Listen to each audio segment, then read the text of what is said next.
Yesterday, we had 20 best of ones, 12 hours, 10 teams split into 2 groups of 5. And with that, there were some interesting results. Those interesting results, if they are to make those again, those mistakes, they will be eliminated in the gauntlet bracket, a single elimination playoff, but they want to make it to the grand finals. Where they'll be fighting for a prize pool of $1 million and the glory and prestige of lifting this incredible trophy. This will be the first time the teams will have the opportunity to play here in the Blast Slam Arena here in Copenhagen, Denmark. So welcome to Blast Slam.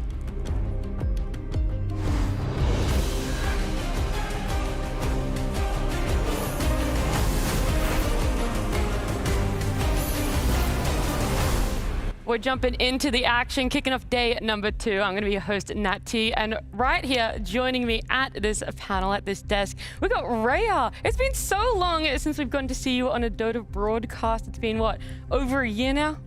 Yeah, I think it was last TI. Last year, over a year. That's almost a year and a half. A long time. Thank you to the charity of Blast for bringing me home, and now I can afford food. It's a personal win for me that we get you back here working on some Dota events. It's also a personal win that Tiga, you're joining us here as well on this desk here at Blast Slam. Yeah, Blast Slam, great format, love it, new stuff. You know, we're getting a bit bored of the same thing over and over again, so Blast, they're showing some new stuff, and let's keep it real. Yeah, well, look, something that's old, tried, true, and tested that we wouldn't get bored of is Rhea. No, it's not Rhea.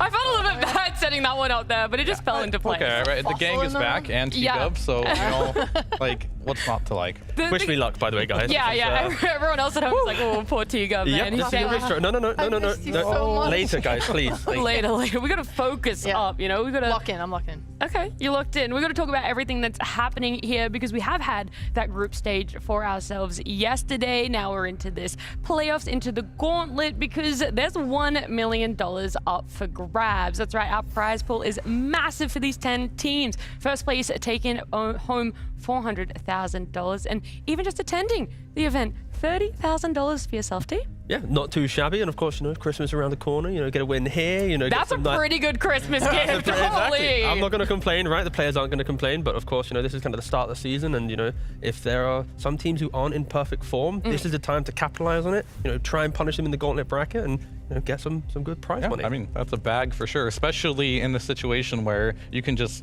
do well in the group stage, be seeded into the grand finals. Could be a quick tournament for you. Into the semifinals. Semifinals, sorry. That would be a ludicrous. Straight into the grand like the 2 finals. first place groups, they're in grand final. Everyone else, you're not really playing for anything here at this point, but no, they're semifinals. Yeah, yes. Could be a quick tournament either way. We'll get to that, right? We'll talk about the standings in a little bit because we did have our group stage. In fact, I want to take a look at what happened yesterday. All the games, all of those 20 best of ones. Is he just going to run in by himself? There we go, throw the ultimate. Yes! Sunder was used. Bosco with the Aegis. There's a lot of sentries top lane, to be fair. There's like 1 ward, 4 sentries. Go again. Deleted with chemical rage up. We're advanced technology. Oh, Okay, that's maybe bad for his first life. He's getting a quick refresh. Skewer paid off, but I'm inside of the fountain. The man just put himself up on the high ground. Does he know? Look at the fountain. He died. Never mind. Oh, he doesn't know. He doesn't know. He forgot. He forgot. Somebody tell him. Check his PC. Check him. Because he just brought in healing salve. He brought that raindrop that we mentioned. Oh, he's got him. Got him. He knew he's like 6 minutes. He's going for that Lotus. He's going to be shifting low. 128 speed. Mickey just going to run in and kill Gyro. Good force stab to get some distance away from the SF, but Satanic, can he deal with this Mickey who refreshes up BKBs? They kill the Razor, yes, but you're going to get wiped. That was some of the highlights from yesterday. Highlights, lowlights, funny lights. I'm not really sure how you could exactly coin that one. All the lights. All the lights. Everything that we found noteworthy was shown there on the day 1 recap. And the other thing that's noteworthy is our standings, just how those 20 best of ones ended up placing our 2 groups of 5 teams. And there's been some shakeups. I think there's some results that not a lot of people will be expecting here. Tundra didn't do so great in the online qualifiers coming into this, just before this tournament, but the fact that they're coming out there on top, topping their group, going 4-0, not losing a single game, whereas Spirit, OG, sitting in those bottom, 4th and 5th. Yeah, I mean, I feel like for Tundra at least, the fact that, you know, when you look at the roster, they kind of seem like a roster that it is inevitable that they should do well at some point in this Dota year, right? Like, when you have the caliber of their players, unless there's some weird effect where they disband because they struggle, I feel like they need to be grand finals bound at some point. Maybe it's going to be this Blast Slam, and I don't think there was too many expectations for OG coming into this. They are the team sitting in 5th. So, yeah. Like they, coming into it, they were struggling in qualifiers. They weren't really able to muster much. So I think Tundra is the big story so far from the group, and OG not so much there. Maybe I'm like the anomaly here. I had a little bit of expectations for OG just because of the online qualifiers that they played just before this tournament.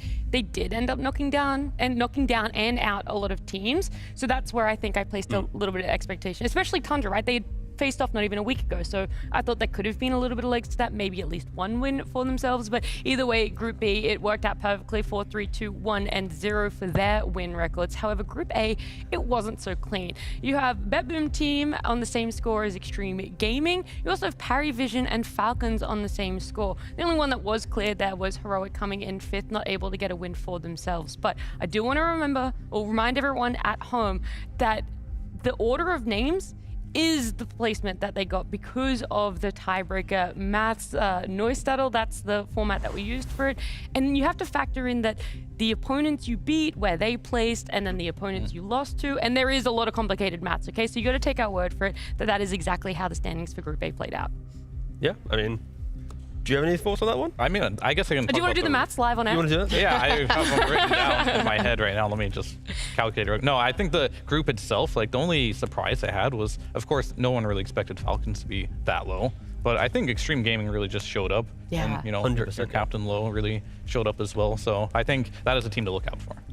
Yeah, I brought it home from my fantasy league. It's really awesome. Yeah, I think XG played really well. I mean, they came 2nd, so it was fun to watch how they played. I think we saw a lot of interesting hero picks as well, a lot of cool strategies. I think Falcons were not playing bad though, like despite where they're sitting in the board, it was like you watch them kite out at Ursa for like 50 seconds, you watch them pull out coordinated plays, move their supports around, like they're clearly still playing at a very high level. It's just this was a pretty damn good group from what we watched. Yeah, it was a tough group, teams showing up where we might not have thought they would, and so that is how we ended up with those results. But the format for this one, it does get more and more interesting for you guys. That group stage, it was the best of ones, played all out in one day.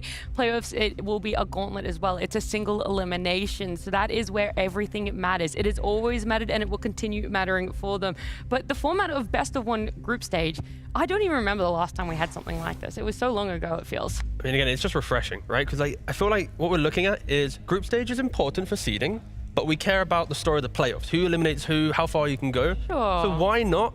Let's get through group stage as quick as possible. Thanks for playing 4 best of ones. There's still plenty of time. Again, like you think it's a lot. They had a best of one, then they had a 2-hour break, a best of one. So it's not as if you forced the teams to play 4 best of ones back to back. Like they had plenty of time throughout each game to identify their problems, find new solutions, go back at it again. So it does look intense, but the teams, yes, it's a long day, but there was plenty of time to try and improve over that day. Yeah, I think what I enjoyed the most about best of ones is, are we going to see cheese strats? Are we going to see cheese heroes picked up? Are we even just going to see heroes that haven't really seen the light of day at all in competitive Dota? And we did actually get a little bit of that. We went back, we combed all of the history that we could up until the most recent TI. All right, so TI 13 is as far back as we went. And we were just curious, what were the least picked heroes between then and now? And did we see them yesterday in the group stage? And we saw a lot of them. We got to see the Death Prophet, unfortunately getting a loss. Let me talk about him. I was going to work down the list, but let's just jump on straight to it. Meepo there going 1-1, getting picked up twice in one day. No way. Okay, so we got both of those games in our group A. We had Pure hitting it up first. It was so exciting. He played it against Heroic. He did a brand new build. I mean, we've seen Meepo kind of going through the motions of like different builds, different facets. He's been in more Meepo territory for a long while. But this game, he took the one that lets him put an item in his neutral slot. And the way he built it was he went Dragon Lance, which we haven't seen in a while. Most Meepos are going Diffusal Blade as the first item. He went Dragon Lance into an S&Y second item and then put that in the neutral slot. So all the Meepos are getting all the buffs of that, making him super tanky. And then he was just running around, and then he got his Ags. It was really cool. And we asked him afterwards, like, oh, where did that come from? And he said that Kiyotaka told him about it, and he tried it, and he thought it was cool, and it's going to be really meta. Then later that day, we saw Yuma play the same thing. He ended up losing that game, but it looked really good. He played really well. He did. He went the same build. I checked his Dota buff. He'd also practiced it before the tournament as well. So I have no idea who created this build, but I was very excited and very happy to watch I couldn't tell. I couldn't tell at It was all. really cool. I mean, I think the Meepo's interesting, of course, 1-1, but the one hero that was even more dead than Meepo that won some games was Wraith King. Oh, that's true. This hero has been so bad, and I've been trash talking it for probably 2 years now, and it's 2-0 in this tournament. I know it got a buff in the last patch. It was, to me, it was so irrelevant that I don't even remember it, but like it's still getting on the board. Some of the meta carries are nerfed. Wraith King coming back to the meta is the biggest surprise I've seen in probably 2 years. Well, Meepo, sure, it's back in the meta. That's great, but it was in the meta like 6 months ago. So yeah, he's been out. But like Wraith King, like with Magnus coming back, you know, RP, big team fight spells, Wraith King naturally does well against that. Yeah. Just getting your farm and your presence is really difficult. Yeah. But there's times in draft that it's going to look good on paper. Just how do you get it there? I will say we did see an immediate Doom pickup, and then it was like, okay, Wraith King has a counter. Right. And I know that goes like old school is if you Doom him, you just waste his first But life. these heroes have been meta for so long, and people still didn't So pick why Wraith is it King, now? right? Why is it now that it's coming out? Is it the best of one format that was leaning? You're about to. This is like a about to cook. Yeah, I'm about to cook. Pro players, honestly, nowadays kind of lazy. You know, they like really? Pro Tracker. They look at Pro Tracker. They look, okay, what's the best hero? All right, that's good. I'm going to copy that. You know, rather than trying to be inventors, they look at the stats and they go, okay, let me try and perfect what already looks to be the best. Wraith King, all the way at the bottom. So absolutely, pros aren't going to see it. Pros aren't going to try and play it. So I think, at least nowadays, I really respect teams when they go into these websites, rather than looking at 1 through to 20, scroll down, get to 30, 40, 50, and then maybe go to the bottom. Go to 120. No, but like something in the middle of the pack to the bottom. There is still a lot of gems down there, but it takes a lot of confidence to find those gems, to polish them up and try and push them into the pro play. And we're seeing it hit, at least with the best of ones, that the teams that did polish some gems were able to take some good games. There's been so many tournaments between TI and now. That is why we went as far back as TI 13. There's been about 4 or 5, depending on what tier tournaments you want to factor in. But all of those heroes that came up on your screen had less than 13 picks in that time frame, including some of the picks that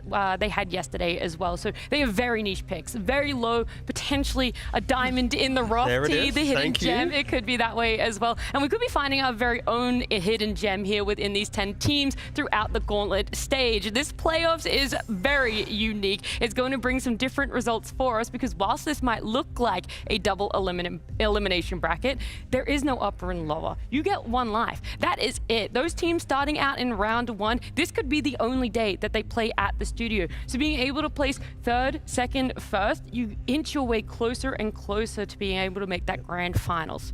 I just feel bad for Heroic and OG, right? Like they're starting in round 1 of the gauntlet, and it's like, okay, these are the teams that you expect. Like if they made the run, it's like the Cinderella story. They made it, but then they're playing up against Spirit, who, if they were to win a tournament, you're not like, oh wow, that's crazy. And then Falcons, my bad.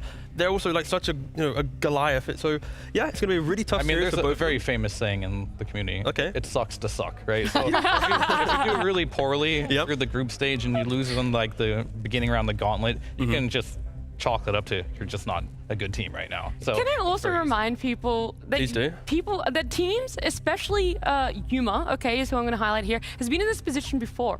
It's like, great, you made it through the upper bracket of TI 13 and now you have to face up against Spirit. And they actually won that series. You have to remember, they went on to win that. There is a very big potential here for those upsets, for teams to be able to come out on top because there's a reason why they're facing up against each other. They're 4th and 5th in their groups respectively. So everyone can say that they're there for a reason. They are those teams that famously suck to suck for you. I mean, if you lose in that one where you're losing versus a team that is also doing poorly, then you have to know that, okay, this is our spot. We belong to lose. We're going to go out here. We need to improve going forward. Yeah. Well, let's look at our schedule for today. It is going to be 2 best of 3s, but which one comes first and which one comes second? We're going to be beginning the day with Heroic up against Spirit. Then it will be Falcons against OG.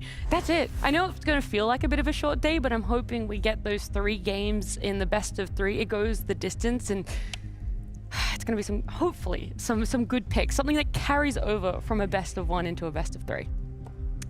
Yeah, I'd be down to see most of those heroes that were coming out in that graphic earlier. That's all I have to say. Okay. Very confident. The team atmosphere is great. We try and play aggressive, play with tempo. And I have a feeling that we're going to do super well in this tournament. We know that if everything comes together, that we have it in us to win more. Winning Blast will mean a lot. To mean that our thoughts as a team and the way we see the game and the way we see how we have to work as professional athletes is in the right path.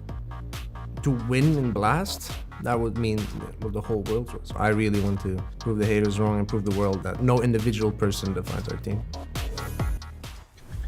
He wants to prove to everyone out there watching watching what Heroic can bring to the table, that it is going to be a team game for them. And if they want to prove that, they're going to have to bring it to the table right now. They're going to have to bring out everything they possibly can, because there's a lot of drama revolving this team, okay? Sure, I'm not even going to beat around the bush here. There was a lot of contentious atmosphere between some of the other players on Heroic against their former position 1 Parker. He was benched, he was put to inactive, and they did end up bringing in Yuma, who had become a recently free agent with the disband of Nouns. And so now they're looking at a slight change to their roster. Is it enough to be able to push through, get some better results for them, and potentially even take them to that first place again? Yeah, I mean, it's definitely a lot of confidence for him to be like, we want to prove the haters wrong. It's not one person. But they were playing with a stand-in, of course, and they're definitely not in the best spot either right now. So they're going to have to show their A game, and hopefully they spent the time they had last night, which probably wasn't a lot because it did go late, to really figure out what the issues were, why couldn't they win a game. But it's going to be an uphill battle for them. I'm not sure if we can figure it out, but we'll see. Well, look, we can talk about what exactly has potentially gone wrong for them, what they need to focus on. But for those of you who didn't tune in yesterday, let's have a look back yesterday in their journey to where they are now. They're going to come through this. They're going to try and set up. They might kill him here. They're going to look over the wall. Do they get the earthbind control on towards him? Yu trying to walk away, but they'll get him. Can they deal with Yu and his supernova? They can. That's Yuma with the micro as well. Being able to died. From making history to making headlines, Heroic's success at Wallachia has been quickly overshadowed by controversy. Now that they've benched generational talent, it's time for this new roster to show that the combined effort and skill is not to be eclipsed by any one player, that the whole can be greater than the sum of its parts. Or perhaps Heroic will find that their team arithmetic will continue to come up short. There were some good moments for Heroic, unfortunately not able to close out a game for themselves, but that was that Meepa one that you were talking about before, Rhea, where you saw Yuma, the potential he had, the way that they were able to bounce back in a game. It's and that Meepo bias. Yes, it's okay. bias, yeah. I didn't want What's your problem, man? call it out, you know? Okay, but My like, first day back on the job, all right? I'm going to go easy on her. oh my god, thanks guys. I mean, they did look comfortable, and it helps when you have someone playing their favorite hero because they understand their timing so intimately that they're able to tell you, like, here's where I want to go, here's what I want to do at this point, and this point, and this point. Because I don't think it's fair to put so much burden on a carry to carry a team. I think if you look across all 4 games that they played, they suffered. Their score lines across all of their heroes were pretty bad, to be honest. Like, there was a lot of feeding, and you can't just say, okay, well, one guy, let's just fix the whole thing. There was clearly drafting issues, there was clearly gameplay issues. You know, they were sending like a double melee hero lane against a Drow Ranger, and it's like, of course they're gonna feed or have a really hard time. So I think there's a lot of issues that, you know, you had one day to kind of look at and see if you can fix up for today. Yeah, I mean, going back to the whole Parker debate and stuff, I feel like if you ignore the whole idea of toxicity for a second, as much as it's important, I can do that. if you look purely at the game itself, like how are you winning the game, right? There are some points that Parker brought up that you can technically see still being issues with the team today. With Yuma changing, having better philosophy, Yuma's probably a better teammate, probably healthier for the environment. The fact that they are still having these issues, there is some truth to what Parker was saying, and I think that is maybe something that Heroic, maybe not in this tournament, right? They have a single best of 3 to react to it, but in future tournaments, I think they are going to need to respect a little bit of the kind of competitive points Parker was making to be a better team, because he individually. Do you have any of them, you know, on hand that you can maybe like read out for some of us in case we missed this? Yeah, again, we also just have some graphics for you as well that could help that out. That might be a little bit better. That might make life easier. It. Exactly. But that is going to probably lean towards kind of the off lane. I think there is a little bit of emphasis on Devilama, right? We had the interview as well earlier where he's like, it's not about one player, it's about the team. But I kind of feel like there is a common theme, at least in recent iterations of the roster, where it's always this kind of like, how much is he going to step up? How much is like, what is his draft position? I feel like he is the best offlaner for himself when he gets to bully his enemies, the carry. When he gets a bit more of that kind of power in the draft, a bit more power in what he wants to do, we're going to see here that kind of right now at Blast Slam, he's getting put into that first pick position, right? But when this is on the left side, by the way. On the left side, the correct. left side of this tournament stats for him. Yes, correct. So on the left side, he's got 75% as first pick, but on other drafts, right, and for the rest of the year, of 7.37, you can see how the majority of his draft position is actually later on, right? He's getting 35% in the 4th or 5th phase, 70% in the 3rd phase. Like, he likes to be an offlaner that sees a little bit more information, capitalizes on that, and then breaks the lane. But that's not happened here at Blast Slam. He's been playing Doom. He's 0-4. It's struggling. Like, there's no flex. There's no draft power. He's not really bringing anything, because that's how he rose up to be an offlaner. Now he's just losing on a Doom. Yeah, I'm curious about it when I look at this graphic. I mean, I love it. First of all, it looks fantastic. But the player he was having potential flex between is still on the team. I'm seeing Analog's name up there a lot. So why is there this change up in how they draft? Why are they no longer trying to have that priority on showing a flex, potentially even just flexing it? I think Doom in general is just kind of a bait for a lot of teams, and he's been for a long time, where you see certain players play. I'll mention 33, probably the best Doom in the world. They first pick it, looks amazing. Oh, I can do that too, but you can't, right? And then they're trying to make it work, and it just isn't working for the team right now. So maybe it's time to explore additional strategies, or you keep with it, because he is gaining experience every time he does play the hero. He's learning through mistakes. So it's either you do something new with this. I'm not sure what flex you can possibly do with him at this type of situation. So maybe just go with a new hero, or really just nail it down, be like, here's the mistakes we made with Doom. We're going to win this time. But it's also with Yuma, right? Like now he's joined in. You're talking about Meepo. He's getting Meepo on 18 pick. He's getting Morphling on 18. He's getting a last pick Sven. Like there's clearly in the team talks, like, welcome to the team, Yuma. You're a new player. What do you want? Okay, you need that pick position. Who takes the sacrifice, right? A lot of times, at least with previous rosters of Heroic, the carry player, there was a meta where Luna could get first pick, or you pick Monkey King early on. Like that's not happening, and they're shifting that priority to Yuma. It's not working out. That might be a meta problem, though, right? It's like a combination. The Shadow Fiends, like these heroes, these Lunas, they're no longer first pickable anymore. So maybe you can't pick a first pick carry anymore, so the offlaners have to step up. We also don't really know where this team is sitting, the order of how everything played out for them, just how prepared they were for this Blast Slam. But luckily for us, we were able to catch up with one of their players, KJ, before this series. I know that you guys had a bit of a rough group stage yesterday, but you've obviously had the change in your carry player. So talk to me about how easy or difficult that was with Yuma coming in, and also how short notice it was, what sort of practice you had coming into Blast Slam. We had a decent practice. We didn't have that many days, but we went to a boot camp in Norway, and I feel like we prepared well. We were ready for it, but it's one day, and if you have a positive snowball, it can go very well. We had a bad snowball, so you carry frustrations from first match to the second from third, and we end up having a bad day, but I'm feeling super ready, and I feel like we resetted for today. Oh, that's awesome to hear. It is also a different format yesterday with the best of ones.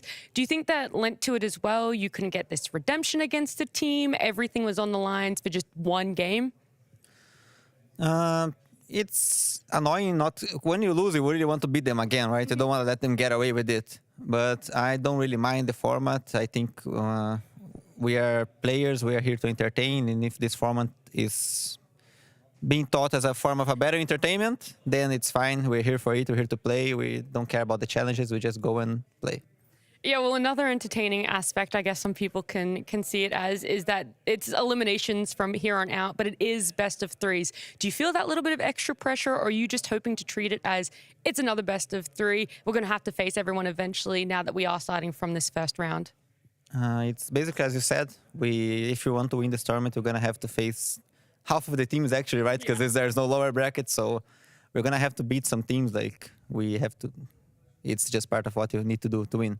So I don't care if it's elimination. I actually prefer like this. I think it's more fun. I feel like it makes the team that played better gets well rewarded. If we have lower bracket, it kind of helps the favorites because they have 2 lives. So like it's already hard to beat a very good team. And if you manage to do it, you have to do it again. It's like so like with these, I think it gives more emotion. I think it will be funnier, and I can't wait to play online. Awesome. Well, before I do let you go, one last question that's more hero-specific is you pulled out the Undying yesterday, something no one else is really picking up. Is that something we can look forward to for the rest of the tournament, some more niche picks, or are you maybe going to bench that and place things that have been in the meta in the previous tournaments? It's very hard. That game was very rare instead of in terms of picks. They actually banned like 7 supports. Or like they banned 5 and they picked 2, of course. And then like all the good supports were out of the pool. There were so many supports banned that I had to get creative. And we were also trying to block picks on picks. We didn't really expect... we were waiting the Magnus to be mid, and we wanted to make it hard for them to choose another offlane. So yeah, with like 8 supports picked before me or banned, I had to go for the 9th best one, and we thought it was Undying. Well, look, I look forward to seeing some more creativity for you guys. Best of luck in the rest of this tournament. Thanks, Mysterious Hand.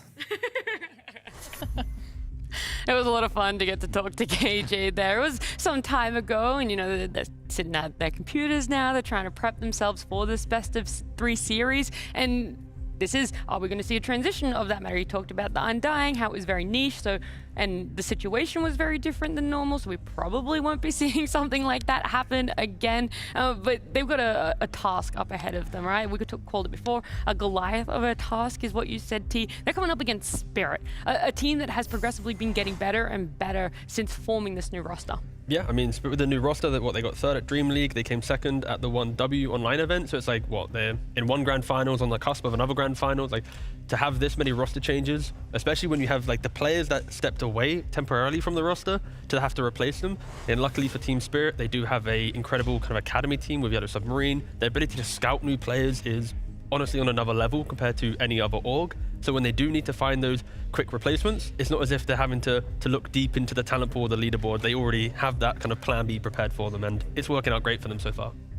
Yeah, I mean, I would agree. I think this roster is doing a lot better than I expected, for sure, because they replaced 3 of their players, right, from the core roster. Of course, you do keep your captain, Maposhka. I think that helps a lot, and having that reserve of talent just to put in with that leadership of Maposhka is working out well.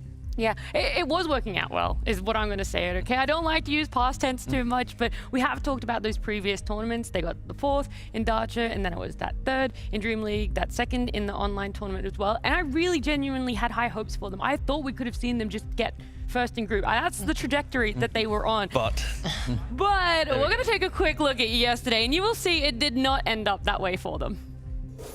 He'll get out right away. We do have a roar on top of him. All the heroes there. Oh, the combo! Woo!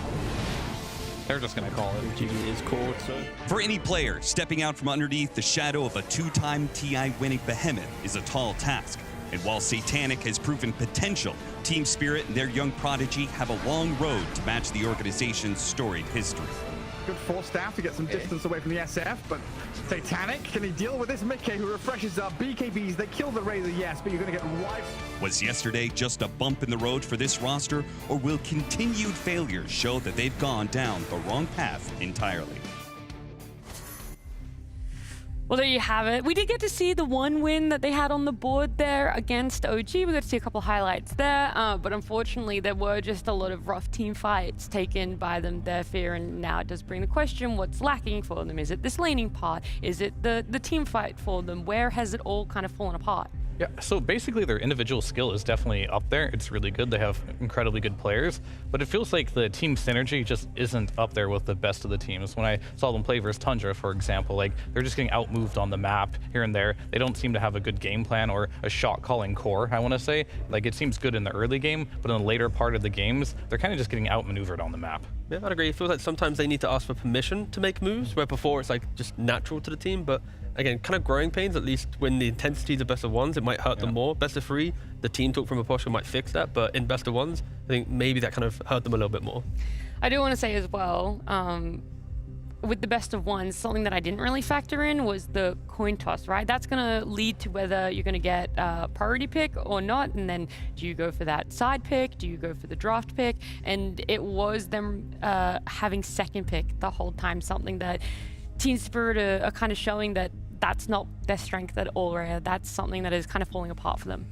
Yeah, if you're not used to playing something or something's your comfort, I mean, especially in best of 3, right? It's like, okay, you lose the coin flip, you get what you want the next game. You have the chance to also learn and grow throughout the entire series. I don't know if they're just, I mean, clearly they can't adapt to that yet. It would be nice to see if they can pull out today. They're also with a best of 3 today, so they no longer have to struggle through that, but yeah, it's not great because you have to adapt your entire draft, right? Yeah. Your amount of bans change. You have to like look at the priority of your heroes. Everything just feels uncomfortable. So I don't blame them. I think that's hard to deal with, and it's good to be shown that through a format like this so that you can now focus on. And maybe with some uncomfortable heroes or a draft that you're not super confident in, it can lead to the start of the game going very poorly for you, T. Yeah, it can. But I think that's at least a shining moment of brilliance from Spirit, right? Because against OG, their only win in the group stage, they were able to, I mean, Lyle had a terrible start, right? He had, what, 3-4 deaths in the early game? They brought it back. Yeah, they did bring it back. And of course, this is a game where they are playing up against what soon became the last place team in the group, right? So you can't really overrate this performance. But You can. Ooh, that's a little bit loud. That actually scared me. Yeah, all That right. actually scared Glad you me. heard that, but that was Heroic doing their team talk. But yes, so for Spirit at least, this was a game where Lyle, he was under a lot of pressure early on, but the fact that from being in 0-4 Invoker in the start to the game, he soon led his team to make a lot of moves around the map. He dragged his supports in. This was also a game where Mavkoshko on the Lich did still win Aegis, but I feel like these highlights just are testament to the philosophy of Spirit. When you think that you've beaten them, they will still find times to rally back together and then to take over their opponent. So Heroic, they cannot come into this series if they get 2-3 kills on a core in laning phase, if they feel like they've mentally broken Spirit, you just cannot do that because they will keep going. Even if they have team issues that we were mentioning before, their ability to keep finding a win will always be in place. So Heroic, they can't just get comfortable. Yeah, I mean, you can definitely beat Spirit by just outplaying them, I feel, but you can't make major mistakes against them because they can come back from it. And that's kind of what OG showed, that they were making some critical mistakes against them, and Spirit did capitalize on that. So you can't allow that to happen. That's something Heroic are going to have to make sure that they don't do as well. Don't open up that door even just an inch for Spirit to potentially come back into it. And I was going to highlight how nice it was to have the players in the studio, to have them right there. But after Heroic just elevated my heart rate, I don't know if I want to say that at all, but they did their huddle. It does mean the team is ready. They're sitting back at their computers, and it means our series is going to be underway. But before we get into our draft and into our game number 1, let's head on over to our casters. That's right. It's going to be Synderen and I taking you through the opening series of the day. Synderen, I feel like this matchup is about two teams whose past kind of overshadows their present. Yeah, you know? I think that's fair to say. You know, we go into this tournament, like the panel was talking about, Spirit is supposed to have a better scoreline than this. For Heroic, you could argue, all right, they've already been on a little bit of a downward trajectory. Things haven't been going too hot, but perhaps this could be the type of, you know, comeback tournament for them where things can get better. And I think that was interesting to hear in KJ's interview, was that we had a bad day. We still feel prepared and ready today. Yep. And this is the type of tournament you can get insane momentum. You know, just get started on that gauntlet. Every step every series you win, you get that bit closer, and it goes pretty fast. And it's only one series a day until you're there at the finals. So yeah, a lot of potential for upsets, I think, with this sort of format, both through the group stage, but as well as just, as you said, this is kind of single elimination all the way through. You start getting that momentum, especially later on in the bracket. So some of these teams are going to be 2 days off of playing an official, you know, and we've seen that happen before in previous formats, right? I'm thinking about, you know, the TI Last Chance qualifier, right? The team that made it through that Last Chance qualifier, you knew that they were going to be one of the favorites for the entire tournament because they were warmed out, they figured things out, they were confident about their ideas, they had tested their ideas and came through that crucible that they had to go through and managed to make it into the main stage. And, you know, compared to everybody else who was, you know, just starting, obviously they kind of had a running start on everybody. And that's where I guess in a way you could argue, well, shouldn't Spirit kind of be on that warmed up trajectory with how many games they've had to play, because they've gone far in multiple tournaments back to back, whereas Heroic, they've kind of bombed out a little bit. Yeah, they bombed out at at Dream League compared to Spirit. Yeah. Dream League was pretty short for them. Spirit had a long run there. The 1W tournament, they had a long run as well. So you'd think they're warmed up, but you know, it's always one of these things where you can look at it from both angles as well, with the other one being, well, the other teams have a ton of tape on them. So if there's a specific thing that they do that has led them to victory, the other teams might have, you know, figured that out and start taking advantage of it. Now, for the two of us yesterday, we had the pleasure of casting 2 Heroic games. We did not get to cast Spirit. I feel like with confidence, I can say out of the games we cast yesterday, Heroic looked the poorest out of all the teams we covered. I would agree. What do you think was the biggest issue if you had to pinpoint like one primary problem that happened in the games? Because the games we cast, they were like 30 minutes, both of them, or even less. Yeah, I just felt like execution was not very clean for the team across the board. I didn't really feel like there was anybody who was just like, oh yeah, he's playing a great game. You know, it was just across the board. Everybody was struggling here, but we'll see. It is a new day as we head into playoffs, an elimination match, and a best of 3 ahead of us. So we've got our draft ready to go, and we can go to our draft panel to break it all down for us. Thank you very much, Cap. Yes, Fear and I will be going through this first game draft, and already we're going to set the foundation. No Doom for Divine Llama. Are we on the same page here? Agreed. Agreed. Okay.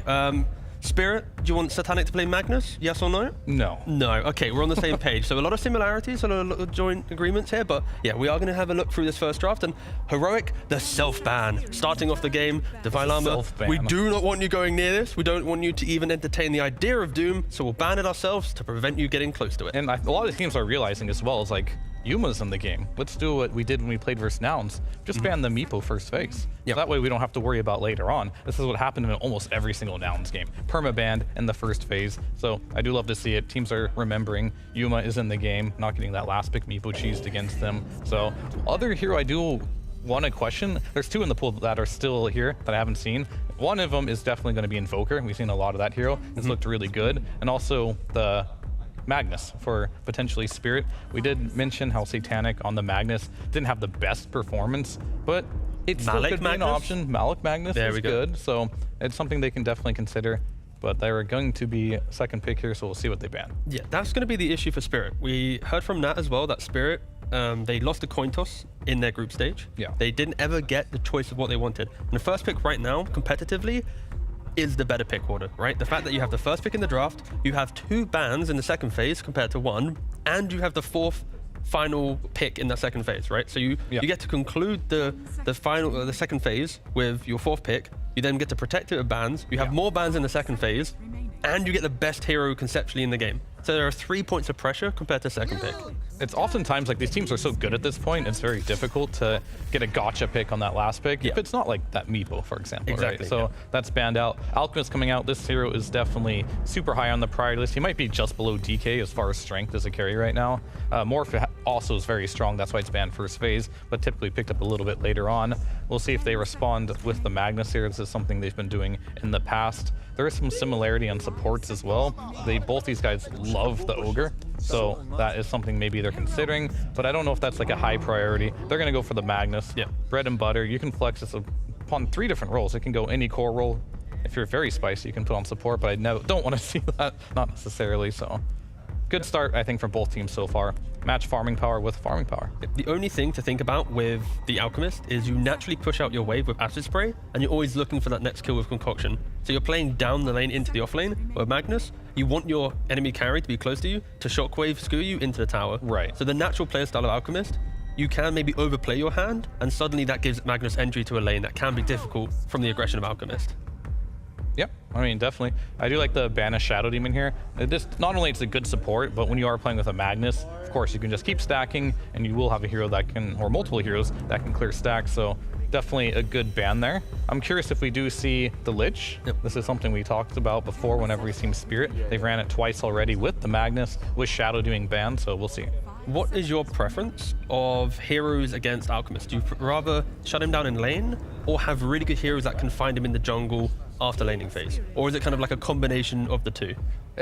You want to do both, ideally, right? So of course you want to shut him down the laning stage, but ever since Greed went to a passive, it's kind of hard, right? He's definitely a strong laner, but I think in the mid game, you want some opportunity to be able to slow him down, slow his farm down in the jungle. But even if that's not an option, I think you just want an agility carry for the most part, right? Something that can just withstand the burst damage and can take him in the late game. Morphling would have been perfect for that, and we see that all the time, and that's probably why Heroic did ban it. They wanted to opt for this first pick Alchemist. Same with the Doom ban and the Timber. All 3 of their bans kind of telegraphed they wanted this first pick Alchemic. Yeah, and also in regards to Team Spirit, they've been running like support Gyrocopter, they've had the Martyr, Willow. These heroes are so good with early levels at running into the enemy jungle, trying to find the enemy, like what's happening, even contest stacks. And Spirit, they ban out Invoker themselves, and they go for the Pugna. What are your thoughts been on Pugna this tournament? We've seen it a lot, but for me, it's kind of felt like not bad, but not great either. I haven't been like, wow, this is Pugna's destroying the game. It's kind of like been there. The fact that you say that, and I look at the stats, it's 6 games played, 83% win rate. So maybe you just watched the one game they lost. You know that? We did, I think, actually. We did, actually. But no, Pugna is... But even if it wins, like, I don't know, like, you go ahead, explain. No, so like Pugna is a kind of in the shadow style hero, right? Like it's the constant decrypts across a fight, it's the life drain. It's not as flashy as other position 5, right? But it's the constant little things he does that breaks open multiple fights. It's the confidence that cores have, knowing if I initiate poorly, my Pugna will save me. And also Pugna, he has a target on his back the entire game, where if you do not jump the Pugna, then he's going to do the saves. So now for Heroic, your team fight isn't as simple as find Magnus, stop the up E. It's, okay, we've got to find Magnus, maybe kill the carry, but also stop the Pugna, saving both of them. It complicates the initiation, and a good Pugna player will always be in that position. Yeah, I mean, that's true. He buys very good support items as well. And you progress the map, right? With Never Blast, does a lot of things. I mean, the ward is pretty interesting now as well. I think people are choosing that fast. And one of the heroes that does shut him down, it's Clockwork. He does telegraph plays, as you mentioned. He's going to sit in the back. He's going to life drain. He's going to be pretty much killing himself from that, wanting to regen through Tranquil Boots. Clockwork gets a hook on him, pops a dust. He will die no matter what type of play he tries to do there. So I do like that pick a lot. However, the Alchemist Clockwork lane, not so good. And we have been seeing Clockwork mainly as a position 5 lately, not so much as a position 4. And we know this Alchemist is definitely going as a carry.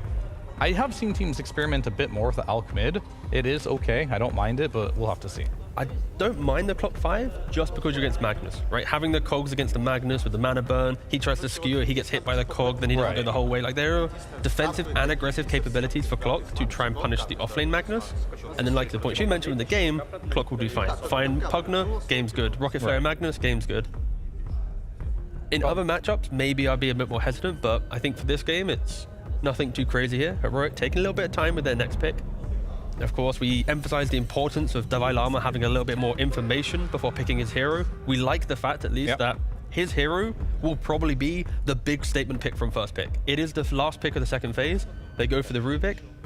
Great hero. I mean, this definitely supports the stats you were talking earlier about Dalai Lama picking his hero a little bit later. I mentioned as well that there's not many carries right now. You can just early first pick, but they managed to get themselves one of, like, probably the 2 that you can, like the DK and the Alchemist. So far so good for them. Rubik, this is a Schofield healer. He does like to play it. He's very good on it.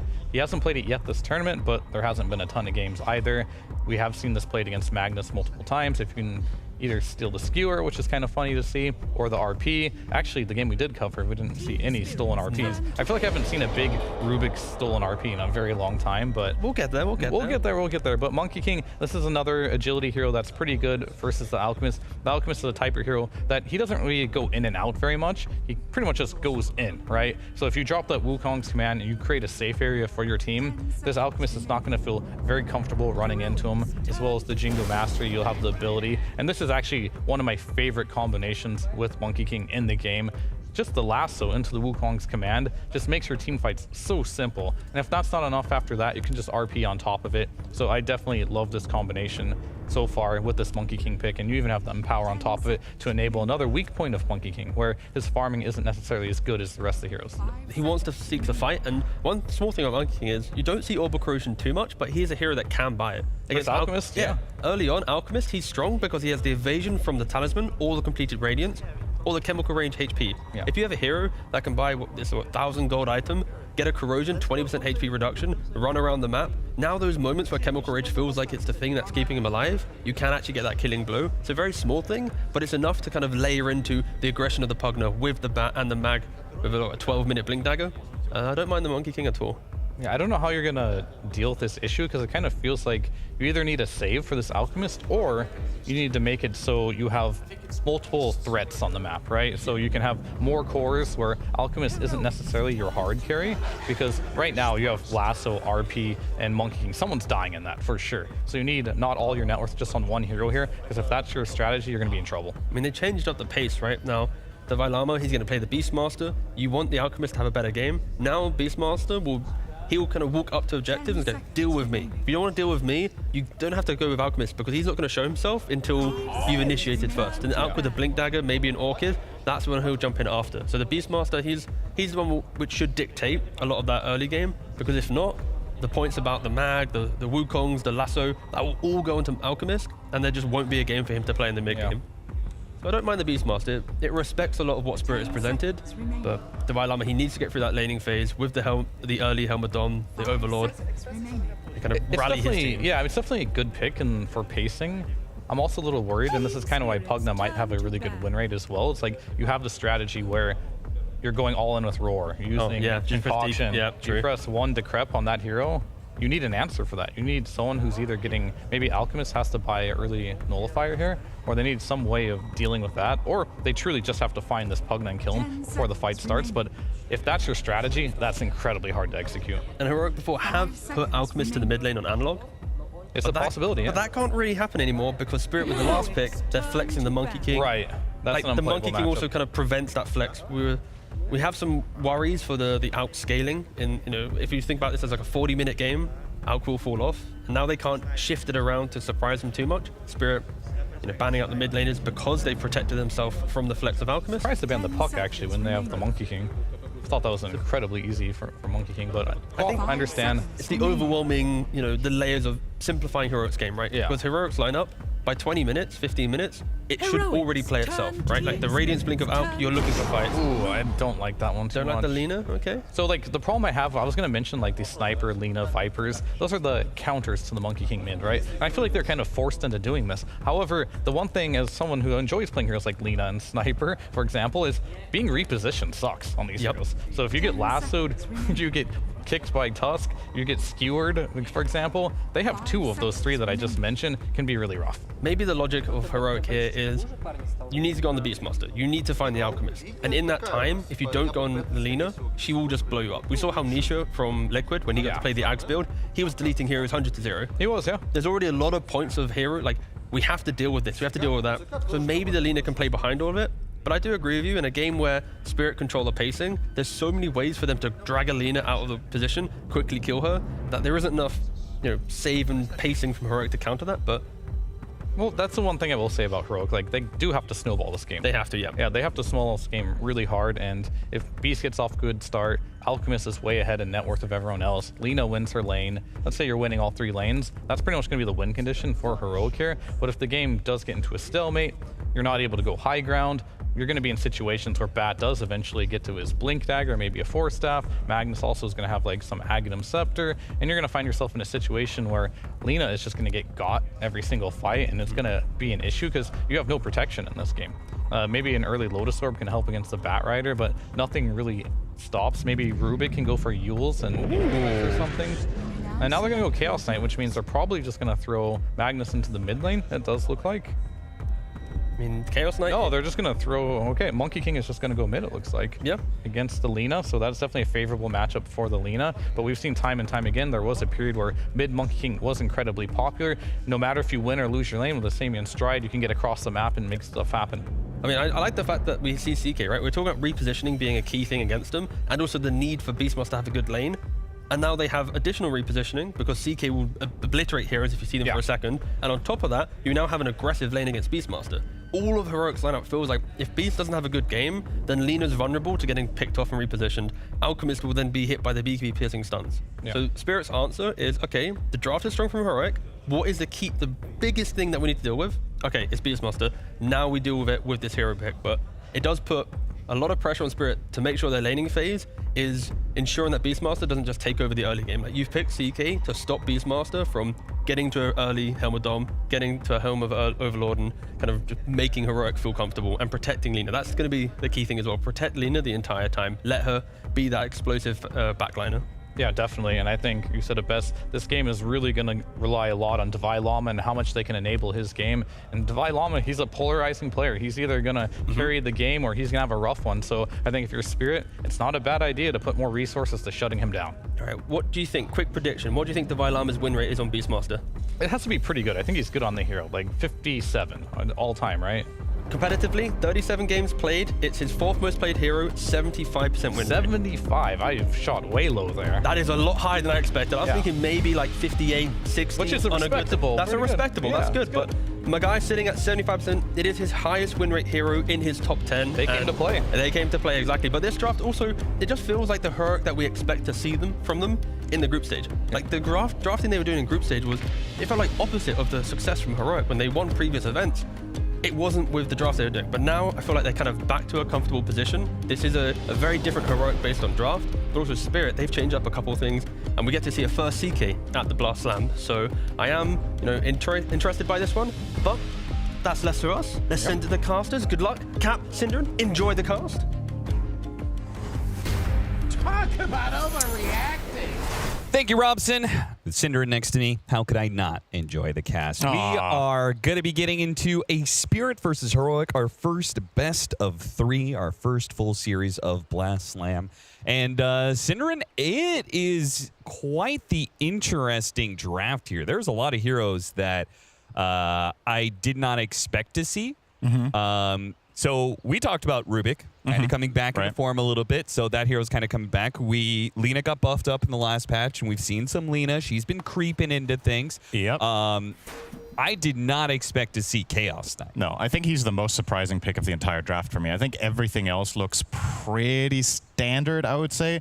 Analog has a pretty rich history on playing Lina in the South American region. Yes, so, it's his fourth most played hero, yeah. He's very comfortable in this one. However, in recent times, we've seen more from Analog on those like mid Earth Spirits, the mid Monkey King as well. He was playing in Wallachia with great success. So this is definitely a different archetype of hero. And I will say, I personally, for me, Analog's biggest strength as a player is not hardcore lane mechanics, which I think Lina is the type of hero that truly exploits when you have that type of player. If you have someone, you know, like a mid-master class player, such as like Sumail, for example, who can inch out where other players get like a 10% advantage, that kind of player can get a 30% advantage.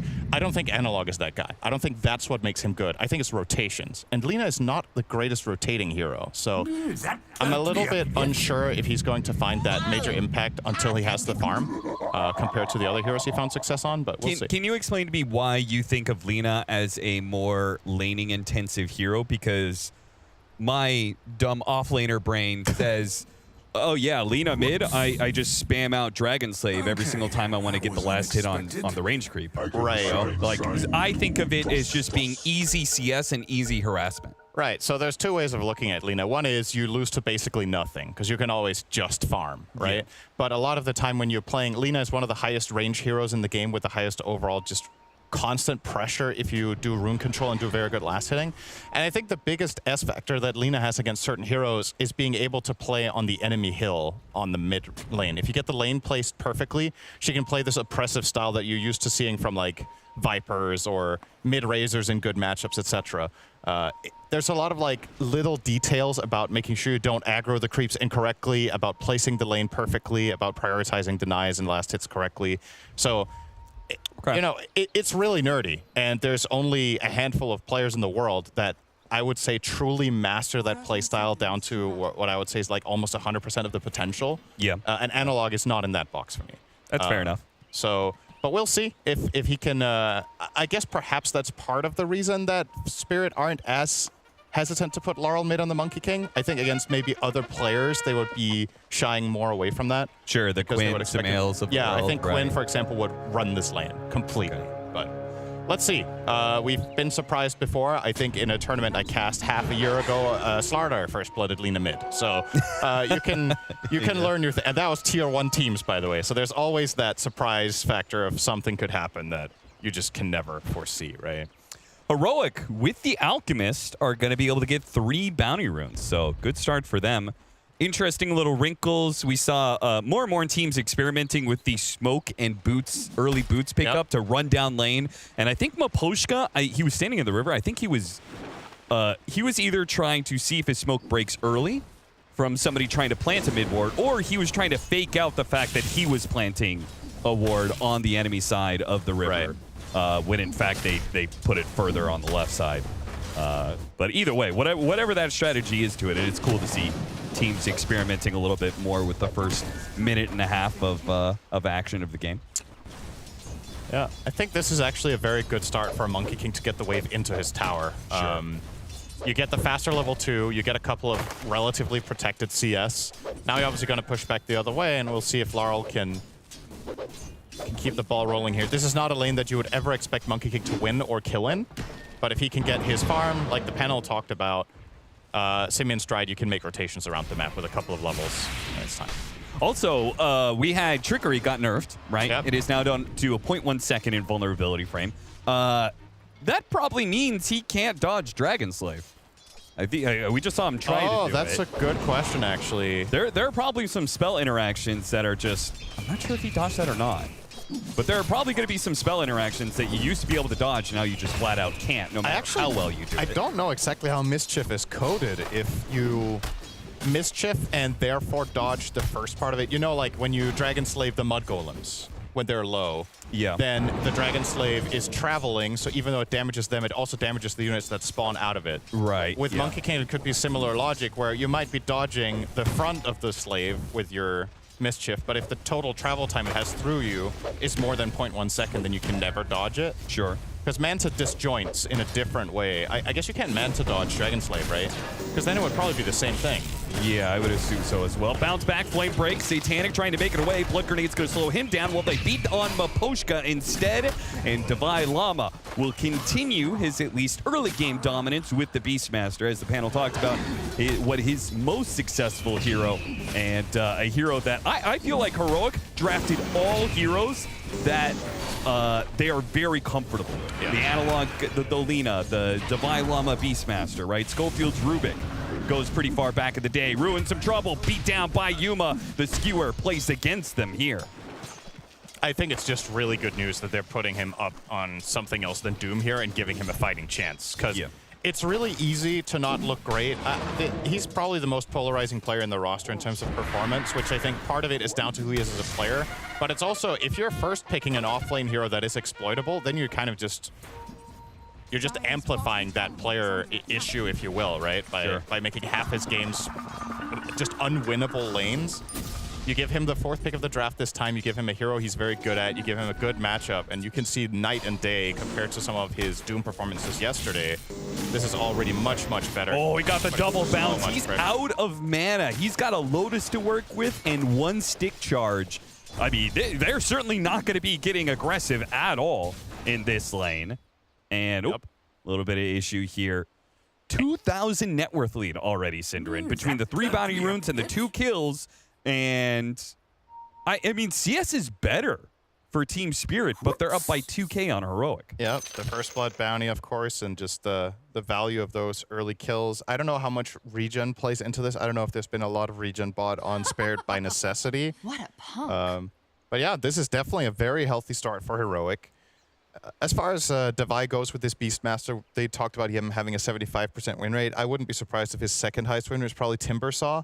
Yeah, the Devi Llama Timber is pretty notorious. And what these two heroes have in common is their ability to play very hard on an advantage, right? So if you get the first kill as Beastmaster in the lane, you get the fast level 3. This hero is extremely powerful, in my opinion, in particular with this build where you're maxing out the Hawk and Boar first and just keeping on the aggression with your position 4, just running at them. Yeah. And in this case, they obviously opted for the lane switch up, which we didn't mention from Heroic, but putting Schofield in the top lane together with the Elk and playing the Clog Beast. That's a really good lane. When heroes get cogged in against the Bird and the Boars, it can be difficult to sustain yourself. And King Jungles has done a really good job bowling so far. Oh, yeah. He has hit basically every cog push. You would be correct, by the way. Timbersaw is his most played hero, but also his 3rd highest win rate. Right. And then Broodmother is his 5th most, which I would say is kind of in that same vein of taking advantage early on in the lane and pressuring the enemy as much as possible. Miposhka with the gate play here. Yuma in some trouble. Shockwave going to be able to pull him back. Rue's on the other side. He is being sandwiched. They're throwing blood grenades at him. They're throwing spells, and there's just nowhere he can go. They try and go for the skewer. Telekinesis stops it, but he slams back down into the ground. Miposhka will walk away with both the bounties. It was so hard for heroes to counterplay that. Every spell they cast, they took so much damage from the Nether Ward. The acid spray when Alk threw that out, he had to immediately stick to stay alive. Just didn't have many resources left. Now, this line mid is going surprisingly well for the Monkey King. I'm not going to say it has me question my read on it that it's Lina favorite. I will still stand by that. So maybe just a little bit of outplay here from Larl, who's the lane that's going the best. He's going to get ganked.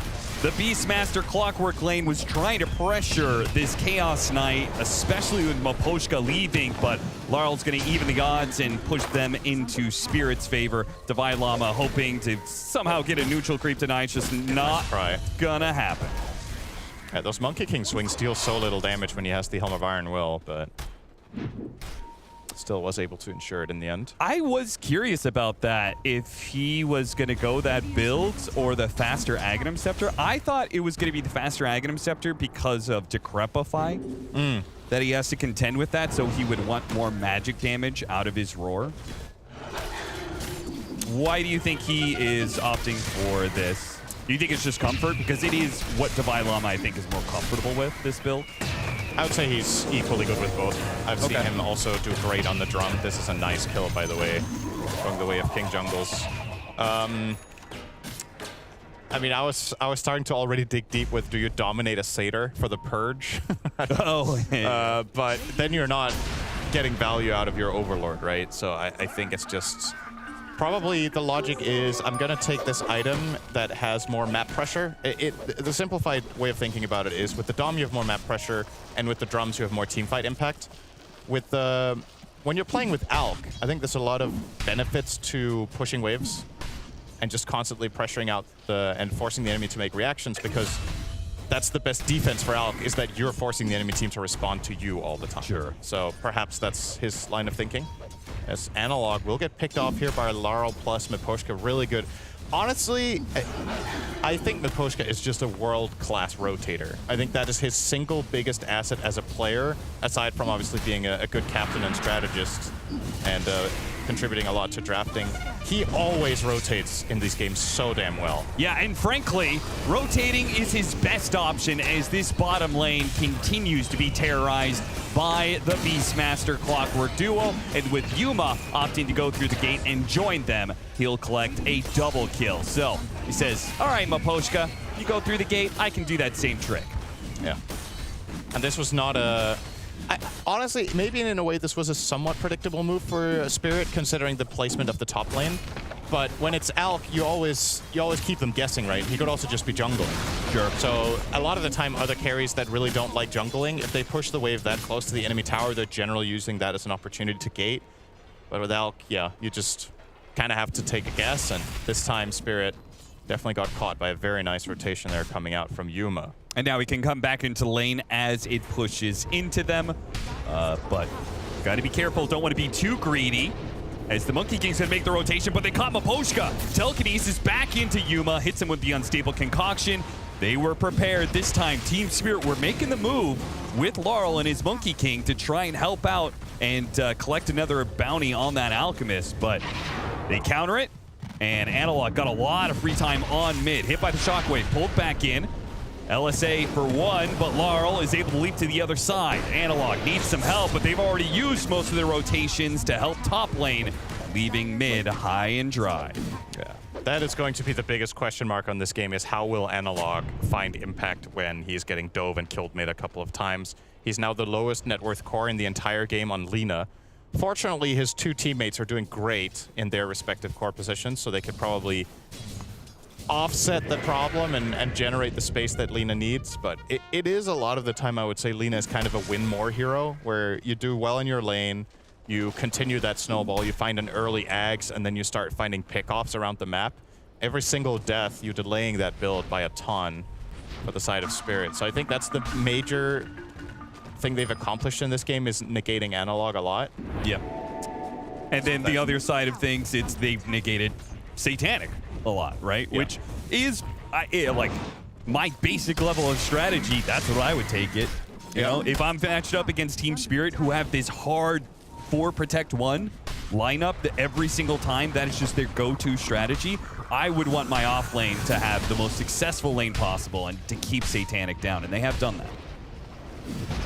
This time around, the draft that Spirit does have more scaling potential than just relying fully on Satanic, though, right? The mid hero being a Monkey King, your offlaner Mag can also scale, and you have the Empower X factor for both the other cores. So I think, as far as Spirit's general archetype of strategy, I agree with you 100% that they're very Satanic focused. This one is one of the lesser ones in that regard. So perhaps that's the silver lining here, is, yeah, Satanic isn't having the best start, but this is maybe one of the games you depend on him the least. Sure. Getting some stacks going on. Yeah, a lot of stacks on for both teams sides. here, yeah.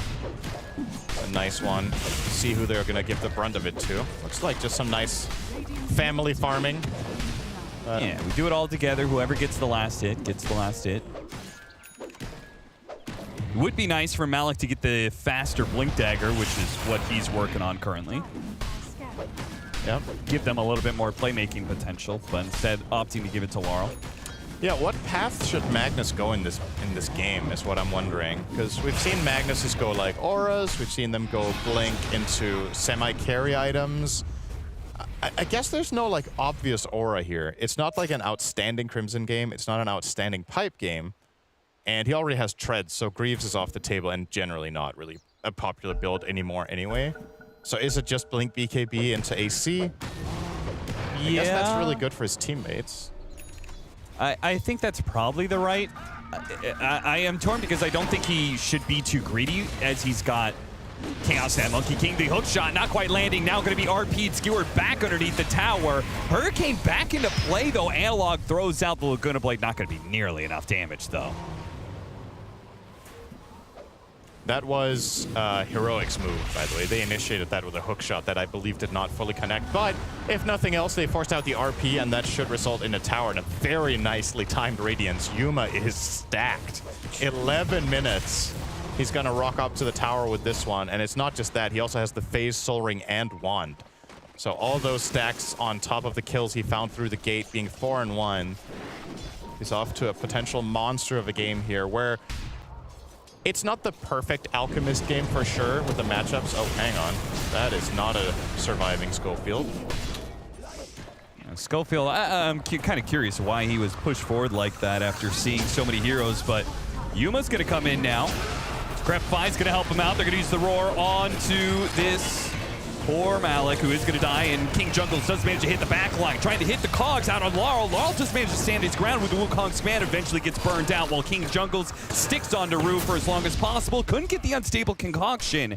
Can Rue get away as a result? No, not at all. He's going to ELS8, tries to throw some damage back at the Lina, doesn't work. So Analog does manage to pick up 2 kills out of that fight, I believe. So that is some nice recovery for him, as he has picked up Boots of Travel, will be going Aghanim Scepter, second item.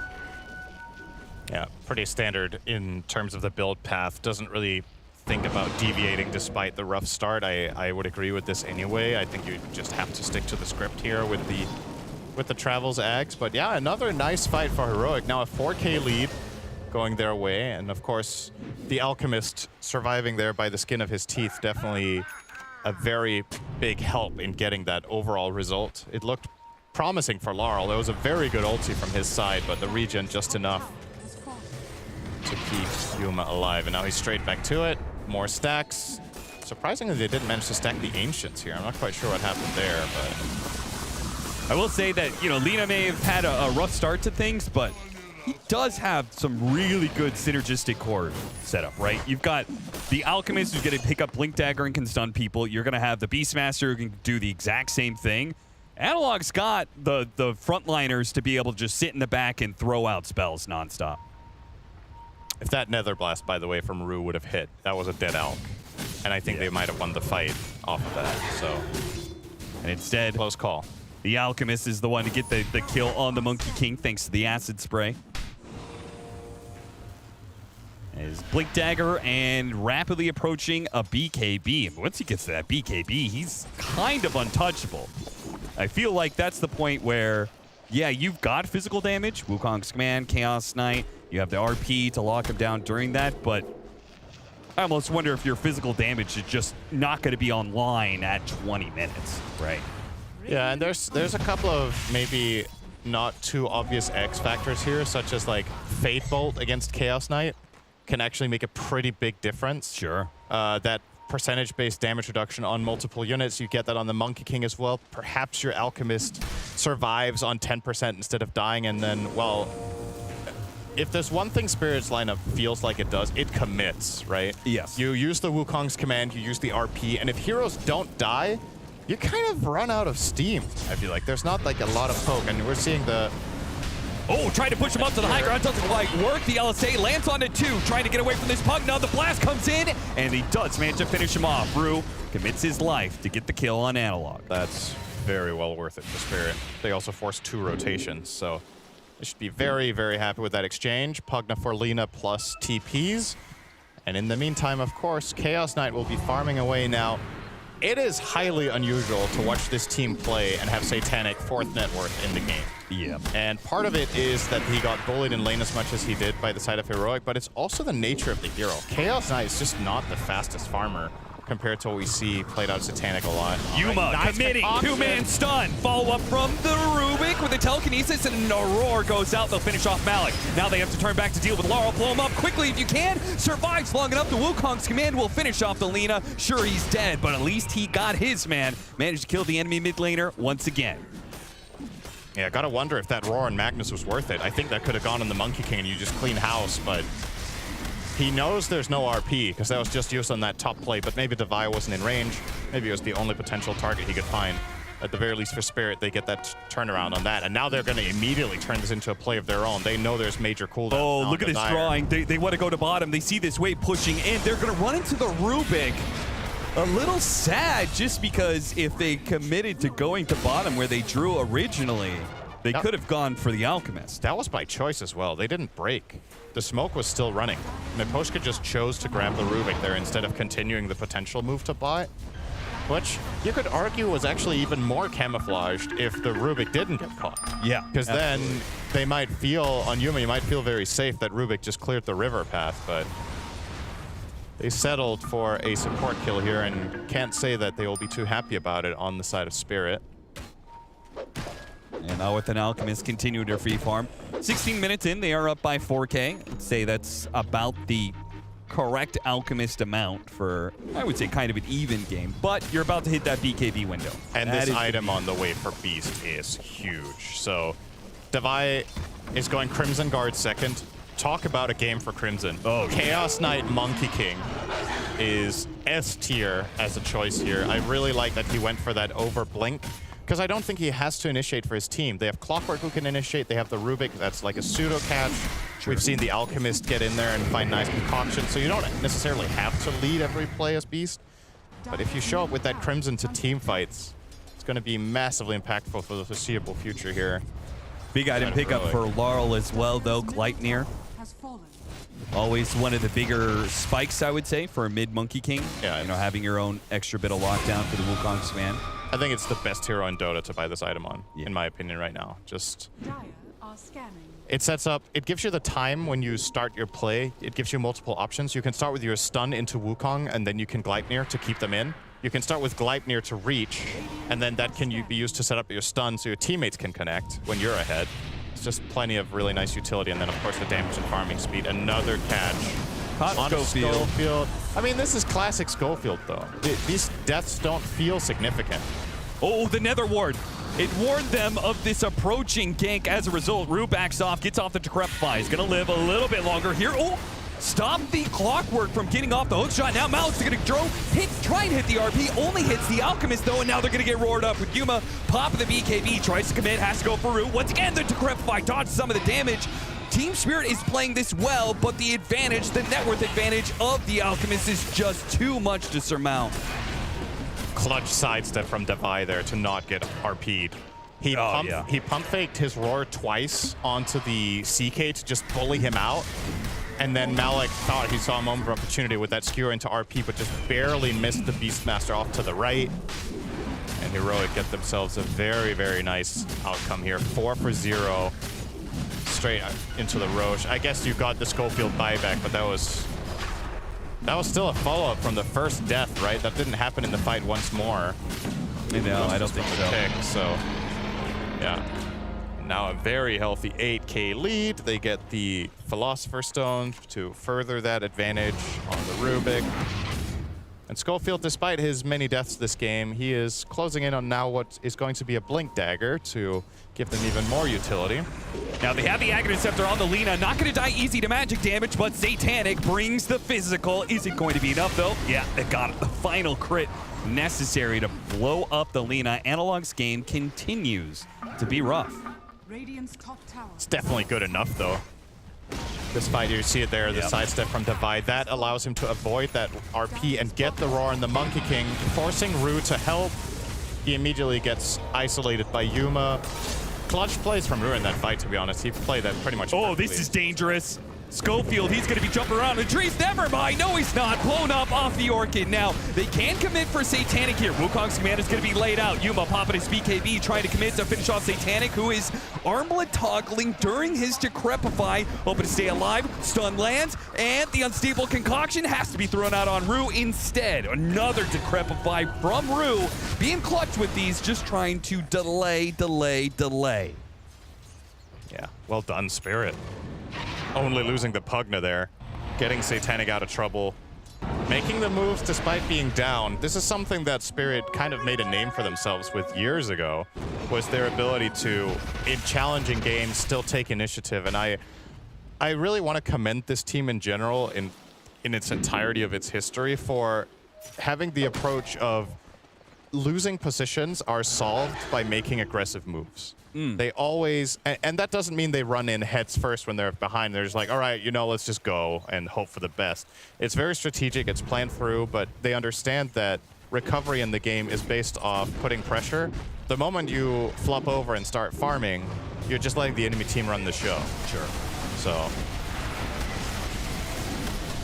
take a little bit of break here to deal with the Tormentor. And the Pugna one. I mean, I get you're playing Pugna Bat. You're just going to get bad shards, right? Yeah. It's nothing to write home about, really. Got it on the Pugna that time around, which is better because the Bat Rider one is probably that's like F tier. It is really just trash, especially for support. Support Bat just doesn't use it, right? So absolutely one of the worst for that. There's like a specific core build where the shard is interesting, but we're not seeing Bat played in that way currently in the meta, so it's my least favorite shard to see my team get. They have the Crimson Guard. They almost have AC.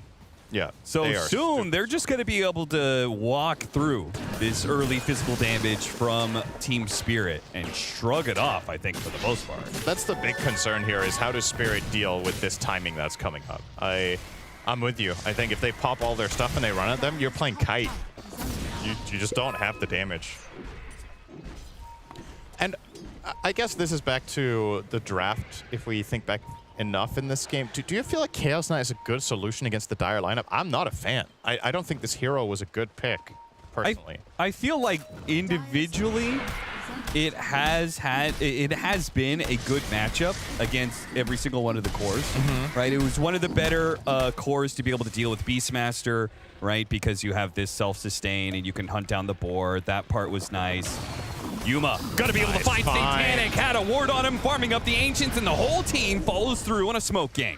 Yeah, that should be... they can't get top tower because their wave is all the way pushed in, but maybe Clock can find some collateral damage here. Has the hook Any shot. hook shots? Oh, he's trying to be clever about it and go deeper where maybe the Monkey King is. Yeah. Not actually where he's at, though. So you were saying CK had a good matchup against Beastmaster in the past. Right, and then you have the ability to jump backline heroes. Lena, obviously, we've seen that in action. Gets blown up really easily by the Chaos Knight. Yep. And burst damage is usually the preferred method of dealing with an Alchemist, right? So right. All of those pieces kind of put together for me to be like, okay, maybe it is a Chaos Knight game. Yeah, you also have Empower on your main. It's just... It's one of those situations where I agree. You look at the individual core-to-core matchups, but I also think perhaps our perspective on that is a little bit outdated.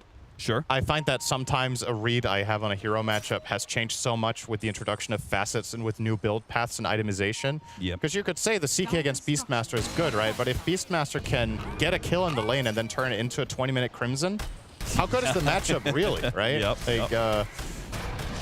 It just seems very volatile where there's so much pressure on you to win the lane then. Like then you're picking a favorable matchup where you need to crush, where drawing is not good enough.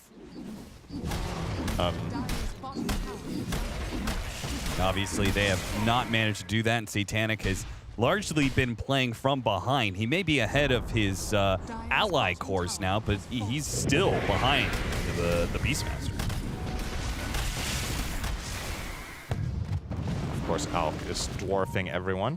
Spirit are not really bleeding out any net worth. They're keeping a consistent 6 to 7k disadvantage right now. Yeah, not too bad. Looks like there could be trouble brewing here. Clock was potentially going to connect onto the Monkey King, but I think he didn't see him. He ported on the outpost, so it looked like KJ had an idea with that ward he had around there that he could find a pick, but Laurel wisely disengaging. However, I mean, I think Team Spirit is doing a fantastic job of just dodging fights. Oh, he didn't pull the trigger on it. He didn't have backup close enough. Yeah, I think that was a good call. Now he tries for a blind one. It does not land.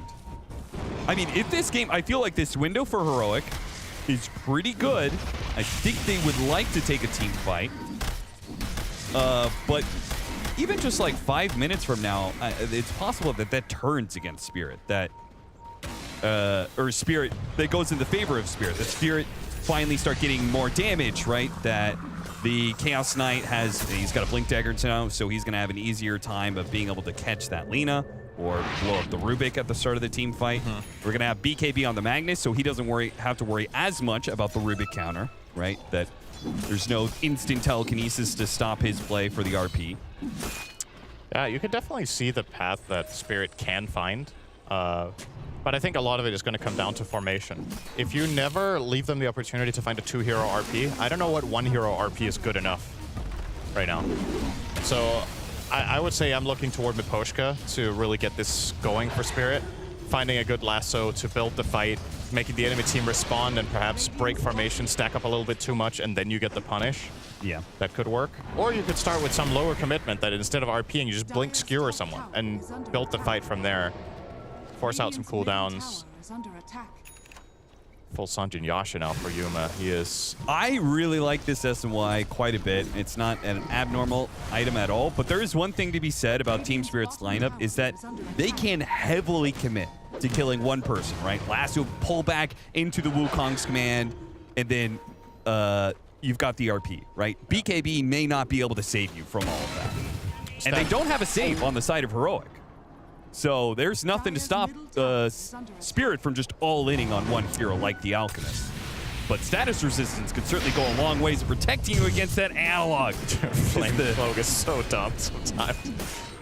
Just one-shot him from 80% with one Laguna. I can't believe Laguna Blade, 1,136 damage. Yeah. All right. Yeah.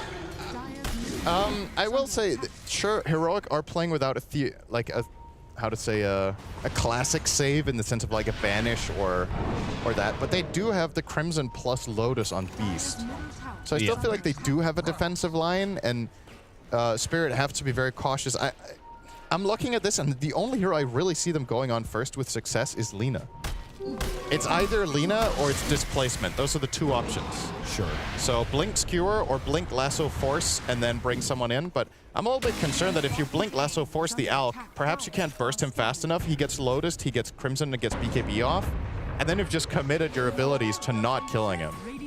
And the fight will get really complicated very quickly. Is there a moment in this game that you feel like that opens up a little bit more, where Spirit have a certain item or items on some of their heroes that gives them better win conditions? I think the CK Bloodthorn is the item here. Okay. Which is not that far away. Still got a bit to go, but... Because as it stands, Team Spirit have done a really good job of dodging Heroic, I think, for the most part. They are now down 10K. Some of that's just the nature of matching up against an Alchemist. They've lost a little bit of ground from that 6K you were talking about just a few minutes ago, that they were keeping it constant. It's Alk, so yeah. If nothing happens, you should be losing. Which arguably made it more impressive that they were able to keep the 6 to 7K against Alchemist. That means you're effectively winning. Yeah. While playing from behind, but yeah, they found their Monkey King BKB now, so this is going to open up for a potential fight, and they are anticipating that Heroic are setting up for the Roche. But Heroic are anticipating that they're anticipating that, so they're wrapping around. And now, Spirit are anticipating that that was what Heroic were doing, because they weren't in the pit, so they must be doing this. And this game of rock, paper, scissors. Round and round we go. Around the pit. Oh, no. Missing his initiation. That's now competent good. telekinesis. Skewer back onto the Rubik. It looks like they may be trading out supports here. Poshka lives because of the Decrepify. So not a trade-off at all, despite the failed initiation. And Team Spirit is going to put Heroic in an awkward position now. They are going to force Roshan and dare Heroic to try and contest them. Devi did not want to roar the bad, which I understand, but maybe somebody could have stepped up to the plate, like a hook shot. Want to get him out, like... Got the BKB off as the Roar does. Now the Gleipnir, now a Lotus, backing away. Divine Llama trying to get out of the Wukong's command, gets RP'd. Not dead yet, though. Force staffed outside of it. Oh, what an LSA! Hit, but immediately countered by Satanic. They're trying to bail out this Lina. The Orchid does take him out. Satanic dies for it. Back into it. Yuma chasing after the Monkey King, who goes back in with a Boundless Strike. Finishes off one. Now trying to finish off King Jungles, but cannot be saved by Rue this time around. Surely not. A Glimmer Cape, any vision. Malik skewering on through. Yuma is just so tired of this. Pugna chases him away, goes back to dealing with Malik after Laurel, but another boundless strike, this time out of the team fight, allows him to hop into the trees, and away he goes. Rue stunned up, gets too close. Close contact there with Yuma will spell his death. In the end, Yuma is the strongest member of Heroic and is able to push through for a slight victory. Yeah, that was a very close overall result, I think. That didn't really feel like Heroic gained much from that.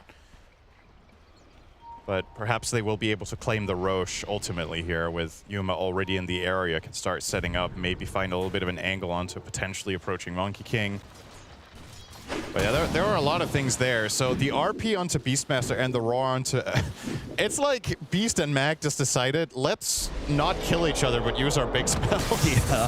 So they roar the Mag with no real follow-up because he BKB'd instantly, so that didn't really work. And then Malik turns around the RP on the Beastmaster, already used everything.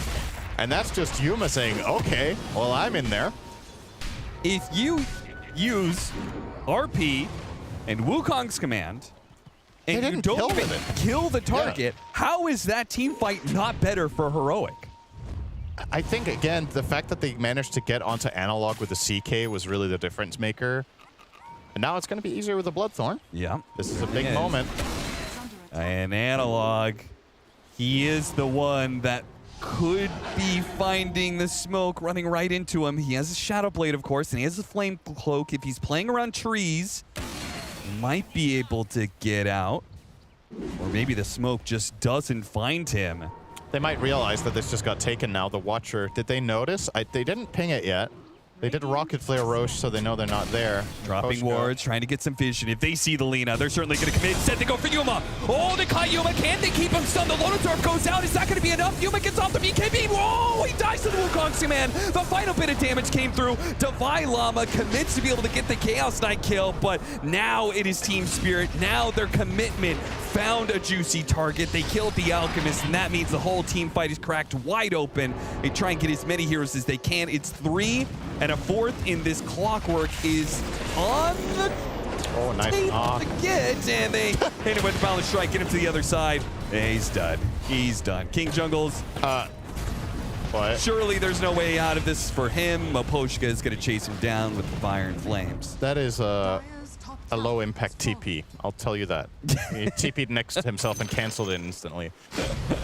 But yeah, huge moment for Spirit. That's the entire lead gone now for the Dire, and the big difference maker is they do have the burst for the Alk this time around. They finally get him and they isolate him. They popped absolutely everything, and he almost lived anyway. So it really goes to show that a little bit better formation and clutchness there from Heroic could have maybe just been a game win there. If Alk lives, they're going to run that fight completely. Yeah. But just narrowly able to get the kill, and begs the question, were they in the right places to protect each other? Was there... I think they weren't able to immediately get a Lotus and a Crimson onto the target that got jumped, so maybe heroes could have been placed in a better fashion, but it is very difficult to see it here. Devi finally gets... It's just a bit too late, right? Like those couple of seconds... Yeah. If that's an instant Crimson Lotus, the Alk lives. And as a result, Team Spirit, big team fight win, get an objective out of it in Roshan. They even up the net worth as well. So against an Alchemist, that means you're winning. They get the Aegis onto Satanic here. Could have chosen Laurel, I would say. Was a valid option here to put it on the Monkey King. Chaos Knight, not exactly the best Aegis carrier. But it does give Satanic some freedom to play aggressive and just get in there and start the fight and know that he can get that second life. For Monkey King, it's a similar story, so I think either is fine. But yeah, as you said, Spirit very much so stabilizing this game. A graph that has been heavily Heroic favored for a very long time is now finally 50-50. It's rare to see been that. A major favorite the whole time. A relatively even net worth game with an Alchemist in the game, and they say it's 50-50. Yep. I almost always feel like if the Alchemist is ever close to an even net worth game, then you have to be losing. But apparently not the case with Dota Plus. Dota Plus just has the data set of one game because Chaos Knight never gets played. Yeah, so it doesn't know. It's been a minute. Maybe Chaos Knight doesn't count in the graph, so it's the 4v5 that's 50-50. The 1-4v5 has been kind of constant. Analog has not been able to really live through a team fight, at least a successful one. He lived through that last one. Yeah, I think he did get the burst off on Satanic in the previous one, right? That was the one kill they did find, was through all the bursts they have, but not much else to write home about. What do you make of Malik's item choice here of getting the Lincolns? I think you're playing with CK Monkey King. We were talking about how AC would be the item here because both heroes benefit so much from the aura. What are you... Is the Roar just absolutely everything? Is that better than the AC? When you already have shown Decrep being a great defensive tool, did you need this? Yeah, it is kind of curious. He's not even going AC now. I don't even think necessarily... Like, it's hard at this point in the time of the game to get a good Roar, I think. Between Chaos Knight and all the illusions that he's spitting out. And then if you Roar the Monkey King, but he's already set up his Wukong's command, like, is that even going to feel good at all? Mm-hmm.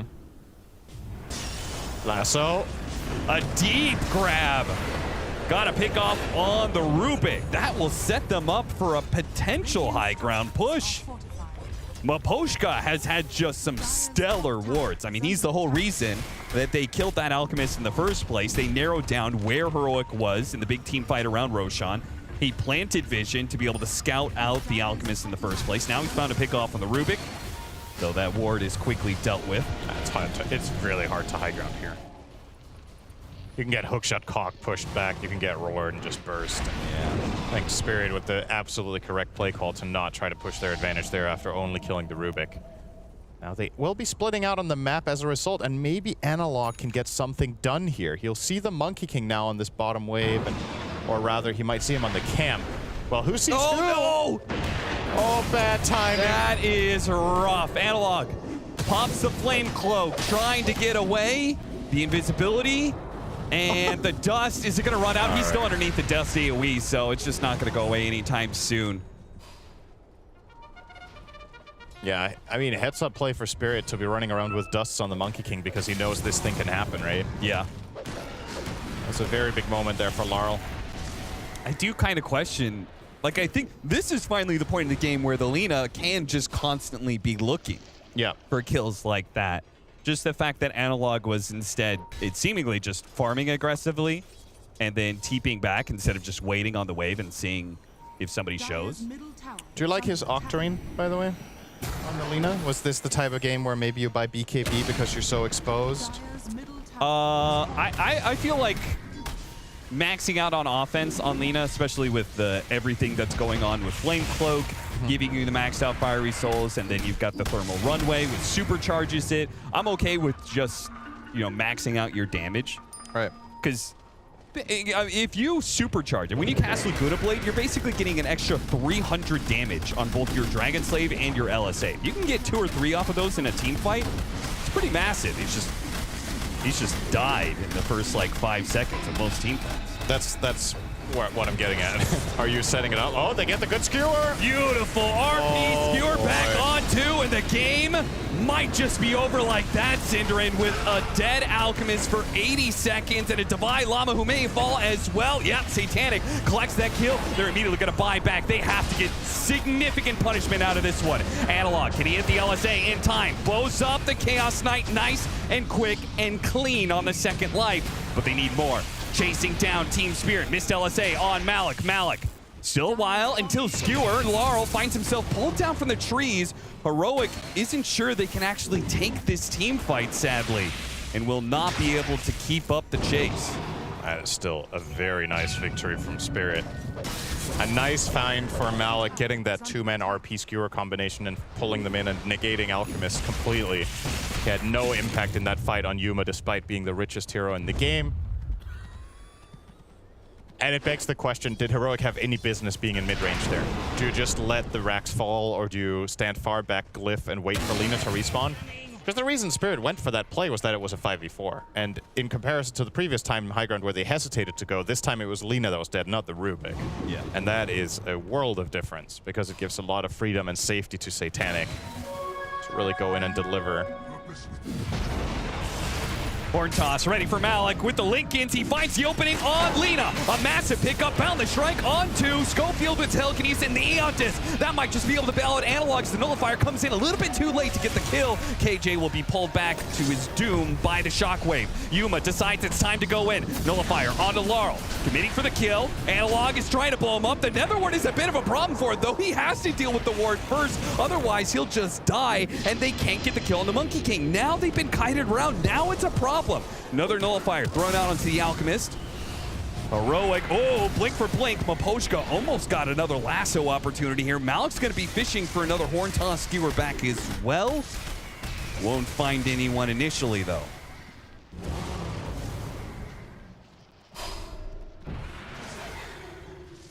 Biding his time, heading up into the triangle, but Heroic has already well retreated. You can take Collapse out of Spirit, but you can't take Magnus out of Spirit. They're still gonna run that. And they're still gonna get their Horn Toss that they want to TI with. Yep, that is. Feels like it's coming on this side lane. Yuma's got to be so careful in his positioning here. Okay, they're setting up on their side. This could be good for Heroic, actually, if they plan this properly and have the Beastmaster. Oh, they go for the Chaos Knight. Oh, the roar didn't go off in time. The quick Manta disjoints that animation, and now it's the Lina once again in some trouble. Eon Disc again protecting him for the Monkey Game, blows him up. Laguna Blade goes down. Primal War committing for the Monkey Game. A Force Staff trying to get him away with the Glimmer Cave, but the Wukong span goes up. It's trouble now for Heroic. They've committed their spells. They didn't get the kills, and now they're on the run. Divine Llama with his BKB trying to get away from Satanic and Laurel. Hot in pursuit, though. They will get this kill eventually as the rest of his team has already retreated. They are already out. King Jungles, he's not making it out alive either. It's just the Alchemist with 4 dead allies. I gotta say, Cap, as much as you like that Octarine core, I am not a fan. Okay, if you want the Octarine, you're not. Then you got him by BKB after, right? He's just getting nullified on his disc. The Monkey King is just jumping on him, popping the nullifier, and just going to town. And Analog just cannot stand his ground in these fights. He's 7, 8, and 7 on mid Lina, which is that score line on that hero does not win games. I've seen that hero played enough at a pro level to know that for a fact, so yeah. I highly question the itemization there. I think this is a bit too all in on offense when a lot of games this is fine, but you just got to look at this specific game and what has been happening over and over, and you just ask yourself, wouldn't a BKB have saved him in like 3 or 4 of those fights and allowed him to really turn things around with his team? Yeah, if you're going to go full offense, you better be damn sure that your positioning is perfect, that you don't get caught out, and that just hasn't been the case, as you said, all game long. Buybacks to try and defend the throne here. But a Wukong's command goes out, and they're just going to have to brave through all these stone soldiers. Clockwork already dead. Yuma with just Analog to help him out here. Boots of Travels in deep on top of them. Eon Disc goes out. They're just going to call GG, knowing that there is no way they can stop Team Spirit with full momentum now with a 24,000 net worth lead. They will take game 1. And this was a game 1 where things were looking really good for Heroic, lest we forget. They were in a very good position. They had many good early rotation and team fights, and they were building the momentum, getting the Crimson Guard, the Lotus on Beast. Everything was coming together nicely. But then a couple of team fights just don't go their way. And the man on your screen here, Analog, it was a very targeted approach from Spirit in every fight. They know this mid Lina, they know how it works. Laurel plays it too. And they made the call over and over, let's go on this Lina. With the exception of the one time they lassoed the Alk to start up a fight, it felt like most of the times Analog was just in the crosshair. Yeah. And this continues the sort of narrative, for me anyway, of Heroic's performance at this tournament, that there was never a single game where it felt like all 5 of them were clicking.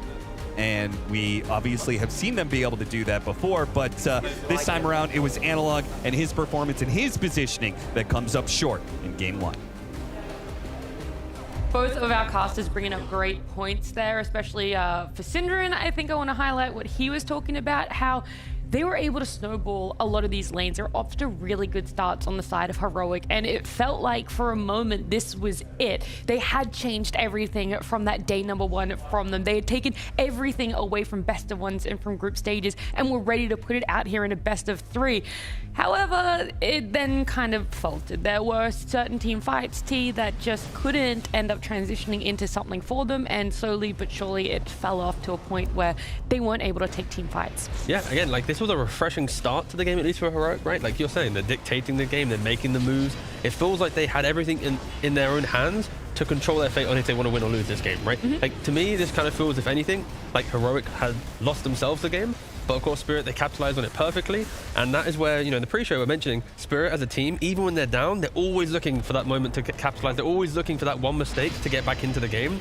And even though Spirit win this game, it's not a clean game at all from them. There are multiple times where they're forcing different fights, they're jumping by themselves, they're not syncing up their spells. So it wasn't clean on either side, but Spirit was able to win, you know, the bigger fights to get into the better position in the game. What would you say was that turning point, that one big mistake, Fear, that you saw, oh, okay, it's really like, you've just done it. You've already opened that door up for Spirit. Yeah, I mean, I think generally it's going to come down to the Batrider initiations here. Getting the big lassos on the big targets, either the Alchemist, the Linas. We also have the Magnus. What I did talk about in the draft panel, which I was afraid of with this Lina last pick, very vulnerable to being repositioned. And you are playing versus a Batrider, you're playing versus a Magnus, you picked it into this, and this hero does get a lot of net worth, but the problem is she's very squishy. So if you do manage to grab a hold of her or lock her down, she will die almost immediately. That last pick CK was also great in that regard, but it does come back as well to Heroic. Like they were in the driver's seat as well. If they played an absolute perfect game, they could have won this. However, Heroic is not really looking like the type of team that should put themselves in positions where they have to play perfectly.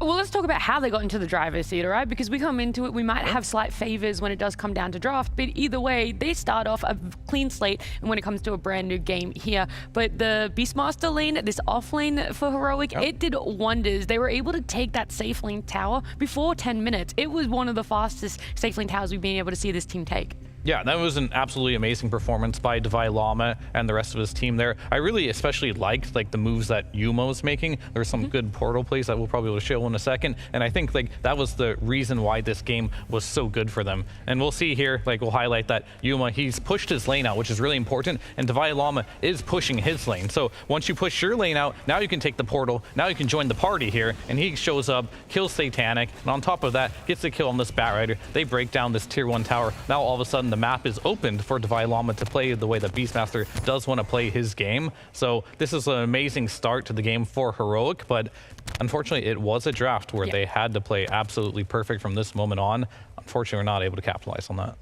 Is that the only scenario in which we could be seeing carries portal through and have success, is when both their lanes pushed out and your offlaner is also willing to be pushed up? That's the ideal situation, right? The other situation is you're being pressured, you can't really be there anymore, so you take the portal just so you don't get killed by the aggression of the enemy. Yeah, I mean, there's also the variation where the enemy carries pushed down towards the offlaner, the carry sees it, now chases down a carry that's out of position himself. So there's so many variations of how to use a twin gate, but at least in this game, Heroic were using it very well, right? But then they fall short later down the lane. Okay. We do want to talk about, I guess that's a better way to word it, right? It's not so much maybe Heroic falling a little bit short, but Spirit being able to hold on for the way they did, right? Their lanes went really rough. It felt like with how intrusive Heroic were on the side of Spirit, I thought they were going to lose all of their farm, and that was it. We weren't going to see this Chaos Knight get anything, but for Malik on this Magnus, he was using this RP what felt like on cooldown. He was constantly being able to find pickoffs with it, and then slowly that transitioned into, okay, now I'm RPing 2 heroes. Now I'm able to get good initiations for the fight along with that Batrider as well. Yeah, and that's the key thing with the Batrider, right? You know, when we think about when was the real pivotal moment, you asked earlier, I didn't want to give you the answer. No, that's all right. Yeah, I wanted to wait until we could show you the highlights for it, but you know, 32 minutes into the game, this feels to me where Spirit, they're the better team strategically because they're respecting vision, right? As you see on the screen here, Maposhka with the smoke, he places the ward down, but look at Yuma's positioning right now. He's in the tree line. There's a high ground ward above for Heroic. So right now, the vision side of things, they see everything, but we're going to continue the clip a little bit and look at Spirits, they're not here, Spirits' vision. They see nothing, but Yuma, he gets impatient. He clicks away from the tree line. If he doesn't just leave this tree line, if he just waits and holds his ground, utilizes the high ground vision that we just saw, frames ago, seconds ago, then Yuma isn't the one getting jumped. They're not the ones throwing away this 8,000 plus gold lead. But he gets impatient, and then we'll watch out the entire fight. Poposhka, with that ward he plays from the smoke, they drag the Alchemist, the only hero they did not want to go on first. If they jump any other hero, Heroic probably can go even or win this fight. But Yuma's impatience, again, just hold that tree line, hold that position, and Heroic are going to be perfectly fine. But the fact that he steps up, and Spirit, not Secret, are utilizing smokes, getting that nice position, respecting that high ground is so fundamentally held around the pit, they outplay them. So strategically, they were just a better team. And if Yuma and Heroic, they just played a little bit better, that fight is going to go their way. But it's just the small things that Spirit were doing better. So you think patience, that's something that might need to come to 1000%. Heroic a little, which is funny because it's like they're in a great position for you. They have this net worth lead. You want to keep applying pressure, and in that space, your mind goes, okay, we just keep going. But it's actually sometimes to keep going, you need to fall back. You need to just sit there and wait for them to be able to make the mistake, open up. And yeah, I kind of got deja vu watching this game, and really? the OG game we watched where Spirit also won, where they had a Magnus. It's just like they seem to struggle a little bit in the early game, but they like to pick these heroes that are extremely dominant in the mid-late game, especially like this Magnus, this Bat Rider. They like to punish your positioning, and they did it this team. And if you're not a team that is incredibly like methodical in how you're playing and where you're moving on the map, these heroes punish that very hard, like these Magnuses and stuff. So they're punishing these teams that are making these mistakes right now. Sure, maybe Magnus isn't the best laner right now. He's still pretty strong, but they're not drafting to win their laning stage. They're kind of drafting to win the mid-late game, and it's working against these other teams if they don't snowball too hard. Yeah. That is one way, I guess, to be able to draft for yourself on the side of Spirit. It is always that we're very used to, if you're going to lose lanes, then there isn't much space for you. But Spirit, there are a team time and time again, doesn't matter what roster they have with them, they're able to bring it back in that mid game, close it out. But that's only game number 1. We do have a game at number 2 because this is a best of 3. But before we get there, let's head on over to a break.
Hi guys, I'm 9. I'm just a low-key chill guy who likes Dota. When people flame me in pubs, I don't speak back to them. I just start yelling in the mic in German. Not because I'm angry, but because the language is so nice. I'm just a chill guy who's enjoying the dodes. He's just a chill guy. He's just enjoying it. We will get to see that chill guy playing later today, but right now we have to close out this best of 3. Right now, Team Spirit are 1 game up against Heroic. They've had a little bit of time to adjust themselves, get maybe into a better headspace for them. Maybe just forget about that game entirely. I don't know if that's Warning, what you want to. You might hear a loud sound soon. Nice. we got the Heroic huddle. Thank you. I needed that. I needed the warning. Why for don't we do myself. panel huddles? Huh? Why don't we? Did you want to? You want to scream into the mic altogether? That is probably my we haven't issue. run it through production, but I feel like they can do theirs, we can do ours, you know. Maybe when we're ready to send a cast. That just sounds like a very parental no. You're just telling me no. Great idea, Maybe but no. next time, honey, we Okay. could do it, all Thank right? you. But for now, let's focus on changes that Heroic might have to do for themselves to be able to stay alive in this tournament, because it's a single elimination. They're already facing the odds of going home.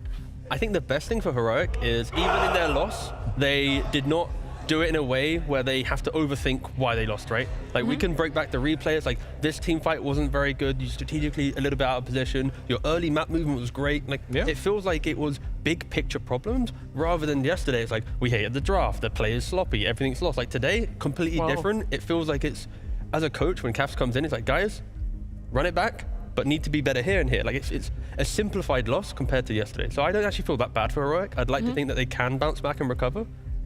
But they're still in a difficult position. Yeah, I mean, I definitely think there's multiple angles you could take here. One could be Spirit has been winning, they've only won once, right? And it's a very specific strategy. They like to reposition you. They like to play the mid game. So you could eliminate with that in the bans, right? Ban out Batrider, ban Magnus. I think the Magnus one is the big question mark, because do you potentially pick it up for yourself? Was it impactful enough, and are you comfortable enough that, okay, we could use this against them? Or are you willing to then let through? Ban, I think. I think you would rather ban that. And the other approach you could do potentially is what T said, is like just play better, you know, in a lot of ways. Yeah, that one's a little bit tougher to change in 10 minutes. There was some like nuance to it. It wasn't as simple. That's not all I'm bringing to the panel. So. I know, but it's like they had a good draft. They could have won, right? But like they essentially just had to make less mistakes in that particular game. So it's either you focus on your strat, as you mentioned, just play a little better in that regard, or you could try and limit their strategy on Team Spirit. So that's another option potentially too. So I don't know, it's a very difficult call, because as you were talking about before, if you do not ban, if you ban the mag, you let something through, right? Yes. And that's just something you're gonna have to deal with. So it's a hard call, and they're gonna have to decide which route they're gonna take. Yeah, I'm not too sure which one it is, but I do know that our draft is not too far away. Before we get on into that one, though, we're gonna catch up with Cap and Sind.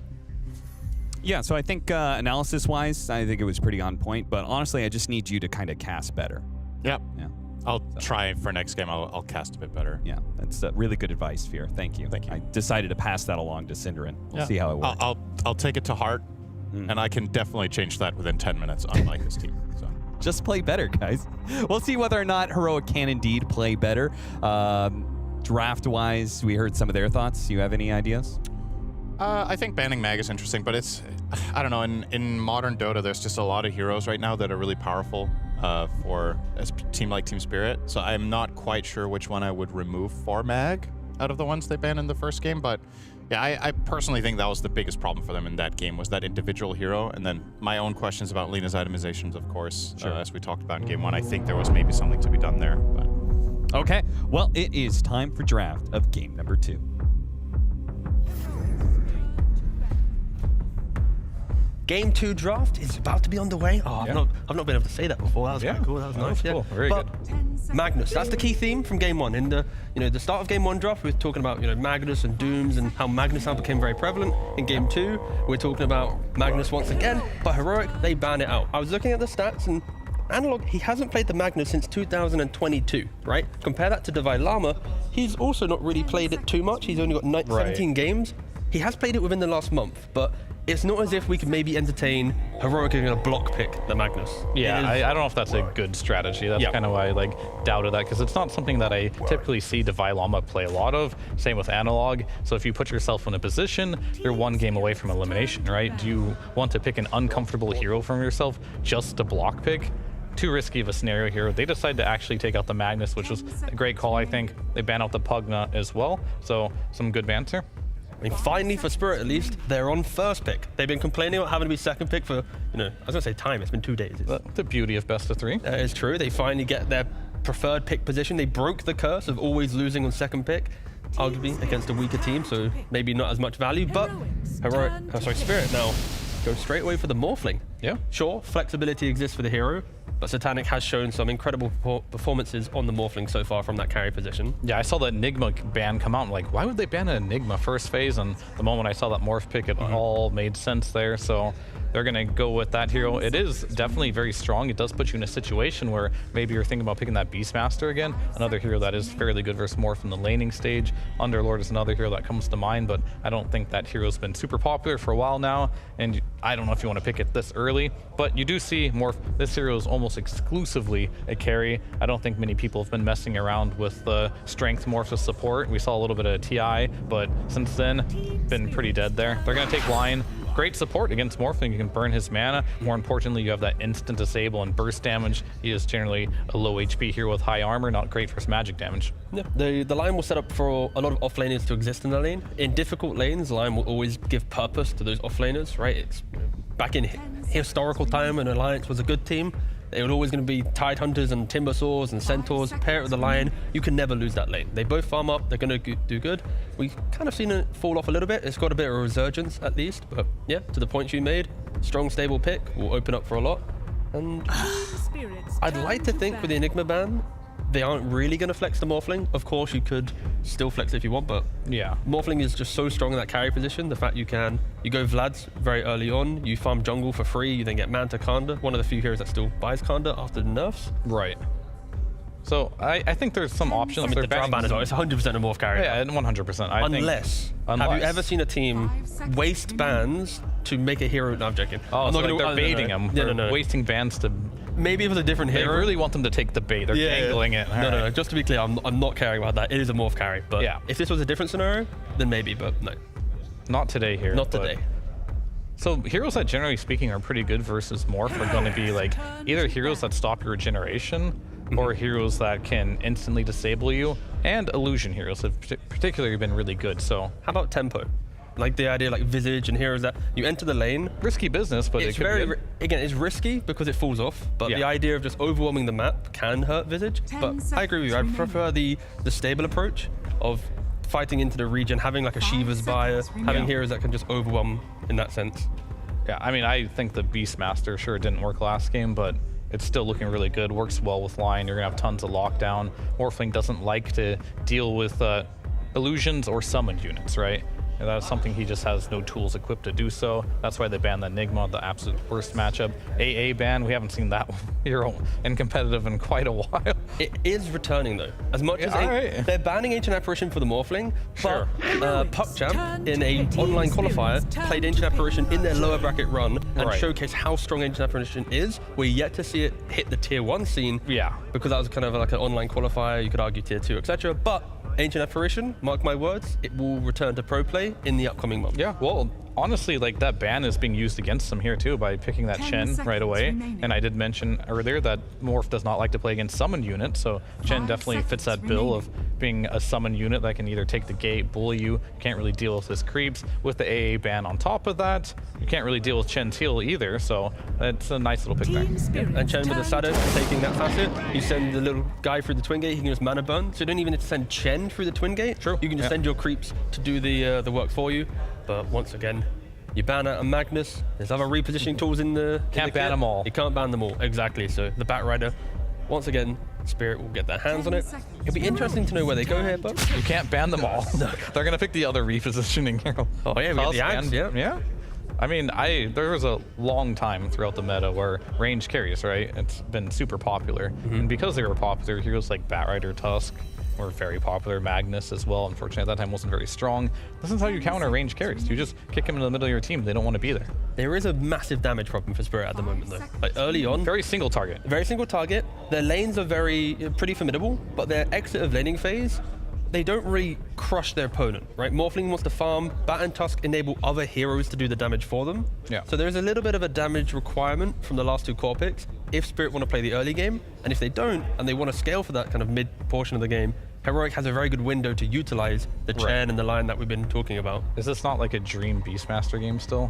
What, for Heroic? Yeah, for Heroic. Like, I know they just lost with it, and I don't want them to like, oh, we lost with Beast. We talked about before, Defy Llama had a 75% win rate on, maybe 74% now, I guess, but it's dropping, yep. It's still incredibly high. He had a good game overall, and I would say this is an even better Beastmaster game than the previous game, so. Why not like Beast plus Earth Spirit, right? Like you have Earth Spirit for like the vessel buying, the Sheep is buying, it's quick on the map. You have the Beastmaster for the zoo that you've been mentioning. All right. Like, I don't mind that at all.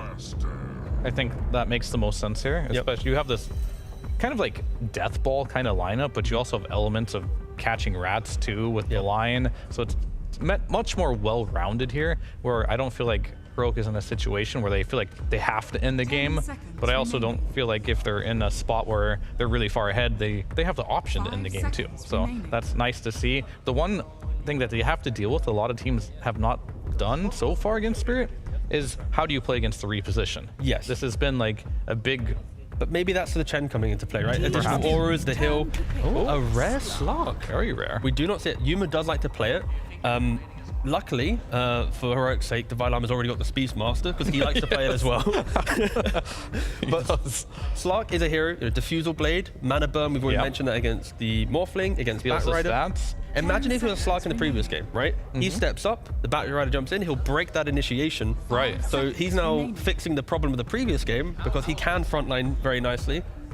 Sure, you could argue it is putting Heroic maybe on a little bit of a timer. You're expecting Slark to take over the early to mid game. A 1v1 or more Slark ultra late game, like 40, 50 minutes. I say ultra late game. I'm leaning towards Morphling there. I think it depends how the team fights plan out, right? Because like if you manage to get a good lockdown on the Morphling and Slark can just hit him, he's going to be stealing all of his stats, right? Which is detrimental, burning his mana. It's definitely, I feel like Slark is a favorable matchup in general versus Morph. However, Slark has lots of issues in the game and typically does not get outside the laning stage very easily. And you think Slark would be good against melee offlaners? He is, but the Primal Beast, pretty good, right? When Slark locks on, you just press trample, you run around in circles. You're probably going to be laning with a Tusk as well. So you can snowball save, you can tag team, just punch the Slark. There's a lot of ways that you can actually take a good lane towards the Slark. I think laning phase, the previous game, we wanted Defy Llama to have a good game for Heroic. Next time, it's how well can Slark get through lane. I don't think it's going to be as easy as the Alk lane last time. Exactly. I mean, unlike heroes like Alchemist or Luna, CK, whatever these heroes might be, Svens, Slark has to have a good laning stage because this hero needs at least level 5 before he can even think about going to the jungle. He's just gonna, because Death Pact does take your does take your own health to use. So if you're trying to kill a camp and you're not even close to level 6, it could be an issue. And he's Radiant side, so he's gonna have the mana regen from the wells rather than the Mighty Mind's giving HP. So if it was Dire side, you could argue the jungle efficiency of Slark might be better because he can. If you lose your lane, correct. But I think if you're doing well in your lane, Radiant's better because if you get level 6, you kind of want the mana regen over the health regen. I had a defeatist mentality there. I apologize. Good point. We are playing to win. My bad. Of course we are. So yeah, if you're ever doing poorly and need a jungle pre-level 5, it's always better to be on Dire. Dire, exactly. So if you're expecting to lose your lane, you're a Dire player. But Spirit, again, the Primal, we would mention the lane. Even in the game, I think Primal Beast does incredibly well against Zoo strategies because he doesn't mind just running through that front line, pressing BKB, Shiva's Ags. Like, it's so chaotic that to then kind of reform your positioning on Heroic can be difficult. As once you're set up, you want to play that area. It's like, I'm taking this tower, I'm not taking the tower, then running back. Like, you are somewhat locked into where your Zoo has been moved towards. And that's where Primal, with items, can deal with that very nicely. Yeah, indeed. I actually really like Heroic's draft right now. I must say I'm not feeling Spirit this time around. Okay. I feel like you have a lot of everything on Heroic. I think Primal somewhat is an answer to a Slark, but I've also seen Slark do incredibly well versus Primal in the laning stage. You just keep poking him over and over again. If he tries to get aggressive, you can just kind of leap out, right? And not really deal with that. So it's really going to come down to that. The one thing that I do think Spirit does need right now, they need a way to stop Slark from just pressing R and TPing. Otherwise, he can split push to his heart's content. But then also, on the flip side, Heroic, would you agree with me here that they need their mid laner to be a playmaker? Right, Beastmaster wants heroes to come to his lane, Slark wants heroes to come to his lane, right? They want to overlap, and Slark will naturally twin gate, and they do ban the Earth Spirit. I feel like that would have been, that's the hero that we called earlier, it does get eventually banned out, but then Spirit, they go for a sniper. That is, it feels like just anti-Zoo, right? Like you go to a tower, there's gonna be shrapnels, Primal standing his ground. Once you deal with that, then there's the potential chance that Morphling will just jump in and shotgun you. I don't mind it. It still gives Heroic a good window to be the aggressors in this game. Yeah, definitely. I think this sniper pick overall, a lot of these mid laners are kind of just counter picking the overall last pick of the game. Like when you pick these Linos, you pick these snipers, it becomes very difficult to what you want to pick. They're gonna go for a Tiny. I have not been impressed by this hero for a very long time. Could be a rough lane in the mid lane too. Of course you can't. You do have the Craggy now, so you can reduce some of that peep harass that he's gonna keep throwing your way. But overall, I still just like the composition of what Heroic has going on here. Like they have really good playing the map. They can take your towers. Chen and Beast can always just show their summons on the map, and Tiny, Slark, and Lion can just run across the map. But that's really contingent on if they can break down a couple towers, and then on top of that, just be able to just use the map as well and be ahead in net worth. I mean, the sniper pick, it was preventing heroes like Puck to come into play for Heroic as well. And I'm actually a little worried for Heroic that, yes, the early game is meant to be theirs. 25 minutes in, they're controlling everything. But at that 30-minute mark plus, the mistakes that they make will just make this game really hard to play, right? Taking towers, do you really take towers when you have the shrapnel, the primal? Like, again, it feels like they're very locked into momentum, early game, flawless gameplay. And as soon as the game gets difficult, positioning is the key, right? Like, if you get a good smoke and you kill the sniper beforehand, stuff like that. Like strategically, Heroic has to play very well to win this game. Like if they make mistakes, that's where Spirit, like it's so simple for them, right? Sniper's on the back line.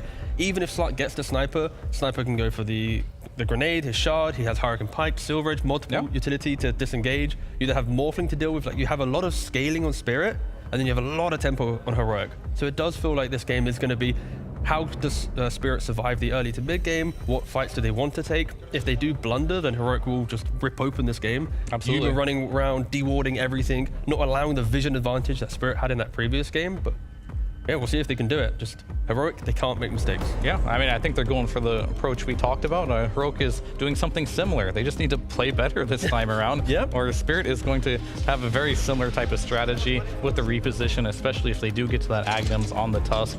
Putting heroes like Tiny, Beastmaster, and Slark in a position they don't want to be in is very uncomfortable. So we'll see if they can get to that stage. And Heroic, it's all about tempo here. Will they have the tempo to be able to snowball, play the map they want to? I mean, they're going to need the tempo because they're a single game away. If they lose this next game, the gauntlet, over. It's not forgiving. You're going to be eliminated. You're going to be out. So for Heroic's sake, they're going to have to hope that they have the layers of aggression in this draft to get themselves to a game 3. And also, who's going to take you into game 2? Capitalist and Syndrome.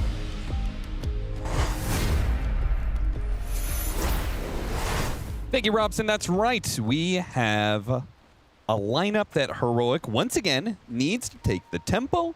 They need to play better than they did in game 1. But they do have some heroes to take over the game. In fact, they've got Chen on their side. Synderen, which Nat pointed out to us, has been banned in every other game against Heroic. This is their first chance to be able to get their hands on the Chen. Yep. It's banned against this team a lot of the time for good reason. I think it really plays into their team identity. And I also think that's part of the reason why Davai Lama looks the strongest on this team when he's playing a hero like Beastmaster, is that I think it really ties things together for their other players too. It's not just that the individual player is good at the hero mechanically, but it gives them guidance in the game, and it makes it more obvious for them what they are looking to do next. They have very good cohesion when they're playing around Chen. Oh, late smoke runs into each other. 3-man Earth Spike, but they don't have any heroes behind it. Schofield caught by the shard, bumped back down to low ground by a great flame break from Rue. And now they're even going to get some damage on Divine Llama. Not enough to threaten him, really, but they'll kill his Hawk, they'll kill his Boar. That's a lot of experience. A lot of experience, a decent amount of gold, and still getting 2 bounty runes out of the situation. This might not sound like a lot, but Morphling is going to lane with 47 experience. And the reason, this is perhaps not the hero that's the most important on, but a lot of the times when we see a kill on the side lane, it's whoever gets level 2 first and pounces on the opportunity, right? Right. And you look at Spirit's side, this top lane, the Tusk will get level 2 before the Lion, and then all of a sudden you're looking at a Shards into tag team play with a Morphling Waveform or Adaptive Strike, and maybe you get a secondary kill. Sure. So, gotta look out for that if you're heroic. You should know that they will level up first. But overall, a good start here for Spirit. And I pretty much agree with what the draft panel was talking about, right? It feels like pacing versus late game. My biggest concern is I am not a Slark enjoyer. I'll just say it. I don't think this hero is particularly good. Okay. And I don't know how much I like it together with Chen. I feel like they might not necessarily play the same game. I find Slark to be this strange hero that has, if you draw his like power curve, it's like very up and down. He's generally, a lot of the time, quite weak in lane. Obviously, this lane matchup is decent with the Chen. Then he gets quite good when he gets his first and second item. Then there's like this awkward mid-game timing where enemy heroes have BKB and you can't really fight them. And then eventually you get 4 items and you become strong again. But how does Chen play that curve, right? It's like, obvious carries you like to play with Chen is something like Alchemist, because then Chen gets his auras, you take Roche and you end, right? You just win the game. Sure. Slark does not hit towers for anything, and he also isn't the best team fight hero. Slark is very good at like skirmishing and scrappy fights, whereas Chen is very structured. You know, you group up, you go do something as 5.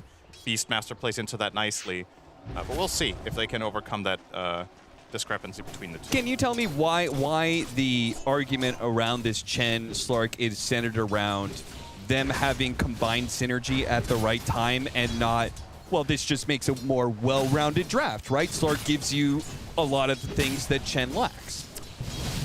I mean, first of all, I'm not, oh, hang on. Oh, Schofield still blocked in by the Shard. It was good or spike, but similar situation. And as you said, the level 2 timing, the tag team is enough to get the kill. And it looks like they were level 2 at the same time, but Devi was level 2 and Lion was level 1 there. So yeah. He didn't have anything to fend for himself with aside from the US spike. I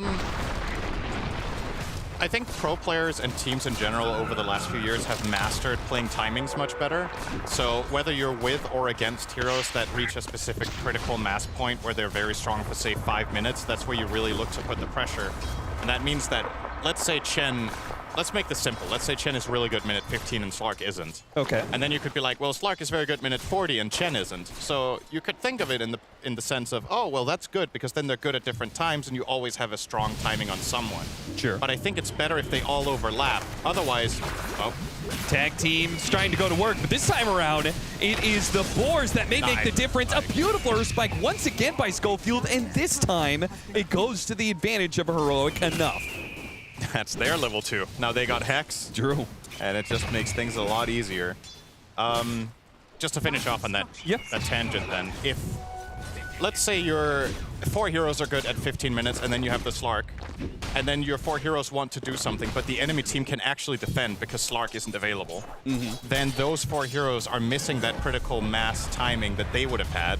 And then when Slark is online, maybe they don't feel the best anymore. So I know it's like, it's maybe a little bit oversimplified way of thinking about it, but I think there's some truth to it in a lot of games that if you can have all of your heroes play to the same time, that's why we also see teams get like lining up their BKBs at a similar timing or going for a smoke when they just picked up 2 items that are worth 4,000 gold, because then they know, well, when this fight breaks out, statistically speaking, we're just ahead by default because we have new information that they don't, and we converted our gold into actual team fight impact. Yeah, I would say it's like Game of Gladiators. It's a great example of a team that totally understood the Chen timing and was able to hit you with the strongest punch possible to get that knockout at 20-25 minutes. So no, it totally makes sense.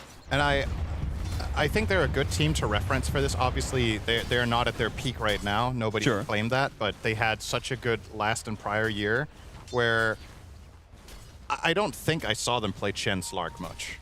When they played their Chens, it was always with some sort of like faster carry, like Alk or Weaver or Chaos Knight, where he was really joining the plays. Nice pounce from Yuma. Should potentially get the job done. Oh, gets the flame break off just before he gets his mana burned away. Nice separation. Yuma certainly has proven to be a menace, at least for the laning phase in this matchup, as Primal Beast not having fun against the Slark and not much the Batrider can do to rectify the situation. Mid lane, Panel was talking about this as probably being sniper favored, which I would agree with, and that is also the current state of affairs. Of course, Sniper is very vulnerable to rotations, and that's where Tiny can be really good in this matchup is, let's say, Chen smokes in there, or Lion comes in with a Lion, just a little Hex Earth Spike to set up Tiny to reach. All of a sudden, things are looking hot, but then it's the other way. Oh, he is up very high. A mid-air Tusk is going to land onto Laurel, but they also have the Batrider. Don't look up, Laurel. He's about to get Goomba stomped. Hopefully the lag. Nice perspective. Side soon. The only Chen and Slark pro games in 737 have been Liga Team, a win against Yellow Submarine, and Beast Coast, a loss against Apex Genesis. So 1-1, and not tier 1 teams, right? Both Beast Coast and Liga, I would say, are in that tier 1.5 or tier 2, whatever maybe, area, but their matchups, right? Those were not tier 1 teams.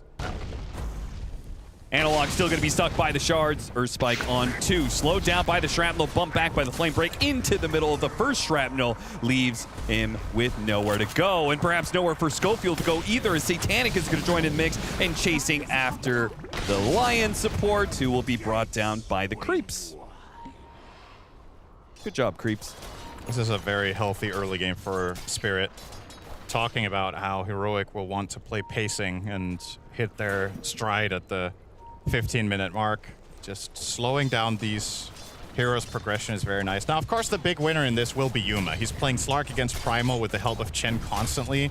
Primal will never be able to win this. If it was a flat-out 1v1, I think Primal can actually win this lane just by constant harassment with Trample just running on top of Slark. And if you fail the pounds a single time, you're just stuck taking the full Trample damage.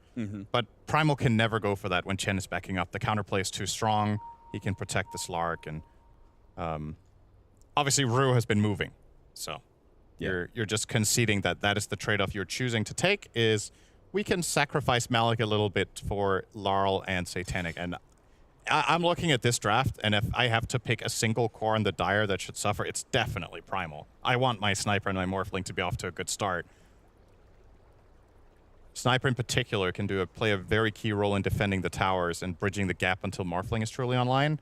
And Primal Beast, if you have like a subpar game, if it's all right, you can still serve the purpose of being a lightning rod, going in, tanking damage. Bad, says Malik. He's not having a great time over here. Satanic being honest. They asked him for his CS and he said 28. And Beast says 27. Wow, they're actually telling the truth. Except Laurel, he says 40-40. Laurel is I'm kicking ass in this guy. Everybody else is saying the nice pub today, guys. Ooh, what happened in today's pub? Well, maybe they went to have a drink before the game. I wonder if there's a good pub nearby. There probably is. Oh yeah. Well, maybe not near the studio, but it's true. We are kind of in a business area. And so are the teams, because they mean business. True. And that's why they do not want to be paused right now, but a little bit of... Excuse me? Spirit certainly mean business. Oh. They got the 1-0. That's fair. Heroic feels like they haven't quite showed up to play at this tournament, I think I think it's just they could do better. We've seen them do better. Yeah. And I think even, with a stand-in. But... unfortunately, things just haven't quite come together. As they said in the pregame interview, right? It's like, if things could have gone a very different way. If we just woke up a little bit better, got that snowball going, but instead it played against them. And there's no doubt that they've played better today than yesterday at the games we covered. Yes. How much of that is down to the fact that they're playing an opposing team that was second to bottom in their bracket or in their group is obviously kind of hard to quantify, but I definitely think their drafting today has been, especially in game 1, was better for sure than what we saw yesterday. Gut read, Cinderin. If they, again, this is the type of tournament where if Heroic somehow win this series, right? Let's say they win 2-1. I wouldn't be surprised to see them go another round or two, just off of getting started, you know? Like getting some confidence, getting the ball rolling, figuring out what they need to solve of problems. And then the distance in skill between the teams at this tournament is not big enough that you can just write a team off and be like, oh, they went 0-4 in their group. They're definitely done. Like, they don't stand a chance, you know? Yeah. I don't have that vibe with Heroic. I just think they're in a bit of a slump. But those can turn really quickly. There's been countless examples of that in Pro Dota over the years. We have not gotten much footage of Group B.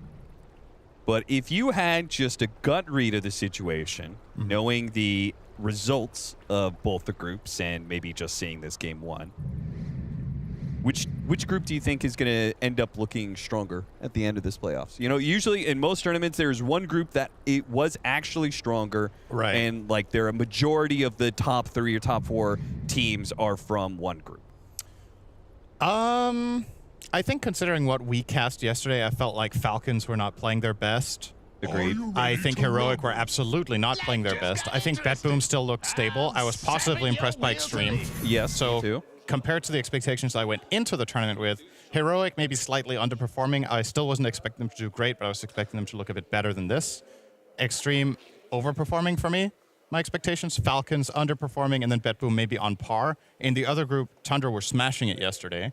OG were not looking great, which I also wasn't particularly expecting them to do. So all in all, when I look across these groups, I don't know, my gut says I think Group B is maybe a bit stronger. That's what my gut says. But it's not by a lot, though. Yeah. So for reference, in that group, Gaimin got 2-2, Liquid got 3-1, and Spirit got 1-3. That was a harmonic group. It's a very nice look where one team is 4-0, another team is 0-4, and then it's 3-1, 2-2, 1-3. Just perfect arrangement. No ties, nothing in that group. For me, it's the fact that Team Spirit went 1-3. Yeah. Because I thought their form this year has been pretty solid. Like, I did not expect them to knock it out of the park the way they did at these previous tournaments. Like, I thought they had a very respectable performances, and Satanic, you know, showcase all of his skill and all of his potential. But I also think that, like, Malik really was stepping up to the plate. It felt like Maposhka got everybody in line. Rue has been an excellent stand-in / whatever he is for Team Spirit, you know? So I thought, like, the whole squad looked pretty good in these previous tournaments. So I was rather surprised that they were 1-3 and got outdone by Game of Gladiators, who has been struggling a bit more. But maybe that means Game of Gladiators feels like they're back into form. I guess we'll just have to wait and see. That's the thing about a group like this, right? The sample size. It's fast. Yes, one it's all game. best It's like you don't want to conclude too much. You just get a vibe. I'm not really necessarily looking at the scores the teams got in their groups to justify it. It's more like the vibe I got when I watched them play. Yeah. I feel like a team can be 2-2 and look great. To be honest, it's just, you know, that game one thing went wrong, or they played against an opponent that surprised them with a pick, or, you know, and you can be 0-4, and you can watch the team be like, all their games were close, you know, they could have done it every time. It wasn't out of their reach. The Heroic 0-4 for me that we watched, 2 of the games one of them was hopeless, just flat out homeless, minute 10. Like, that was unwinnable. And the other one looked kind of grim 20 minutes in. So that was not an impressive 0-4 showing yesterday. I believe we have some context, by the way. Knoxville just had a little bit of a look at what they were referencing with that pub comment from earlier that you pointed out. Okay. Supposedly, I believe it was Laurel and King Jungles that played a pub earlier today to warm up, and they were feeding relentlessly. Oh, both of them? In the same team. They were just having a bad game against, I believe... All right, Laurel was doing well, and King Jungles was feeding. Oh, so that's why they're okay. Laurel was doing well. Yeah, all right. But it looked like there was no malice. I think that was with a smile on their face that they were typing that. So all good. Oh, Schofield! Classic Schofield. He's got play. this. He's got this. There's nothing you can do about it. What a steal from Schofield. Gets the double wisdom rune. He's like, my job is done. Hands off the keyboard. Do what you will. Okay, I would argue that just standing still there when you have your spells on cooldown is still a mistake. You should run. Like, make them waste extra seconds chasing you. Run toward their base. I know you couldn't fight back. You could have attacked them for 50 damage, but, I mean, maybe it looks cooler to just be like, haha, got you. It's like, maybe the mental damage is better. Yes, that's what I think. I think the running. efficiency is actually less than the mental damage. Of just standing there? Yes. Maybe. Especially, you know, stealing Wisdom Root. Oh, that does leave Yuma a bit alone here. Does manage to get a pounce to the other side of the trees. Now Analog is here for the punish. Avalanche, toss combo, not quite enough to kill the Bat Rider. Yeah, and he runs out of damage. I think the one creep ruined the toss Ava combo there, so Analog couldn't get the full burst, but Yuma, he's trying to get away, but a waveform does manage to bring him down. King Jungles is still looking for this kill. Analog helps him out. A toss of the Ogre Bruiser finishes off Rue, but Yuma, who was having such a great laning phase, now finds that his momentum has been halted a bit. All is said and done with this Satanic rotation. This is going to be the bottom tier 1 tower going the way of Spirit. Coming back into play, Analog does not have a whole lot of mana to work with, though. They get the pounce, snowball. It's a slow snowball, eventually thrown out. Malik is going to be able to run interference, though. Analog finally gets the toss, finally got the mana to be able to finish him off, but he's in pretty deep. Laurel, he's going to take his time with the Zam damage. Pick him apart. And Analog might not have expected Morph to have skilled his ulti there. A lot of the times we see Morphlings not skill ult level 6. Yeah. But this time around, the turnaround potential that you have by turning into someone like Tiny or Line is just too good to pass up. Sure. Grab that. All right, finds left, right, and center, but can Yuma even get this done? Oh, he's trying to use the ultimate for the extra bit of movement speed, but now he is stuck at a dead end. This is going to be a little awkward. They do have the roar coming out. Divine Llama will help create some space for Yuma to escape. The snowball is going to chase after him here, and Divine Llama, he doesn't have boots, so it's going to be... He's tanky, though. Don't get me wrong, he is rather tanky. He can still take the fight to Rue, as Rue does end up dying to that Satyr. Now, Divine Llama ends up falling. Oh, 3-man respite, Schofield. Is this gonna be enough for Yuma to claim a kill off of this one, or is that steal just not enough? Avalanche on through. That finishes off the Primal Beast. A toss up in the air. Oh, over to the toss, but he managed to snowball, dodging the toss damage there. Schofield shot by Laurel. Satanic. He's trying to deal with this courier. He will get that courier, make a run for it on the other side of the shard, so the waveform will have to keep up with him. Satanic is netting a double kill. The end of all of this, Satanic has been involved in a lot of kills. Despite finding that 3-hero Earth Spike, can't really say that Heroic won that exchange. No. I guess there's a little bit of an X factor with this. Oh, okay, surprise kill. Help. Just getting a little kill in a tower. Immediately afterwards, now I think they feel a bit better. Certainly, with the tower being grabbed like it was. But I think that team fight for me, or skirmish, whatever you want to call it, I think is the perfect example of the problem I have with Slark right now. Like, yeah, he was in that fight hitting heroes for 20 seconds, and it was almost like he wasn't there. Yeah. In a meta where carries are being more and more active in this 10-minute window, awkward upheaval push. Unfortunate. You would feel like if that was a Weaver making that rotation, or a Gyro, or, you know, whatever. A Monkey King. I mean, there's so many carries that... Countless carries. Alchemist. Yeah, like there's so many carries that could be more effective in this side lane rotation to rotation, going through the gate deal. There's so many carries that are more effective. Still, though, game in a pretty even state overall in terms of gold. A lot of the advantage, or the only slot really that there's a significant advantage for Heroic, is in the offlane position where they have a 1,300 gold lead Beastmaster over the Primal. To be expected with how resources were allocated. But I guess also a slight advantage on the supports. The Lion actually sitting on 3k net worth here on Schofield is a good look. Smoke gonna break. Try to pounce up to the high ground. Does manage to hit him with the inhibit from the Diffusal Blade, slowing down Malik, getting them the kill that they were searching for. So still have the finger available. I think some players there choose to finger to just get the stacks running, but I agree 100% with holding that. Keep it for the next fight so you have potential for additional kills, and you pose way more of a threat by being off map right now. And especially against a Morphling, right? Yep. Having that burst damage is so valuable. Extremely valuable. Laurel can't do much to defend his tower against the Chen push.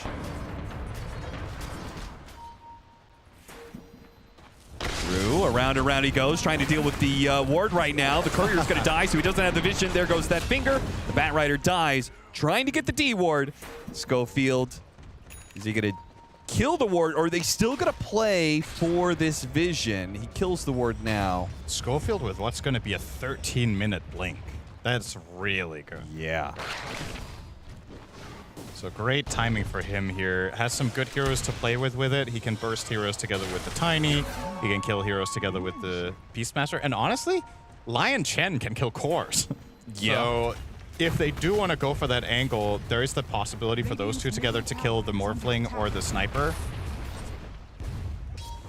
Notice how I didn't include Slark in my options for Lion. No. Because he is, I guess now with Diffusal, he might be looking a little bit more at the into the kill side of things, but a lot of the time Slark kind of wants the second item before it really starts being interesting, like second item eggs. Sometimes you see Echo Saber, sometimes you see BKB. Mage Slayer is the one in this one.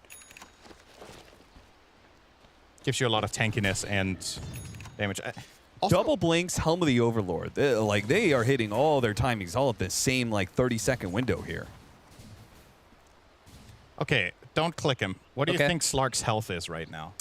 I'm gonna say 1350. 956. Oh my god! That's terrible. This hero's stat gains and base stats are atrocious. This is another part of the problem. You compare it to other carries in this patch that show up at level 9 and they have 1.3k like you mentioned. They have some sort of whatever. The Slark build doesn't buy stats. He needs this Diffusal. And now he's going for the Mage Slayer, so... Laurel's got 1,300 when he's on Strength Treads right now, but it's not the HP that's the problem, it's the movement speed. Nice find. That's really, really good for Heroic. They get that kill streak ended, and they get the gold onto Yuma. That was the ideal situation, the perfect target and the perfect killer, putting them in a nice position here. And despite my concerns with Slark and Chen's timings together, if they do manage to coordinate these moves and they get the right type of fights that are not the full-on 5v5s where Slark can't really commit in and get much done, any sort of skirmish situation, whatever hero should play with, as long as they have CC and damage, you can definitely find the kill. They know this is coming.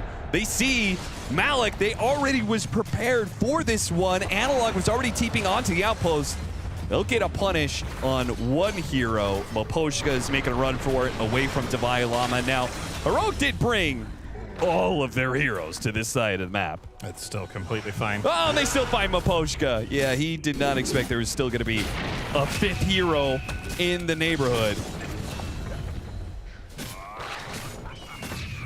All right, well, that's going to be a push on that off-lane tower, most assuredly. Time to make this Helm of the Overlords pay out something for them. And in classic Spirit fashion, Satanic Morphling will be top 1 net worth in this game and probably stay there for the foreseeable future, but he's got his work cut out for him.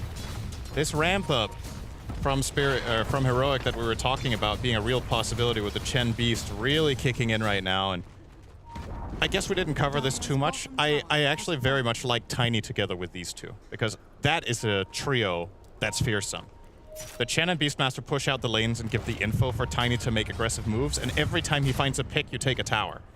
That's what has been the story so far. They find a little bit of a jump, they kill the Primal, turn it into a bot tier 1. They've already taken all the 3 outer towers. Divai Lama needs some help from Schofield. He's got it. Double Sable's going to be used, but the grab may still spell the end for Divai Lama. Now he goes down. The rest of the team is coming in from the side. Chasing after the Lion is Malik. He wants to be able to get this kill. Schofield, though, has the disables. Meanwhile, Heroic coming in from behind, trying to chase after Laurel. Aren't able to get that kill right away. Satanic is going to deal with the Chen army. They'll kill the entirety of his army. Hellbears and 3 Centaurs, and they're going to deal with the Helm of the Overlord creep. The Dragon can't get out either. They just got a lot of gold without getting a hero kill, really. Killing the Chen army and the Overlord creep is as good as killing a hero, I think. Jump at each other, manage to get the toss on the toss. So now counter snowball there from Slark. In some trouble. Shadow Dance can't really pounce away. Still on cooldown. Committing for a kill like that, dying right away. I mean, Maposhka did buy back, but still, that was certainly not worth it for the carry of Heroic.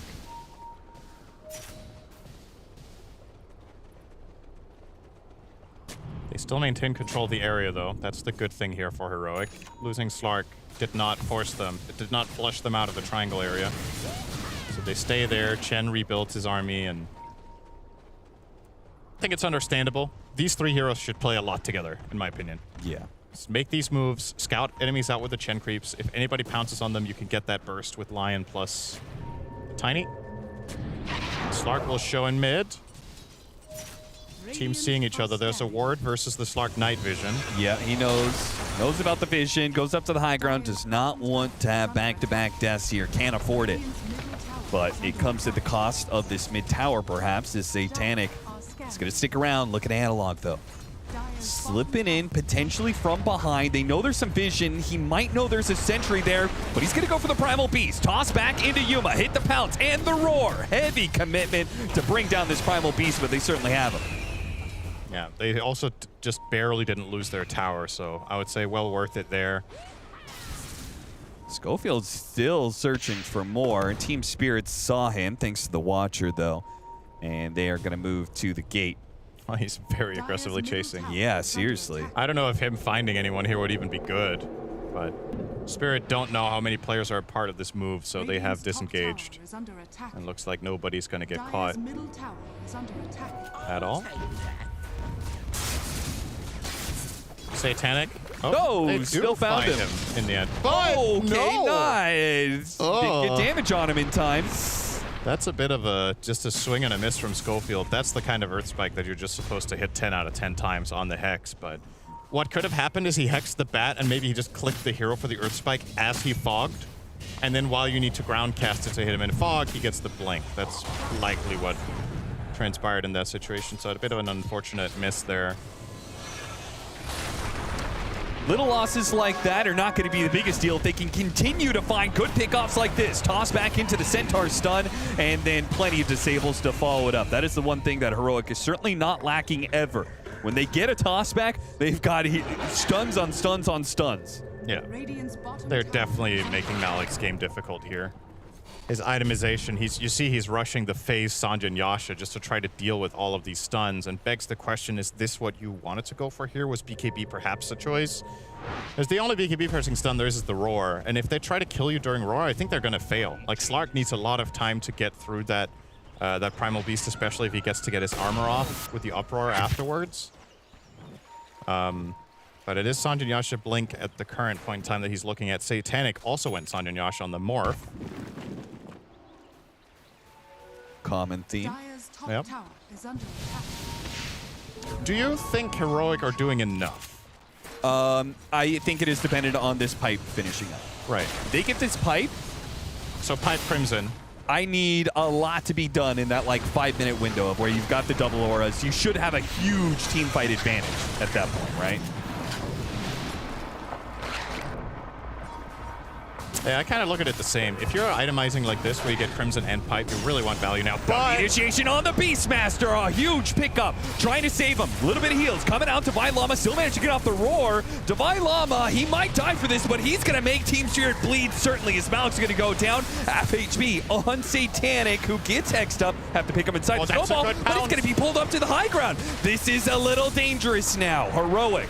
They're playing it slow. Hurricaned around, and it's because Analog is still trying to deal. Oh, he managed to blink away just in time, but if they find a beggar kill, nice play by Satanic, turning into the Tiny, but he's still going to be tossed in the air. That's Rue, rather. The sniper still able to get away, and Laurel bailed out by his carry.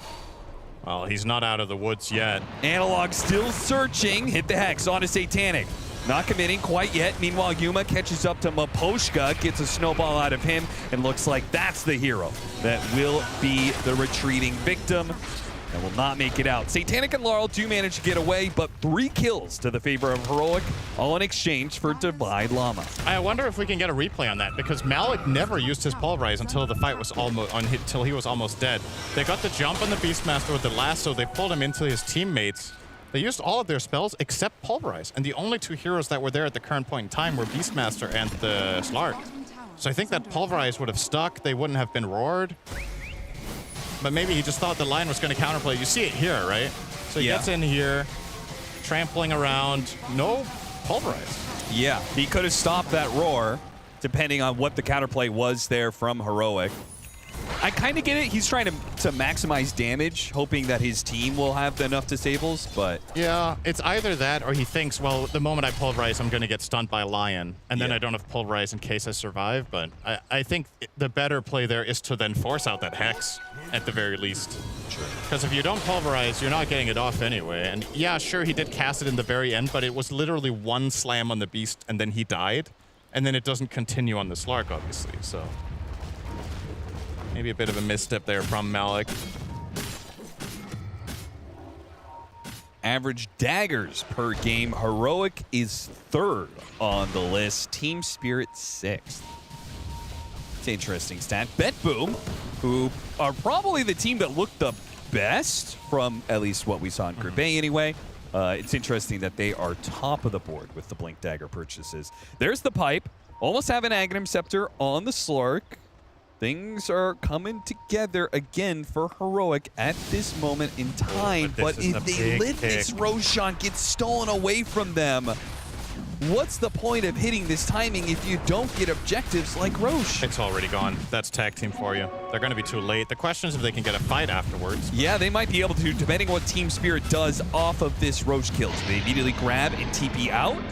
They're going to try and retreat together. They are sticking together. The ideal situation here for Spirit is probably getting Satanic caught. Analog might be able to catch them, though. He's got a Haste Rune. He's going to spot some of these heroes with the daytime vision. He's going to go up to the high ground. Runs into Moposhka, trying to blow him up first. Does not manage to do so right away. Meanwhile, the Primal Beast controlled up by the Centaurs. There goes out that Pipe. They're trying to focus on the Primal Beast again. Laurel, he's caught from behind by Schofield, though. Yuma's going to start focusing on him. Laurel trying to do what damage he can to finish off Schofield before he goes down, but down he goes. Now, focusing on Rue. That's going to be the next target while Satanic does what he can with this Aegis, but he's losing allies, and he still hasn't finished up to buy Llama. Malik comes in and managed to help finish that kill off. Yuma and Analog, though, and Yuma has stolen a lot of stats so far. Malik playing a ring around the Rosie, trying to chase away from the Slark while Satanic stands his ground, delivers damage out, and forces Yuma away from the offlaner. Yeah, not really a fair fight for the Slark there when he's playing 1v2 against Morphling, and Morphling being tiny. You kind of have to retreat. Even though the Primal Beast had nothing left in the tank, he just can't beat the Morph. And even if he had a chance, there's still the Aegis. So risk-reward for Yuma just not good enough, and he'll back out. But that right there is the fight of the game so far for Spirit. Now a very healthy distance for Satanic. 4,000 ahead of the Slark. The butterfly reveal was great. He's going to complete his Conda for the next fight, most likely. And it's starting to look spooky. And the thing you highlighted in the beginning of the fight, I actually think was super important. Tiny wasted so much time on the Tusk. I think the fact that when you're playing Slark lineups and the fights get like fragmented like this, yeah, the Tiny and Slark are supposed to work together because Slark can't kill the heroes himself, so he needs that burst. Like nice this? catch. Yep, that's pretty much it. There's that Tiny Slark combination. Quick kill on Satanic, taking away his Aegis. It's all they're going to get, but it's a nice grab at the very least. This opens up a new avenue for the coming fight. That Morphling becomes a viable target. This early butterfly is such a big pickup for Satanic against Slark, right? Like, these longer drawn-out fights are supposed to work to the favor of Slark, but if you can't hit the Morphling for, 35% of his attacks because of that butterfly, and it's going to be a long time until he gets an answer to it, that is quite a problem. That's quite the conundrum. And it's also the combination of items that Satanic has, right? It's the fact that he has Butter with S and Y, and his neutral item is the Pupil's Gift, so he just has so much strength. Yeah. He's actually not an instant kill for Lion plus Tiny necessarily. Maybe if they use all their spells, he will die. But it means that Slark plus Tiny probably don't kill him immediately, for example. Yuma successfully landing the pounce. Has a second one thanks to the Aghanim Scepter. He's going to commit it here. Tiny helping him out. The Conda tree throw. In fact, taking the last hit, but Slark still gets those permanent stats. They sweep up to the top lane where Satanic is. Satanic making that read. TP's out! Almost got him, Schofield. That was so close. Was wild. What a find that would have been for Heroic. That could have been easily top tier 2 and maybe even knocking on the front door. Yeah, that's one of those like game-winning pickoffs. Yeah, that would have been a massive. So I was looking at Slark to see if he's buying the shard, and he doesn't even have it in his quick buy. To me, that's one of the best shards in Dota. I think it's crazy good, the Depth Shroud. Oh, Analog hits the avalanche to stall some of the initiation, but he is surrounded by too many heroes. Most of his team went through the gate, and they knew that. Yeah. For whatever reason, Yuma did not make the read that they had vision on the gate. So they went through, and Team Spirit make a play to this top half of the map. So what do you think, Slark, in this position? He's buying MKB against Morph. I mean, makes sense, right? He wants to True Strike. Should he maybe get the shard first? Because I'm looking at the way that Spirit are playing fights, right? It's a lot about getting that lasso or getting the pulverize. You can just save an ally completely with this one button. Yeah. And really get utility out of your... Like, even say your Chen gets jumped, which happened last fight, and Spirit spent a ton of time running him down and killing him off. I think the Slark shard could really play a big role in protecting the supports in particular. I agree. I mean, it's also, we've seen a lot of Slarks buy this early just for their own commitment, where they can pounce in, and they've got double ultimates to, you know, be able to just sit there and hit people. So I agree. For the most part, it is a usually a fairly early item pickup for this hero. I understand if he feels like the butterfly is such a massive counter to him that he needs the MKB now, but if he ends up going Scotty like he's queued up, I definitely don't agree with I don't think you bypass shard fully on this hero in general. I just think Slark shard is so good for a reason. Yeah. It's kind of because the hero, in a way, almost needs it in the mid game. Agreed. So not getting that pick up entirely. I mean, maybe he's hoping to get it from the second Tormentor, but I don't even know if he's on the list for that on his team. Oh, they know Satanic's farming this grid camp, and Analog gets the jump immediately. A Hex Finger of Death, all the damage being thrown at Satanic. Is it going to be enough? A Primal Roar, a Snowball trying to help him out, a Centaur Stomp, so many stuns, and it's all not enough. Satanic gets away. Analog somehow got stuck up onto the high ground there, but it looks like he's not going to be the victim of Laurel just yet. The fact that Satanic survives, that's just flat out crazy. They didn't even get the Snowball save, and he still doesn't die. Yeah. Vindicator's Axe, good point. He was stunned, so he had 60 armor. Oh, it's fine. Don't worry about it. We'll fix it in post. Yeah, when he's like has that much strength, he loses a healthy amount of his armor. But if that Vindicator's Axe, what is it, 20 armor? Yeah, 20 armor when you're stunned. While you're stunned. Such an absurd number. And he's stunned for a long time, so. Back to farming like nothing happened. There's been almost some divine intervention in this game with the smoke that they almost found him top half, where he gets out with a TP just barely. In this situation, he survived in like 10% health. Perhaps a couple of misses on Butterfly made a difference. Yeah. It's definitely very close. Now MKB is going to make that less of an issue for Heroic. Divine intervention is usually the Chen's forte, but it hasn't given them quite enough of a team fight to break Spirit. They're still holding on to this like slight net worth advantage, and it feels similar to game one in that regard. The deja vu of like, they have some control and they are kind of leading the tempo of this game, but they haven't gotten that fight that really cracks it open where you feel like, yes, they are fully in charge of the game now. No. This could be an opening, though. The Tiny having the amp damage rune together with his Conda is wild damage. Could just burst Laurel, even, if he finds him, probably. But Spirit playing it safe, off to the side.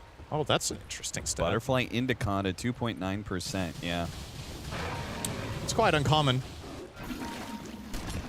Yeah, normally if you're going to go Butterfly, you're usually going like a full right-click build. You know, Butterfly into Scotty or something. Yeah, or you get them in opposite order sometimes too, right? Where the Conda is the first choice, but... I think that's got to just be a Slark matchup thing, right? Feels like it's definitely a big part of it. Dire's middle tower is under Both teams very cautiously stacking S5. There's a lot of map efficiency being lost, but the uncertainty is just too much. I mean, look at this. Just ridiculous. Like, the saves from Spirit didn't even connect fully. The Primal stopped his onslaught on the first target instead of charging through all of them. And the Snowball didn't reach, and he still didn't die.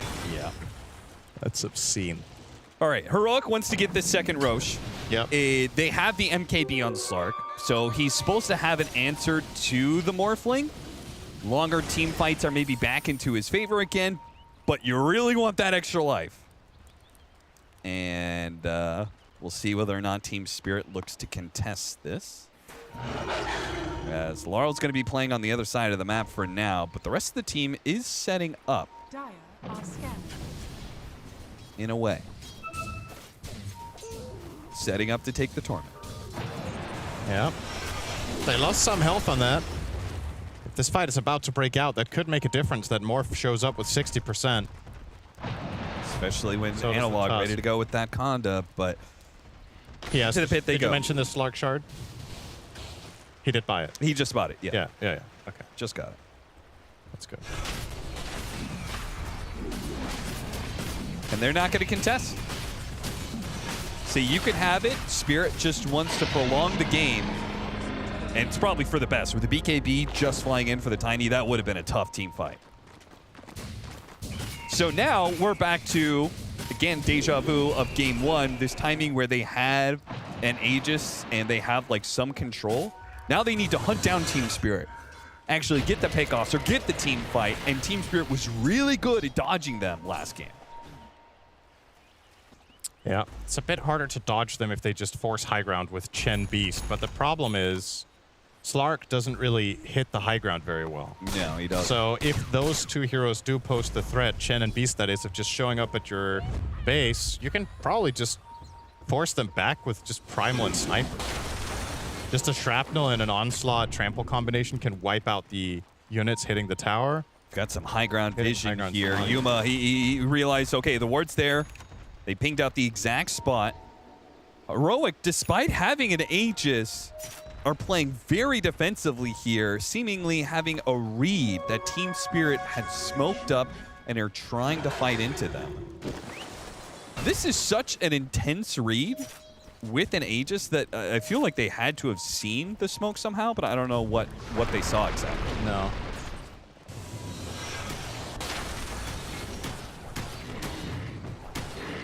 I mean, who sits on their side of the map on their own high ground, cuddled as 4 with the extra life, you know? Middle tower is under attack. In the meantime, they're sending out Lion to be a scout.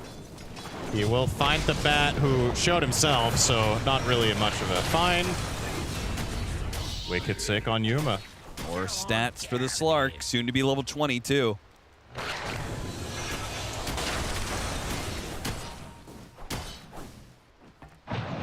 Soon to be level 20 as well. Is this the left talent? Do Slarks always take that on 15? The Barracuda regen versus Dark Pack damage? I remember it used to be the Dark Pack damage because that was way better for farming. But it was before there was Barracuda regen, right? What was? I don't even remember what the other talent was back then in the 15 line, but it wasn't regen based, right? I think it might have been something else. But yeah, it is interesting. I wonder if some of that has to do with the fact that you've got your shard.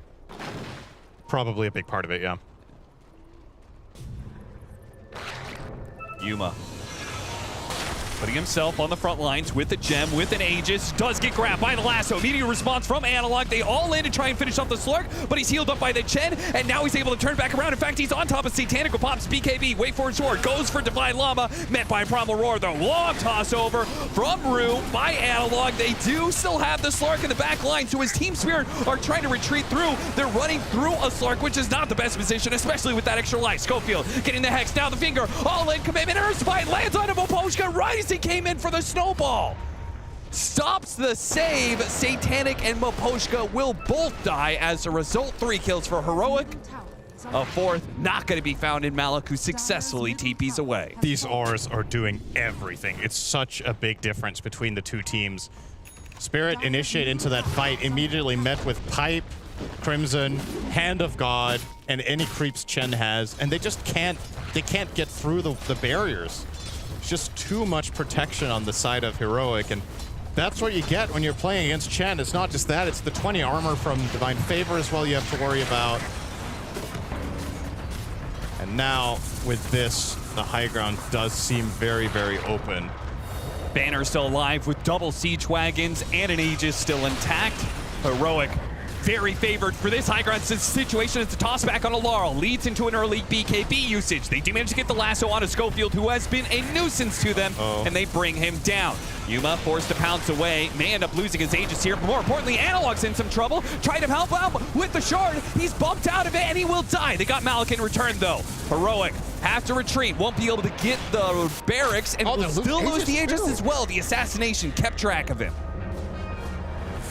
So not having to buy back on the Morphling are able to hold the high ground. Team Spirit, get it done. That jump in from Tiny cost them, right? That was not... It's very understandable that you go for that when the enemy carry is dead. You feel like you can take more and just win even harder in that situation, but he compromised himself and the placement of the fight so much that that was just a fight where Laurel got to sit and A-click for like 30 seconds straight on the sniper. And of course, eventually you're going to lose that on numbers. Yuma, I thought he knew about this ward earlier. He walks back into it, pings. All right. Definitely. Big Analog got a peek at that one. He said, bro, you're ultra up there for a second. Or your Barracuda, whatever it is. So you're seeing it here. So this Analog jump in, right? He pulls in the fight into the enemy base, and Laurel still had BKB, so he could disengage from the Slark.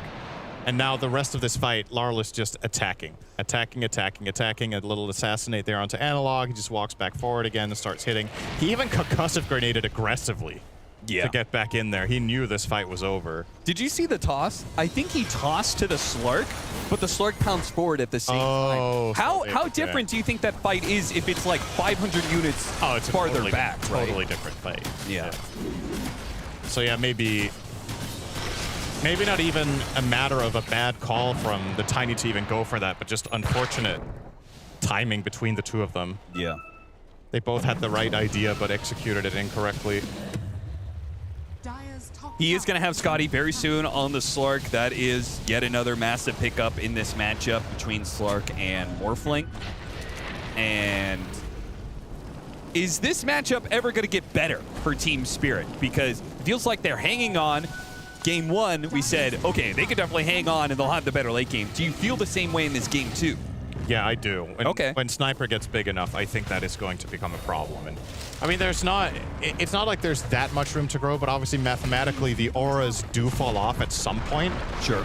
So when the Crimson Guard and the Pipe do less and the Sniper and Morphling are 6-slot and just wailing away at you, I don't know if Analog is going to be up to the challenge with Tiny, but perhaps. I mean, honestly, it's still kind of close when I look at it for late game. I mean, I suppose we are in late game now, but let's say ultra late. Sure. I don't think things necessarily get worse for Spirit, at least. So definitely within reach, but Heroic clearly in the driver's seat here. And I think one thing is that as we go later and later, like individual pickoffs are so detrimental, right? It's like, oh, I've got a 60-second death time or 70-second death time. Right. And they've got Tusk and Batrider. You know, like they've got really good repositioning single target pickoff tools. I mean, Poshka's not going Axe, though. He's going BKB. Okay. I think he's tired of getting canceled when he blinks in and tries to snowball save, so he's going to BKB for protective purposes. Yeah, that last one was so crucial. The fact that he blinked in and got hit by the Earth Spike immediately when he tried to bail out Satanic. And he also can't save on Avalanche. Right. Problem. Yeah, the BKB is definitely very helpful. Yuma breaking the smoke, breaking the aggressive move from Team Spirit, but Satanic's not going to give up just yet. He still plays in this high ground, still plays off of his smoke, which is intact, getting information. Radiant's middle tower is under attack. And back away, Laurel has made the call. He wants to deal with the big creep wave that is pushing in bottom. A full retreat from Team Spirit back to their side of the map. I believe they didn't even leave any wards behind, so this aggressive move didn't even give them any sort of control of the map. What do you think of Sniper Axe here? I don't know if it's... Is that I was going to item? ask you that question. I don't know. Considering how much time Laurel gets freely in these fights, I would love to see him just buy more damage. It's like really get up there and become a hard hitter. Get Daedalus. Yeah, I was with you. I was thinking the exact same thing. Chrysalis, Daedalus. Yeah. Maybe feels like... Oh, he switched to MKB now. Okay. I mean, whatever he chooses, I would just like it to be right-click and not X. Oh! Hex on Satanic on the low ground. This is trouble. Malik, he's going to try and come in with the onslaught. They do manage to get off the BKB on Satanic, but there's still the Primal Roar. Divine Llama pumps it twice, doesn't let it go. Instead, they go back for Malik, who charged through the entire team and got behind him. Now he pops his BKB, and there's the Primal Roar. Divine Llama, patient as always, waits for his moment, finally strikes. Still, the kill is finally achieved. A good finger of death comes out from Schofield. The problem in a situation like this for Primal is exactly what you're seeing on your screens right now. When he pops his uproar, he stays alive for so long. It's like the dream fight for Slark. Just getting to... He hit the Primal 24 times in that engagement, or 20, maybe a couple of these were on the morph, but that takes some time. He was just sticking on him for so long, and if a follow-up fight now breaks out, the Slark shows up with an extra 4,000 net worth effectively, or 5,000 if you will, in just raw agility. So... And another Roshan. An early spawn here. One single pickoff is all it takes. God, I love that. Do you see it? No. On his player cam, he went toward Roche, popped Dark Pact and started attacking it, and he just leaned back and stretched his arms. Like, my hero will do the rest. True. Hands off the keyboard. We're killing Roche. It's looking good here. Another Aegis in their hands. Yeah, what are they going to do with this refresh? I'd like it on Double Beastmaster. Roar? Yeah, I think so. Double Roar allows Slark to be really, really sticky. It puts more pressure on Miposhka. He has to save against the Roar. At least one of them. Or they could 100-0 Satanic in Double Roar, I think. Slark just gets to non-stop hit. Miposhka can buy out his BKB. Yeah. Saving the buy for now. Yeah, he's probably thinking about that buyback. He's close to having both. Needs another, what's that, 300 golds-ish to have both of them. A little bit more, 400. And he is working on it. They're prioritizing giving him a couple of jungle camps so he can get this. But still, Spirit out in a decently aggressive position given the circumstances. Not hiding away in their base. They're still taking a position around this ward. And hoping to get a jump with their bat. Analog, he's got a shield rune, so they 6,000 health. cannot go for this big, beefy boy. 6k health and 33 armor and a Lincoln. So if you want to lasso him, you have to force staff first, and then you can't pull him back in. Miposhka is so close to being found. Okay, he just used his shard. They know about this somewhere. Oh, I got him! Oh, boy. Half a second left on the TP out, but Yuma hits his mark. Could maybe find a blink? No. Covered. Yeah. Oh, he does manage to do so, but straight to the high ground goes Schofield, spots him. Nice space. Schofield, why did you finger that? Now Slark didn't get more stacks. That's a good point, but well, his you stacks also get a stack. are so good. I mean, they are. Fair enough. He's like, that's HP for me, brother. He probably also Not felt like HP they for spend him. enough time on that. They're like, we've been chasing this guy for 20 seconds. He's a 5, guys. Let's be done with it. And be done with waiting around. Straight up to the high ground. There is backdoor protection for the time being, but it's going to fall off now. Yeah, no more games of cat and mouse. Time to just go straight up to the high ground. Force a response out of Team Spirit that way. Yuma trying to get some stats stolen on Malik. They don't have to ult there. Yes. That's Aegis, though. I mean... Yeah, his cooldown is so low. How many lives do you want to have on Slark? You have Shard, ult, and Ags, and Aegis. I mean, I'll be honest, Cinder, I feel like the Slark in his current state almost needs like 4 or 5 lives, so... Yeah. This Slark has worked out, despite it being a bit of an off-meta hero. Heroic had some brave choices in their draft. Oh, he's going to get a BKB. That's very nice for him. Spirit's going to have to do some crazy kiting that also means that they can't just let Slark steal a ton of stats. 2 minutes left on the Aegis, so Heroic can certainly force another high ground. Level 25 done. He goes for the Shadow Dance duration. Better commitment to these team fights. Yeah, both of those talents are really good. Oh, he TP's onto the outpost before he gets taken. Closing the gap with Laurel. They get the lasso on him. They're trying to take away the Aegis. But the team fight that happens afterwards, both the supports get hit by the avalanche toss combination. Neither one of them quite dies. Maposhka's making a run for it, blinks away. He waves goodbye as he TP's out. The Slark is desperate to find a kill somewhere out of this Aegis loss, but will find nothing. Team Spirit slipped through the grip of Heroic and back to the base. It's still a big find just to delay things. Heroic might not feel so confident going high ground now, despite having the 2 Lincolns ready to put on the Slark. It's a lot of things can happen when the Aegis isn't in hand. And with the BKB, he did die in the lasso. So having the BKB makes 0 difference for that in the coming fight. Right. Maposhka smoke breaks right into Schofield. And this time around, they were slow on the snowball, and bounce. is any AoE damage? Not going to be there. He blinks backwards. He does not have a TP scroll, though. Nice shard. Maposhka again. It'll be a situation where he dies, but he managed to draw out as much time and attention from Heroic as possible. He almost had Snowball blink again. Instant TP to the outpost because they know Team Spirit. Every single time they've been pushing out the other side of the map whenever Maposhka shows himself. But they don't get there in time.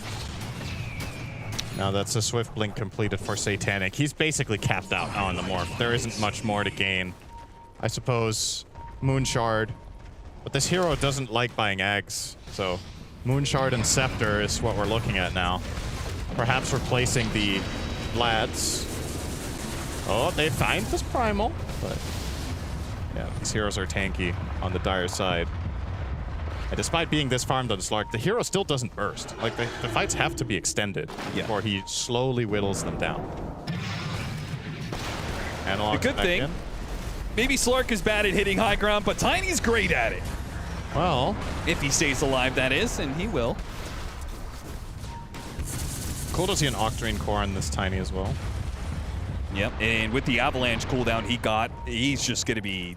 Yeah. Those rocks are... Jeez, that cooldown is nothing, man. 4.5 seconds. 4.5 second cooldown? That's insane. There were 2 build paths here, right? It was either that one or it was an AC and hard-hitting build. The smoke's gonna break. Analog does not immediately jump. Wasn't sure about that situation.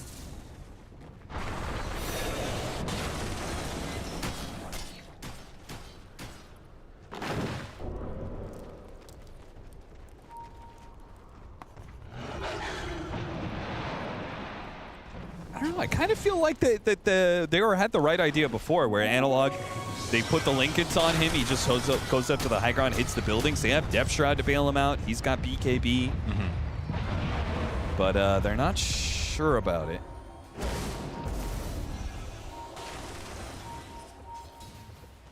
Once again, the game stalls, but Heroic in a much more comfortable position. Divine Llama finds his opening, hits Aurora onto Maposhka, but no fall from the team. In fact, it's King Juggles who dies instead. Satanic committed his BKB for that one. Will the Slark manage to get the pounce onto the Bat Rider, trying to keep him? Oh, Fire Spike!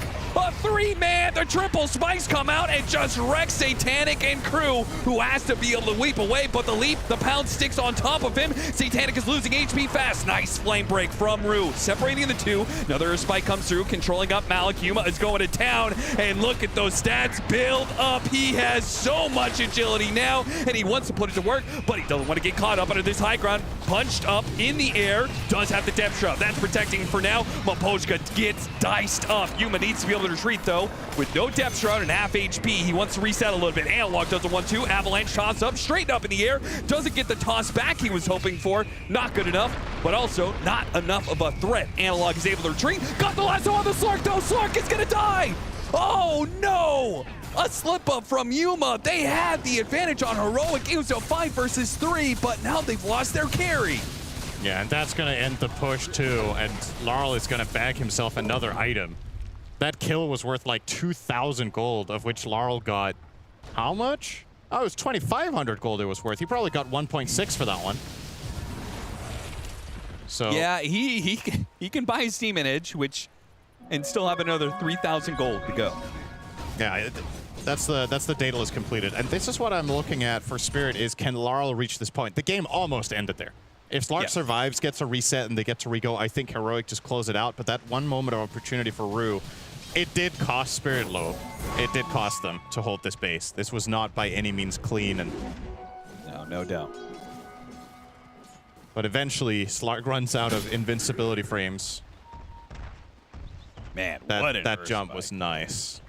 And they almost killed Satanic right there. If that snowball doesn't come in, they just lose horribly here.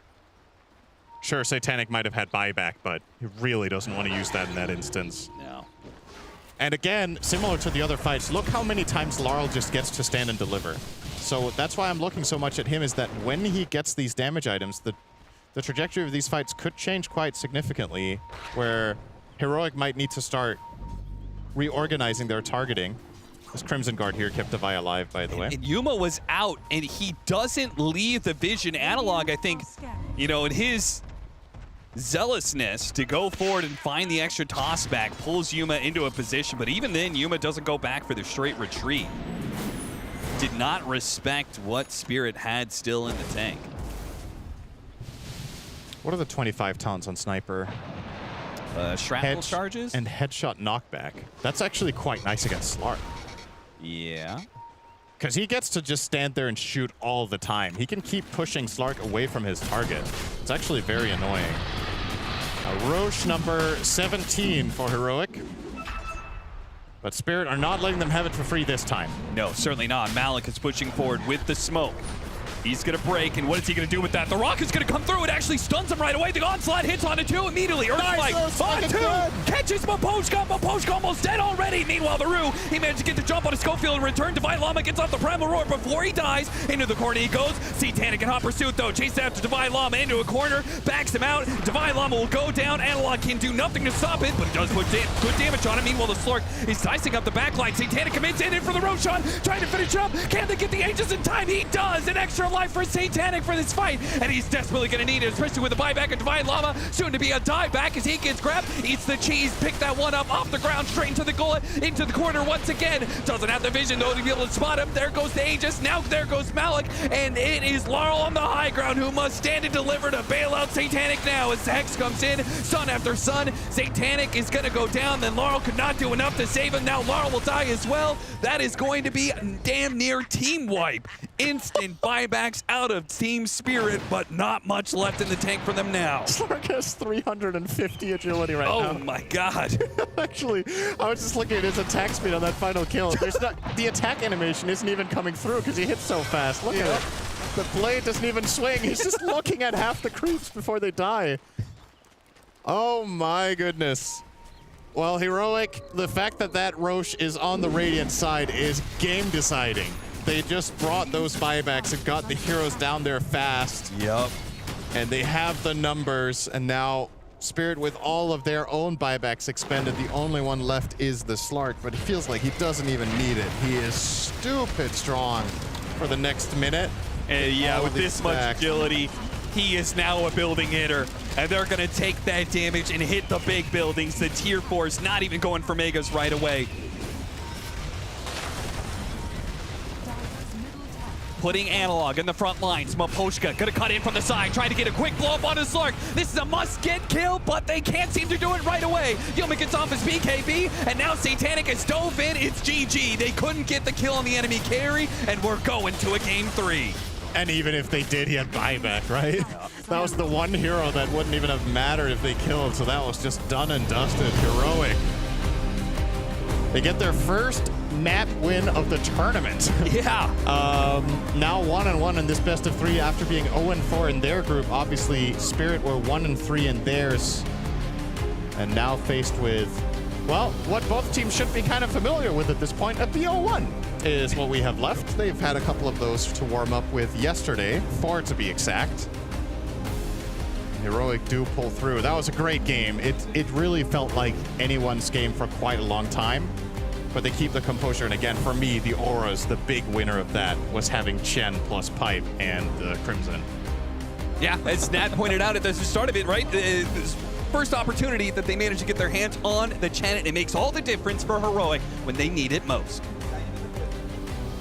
That's it. They were facing elimination. I mean, they still technically are, but the win comes at the perfect moment for Heroic here. They have kept their lifeline in the Blast Slam still alive here. This best of 3 going 1-1 right now. So let's break it down. Heroic, they had a good start in game number 1. Couldn't close it out. Game 2, it felt like it was going to be similar things here, Rhea, where we might just see Heroic lose it in that mid to later part of the game.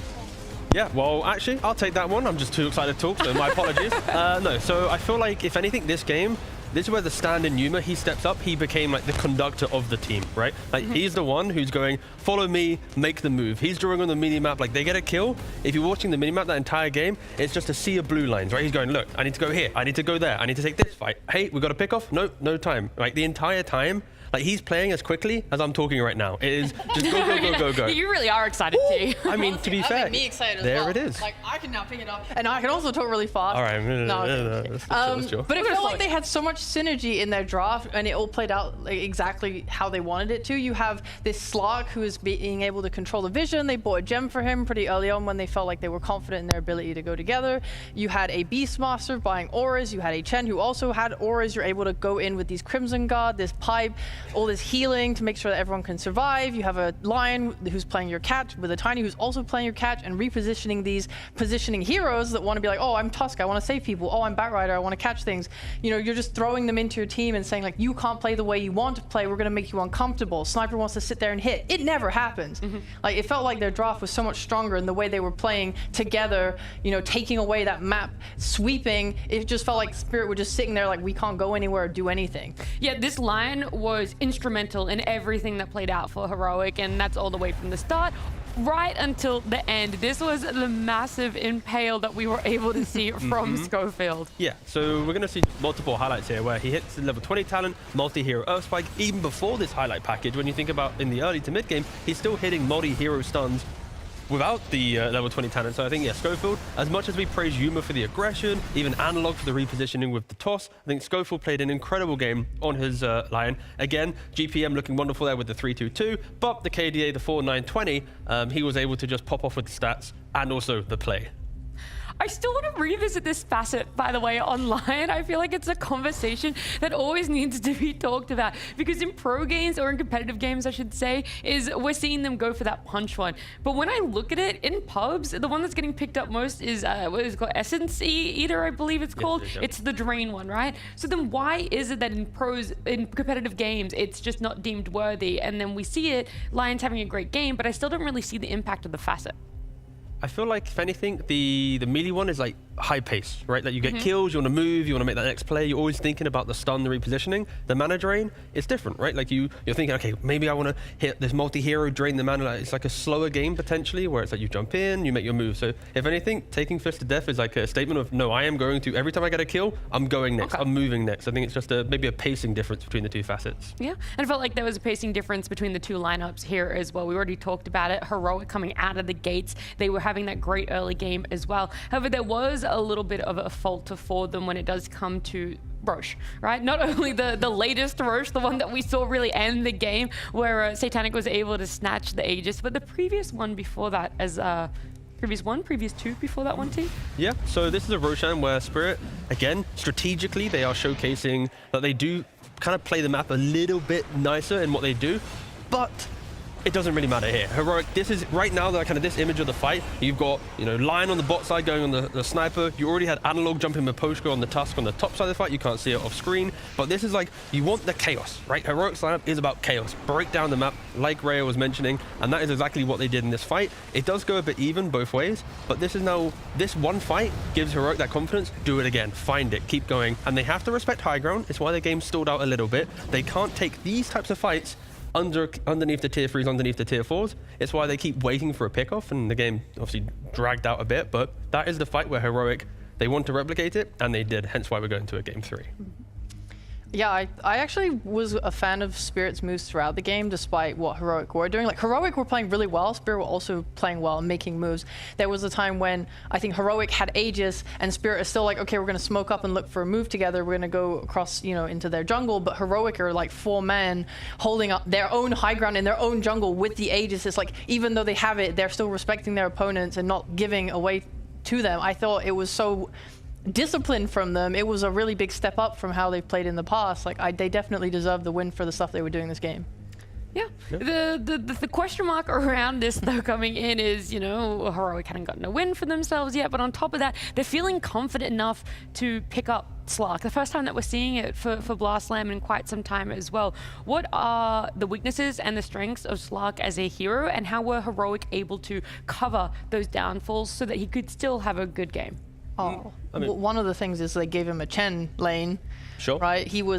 I think Slark can be quite abused in lane potentially, but they gave him a really good lane, and he was able to use that to get like an early defusal blade, and then that let him come and link up and take part in early skirmishes. And like we talked about the Vision game, right? They were able to take a lot of wards, and then they were able to push deep into the enemy side of the map, and we saw them placing deep wards down there as they did so.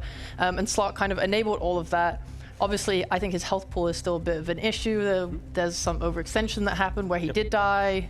That's probably the biggest point of weakness on him. Yeah, I mean, draft-wise as well, you need to have reliable stuns. Here you've got a Tusk, a Batrider, Primal. All these heroes don't really like trying to kill a first Slark, especially if you have to chain all three of them. It's not the easiest. And then against like Beastmasters and Chen, the auras that we're mentioning. So draft-wise, it was a really nice usage of the Slark pick. I don't think they'd pick it before with previous rosters, but because Yuma is a specialist on the hero, he sees the game for it, he picks it, he conducts, he leads, and that's kind of what you want. And maybe it just took time for the stand-in to mesh with the team, but like this Slark in this position, it is a game-winning pick. If you play well on it, they did. They deserve the win. It's just a really nice draft and play.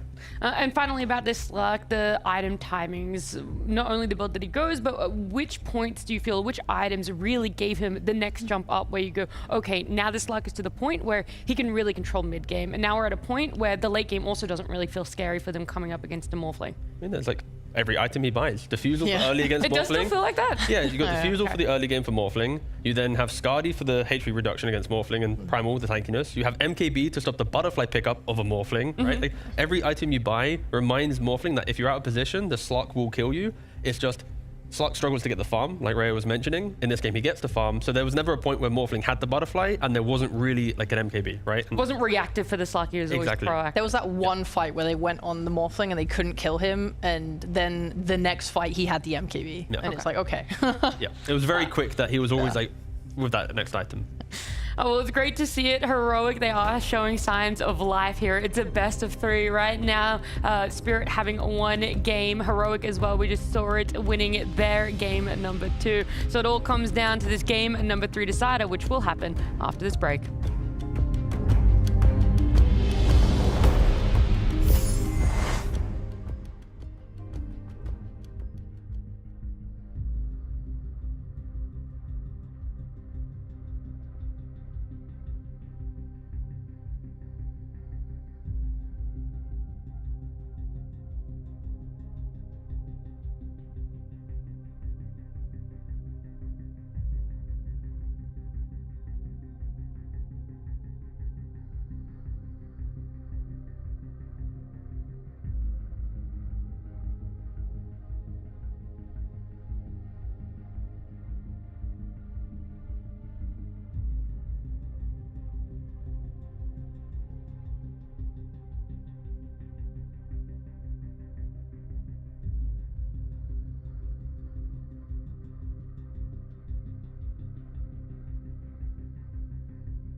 In our first elimination of best of 3, we are gifted and blessed with a game at number 3 between Heroic and Spirit. There were some great adjustments between game 1 and game 2 that were able to bring Heroic this game number 2 win. The biggest one being that Spirit so far, their 2 wins in this whole tournament, only 2 game wins, has been with that Magnus. And so the game 2 adjustment for Heroic was we take it out. We make sure that they don't have it. But on top of that, they also pick up some repositioning heroes for themselves as well. Heroes that are able to jump into that back line to be able to get that lockdown in the Lion, as well as all the auras that we talked about that for game number 3. Then what is going to be that change up? Does Magnus still have to be in that ban? Are you feeling a little bit more confident, Freya? Oh, there it is again. It got me that time. It didn't get me the first time, it got me that time.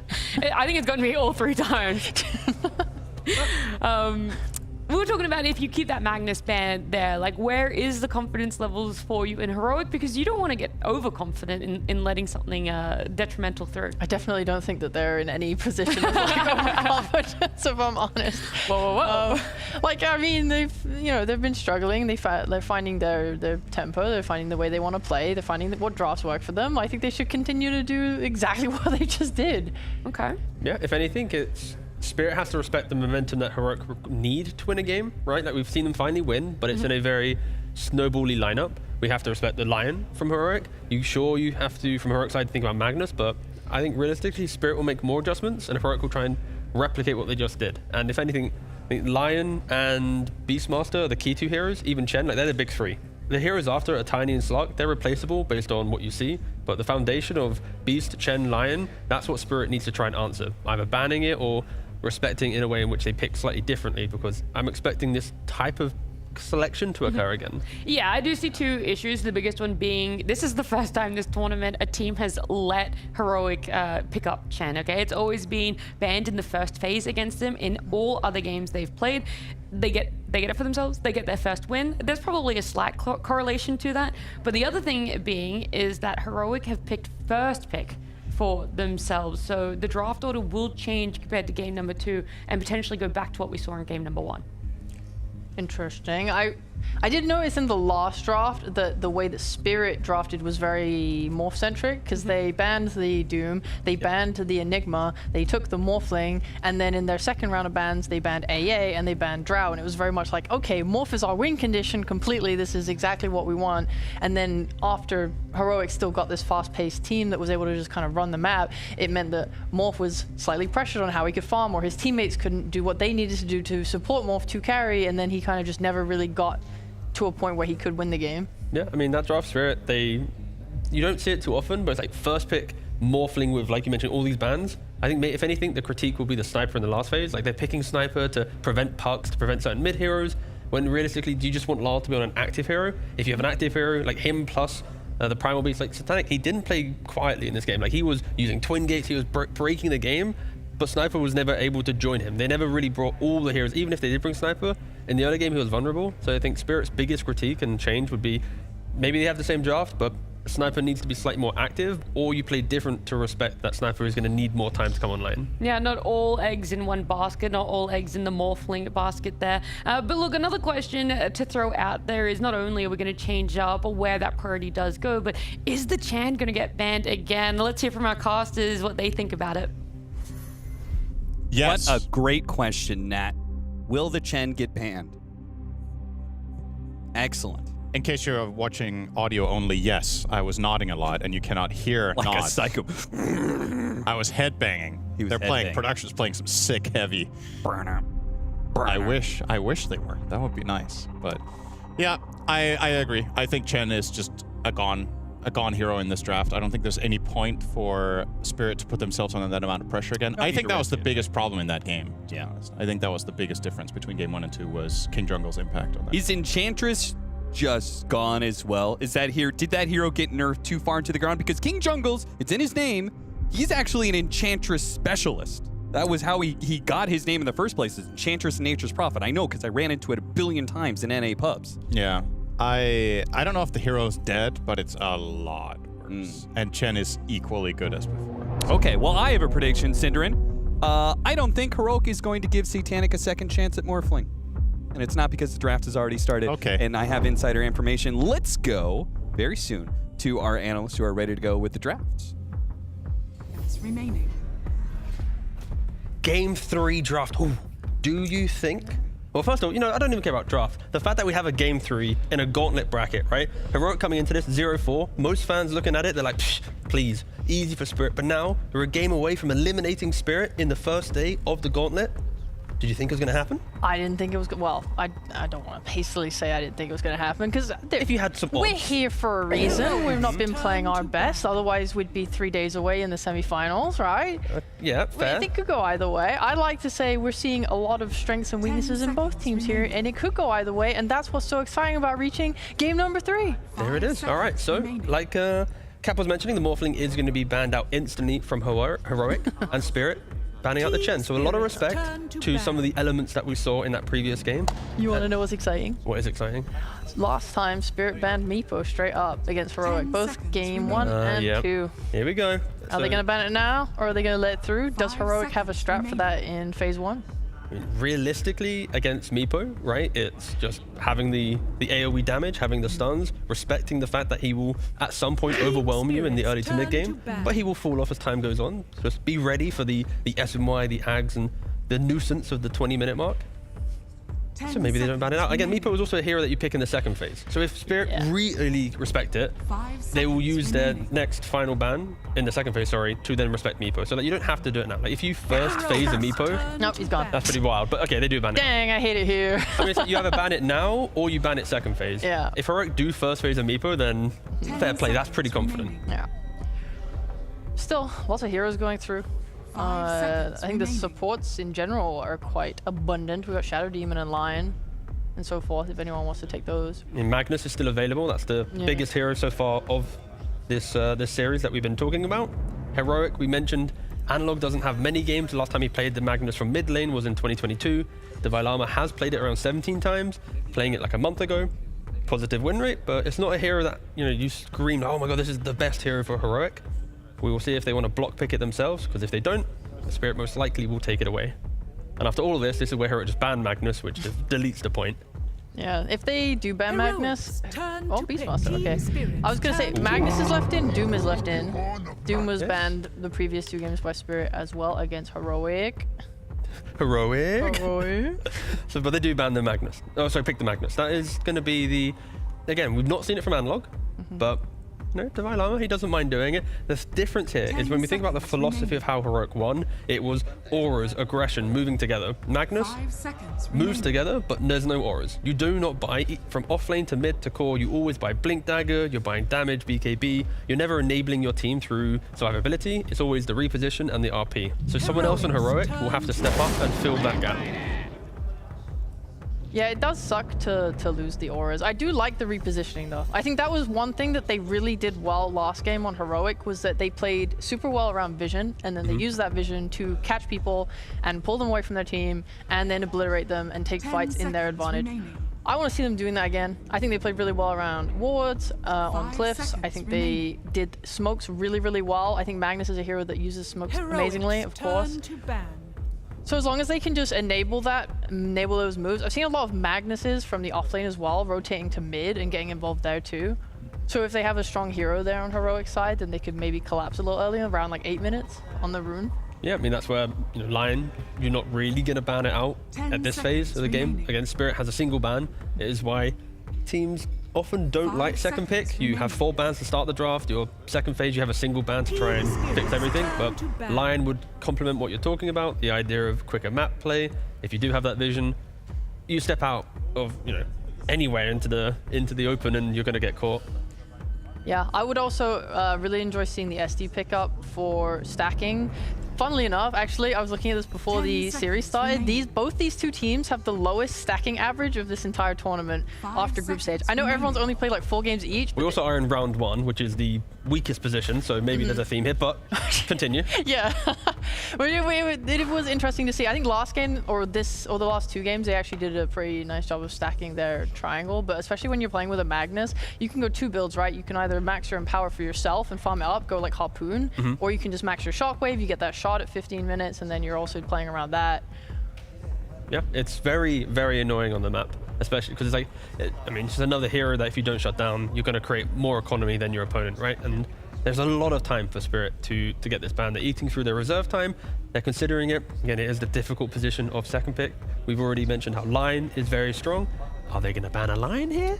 I mean, to be fair, I respect it quite highly, but to ban a support in this position when there's, you know, plenty of cores that can punish you is often a point of hindsight when you finish a draft. Yeah, there's also, you can think about that Slark again, because you're playing as Batrider. It's one of Slark's favorite matchups. He's going to be playing with a buff from Magnus. Like, I think it's interesting that Magnus is still so good in this current meta, even though there's so many ranged carries. That's pretty one-sided on, you know, Blast TV. Look at that. What the hell is that is 100%? very Spirit favored. I mean, okay, they take the Lion. That's something that we hadn't thought about, but boom, take the Lion. Okay, do you know what I love about this? Is that these are two supports that can really move on the map. Sure. I think when you're playing actively, utilizing those twin gates, like we saw in game 1, the ability to rotate with Lion and Bat is just crazy. You have so much kill potential. Yeah. It also disjoints Magnus quite well, where even if Mag does jump in, the time in which he's repositioning, Lion and Bat can then jump behind the Magnus and go, okay, which cores are then trying to set up? Who do I lock down? You either have Lion with the Hex, Batrider with Lasso, so you can delete 2 heroes from instantly reacting onto an RP, and then yes, you do have instant stuns to punish Magnus as well. But it is going to be a battle of who goes in first, who has the vision, and that is where, you know, Clockworks and these type of heroes might rise up. And yeah, they go for the Clockwork because it seems like everything we're talking about is vision. So why not pick the Rocket Flare hero? Yeah, great vision, great disrupt. He's going to be looking for Lion every single fight. I think it would be nice if they're able to get an early blink on the Lion. This did not work. I pressed the mute button and it didn't work. Bless me. I pressed the button. Right into my ear. I'm so sorry. I pressed the button and it did not work. So it might be. Don't trust technology. That's true. Oh well. I tried to press it. Oh well. No, well. Thanks for saying bless you in chat, guys. Much love. Yeah, bless you, bro. Imagine no one says it now. That's pretty awkward. Imagine if it just didn't go through and it was I did just shotgun the entire audience with a sneeze. So that was pretty impressive. All right. All right, anyway. All right, we want some damage. We want some follow-up. They have a lot of initiation now. How about like a little Rubik situation? Oh, they go Shadow Demon. That's what I wanted. That's also fair. Again, you've already mentioned Shadow Demon with the Magnus making stacks. The defensive capabilities as well with Disruption, preventing that. Like, again, perfectly fine for Heroic, but it is a different style to game 2. Game 2 was, you know, keep the ball rolling, go kill. This time it's set up your line of vision, make stacks, farm. You're not as aggressive this time around. So Heroic is going to have to win in a very different style to game 2. And it's also a style that they've not won with the group stage. I don't think they won any style. Correct. Exactly. They only have 1 game to go off here. Yeah. I'm not against it. I think it just requires like really protecting your areas of farm. I'm glad to see that at least with a style like this, they are leaving Yuma's hero for later. They really want to give him a good lane. I think the Magnus Shadow Demon, I saw Falcons playing this lane against like Morphling Undying, and they still managed to like go even and farm well. Like this is a strong lane. They're going to be able to deny a lot. And he should be able to keep his farm. We're interesting to know if Spirit's going to be flexing the Terrorblade here. This next pick, of course, will reveal that, based on if it's a mid or not. But Terrorblade, okay, wait, hold. Earth Spirit. So they are flexing the Terrorblade. Earth Spirit, we can talk about that in a second, but Terrorblade, he has rose up in popularity based on the fact he goes for Reflection as his first spell to max. It's 3-1-1, strong laning. He likes to go Pipe. I prefer off-lane Terrorblades that get Pipe before going Manta, as they can actually join engagements and utilize Sunder to help allies. But it is very strong laner, and if it's in the carry role, I don't like it as much. I think it sometimes lacks damage. It feels like you're always chasing that next item. So I personally prefer off-lane Terrorblade. Ooh. This is a best of 3. We are in the final game, but this is the type of hero that you want to pick when you're really, you know, please get me over the line. I need that extra little win, and against Earth Spirit, you can't flex that away. Huskar will beat the Earth Spirit in laning phase. Earth Spirit has not had a good time since the nerf. They reduced the amount of damage his Boulder Smash does to creeps, which makes his farming worse. His level 10 talents got kind of gutted. He lost the rolling distance. He lost all 4 games that he was picked in the group stage. He went mid on all of those. He looks weaker. He feels worse. To be fair though, his Boulder Smash still insta-kills range creeps. So he's still able to, you know, quickly clear waves. Yeah. But it's all like every little change compounds to making it slightly worse. But I would argue his like farm speed is still relatively equal. They didn't nerf it hard enough, but yes, it is a weaker version of Earth Spirit than before. Yeah. Well, I mean, his win rate's reflecting that he's worse. Yeah. Especially playing against Huskar, that's going to be impossible. That being said, you have a Bat Rider, you have a Lion. I think the really important thing for Spirit here is that they are rotating those supports onto mid.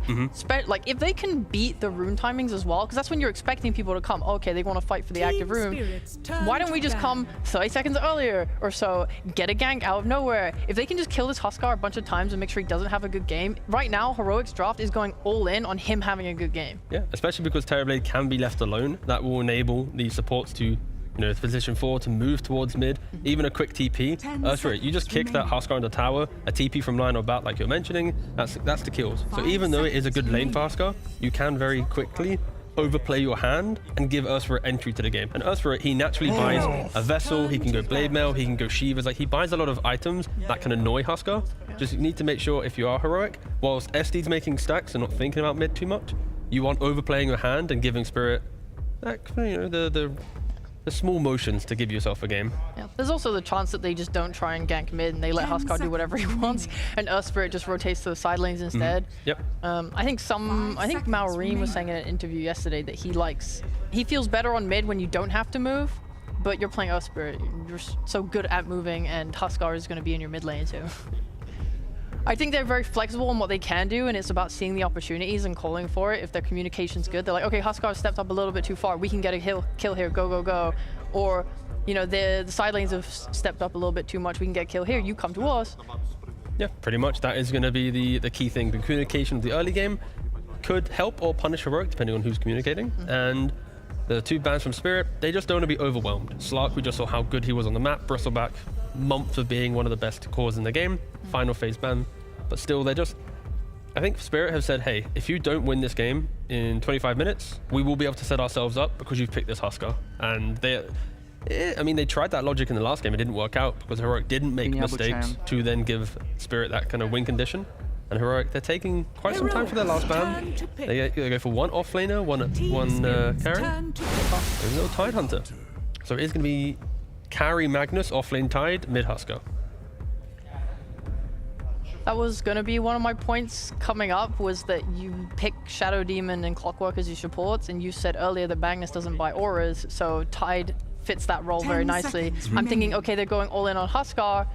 You would probably want someone to pick up Pipe, Crimson, Greaves, something, just so that you can ball up. I do think the one thing they are lacking here a little bit is some tower push.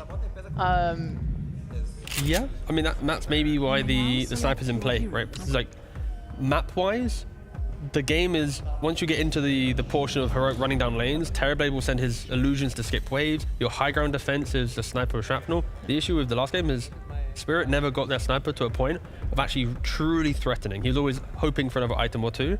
Heroic, though, they have so much pressure of the early game that I still think they do eventually hit a brick wall where they can't beat Spirit in 40 minutes plus, but if they build up this 15k lead like they did last time, that never really happens, right? So the game plan feels identical to game 2. The playstyle is very different. It's a bit more farm rather than pick off, but Heroic at least are going down the same theme of how they need to win the game. It's just shut down Spirit's farm as early as possible and keep reminding them with the Ravages, the Blink Skewers, Huskar running down lanes of Armlet BKB. Heroic's game plan is do not get ganked and die on your heroes, amass your auras, get your Roshan Aegis, and then go and walk down lanes while Spirit don't have the damage to kill them. I am very worried for the late game though. I think Spirit scale way better, and it's going to be so hard to push. Even with Shadow Demon save, you're playing into a Bat Lasso on high ground. Yeah, I mean, if Spirit don't shut down the Huskar early, then it is going to be a lot of Heroic this, Heroic's move this move, blah, blah, blah, blah. But if Spirit do shut down the Huskar in some way, or at least make Spirit feel comfortable, Spirit can do a lot for the team. So it's like everything will just be, has Spirit got enough to gank with the Lion, to gank with the Bat Rider? Because if he's not got a game, already very difficult because Huskar, Sniper's not smoking, Terrorblade's not smoking, they're only farming. So it's all about, can Ursuric make enough of a mark in the early game to help prevent Heroic's aggression? Is it just Sniper mid now against the Huskar to not have the lane be auto lose? I mean, we could just check down here. No, Sniper is mid, and then... Oh, they are just doing offlane Ursuric. Yeah, we should have just looked down there. That's a good point, yeah. That's a good point. That would have helped. Well. But yes, they are going to put mid Sniper, which helps fix all the points that we were making. So, yeah, Snipers are going to have a good time against Huskar. Ursuric's now been sacked to the offlane. We don't really see it too often, but because you've got a Magnus, that's pretty good. Ursuric doesn't get punished by Magnus, so yeah, the flexibility of Spirit is helping them there. So Sniper is, again, to repeat, is on Lao in the mid lane. Spirit is going to the off lane. So I think Spirit's change up is actually punishing Heroic, who was trying to do a lot of outplay in the draft and in the lanes. But enough about that. Cap and Syndrome can talk about the outdrafts potentially and the lane switch ups in the cast of Game 3. That's right, Heroic have been hoodwinked, deceived, tricked, duped, outwitted Cinderin. They thought they had the matchup. Oh, they're gonna pick up the Earth Spirit mid. We're gonna dunk on his ass with the Huskar, and then whoop, it's now an Earth Spirit off lane. Now you're matching up Huskar against Sniper. Cinderin, that's a hard counter. Damn, you genuinely sound like this is the happiest you've been to cast a Huskar game because fuck Huskar! there was some personal vendetta going on in this game from your side. You're just happy that the Huskar was quote unquote solved. We'll see. Like you said, the lane should be good for the Sniper. The cost here is that you're putting Earth Spirit off lane, but like they were talking about in the draft panel, maybe the matchup against Magnus plus Clockwork or Magnus plus Shadow Demon is not all that bad. You can still get your stuff, you get your levels slower. I would make the case that on average, Earth Spirit 3 is better than Earth Spirit 4. I still think he has more utility there. Yes. I think 4 Earth Spirit is something very few players can pull off on a professional level. Agreed. So I think the build, like I think Blade Mail is so valuable on that hero. Yeah. That I think you want it on a core position, and preferably mid lane just because the solo experience is so valuable, but failing that, you still get plenty of net worth out of the offlane. How do you think about Terrorblade carry? So last later patch, the D patch, I did not like it. Spirit tried to run it a couple of times. They lost all their games that I saw Satanic play this hero. It's one of his best heroes. He's really good at this, but yeah, I was just not impressed with it in the D patch. Do you think the carry changes are enough? Because he was nerfed mainly in the offlane sense, right? In this one. Yes. But there was nothing that buffed up his carry potential, right? No, there's just other carries getting nerfed. It doesn't sound good to me. I don't know. Matchup-wise, is it good in this game? I don't really know. I think the hero's good against Huskar. Okay. The Tide matchup is a little bit interesting, I would say. I think there's some dynamic there, both in the lane and in the later portions of the game, because you're one of the few offlaners that can really take a beating from physical damage heroes. Yeah. At the same time, I find Terrorblade to be quite vulnerable to displacement. You're playing against Magnus, so that's one concern. But yeah, I just found it interesting when Spirit picked it. In my mind, they picked it as a flex. Yeah. And they still kept the option open, and then ultimately they end up settling for putting it on carry. And I don't necessarily think that was the idea until the very last pick, and they felt forced to do it so they could free up their Earth Spirit. In that case, the hero that is set up for the most success is the Sniper. Yes. In which case, Laurel has the lion's share of responsibility for this game. Yeah. Would that be accurate to say? Yeah, I think so. Like you move the Earth Spirit to an off role, if you will, for the hero. Yeah. And you put what the thing is, specifically because it's Spirit, I think it feels way better for them to put the Terrorblade carry because they like it so much. I just want to see the results. You know, I want to see that faith pay off. My Llama is indeed taking a beating, and you are correct. He can take enough of a beating that he does survive the first round of meta. Look at that mid lane, though. 11-5 against 6-3 for the Sniper, so good head start currently for Laurel, and really all 3 lanes for Spirit looking very good. 14 CS on the Earth Spirit in the off lane. Good start for Malik. Have you seen him play this hero before? I think I've seen it once. Yes, I definitely have seen it once.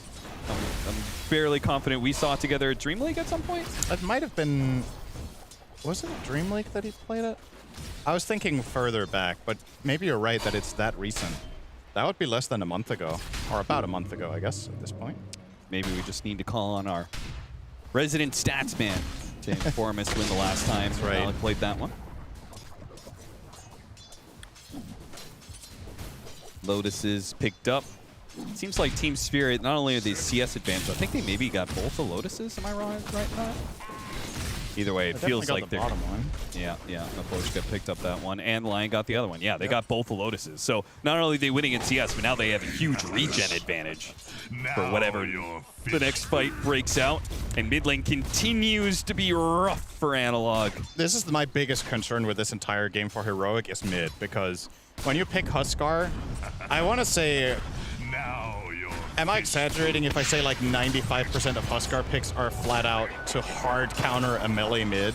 Yeah, it feels like that's about where we're at in Pro Dota. So, and a lot of those games Huskar loses despite owning the lane. So what happens when you lose your lane? Well, Poshka, flame break back into the shrapnel, but Laurel cannot do enough damage, and Laurel, he is in a little bit of trouble if the blood grenade lands and Analog wants to chase. He maybe could have gotten him there. Oh my god, he's gonna burn out. I did not think that was gonna do enough damage, but Analog walks away with the first blood. Incendiary does so much damage. It's crazy that is a kill.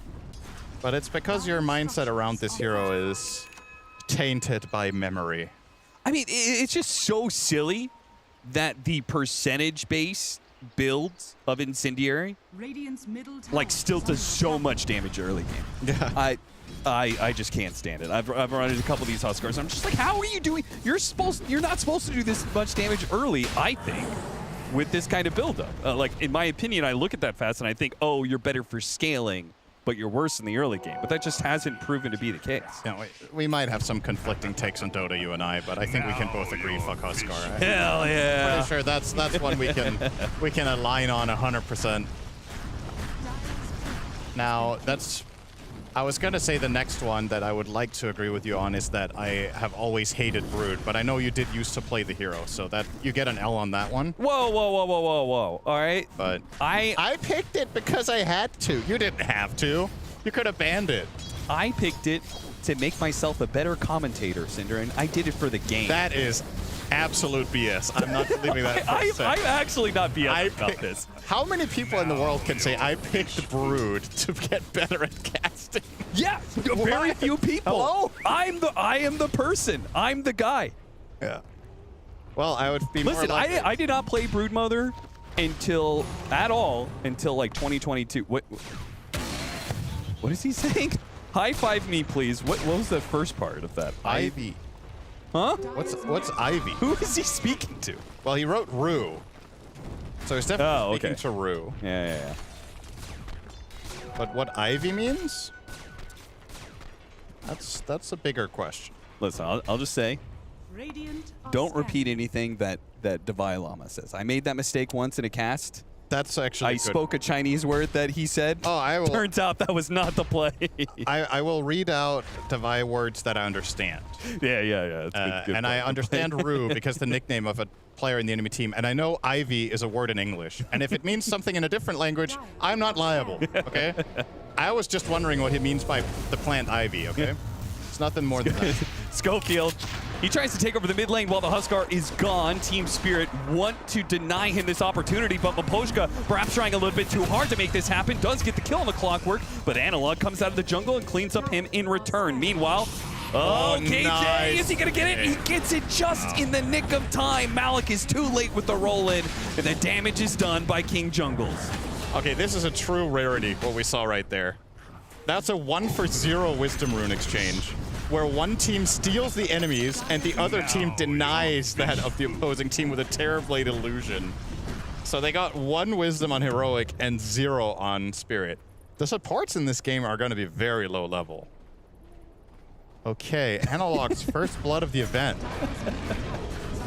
Yeah. I think Knoxville. Yeah. We asked for that stat earlier. Shout out to you, Knoxville, but you don't have to protect us from ourselves.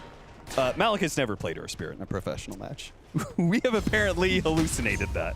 Maybe I saw it in a pub. So, somebody definitely played it in as offlane? And an offlane Earth Spirit recently at Dream League. I thought it was Malik, but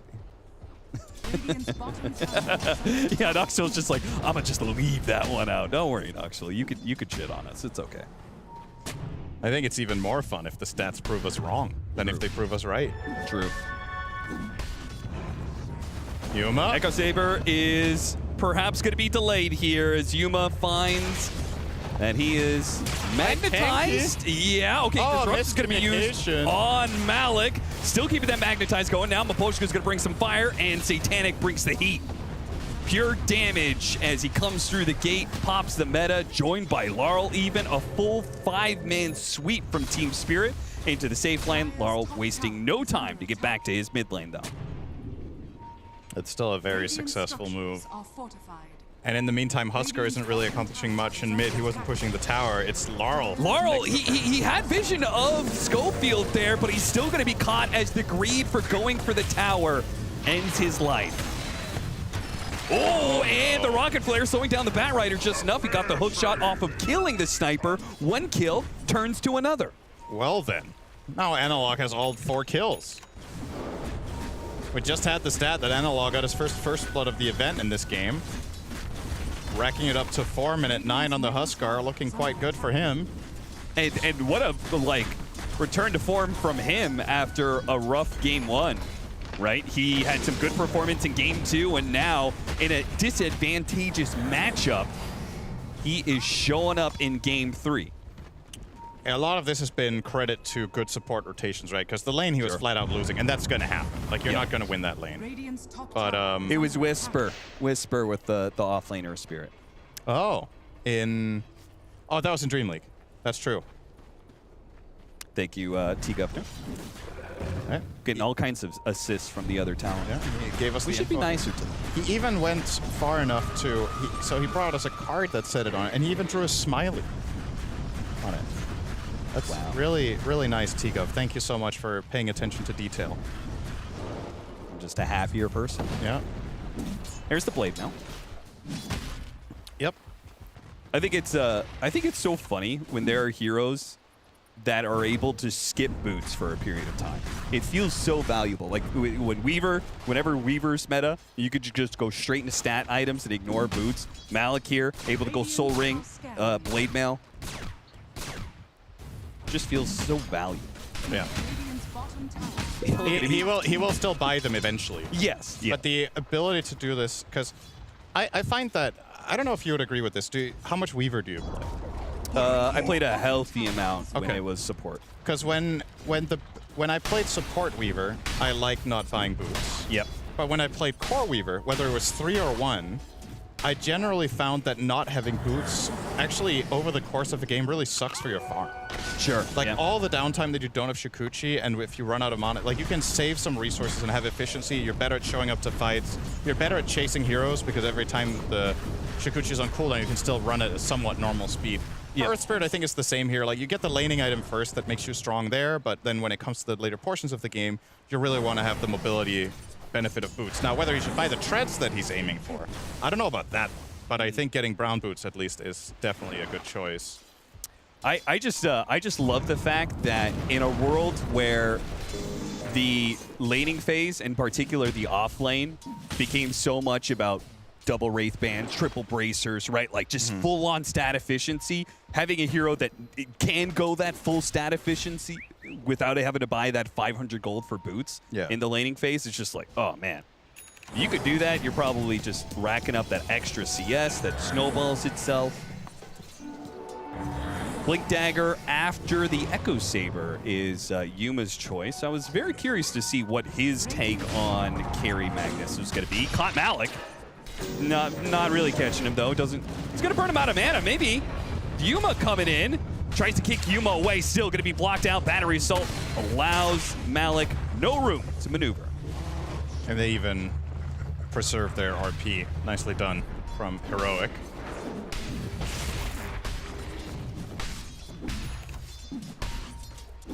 I think I've seen Yuma play an okay amount of mag, not in this patch. I mean, this is a new patch, but I'm saying compared to other carries that we've seen starting to run it somewhat recently, I think Yuma played it longer ago than that. All right, this one, Knoxville. Give us the stats. See if they're a short-lived award. Cinderin's lying to the audience again. Yeah, you lied about the off-laner Spirit earlier. They can't prove me wrong. I said I've seen Malik play Earth Spirit. I didn't say it was in a pro game. True. Finger! He's gone. Everybody's dying everywhere. So yeah, this is just a clash here. RP. Oh, no, the Cogs. Okay, they're going to use the Ravage. I think they still got the kill on Laurel. Oh, please tell me they got it. Okay, they do. The Cogs almost ruined them there. But Heroic expend a lot of resources to kill a sniper, and now they don't have anything to fight Satanic. Maybe Analog does. He comes in with half HP and then leaves with half HP. Alec misses his roll-in. Okay. Blade Mail. Everyone's just missing things and getting kills and dying, and the fight continues to be chaotic, but in the end, who walked away the victors? I don't even know. Definitely Let's check felt the like show fight. Yeah. And I don't know. I still feel like that was relatively good for Heroic. Is that the full fight recap? I think there might have been. It can't be, because Miposhka started off dying off screen, right? He got killed by Huskar. Yeah. So there was more to the fight than just this. Now, this does open up a potential moment of opportunity for Spirit with both the Ravage and the RP down. You could look for a little bit of a play, but at the same time, you just expended your meta, so maybe Satanic is better off farming, and, well, would still like to see them maybe take some initiative with the other 4. All right, your credibility is held intact, Cinder, and he's played apparently 20 games. Of Carry Mag? Of Carry Mag over the last 3 years. Yeah. So very experienced. A lot of the players that we see play Carry Mag in this patch have not had much of a history with it until, I want to say 37D. Some players started running it and it became more popular, and then this patch it's getting even more so with the other heroes getting nerfed and Magnus maintaining his power level. Pipe done for the Tidehunter. Big team fight coming in for Heroic. And look at that analog stat too. This is an anomaly of an early game for him. He has had very few games with 4 kills at minute 10. What do you make of the full-out Hurricane Pike? Am I missing something? Has this been the trend? Hurricane Pike? Yeah.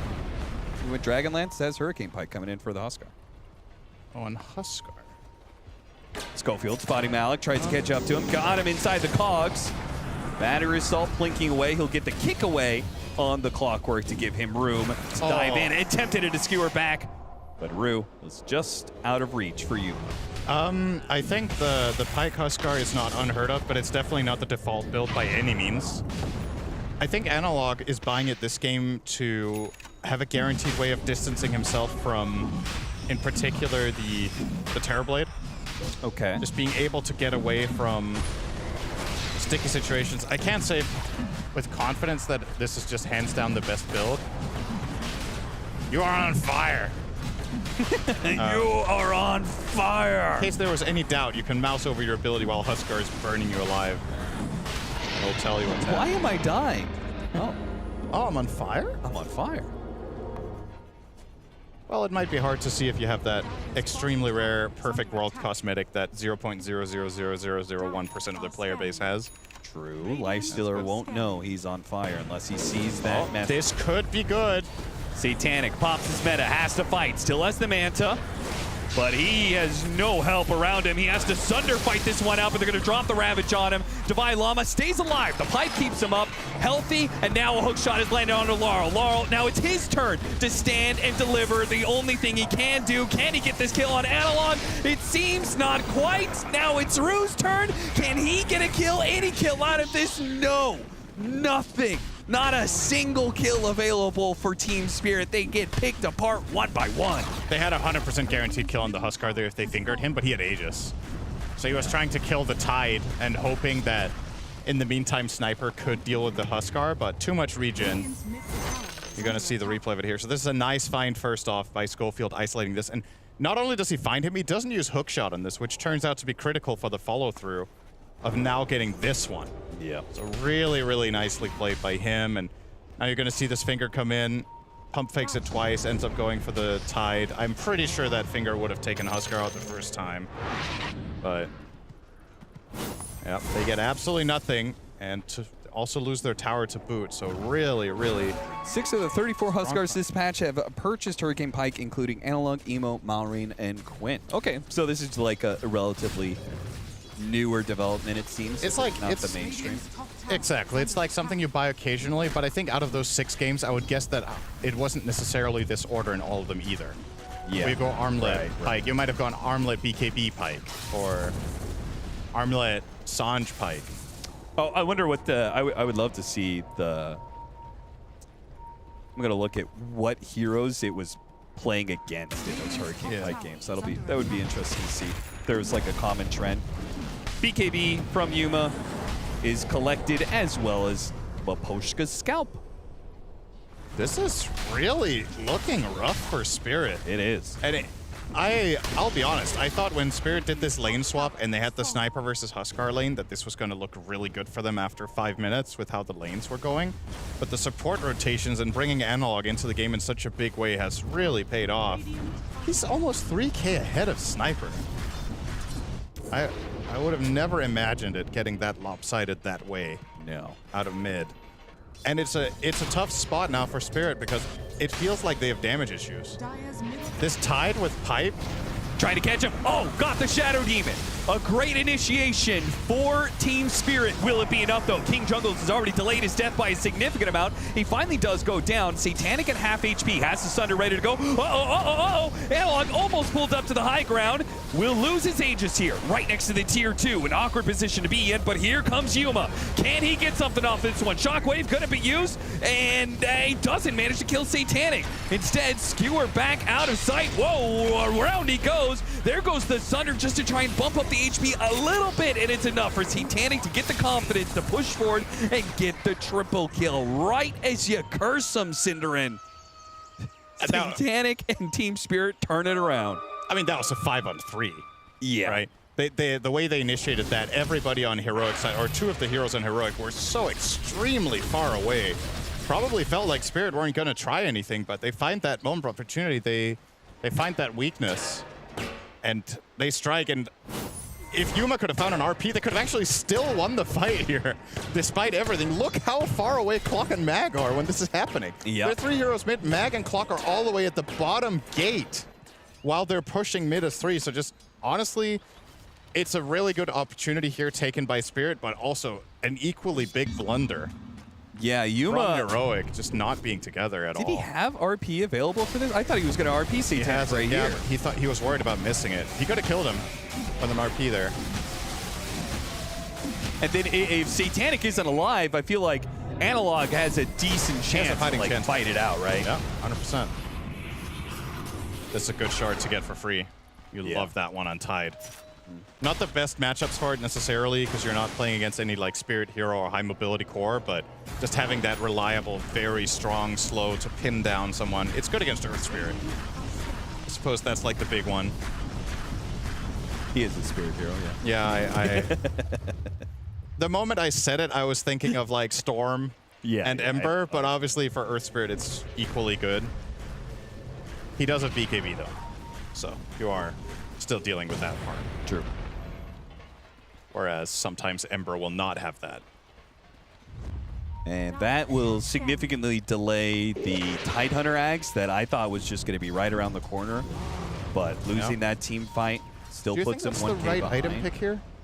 I just don't know. Okay, Blink Harpoon, Skewer back. Stay in front of him. Don't let Malik roll away, and you've got to kill. But no, he found the angle. Still dies, though, as the Demonic Purge, and Schofield was up there on the high ground as well to collect the kill if the Demonic Purge failed. Well, Heroic losing no time to get back on the offensive. The upside to running Axe and Tide is that it unlocks Refresher, because you have enough mana later down the line. But a lot of the time what we see Tides do instead is they go Shiva into that Refresher, and Blink. The fact that he's playing without Blink on Tide in this game, you have Mag and Clock, so maybe you can get away with it, just relying on them to set fights up. But it is a little bit of an anomaly. I'm a big fan of Axe Tide, for the record. I love this item, and I think it can be very impactful. I just don't know if this was the game I would have angled for it. For me, I think it was either Ags or Shivas. Yeah. I'm not sure if he needs the Blink Dagger with, Schofield's going to be going in, Yuma's going to be going in. I think I would rather this Tidehunter just represent more team fight, so when they do get that Harpoon Skewer back, right, that repositioning combined with superior Tidehunter team fight means you just got a guaranteed dub. Yeah. So then it's a matter of is Shiva or Axe better? And Yeah. I don't know. I can see an argument for both sides, honestly. They're setting up. They're trying to get behind. They really want to catch these supports. They really want to kill King Jungles, who has been a nuisance. The one team fight that they won was when they initiated on him first, but not here. Instead, they go for the Huskar first. King Jungles is spotted. Finger of Death coming in from behind. Not quite enough. The pipe goes up. He disrupts himself, and RP going to be used on Satanic now. A Ravage to follow it up. Can they burst down this Terrorblade? No, he gets off the Sunder, but it doesn't matter. The damage is building up for the Burning Spears. He's going to die eventually here, but a lasso put onto oh no, the Huskar, he's just dead. They do manage to finish him off. Laurel is on a sliver of HP, though. It looks like the damage was done ultimately. Beautiful jump in from Malik. More stuns. Yuma's almost gone. Rolled in. Finish him off. Miposhka chases after Schofield while Rue looks to be able to slow down the Tidehunter. If they could get the Tide, they might just get a team wipe here. Schofield successfully TPs out, but Divine Llama has nowhere to run to. 4 dead on the side of Heroic. That is a major team fight win for Spirit. It's worth keeping in mind that this is the phase of the game that Huskar usually wins. So it's not just a 2-4 loss here for Heroic. It's a 2-4 loss at a critical point of the game for their strategy.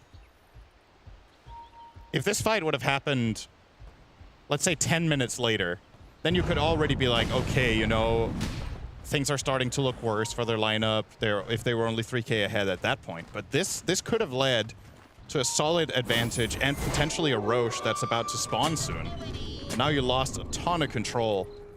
And a really big part of this, as you pointed out, was the Sunder. If that doesn't get off, sure, he does die in the end, but they had to spend so many resources on killing this Terrible. You're seeing the replay here. They're effectively killing him 2 times over, so that was 5,000 damage they needed to do to him through his armor to finally bring down that guy. And in the meantime, Rue is carrying.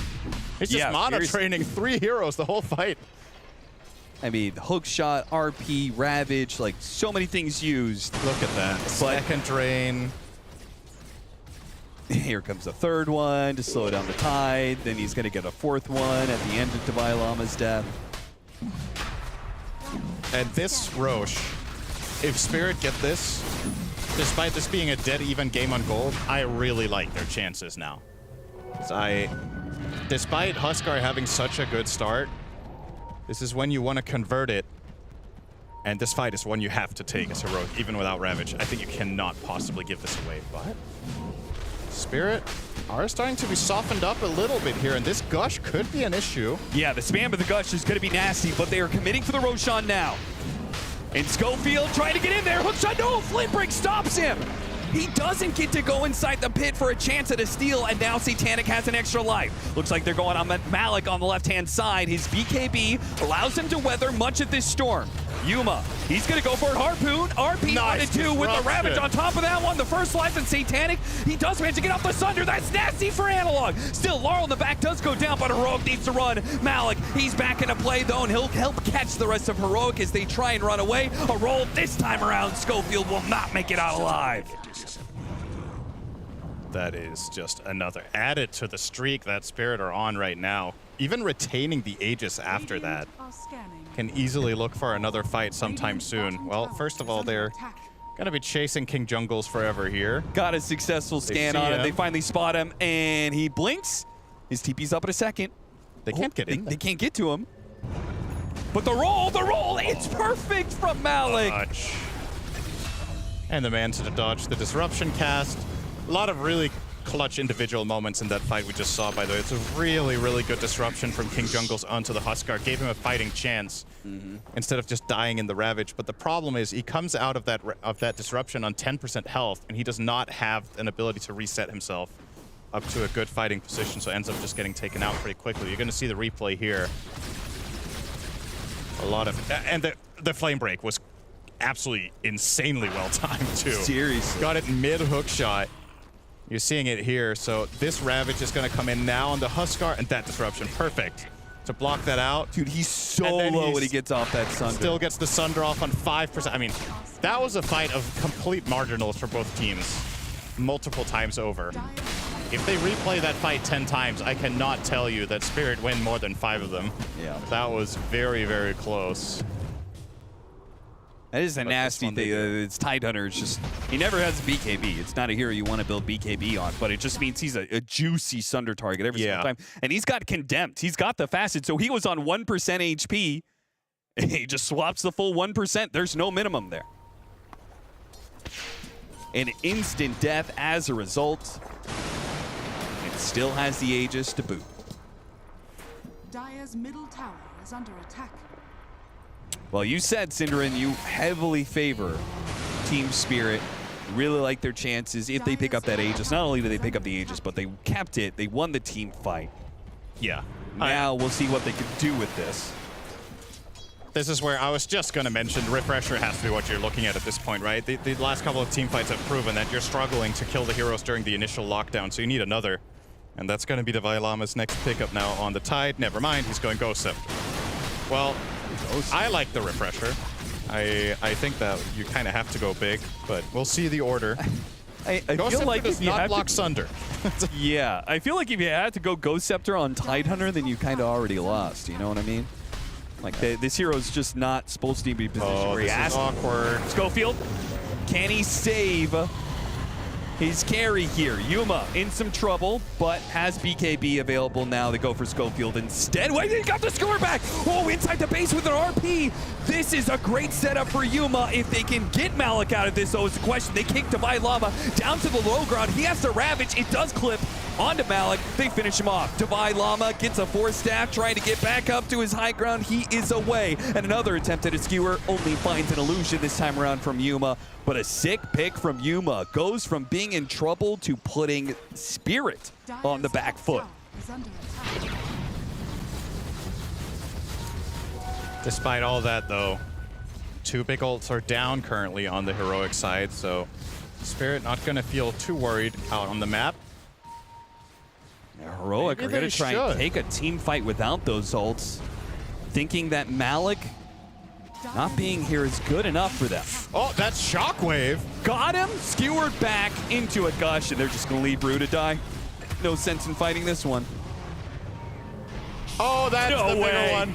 That is the bigger one. Oh, man. 30 seconds left on the Aegis, and he's going to find it put to ruin, as he will likely die twice here, right? Yeah.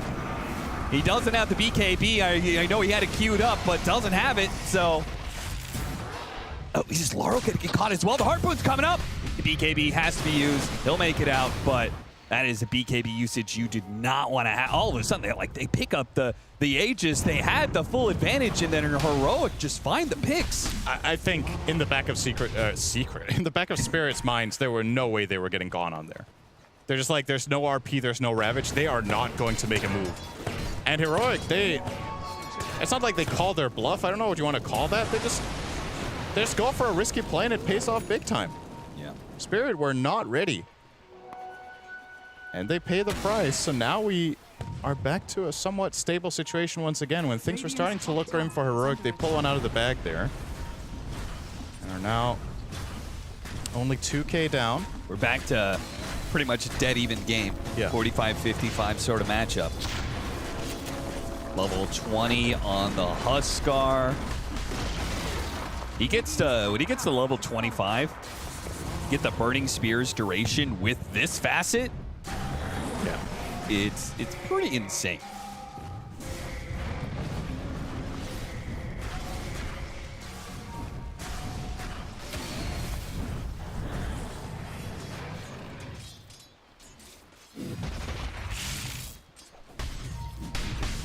How is Schofield's Billy Stone not activated yet? Still needs another 2 minutes for that. How fast is it expires if you use it from minute 17? I don't know the exact timing, but I feel like it is close to 10 minutes. He probably just picked it up late. He didn't realize he forgot to take a neutral item. Yeah, that might be likely what it was. It happens to the best of us. True. Well, the pickoff that they have on Heroic, with Yuma getting these Harpoon Skewer back, Malik has an option to counterplay that or get pickoffs of his own if he can get to Aghanim Scepter. Yeah. Which will be a really interesting wrinkle in this back and forth. Yeah, because we were talking about displacement with the bat, right? In this series, that's been a very popular hero, but Earth Spirit, arguably the best displacement ability in the entire game. You could make a case that it's better than the Tusk one, because you kick them further. Yep. And they don't have counterplay until they come out of the stone. So it's like it's case dependent, because they are also guaranteed to be able to BKB when they come out, unless you have some sort of like frame perfect connection on top of the rock when it ends. Yeah, he's quite far away from it. Malik's been having a quite good game, though. Oh, the hook shot! A ward sentry combination that spots Satanic. A Ravage is going to be used. Yuma is on his way. He's cutting in fast. Has to use the Sunder early. And this leaves an opportunity. They have the disables. Analog has the damage. Well played. Schofield finds yet another clutch hook shot for the team. That is the second time in a row now Terrorblade has died up in that exact spot of the map. Yep. Might be time to rethink your map plays a little bit. Shiva spots him, clips him. He's able to blink forward, but he does not opt to use the RP. No backup. He was trying to bait out the BKB at least, but didn't get expended. Now, I was just going to say, Malik's had a good game here. He's been in almost all of Spirit's kills. We were unsure about this offlane Earth Spirit, what kind of impact it was going to find, but he's been in, what's that? It's 18 out of 20. So a 90% kill attendance on the 3 Earth Spirit, and he's looking to make it better. Tries to get the initiation while they know Analog is a bit alone. They had some information on that one. He willingly dives into the base. You absolute madman. BKB lasso pullback all the way to the tier 4s. And his BKB lasts a while, not that long though. Still underneath the tier 3s, but survives through the fingers, survives through the damage. And apparently, Secret running out of damage. Roof does manage to hit the Earth Spike before the Harpoon. Skewer back a save with the disruption. Larl, he does have the Hurricane Pike to get out of the cogs though. Heroic reset behind the tier 3 though. What a mess of a fight. Yeah, a little bit. Absolute mess, and nobody died. Did you see the Finger of Death do 0 damage? Yeah, what was that, man? That was very underwhelming onto Analog. I have to assume the pipe went off at that time, combined with his magic resistance. Yeah, Berserker's it blood. must have been both, right? Simultaneously. But yeah, it looked like a somewhat crazy dive from Analog, but I think he was hoping to force a buyback out of the Terrorblade.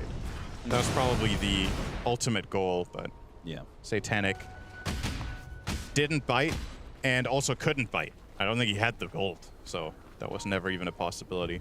Still, they take about half the tower on Heroic's side, and we are approaching another exciting later portion of the game, similar to the last one. Feels like could be anyone's game, this one. We finally are going to get the BKB on Satanic. Yep. Correct me if I'm wrong, but he opted for the Silver Edge. He had BKB queued up, and then I think he got the Aegis and he committed to Silver Edge. And then as a result, his BKB has been massively delayed. Yeah, it really is unfortunate for Spirit that they lost that Aegis the way in which they did. Yeah. Sorry, that's a good all stat. were losses. Yeah, it's a very uncommon pickup on Tide. But yeah, it's understandable. So Satanic wants the Silver Edge in this game, right? You're against Tide, you're against the Huskar. It's part of the reason why Tidehunter feels the need to go Scepter is because of that break. Yeah. So he's got the level 20 talent, -4 Gush Armor, which is great thanks to this Aghanim Scepter. Oh, he's actually not even going to go Refresher at all by the looks. He wants to go for the Lotus Orb. And the protection against the Bat will be awesome, of course, and against the Lion initiations. Being able to put that on your Huskar if he has an Aegis and wants to siege, that's nice, but can't help but feel like the way this game is going, double Ravage could be a game winner, and you will get there. It's not like Spirit are finishing this game anytime soon. They want to play for late, and perhaps with a Refresher you could deal the killing blow when it's time. They try and catch Clockwork on the other side of the map.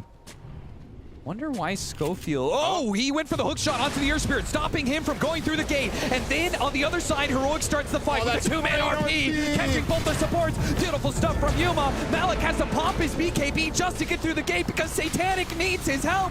He needs some sort of disable to be able to come in. Analog hits him with the taunt thanks to the ultimate, but he's surrounded by cores. Analog's dropping a little bit here, gets back to the trees, out of sight a little bit. Law tries to chase after him. BKB's only gonna last so much longer. Gets hexed up with the Ravage onto Satanic, a skewer, and this time around, he cannot get out the Sunder. Analog's dying fast though. Another force stab trying to get him away. Now he's up on the high ground. Pull back on the lasso. Somehow Analog not dead yet. Managed to get an armlet toggle, but now he falls. Team Spirit investing their buybacks. Heroic will do the same, trying to match the pace set by Spirit. A skewer back from Yuma, collects the kill onto the Lion. While out of sight, Laurel will barely TP out in time, but Poshka's going to be found in the corner here. Force staff away, trying to get the blink off. Hits him with the Psychic Headband, but no, not enough space to blink away. And when all is said and done, that did feel like a nice win for Spirit, but the problem is they do not have control of the pit. Yep. So with an Aegis in hand, probably going to call that advantage Heroic. Gonna get a free Axe as well if they do complete this. Wonder who they're gonna put that on. Could get the Horn Toss if they wanted, which could be really nice. The Clockwork Rocket Flares would be great. There's the Demonic Purge charges. So many good options for this Aghanim Scepter. Currently Yuma with it in his backpack. Not swapped it in yet. I feel like is Axe even worth it if you go Harpoon? They're like kind of the same thing. I think it's the Shadow Demon. Yeah, he looks to be connecting with him. Yeah. We'll see. Satanic. Well, at least use it, you know? Like, don't... It's not a decorative piece. This is... Okay. He swapped out his Dust to get his Satanic. Not the Aghanim Scepter in his bag. Well, since he was close to Shadow Demon and didn't give it to him, you would have to assume it's going to Clock. No. Okay, he just... Right, there we go. Maybe he was blackmailing him. Like... What do I get out of this situation, huh? Worst Scepter, or worst shard in the game, once again. Going to Miposhka. Unfortunate. On the Batrider. Only really valuable if you're playing core. But it was the last one left with his exception of Earth Spirit. I think you'd rather have had the Earth Spirit one. For sure. Way rather. Having that Geomagnetic Grip can be quite useful for the Terrorblade with how this game has been going so far. Just repositioning him a little bit, buying time to get the Sunder off. Middle tower. Of course, he already does have the Petrify of the Ags, but more is better.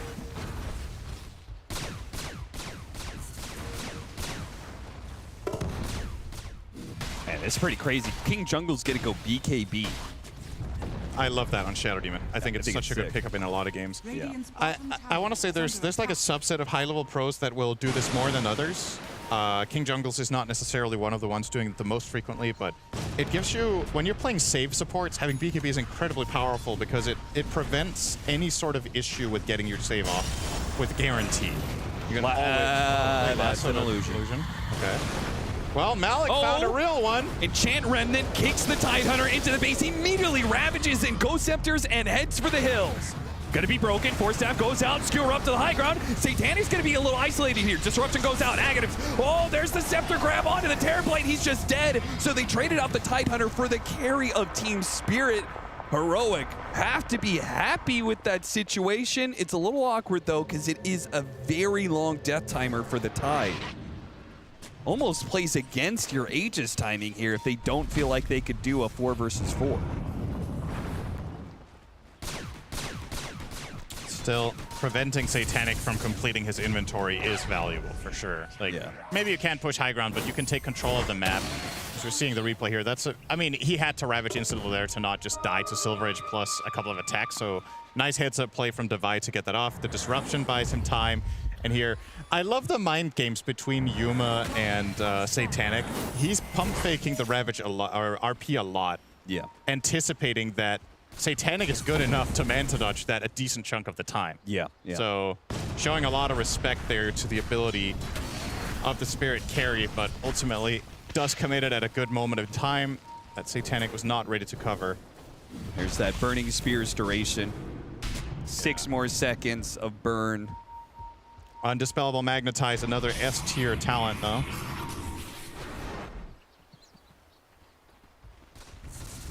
It sounds so pitiful, the Magnus 25. 10% damage and cleave. Yeah. And then there's other heroes that have triple stifling dagger. It's like, you get 10%. Ooh, wow. Yeah. Well, imagine if Magnus had a ridiculous 25 talent. Yeah, with his He's level already 20 talent. His level 20 talent is kind of like his 25, right? I suppose. It's like skewer range. Yeah, the things Mag can do late game is so game winning. Yeah. Probably best not to give him too much more. New Tormentor on their side. That goes to Yuma. That's going to be the Shockwave upgrade. He doesn't have the talent for it until level 29, though, so it won't do the full amount of potential damage, but it's still... It's always nice to get the double Shockwave. It's just free value. Unlike Batrider's Shard, which is free value for the enemy team because your net worth goes up. True. Ooh, little amp damage rune. Juicy. All of a Age is sudden, about to expire. Those burning spears. Damn, Analog was feeling really comfortable there. He started drinking water. In the middle of the river when his Aegis was expiring, he just took his bottle and was like, I'm fine. They're not going to go on me. Imagine if they had jumped him there when he had a bottle in his left hand and he can't press BKB. I love how his full efficiency, he has kept his tier 2 and tier 3 neutral items depending what he needs at the time. Yep. Smoke up from Team Spirit. Yeah, they want to take advantage of the Aegis expiry here, but this is not going to be an easy angle. Really relying on Batrider finding a good jump to start us off. If they break on the low ground and Heroic gets vision of them first, this could be so bad. Okay, Maposhka's going to put himself up there. Schofield, hook shot. He's going to land. They got Maposhka. He's on the bad side of things right now, and I think Team Spirit have already called it quits. Abort. Just outplayed the right map read and the perfect movement from Schofield with the jetpack. He managed to break 2 smokes and then also hookshot the bat in the same play. Yeah. So very nice. Schofield's been playing a sick game on clock. Very enjoyable to watch. He's the man. Yeah. Definitely the kind of player you want to step up in an elimination game. Schofield can be... I was going to say he can be hit or miss, but I think a lot of the games where he has a lot of deaths, he gets maybe more criticism than he deserves, because I think he's a player that's very good at having good deaths a lot of the time. Sure. He's putting himself voluntarily in dangerous positions to buy information and be a distraction for his cores. That was especially prevalent, I want to say, when he was playing with K1. He was just tanking the map, so K1 could farm just 20% more than the enemy carry. And Schofield would end the game with like 12 deaths, and then K1 would be 10-0. Yep. And if he did like a heat map of where his deaths were at, it was like a lot of times on the enemy side of things. All right, trying to force a reaction here and maybe set something up for his own team. Rue, Blink, nice, gosh. Just too far away. Can't quite make it there. Good read, though. From Low. That's the bigger one. Poison. Okay. He doesn't have hook shot. That was so close. There's nothing to stop him here. That was very close. 5 more seconds on TP cooldown, and he might not make it out of there. Then his BKB wouldn't last long enough to stop the follow-up stuns, but narrow escape. And Schofield's just back at it. This is like nothing happened. He just TP's bot, and he starts fighting another hero on Rocket Flare. Giving them no room to make a play. Team Spirit are finding all of their aggression has been stifled, but they are still getting farm on Satanic. He is getting to another item. He's got his level 25 with the Thunder cooldown. He's going to get a Daedalus quite soon. I assume he's waiting for a buyback and that. And it feels a little bit like a rerun of the previous game where you would think, in terms of theory, that the Dire lineup does not scale as well into the late game as the Radiant one does. But the question is, can Laurel get there on the Sniper just like the previous game? And will it be enough? Like, I think sometimes the judgment call we make here of what the game state is, that again it might just be a little bit outdated. Maybe this Dire lineup can win this game in 70. Yeah. How many level 25 Huskars have you seen with this facet, right?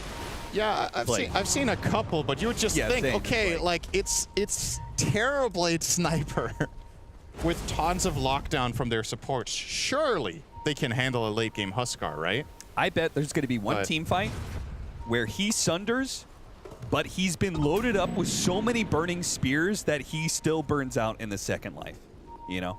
Yeah, unless he has lifesteal. That might happen. Yuma spots Malik. Immediate RP. Got him midway through the BKB, and they have the chaining taunt as well. Nice kill.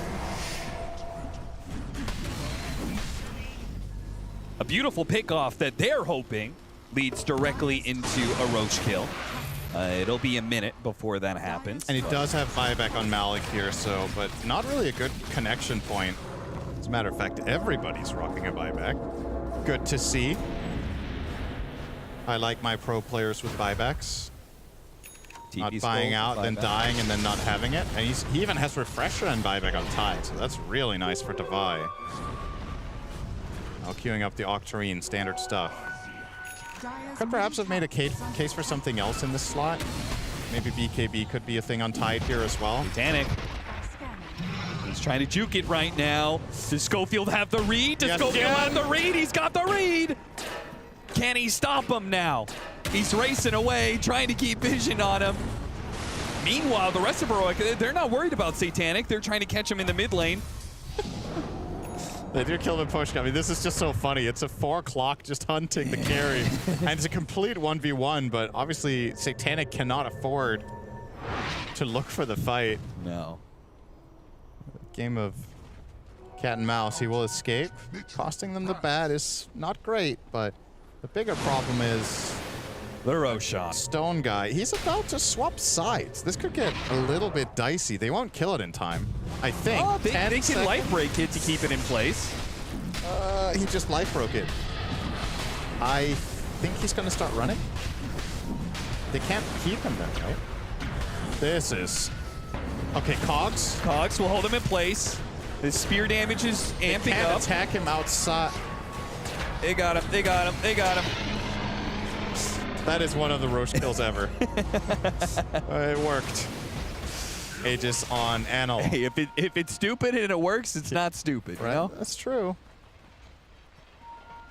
Radiant are scanning. That's a lot of pings. Yo. That is indeed. All right, so Scepter for clock. As if Schofield hadn't done enough this game. He will now have the overclocking for triple rockets. It's the primary thing you use this for. Yeah.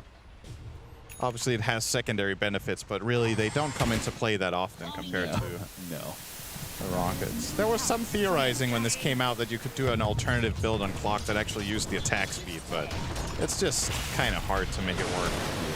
And the original drawback on it was the 4-second stun on yourself. That made it really shitty. Yeah. Now it's the, I think you get slowed to 100 move speed. Yeah. Not mistaken. For, is it also 4 seconds? And then you're still up and running. This might be the latest Crimson Guard I've ever seen purchased, if he completes this. A 52-minute Crimson on the docket for clock. That's not true. I might have seen a later one to try to defend the base, maybe. It says self-stun duration 3. So they must have nerfed it down to 3 seconds. I thought it didn't stun you. It's not a stun. They just haven't fixed that part of it. Okay. Slowed to a crawl. So when it says self-stun duration, what it really means is self-slow duration. Yeah. That's not confusing for newer players. I think that's fine. Totally acceptable. He's doing some scouting right now with the triple rockets, but turns out Team Spirit are mostly in their base. It's just the 2 supports who are willing to risk their lives for now. The added benefit of this shard is also, or a scepter, is the ability to split push the opposite side of the map completely by your own as a 4. So you can be with your team and still push out 2 full waves if you throw the rockets accurately across the map. Yep. You can kill the current waves that are flashing top. Baposhka gonna go for the initiation, broke their link, it's got the lasso back, but the disruption was there, dodging much of the damage. Analog lost a lot of his health there as he tried to go for the Earth Spirit. There's the round! Go, refresh, go for the kill, on to Satanic, and they got him! Now the follow-up kills. Who are they gonna be able to chase down? A roll and immediate buyback from Satanic. He's gonna start TPing in, but it might be too late for Laurel as Analog has already killed him, and he still has the Aegis as well. He will challenge Satanic, quickly dies, loses his Aegis on a second life. What is Team Spirit going to try and do here? Hookshot caught the Earth Spirit, got the cogs, inside all the way across the screen. Analog is in deep. Satanic's looking for it, and he does manage to get off the Sunder. That'll kill the Tidehunter in the end. Heroic were just 100 or so HP from closing out the game, but Satanic stays alive. Wow, they put the Lotus on Analog so he can't Sunder him, but Tide is barely in range. Oh, Harpoon back doesn't get him. Any pickoff worth its weight in gold right now as they're pushing the high ground with 48 seconds left for the sniper of Laurel. Butterfly now for Terrorblade. Still no lifesteal. But it is going to make Analog's life a lot harder landing those hits in the first place. This first lane means basically nothing. It's more about the gold right now. These item advantages. The latest Crimson Guard was at 2 hours. The second was Laurel at an hour and a half. Yeah, so that's what I was saying. I think the latest Crimson Guards you buy to protect the base, right? You're not buying them for the fights anymore. So this is a very late Crimson, and it's an extremely late Crimson for the winning team. Right, you're not the team that's at risk of losing your base, so if you do complete this, that would be quite unusual for the Clockwork. He hasn't committed yet, though. Another refresher. Oh boy, I mean, as much carry potential as you have between the Terrorblade and the Sniper. I guess one thing we did not talk about is you're playing against double refresher without a save. Yes. If you have saves, then you can overcome this in the late game. Watch this fight again. The jump in from Divine Llama, as you said. What do you do without saves against, potential of being double Ravage, now double RP'd? Maposhka has a Yules. He wants to build BKB, but I think he actually needs to turn that into a Wind Waker. It's either that or they have to be more reliably saving heroes with Malik. With his axe. Like, he needs to be able to offset. Oh, caught the Earth Spirit. He didn't manage to get the roll down to low ground. Oh, he still has a refresher. Really he kicks himself. Away he goes. If that hookshot lands, he's toast. Close call. But yeah, Malik now has refresher as well. He's going Octarine. I don't know, man. Are you also feeling a blink? Because I don't know if that blade mail is worth it anymore. Compared to, like, if you have dagger, you can reliably get in there and save the person getting ravaged or RP the first time around. Kick them out, combo break the enemy team. Maybe they use their BKBs to set up and commit for that Satanic kill, and you can build something from there. I don't know if this Octarine is really going to do enough, because it's really difficult for the Earth Spirit to get next to the target he wants to save reliably, right? That's kind of... He has to roll there and connect it, and then he can petrify them. Those 2 seconds might be death. Sure. I do wonder, though, if the team fights, most of these team fights we've seen have been outside the base where these Ravages and RPs have been very effective, but we haven't seen a fight where Heroic is pushing up to the high ground and they get Enchant Remnanted and kicked into the tier right? And that could be a very different setup where it's a lot harder to hit the good RPs and good Ravages and guarantee the kill onto Satanic. And maybe he's thinking more about that situation, where in which case the Octarine offers him a lot more damage for a fight inside their base. That's true. Oh, petrified. There's the kick. All the way back into tier 4s. Did not get the timing there on the Earth Spike. So Divine Llama does manage to get a blink out of the base. Another 0 damage finger. It's not been fun for Ruiz. Yeah, he's got the 2 stacks in this game. Oh no. That was the middle finger of death. That did nothing but send a message to Divine. That was a good one. 26 to 36, 57 minutes in. The way this is going, Cinderin, we're going to be looking at 60-minute items. We're going to be looking at tier 5. Yeah, and what are the big ones? I mean, we always talk about Mirror Shield because it feels like that's just the item, but yeah. Book of Shadows could be very interesting against the Mag Tide in particular for the side of Spirit. Yeah. A potential Seer Stone for Bat Rider would be wild. On the side of Heroic, I guess you also just want, I mean, having the... Is Mirror Shield good though. Against because Terrorblade? if he sunders you, you block it and turn it back around on so him. then You're still swapping sundering. your HP. Yeah. So I think you probably don't want that. I guess something basic like Arcanist Armor would be nice to have one of. Maybe just an Apex on Mag, so he's like a monster. Yeah, I was thinking the same, just full statty up. Maybe all 3 strength cores actually just go Apex here, if they can. If they get the luxury of choosing maybe Giant's Ring for Divine. Yeah, or Law. Giants. Yeah, Giants fine too. Got the lasso, pull back onto the Huskar. Yuma tries to help him out, but it's not good enough. He couldn't get there in time. And the Huskar, he's dead. Heroic, sound the retreat, trying to get outside of the base here, but magnetized. Malik is in chase. He refreshes, tries to get another magnetized, but a bot's 2 in from the Huskar. Now Malik's position has betrayed him. He is caught inside the taunt, skewered a little bit. He does manage to stone himself. Can't kick away though. Didn't have it available. Still though, maybe just the time is good enough. He got the roll away. So much damage coming in is Laurel and Satanic. Pull the physical damage in to bring down something. We got to be careful. Hookshot. Oh, we got both the cores inside the cause. The Ravage follows it up. All in on Satanic. Is he going to get out the Sunder? He's gone. He's dead. 2 minutes. Disruption skewer back onto Malik as well. Oh, they just wiped out most of Spirit and they're left with just the few buybacks they had. But how many of these is Schofield gonna find? My God. That wasn't even intended for the Terrorblade. He hit the sniper and the cogs just narrowly pulling the TB as well. And Cinder, they've no got buybacks. a minute 15. If they kept track of this timing, they should know they can end the game exactly, but in the heat of the moment where you've gone almost 60 minutes in a Game 3 on an Elimination Series, they may not know exactly how long Satanic is gone for. They may not know he doesn't have buyback for a full 60 seconds. If you want to play this very safe, you can take the Megas and then go for tier 5s, but looks like the call has been made by Analog. At least he's getting to work.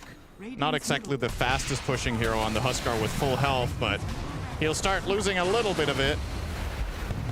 And they keep spamming out those rockets to get intel. That's the Megas, and they're going to keep going. And 30 seconds with those buybacks. Maposhka needs to be able to dodge all this spam and get a sick lasso. When they jump on Laurel, he needs to be able to get a grab that pulls him back into the fountain. If he can stall for just 20 seconds, maybe Satanic has a chance to be able to play this game, but as it stands, Heroic, as long as they play far enough back, they will take this game and eliminate Team Spirit. Here goes Maposhka, misses his opportunity, throwing his at half HP. There goes the glyph. Had to be used right as Yuma went for the initiation. Now the jump forward onto Sniper. But Maposhka, he's given no window to actually get to the back line, and Laurel can't do the damage fast enough. Satanic now goes for the buyback, but it's all too late. The series is over, and Heroic have taken it. Damn. These last 2 games definitely delivered. That was super exciting in both of them. Really hard to tell who's going to be able to pull it off, but Heroic eventually, that last team fight that they found outside the Radiant base looked promising for the side of Team Spirit. They found a couple of good openings in that fight, but the buyback from the Huskar with Travels 2, as you mentioned, coming back in, and then they found a beautiful Ravage into RP when the BKBs are expiring. They overwhelmed the side of Spirit in the end, and a very, very disappointing result for Spirit, bowing out in last. Their trajectory recently has been 4th place, into 3rd place, into 2nd place, and now they're out in 9th, 10th. Heroic came into this the underdogs for sure. After their performance at Dream League and having a stand-in like this up against Team Spirit. But we heard Tobias Lama. He said in the pregame he wanted to prove that Heroic was bigger than any one player, and at least in this elimination, they did manage to do just that, bringing down Team Spirit in great underdog fashion, coming back after a rough Game 1, pushing it in Game 2, going the distance in Game 3, and getting ultimately the 2-1 over Team Spirit. They still have quite the gauntlet to play through, but we talked about the momentum that can be granted when you go onto the main stage like this and keep playing these elimination matches against teams that are maybe not ready to play with this kind of intensity. Fantastic stuff from Heroic and a sad finish for Team Spirit. We've got Nat ready to go with the winner's interview. Yeah, I'm lucky enough to be able to grab Dubai there after such a fantastic win. I mean, you guys come in. It was obviously a really rough group stage yesterday. You don't win game number 1. So what clicks? What happens between game 1 and game 2 to be able to not only win that one, but to go on and win the series?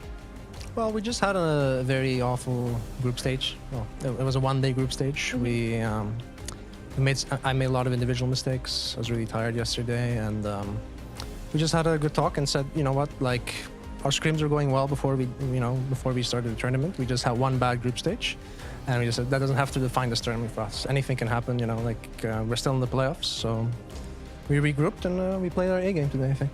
Yeah, it definitely feels that way, especially for that game number 3. Did you guys at all have any worries that Spirit might outscale you in the later game, that this Terrorblade could have been an issue, or was there always this draft as solutions for it and we won't be facing that? We weren't really worrying about anything. All we worried about was what to do, like which rotations to make, just to make the right plays. Don't worry about just play good Dota, play good fundamentals. That's the most important thing to remember during game. Yeah, and it was also definitely an exciting game number 3, but you mentioned yesterday it was a rough day for you guys for that group stage, also for you personally. I gotta ask, brother, picking Doom 4 times in a row, getting all those losses, why did you keep going back to it, and why did you finally decide to bench it today? So I think Doom is just one of my best heroes right now. I think the hero is very strong in the patch. It was one of our strongest openings. I think I just had a really bad day. I don't think it was related to my hero. I just think I played awful yesterday. So, what can you do? I don't think it was the hero necessarily. Today, we just wanted to change things up. Our coach had a better idea for draft. We could have picked Doom. Okay. I would pick Doom if it was up to me, but decided to just change it up. All right, so you still got faith in it. Look, with the way this is a single elimination, you guys are going to be playing again tomorrow. If it keeps going, you'll be playing every day. Does that worry you, or does that excite you more than anything? The fact that you could potentially be here in the studio every single day leading up to grand finals. It'd be amazing. Yeah, I love playing. I love the stage here. It's a great environment for playoffs. I love it. Awesome. Well, Devi, thank you so much. Congratulations again on the win. Thank you. See you guys. I mean, what a game, right? The question I have for you guys, I don't know why I'm now hosting, but it's all cool. Yeah, okay, no, the question is, right? Caught me off guard for a second. I did say, I feel like I have to pick it up, but it's okay. Devi Lama, he wants to play Doom again. Do you guys want to see the Doom again? Because I feel like we had some reactions off camera there. Do you want to see the Doom? Do you like his confidence with it?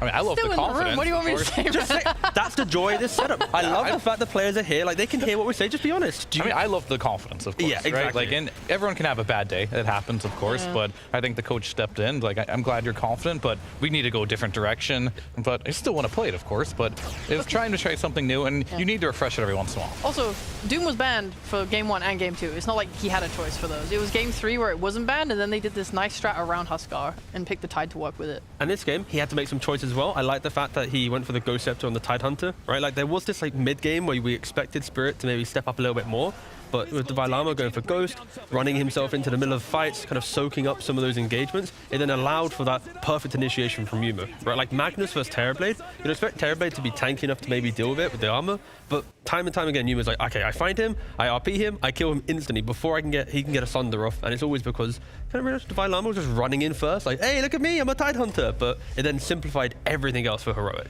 It did feel like there was a moment where everyone in Heroic wanted to see how far they could go, how many tier towers that they could dive for themselves, but there was the potential that we saw a game 1 repeat where they have a fantastic start for themselves, but maybe they're not really able to close it out. But Fear, even though this game did drag on a little bit, they were able to do it. They weren't actually able to give Spirit any foot back into this one. And was that on Heroic, or was that a little bit of Spirit missed some timings, maybe had some misitemization as well? Well, this game was a little back and forth, I want to say, but for the most part, Heroic did have the lead, and they kept it for the majority of the game. There was like one little falter, and I think if we want to talk about itemization, we could go back to Terrorblade. He went for a very aggressive build, going for the Silver Edge very early on instead of more defensive abilities. But I think more than that is map positioning. He got caught out by himself too many times in a row, and that really hurt Team Spirit. I think it was a little sloppy in general. I think because while you had your sniper you put in mid to win the lane, he was winning in CS, and then you're getting killed multiple times. Like, you're going up too far, you're dying to Huskar, who you're meant to be owning in lane. Later they have 2 wards in the river to catch like rotations from the side lanes, but there's just like this spot to the left of him in the river in the mid lane that Clock just walks through and then comes and kills him again, and then they're able to pressure the tower off of that. Your leads that you're gaining, you're throwing away by having TB off on his own, dying like anytime they side. They did this overextension on Heroic's side that they got caught out, they were getting stunned by Lion, they were dying, and then they kind of gave the game back to Spirit, and then Spirit just sort of threw it by, like you said, bad positioning, being alone, getting isolated. Are these the moments there that we just saw in that highlight you're talking about in the early game, pre-10 minutes, where it's like, okay, that sniper shouldn't be there. Should not have been killed that way. Couldn't really see. I mean, that was... Okay, all right, that's all right. We're gonna get your eyes checked. We're gonna get your eyes checked. Sorry, we're gonna... Yeah, I mean, the way that clock rotated, it helped Analog a lot, but also I think Analog showed how he knows a lot of matchups for Huskar, right? Like, even against Sniper, he very early on went to the jungle, he kept farming up, and because he can farm Ancients quicker than a Sniper can, he already had like 1,000 gold advantage over the Sniper. So when he does return to a lane, he is going to have that impact with the armlet, going soon for like a Hurricane Pike as well, making sure that his positioning is key. Like, he brought a lot of the kind of the early game to Heroic, but also in the late game with the Aghanims, he was always comboing. Like, if Yuma hit an RP, he was waiting and then hitting the taunt on top. Like, how many times do we see Malik try and start a fight in Earth Spirit, but either the Huskar was ready to counterplay or a Clock was ready to counterplay? Like, that was the theme of Heroic's lineup. But they had every hero felt like they could counterplay any jump from Spirit. So if Spirit don't have an Aegis, they can't really fight because of how much teamfight Heroic had. Yeah, and Heroic picking up the first Roche for themselves here as well. That was start of the snowball. You know, you do well in these lanes, you're able to get that first Roche for yourself, you put it on Huskar, and everything kind of clicks and goes on from there. Yeah, I mean, it's classic Huskar play. You get Roche on, you try to make a play, and this is like the beginning of seeing Satanic caught out by himself. If you kind of like look here, look where Lion is on the map, look where Earth Spirit is on the map, it'll highlight that in a second. Lion's farming top lane, Earth Spirit's in the mid lane. This is a Roche kill. You should expect the gate play to happen. Satanic's by himself here, gets caught out. The team still decides to fight even after they lose a hero here, and they take heavy casualties. Of course, Huskar does get low, he almost does die, but even if you kill him, he has an Aegis here, right? So this fight has a little bit of inexperience from Spirit and their shot calling of how they should be taking fights and where they should be on the map. So when you watch the replay back, T, on the side of Spirit, is this a team should have played with Satanic or been closer to him after Roche, or Satanic is out of position and he should have shifted himself to be closer towards his teammates? I mean, a good example would be if we move from that highlight and just talk about the 30-minute mark. Okay. It's the same idea, right? Like, you have a big fight occur, Satanic overstays his welcome in the area, and Heroic chase him down, and it's like you have two heroes who'd already kind of TP'd out of the engagement. So I think there are some times where maybe Satanic wants to do one thing on the map, his team's doing something different, and Heroic is always ready to punish it because they have the heroes to do it. I think in other games, teams haven't punished Satanic making that additional bit of farm, that additional bit of move, so I think it's something to maybe consider. If you play against Spirit, he sometimes might be a little bit greedier, but if you don't punish the greed, he's going to look exceptional, like the next best carry. If you punish it, it's like, you're out of position, boss. You're going to throw away some games that maybe if he was a little bit more disciplined, it isn't going to be, Heroic just running away with some 20, 30k lead, minutes later. Yeah. The issue we found for Spirit in the way that they played in their draft for game number 2 was that everything was on that Morphling. Everything was on Satanic.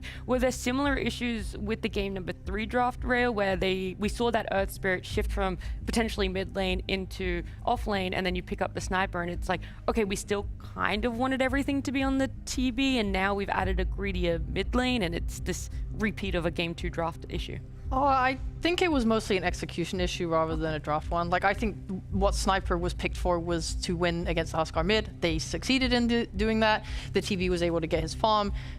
He just decided to buy a Silver Edge instead of a BKB. He's alone. He's getting picked off. Like, this was a lot of issues that shouldn't have happened. I think Earth Spirit played a really amazing Earth Spirit from the off lane. He did the most damage on his team.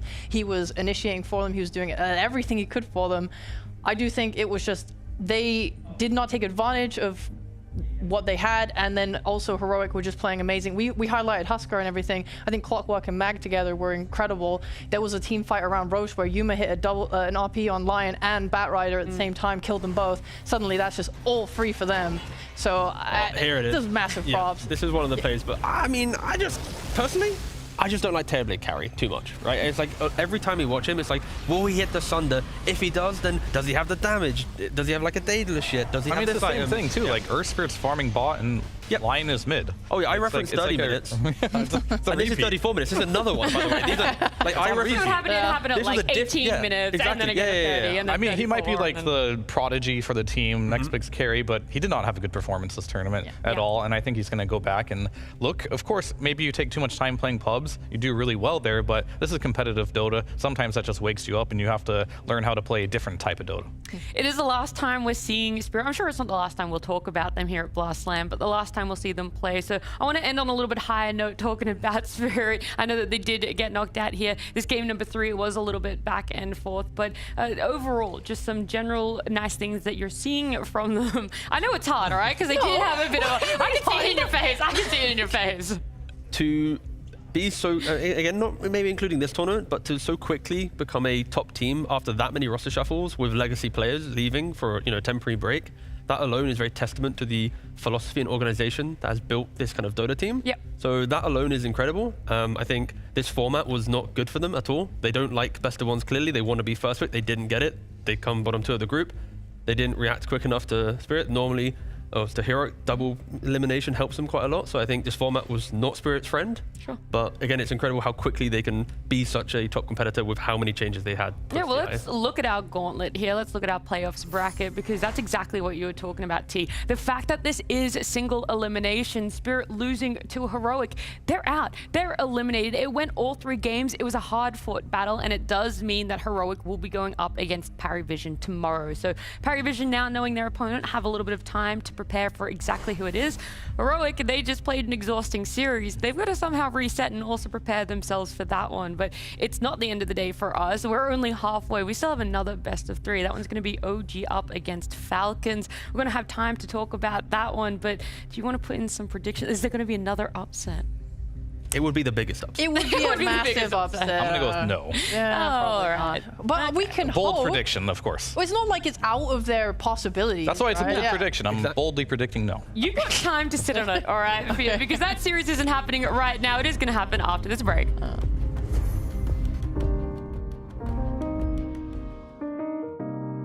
I'm just a low-key, chill guy who plays Dota. When people feed in my games, I like to call them brain dead, because I have a degree in neuroscience and I'm trying to help them. I'm a low-key, chill guy like that, for real, for real. When people want to fight me in hotel lobby, I agree, because I'm chill like that.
This roster of OG is quite special to me. We have people from all over the world, very different cultures.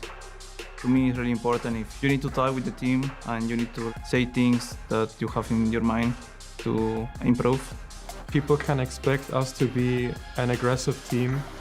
I mean, trying to don't give it a space for the enemy team to like farm or things like that. We have very flexible players. I think it will be very exciting to watch us. I would say I feel some pressure. OG has a very big fan base and I don't want to let them down. We are trying to be like OG Prime. This is really important for us. I want to bring this name up again. Ooh, great insight from Nine there, talking about the expectations he kind of feels, or that pressure, I should say, joining an org with such a big name and such a big fan base here. He wants to try and bring OG back into that OG Prime. He thinks that this new roster could be it, him joining them right there. So it's a big one. OG wanting to strive, hit success for themselves, but right now that roadblock in front of them for this elimination best of 3 is Falcons. So it's a big one that they have to come up against. A lot of people have failed. They've tried numerous times, not been able to pass it. But for OG, it is this brand new roster. They were rebuilding from scratch. Well, I say scratch after TI and not being able to make it there. But Ari is the one remaining player, T. Yeah, I mean, they're trying to rebuild, trying to find something, and Whisper, yes. Sorry, so there's a double foundation of the offlane. They really enjoyed that offlane, hence why they kept them. But I think for OG, you can see that they're trying to emulate the playstyle of OG as an organization, but the time in which they're teaching the new players how to do it in-game, rather than the moves feeling natural, they're making the move, it not working out, and they don't already know exactly, okay, what do we do when it doesn't work? Because they're still trying to hit the aggressive timing. Even in interviews, like, we want to be aggressive and play, like, to take the towers. Okay. We want to progress the map. But then it falls apart very quickly. Like, they are based on what we saw, they were easily the weakest team, where I didn't see many games where I was like, oh, they can win this one. It was like after 15 minutes, they make their own mistake and they're pretty much losing the game soon after that. I mean, it definitely felt like they were winning, but you knew at some point they would lose, right? It's just not one of those teams right now that had the cohesion. They talked about it earlier in the interview. They're from all over the place, Southeast Asia, South America, Europe. There's a bunch of different cultures there. Maybe that comes across in gameplay as well too, because one player's going in, other player's going out, right? They're not really in sync right now. And that's pretty normal when you do have a new team, when you're only having like one player remaining from the original roster.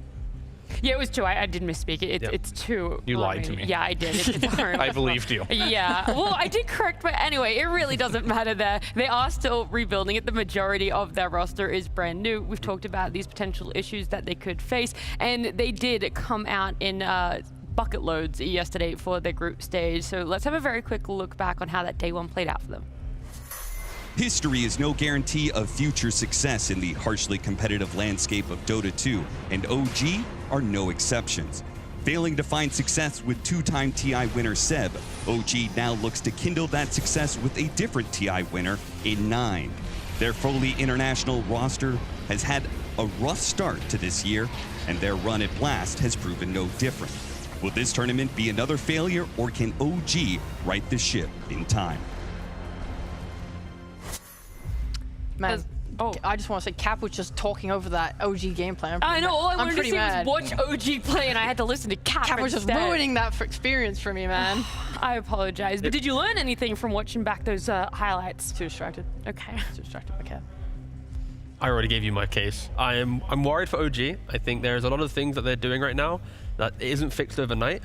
So if anything, I'm just looking for them to make cleaner moves in the first half an hour of the game, first 20 minutes of the game. If they can start doing that, then at least they're doing the correct adaptations as a team, using their kind of structure, the coach, the pseudo coach of Seb, who's also kind of around, right? They got plenty of support network to improve on them. Yeah. And they've got plenty of data to know where they went wrong. So I'm just hoping today it is a competitive series. Because if I was going into this, just like looking at it, I would be surprised if they won a game based on their group stage. But Heroic just showed how quick they can like evolve overnight. So I'm really hoping for OG's case, they're doing that themselves. Like they're showing that evolution with this format. Are we doing like a comparison here?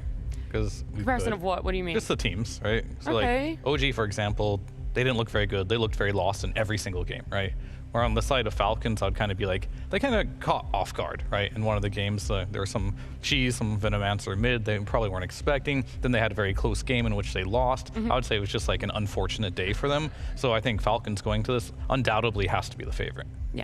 Yeah, I think so as well, and I'm sure that sentiment does ring true with some of the OG players. You know, it's hard to just ignore the name tags and the players that you are coming up against. You do have to pay attention to that. But we were lucky enough to be able to catch up with 23 just before this series kicks off. 23, it's been a couple of months since I last saw you. You're wearing a brand new jersey here. So how does it feel making the swap to OG and coming over to the EU region? It's pretty good so far, but it would be better if we win at least one series. Yeah, it is a lot of trial and error, and I know OG talks about that a lot, that you guys are going through growing pains. But for you, how does that work within the team? How do you guys go about conversations, and how do you bounce back from a rough day one in a tournament? We talked a lot yesterday, and we had Seb to do some speech. So Seb helped us a lot, and like in terms of in-game conflict, and I think it'll be better today. Can you give us your best Seb speech impression? He just say like, don't pressure guys, just don't be stressed, or something like that. Don't be stressed. Just the only thing that can make things go wrong is you overthink. It's just you guys are good, you guys are talented. Just do as you're screaming. Yeah. That's awesome to hear. And then for yourself, there's a lot of ambiguity around the carry meta right now. Some people going for the range, some people really wanting to go still down the out route and the melee. Have you found what's worked for you yet? And you know, it's just more the team plays that are falling short, or you still think there's a lot of room for you to grow? I think that most of it is like the team play and the direction that we are still a bit confused to each other. Like, I'm a C player, so I mostly play kind of late game well. So I think if we get to late game, and I think the hero doesn't really matter for me, I can play many things. And yeah, if we get the same direction in the game, I think we can win any teams. Well, look, lucky for you, Falcons are a team that love to go late game. They have one of the longest game lengths in this tournament. So how would you rate your chances? Give me a percentage of you winning this series. Maybe 50-50. Yeah. I like it, more confident than I thought. But 23, thank you so much for joining me. Good luck today. Thank you very much. Awesome. That's it. Done. Thank you. What an exit. He wasn't leaving. I was like, yeah, you can leave 23. Thank you, man. You can go. Yeah. But I did like his confidence. It's not, you know, the most confident you can be, but he rated his chances at 50-50. I think a lot higher than those watching at home, and maybe even standing next to me on the desk I might put it at. But 23 Savage talking about how he's from SEA. He loves to go late game, and we've already just touched on it, that being from different regions, having a lot of different cultures, that is showing now that it does translate into Dota, because OG trying to show this fast, aggressive draft. This is the playstyle they want to do. And 23 is like, I'm still very used to, my muscle memory is I want to go 40 plus minutes into a game. Yeah, I think when we would cover Southeast Asia, it was a lot of people losing their lanes, the other team not really being able to close it out, and then it going into a late game, and then Southeast Asia is like, okay, we're in our element now, we're good. And then you have like South American players who are like, we're just going to run at you, and we don't even care about the whole farming and thing and going late. We're just going to try and kill you. And then there's just a lot of clashes of different regions of gameplay, which you mentioned. And we see them trying it in their draft, right? Like they're picking Terrorblade for him. I think his Morph is getting banned out still because that's like his best hero, and he wants to go late with that. And that's good in this meta as well. If he can get his Morph thing, I definitely think that they stand a good shot of winning. I don't think Falcons will let them have it. But yeah, I do think it's hard when you have so many different styles. We're seeing it in other teams as well, moving players around post-TI. It's just like you have to take a while to get on the same page and improve to a point where you're all working cohesively. Yeah, just outside of the roster changes that we see with the players, there is also a little bit of behind-the-scenes change-up as well. Kezu joining OG as their coach. He's bringing a lot of different ideas. I do know yesterday they picked up Zeus for 9 as well. One of the very, very few times Was that that he has Kezu's been... idea? Yeah. Well, I'm not so sorry Right now, about they that. didn't win that game, so it's like you're calling out Kezu here, you're calling out Nine. Who are you calling out right now? Come on. Both of them. Both, It's a fair joint enough. effort, Fair- you know. fair I mean, enough. I'm sure there is a part where Kezu was like, "Hey, would you consider this hero?" And Nine's like, "Yeah, for sure." Or the other way around, where he's like, "Hey, Kezu, I really want to." I mean, you definitely have to play to a player's strengths, Yes. right? And if someone wants and they're confident in a hero, you just got to go with it sometimes. Exactly. Because if you don't, that player will maybe be resentful in the future about that. Or I hate this coach. Get rid of him. I mean, yeah, it's like I could have carried this game, but I will say yesterday, Nine, he did have some good performances as well, individually, of course, right? He had that one game where he did play versus Laurel, and he was playing Void Spirit versus Invoker. The most dominant mid performance so far at this tournament. Solo killing first blood, getting second blood. Of course, the gank came in as well. Killed him 3 to 4 times that lane. Was an absolute monster. The problem they had in this game wasn't necessarily individual skill. It's like, what are we going to do with this lead that we built? You know, is 23 Savage like, oh, this is space to farm? Nine is like, let's get aggressive. Like, maybe they're not on the same page, right? It can work, though, that you are drafting yourself an aggressive mid laner, depending on what supports happen as well, that you're able to get in that draft. You can run together, potentially make space as that 3 for your carry. But a team that doesn't really like to adhere that, and we very rarely see them draft that way, T, is Falcons. That's not the route that they like to go at all. They like to pick up a carry that is very active in the early game. Yeah, Skidder is pretty much what 23 Savage wants to be, at least. Like, he wants to be the one that is looking for that next fight, joining that engagement. Hey, don't laugh, it's true. You know, 23 Savage, like, he wants the late game. No.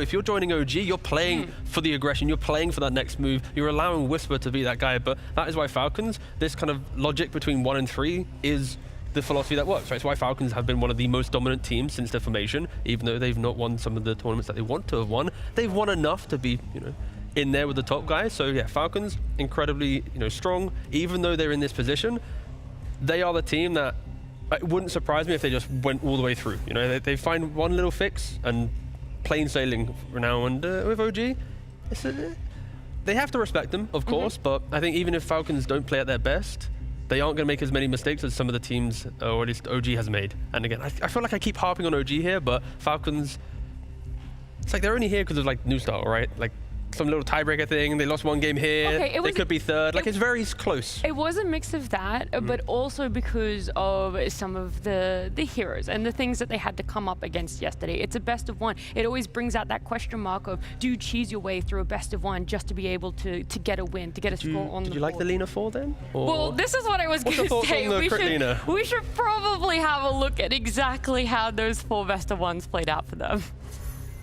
Immediately activated though by Skeeter, and that's maybe bad for his first life. He's gonna quick refresh. Skeeter packing up, and a Mars inside of the fountain. For the most dominant roster of the year, Falcons are no strangers to the podium. Despite this and a 2-2 score in groups, an early trip back to the airport may be in the cards for them after upsets from Extreme, BetBoom, and even Dr. Neustadl. Falcons always make deep runs, but this time, can they do it from the lowest bracket?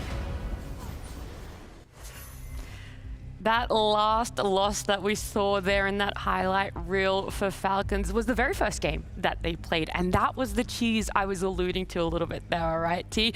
We were watching it, we were covering it, we were asking XG some questions about it afterwards because they picked up the Venomancer, and I remember during that draft, Falcons used all of their reserve time as soon as this Veno came out. I don't know if it was we don't know where it's going, we don't even know what we want to do against it.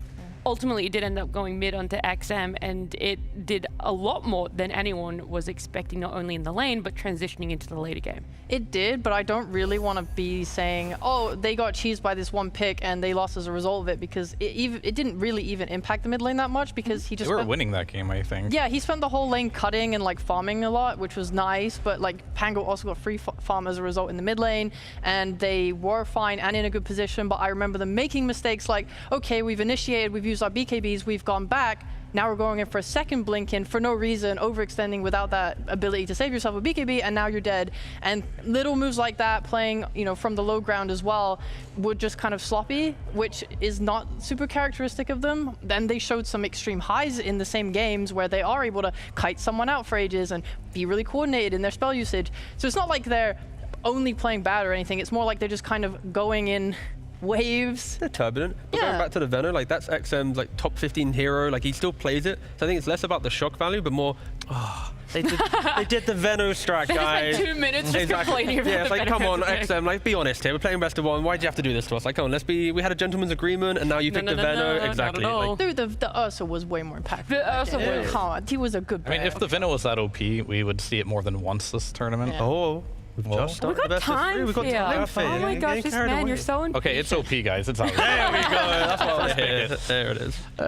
You are right. There is that side to it where if it really did do that much impact, we would be seeing it more. But there is time. We could potentially still see it. Either way, they didn't have the day that they wanted yesterday for Falcons. That's why we're seeing them here on day number 1 for eliminations. Before we get into this series, let's catch up with Amar.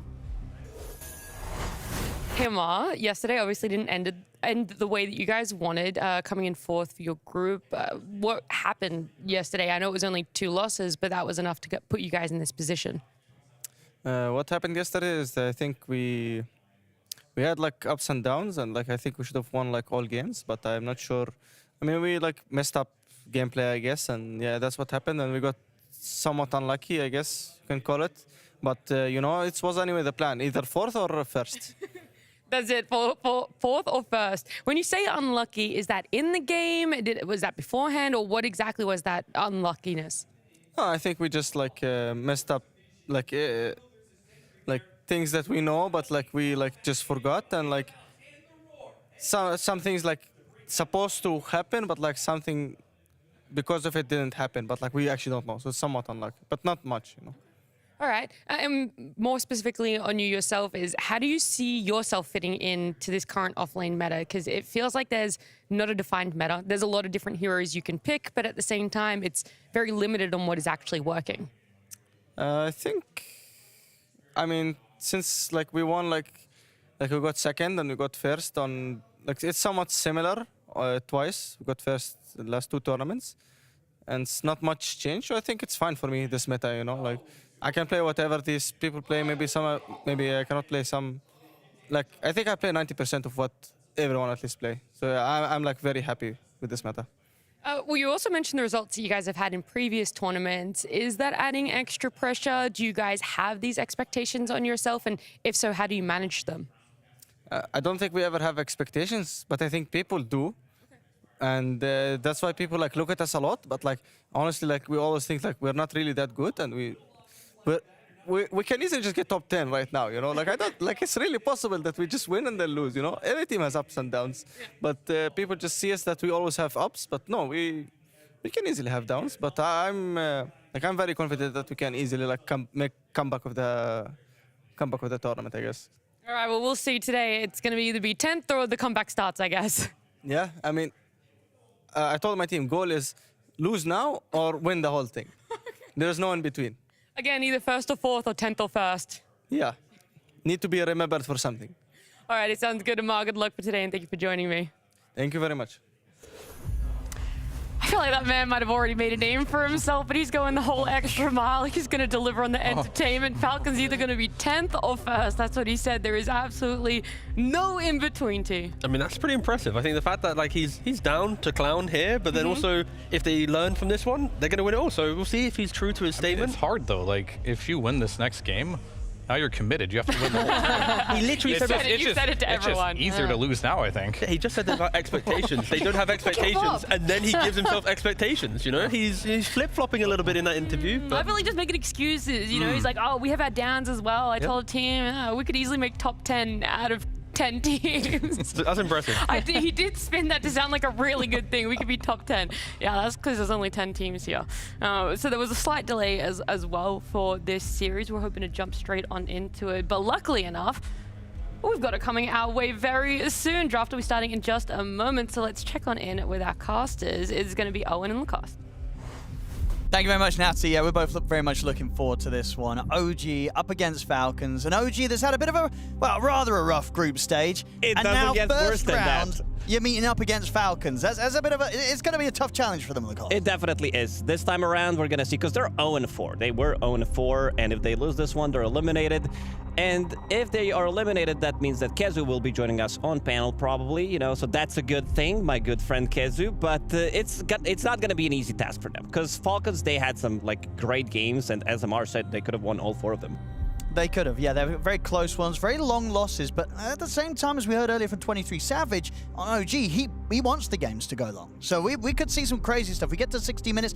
Would you agree with sort of his vibe that OG? Sure, but the problem is better if it goes late. Check the last 4 games that they played. Only 1 game was 40 minutes, 2 games were 30 minutes, and they lost in 20 minutes as well. So yeah, they need to be able to delay the game.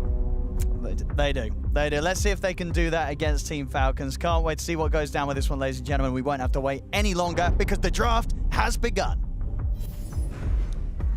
10 seconds remaining. Hello. Hello. Welcome to game number 1 draft. We got Yay. Falcons versus OG.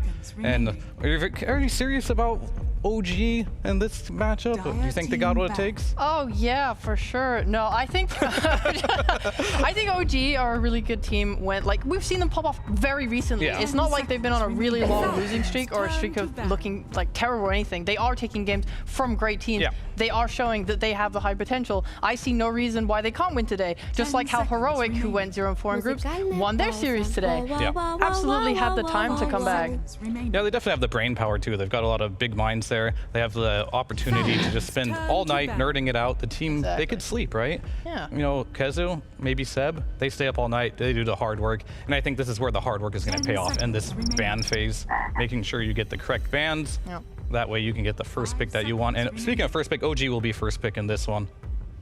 And we will see what they pick up. They've been early picking their supports a lot and their carry. Well, we've seen Bristlebacks, TBs, Enches, Spirits. Do you feel like they should do that, or we should see something completely new? Because they haven't won a game yet, right? I'm kind of leaning towards do something entirely new. The TB hasn't really worked out too well for them from what I've seen, so maybe we just go a different direction here. The DK is going to be removed. So when I think of OG right now, I don't think of a particular hero that's like, oh yeah, that's OG's hero right now. So I want to see something new from them. Well, Like that one. Yeah, sure. I thought OG might just go for the Morphling if it went unbanned. But I like Batrider too. I've seen a lot of good gameplay out of this hero. He's looked great in lanes. He's looked great at being able to rotate through the twin gates. Obviously, he offers a lot in the mid game when he has his ult, when he's able to get blinks. I think Falcons, they really love playing with blinks. Like, they're quite an aggressive team. Yeah. Crit likes to pick one up really early when possible on his different heroes. So if you're able to have heroes that can fight into that and skirmish, or have your own blinks back and get the jump, do some smokes, put some good wards down, play around those, then yeah, I like this opening a lot. He definitely has a lot of potential. I'm not too surprised. Like the Morphling, the Alchemist, and the DK we've seen in almost every single game at this point. These appear to be the S tier carries of this tournament.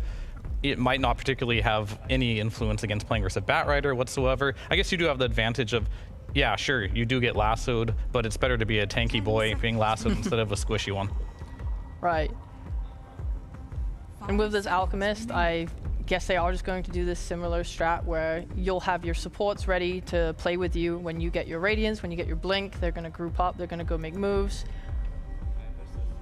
Yeah, I mean, Falcons, I don't think they've played this Alchemist this tournament yet. So both these teams definitely going to try something new. They are in the 4th, 5th position. This is an elimination series, so you got to try something a little bit different than from the group stages because you didn't have success with that one. So we'll see what they end up banning out here. Phoenix does go out. I did see Phoenix a lot during the group stage. We didn't see it in the last series specifically, but I think going forward into this tournament, this hero will have a lot more value. As we saw in the last series, for example, Magnus team fight, the Tide team fight looked really strong, and Phoenix fits perfectly into that. Yeah, Falcons won twice with Phoenix in the group stage. Yeah. Looked really good for them. 5 seconds remaining. I kind of want to see a wariness of the ability for Falcons to hyper-stack their jungle. Like Shadow Demon's still in the pool and Crits played it a lot. I want OG to either ban it, okay, awesome, or give themselves heroes that allow them to invade. Because the more this out gets, the harder their game's going to be. Yeah, definitely a good ban there, I think, for the reasons you mentioned. So Falcons, like typically when I see them first pick a hero though, it's like some Razor, like Timber, some flex, right? That can be just to any of the players. Alchemist isn't really that hero. I understand it's very strong and very meta, but that also could be a reason why potentially in this meta, they might not be as strong. Like these Morphling, DK type of like Alchemist heroes, they're kind of all like Skeeter heroes, and Skeeter doesn't play that much Morphling, so to say. So it's kind of like messing with their drafting a little bit and how they typically like to draft, and they're going against that a little bit. Yeah, I'm curious what they'll take next, because we talked about it on the panel a little bit, but Falcons have been playing with this Lina that they have been flexing, and it provides like a pretty nice lane support. I think she's very strong right now with the buffs to her shard in the recent patch. So when she does go mid, this magic damage that she's outputting is crazy, and she wins most mid lane matchups. So it's nice to be able to just pick it and be like, okay, well, your mid hero is now really hard for you to pick, and we can just flex it and put on support. You're talking about Lina? Yeah. Yeah. I mean, I'm a little question marking the Lina support right now because I feel like it's very, very greedy, right? And the one time that Falcon did run it, it did okay, right? But the issue I kind of have with it, when you think of Falcons as a team, Amar, he likes to be top net worth, right? But in Crit generally alleviates that by rotating mid, rotating to the safe lane. Lina can't really do that. You really just need your items and your farm. So I feel like it might be a bit of a clash of ideas, but they're going to pick up the Crystal Maiden. Doesn't really have like a purpose with the Frostbite or the Aura yet, but it however does secure this Alchemist lane. It is incredibly strong. You do have the Unstable Concoction, and then from there on out you can just like Frostbite them, Acid Spray, Crystal Nova, and you're probably dead. And they're gonna try and match the tempo of that lane by picking up Dawnbreaker themselves. Okay. Yeah, if you want to give Crit a better hero, then Rubik could look pretty good this game. Something that's like instant lift so that Bat is forced to have a BKB to get anything off. I do want them to have the ability to poke and force out this Dawn ult, because otherwise she's just going to completely... You can't go all in on your team fight spells here, so you can draft 2 poke and go in and out. Yeah, an Ogre, so that pretty much means it's going to be Bat 4. We're going to have Dawnbreaker plus Bat Rider, unless they're cooking something really spicy. Like, we've seen carry Dawns before, and sometimes it'll go mid, only for a specialist, but most likely off lane just going to be that Bat Rider plus Dawnbreaker. Ogre rising in popularity for the first time as a support in 3 years, I want to say. So that's going to be the safe laner. Then Falcons, they're just going to pick up the Bristleback here. This is going to be the Mar hero. Fits his playstyle perfectly well. Like, you can get incredibly farmed on this hero, be top net worth, take over the game. He does like this one, and now you have the opportunity to try and counterpick this if you can, but you always have the backup plan at Bristleback. Just stack on your support. So I'd like to see a position 4 here that has the ability to stack, so probably a ranged. I would like to see that too. I do like the Bristle being not cooldown dependent, right? He can just constantly go, go, go. It's pretty much the anti what Dawnbreaker wants the game to look like. You do have 2 heroes now that really like stacks, so you, they need to really focus on getting those up for the team. I mean, but the good thing is... back, let's go. All right, he didn't pick it so away. far in this tournament. I thought he was going crazy. Something was wrong with him. He was sick. But we got he was. He's recovered. Yeah, thank God. It only takes a day sometimes to get better from a sickness. Yeah. It's nice as well. Bit of burst. And it's actually so crazy how this team looks a lot different when Crit is not playing Hoodwink, for example. When he's playing Hoodwink, it just pretty much guarantees. So that my theory right now on the Hoodwink for Falcons is just like, it guarantees Amar wins his lane, right? And if Amar wins his lane, he is one of those players that does a lot with net worth if you give it to him. And this is a great counter to everything here, honestly. The Morphling, Hoodwink doesn't really love playing versus it. You have high armor against the Bristleback, so you don't care too much. It's a good carry-to-carry matchup. This hero's getting banned within the first phase, especially, we talked about it before on the panel. This is a 23 Savage Morphling. This is like his best hero. I did not think they would give it to him, genuinely. I cannot believe he got it this late in the draft, and it looks like a good game. He can itemize for that Silver Edge if he wants to against the Bristleback. He's going to have all of the buffs. He's going to have a healing behind him. Like, they can't just go on him and kill him. It's just not going to happen.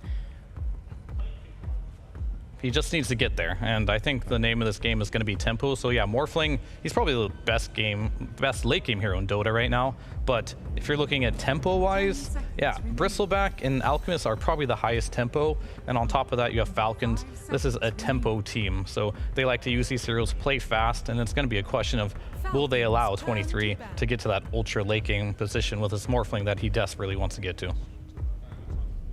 Yeah, I think this Ogre is gonna also need to be breaking smokes for his Morphling a lot. Use that tanky body of his.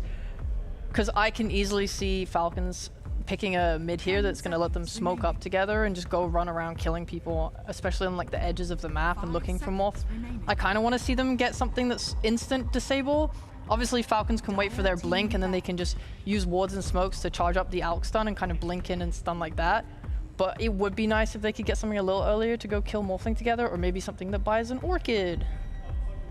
An Orchid? Maybe. Orchid Rush. I mean, Storm's out. That's a hero that could do it. Yeah. Other than that, I don't know who rushes Orchid from the mid lane anymore. I mean, I'm looking at heroes like...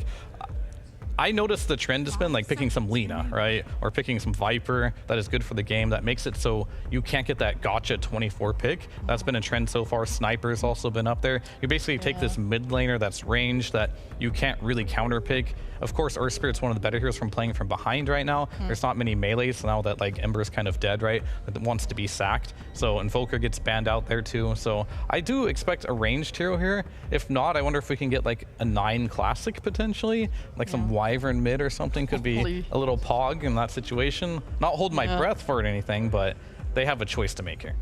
I suppose they could give themselves some team fight and pick something like Pango, so that because the Dawn ult is gonna not be long enough that it's gonna out duration a roll. Sure. And that's just gonna cover the Alk and let him be in fights. And then you're playing with a Diffusal Blade potentially as well, which is really nice against the Morphling.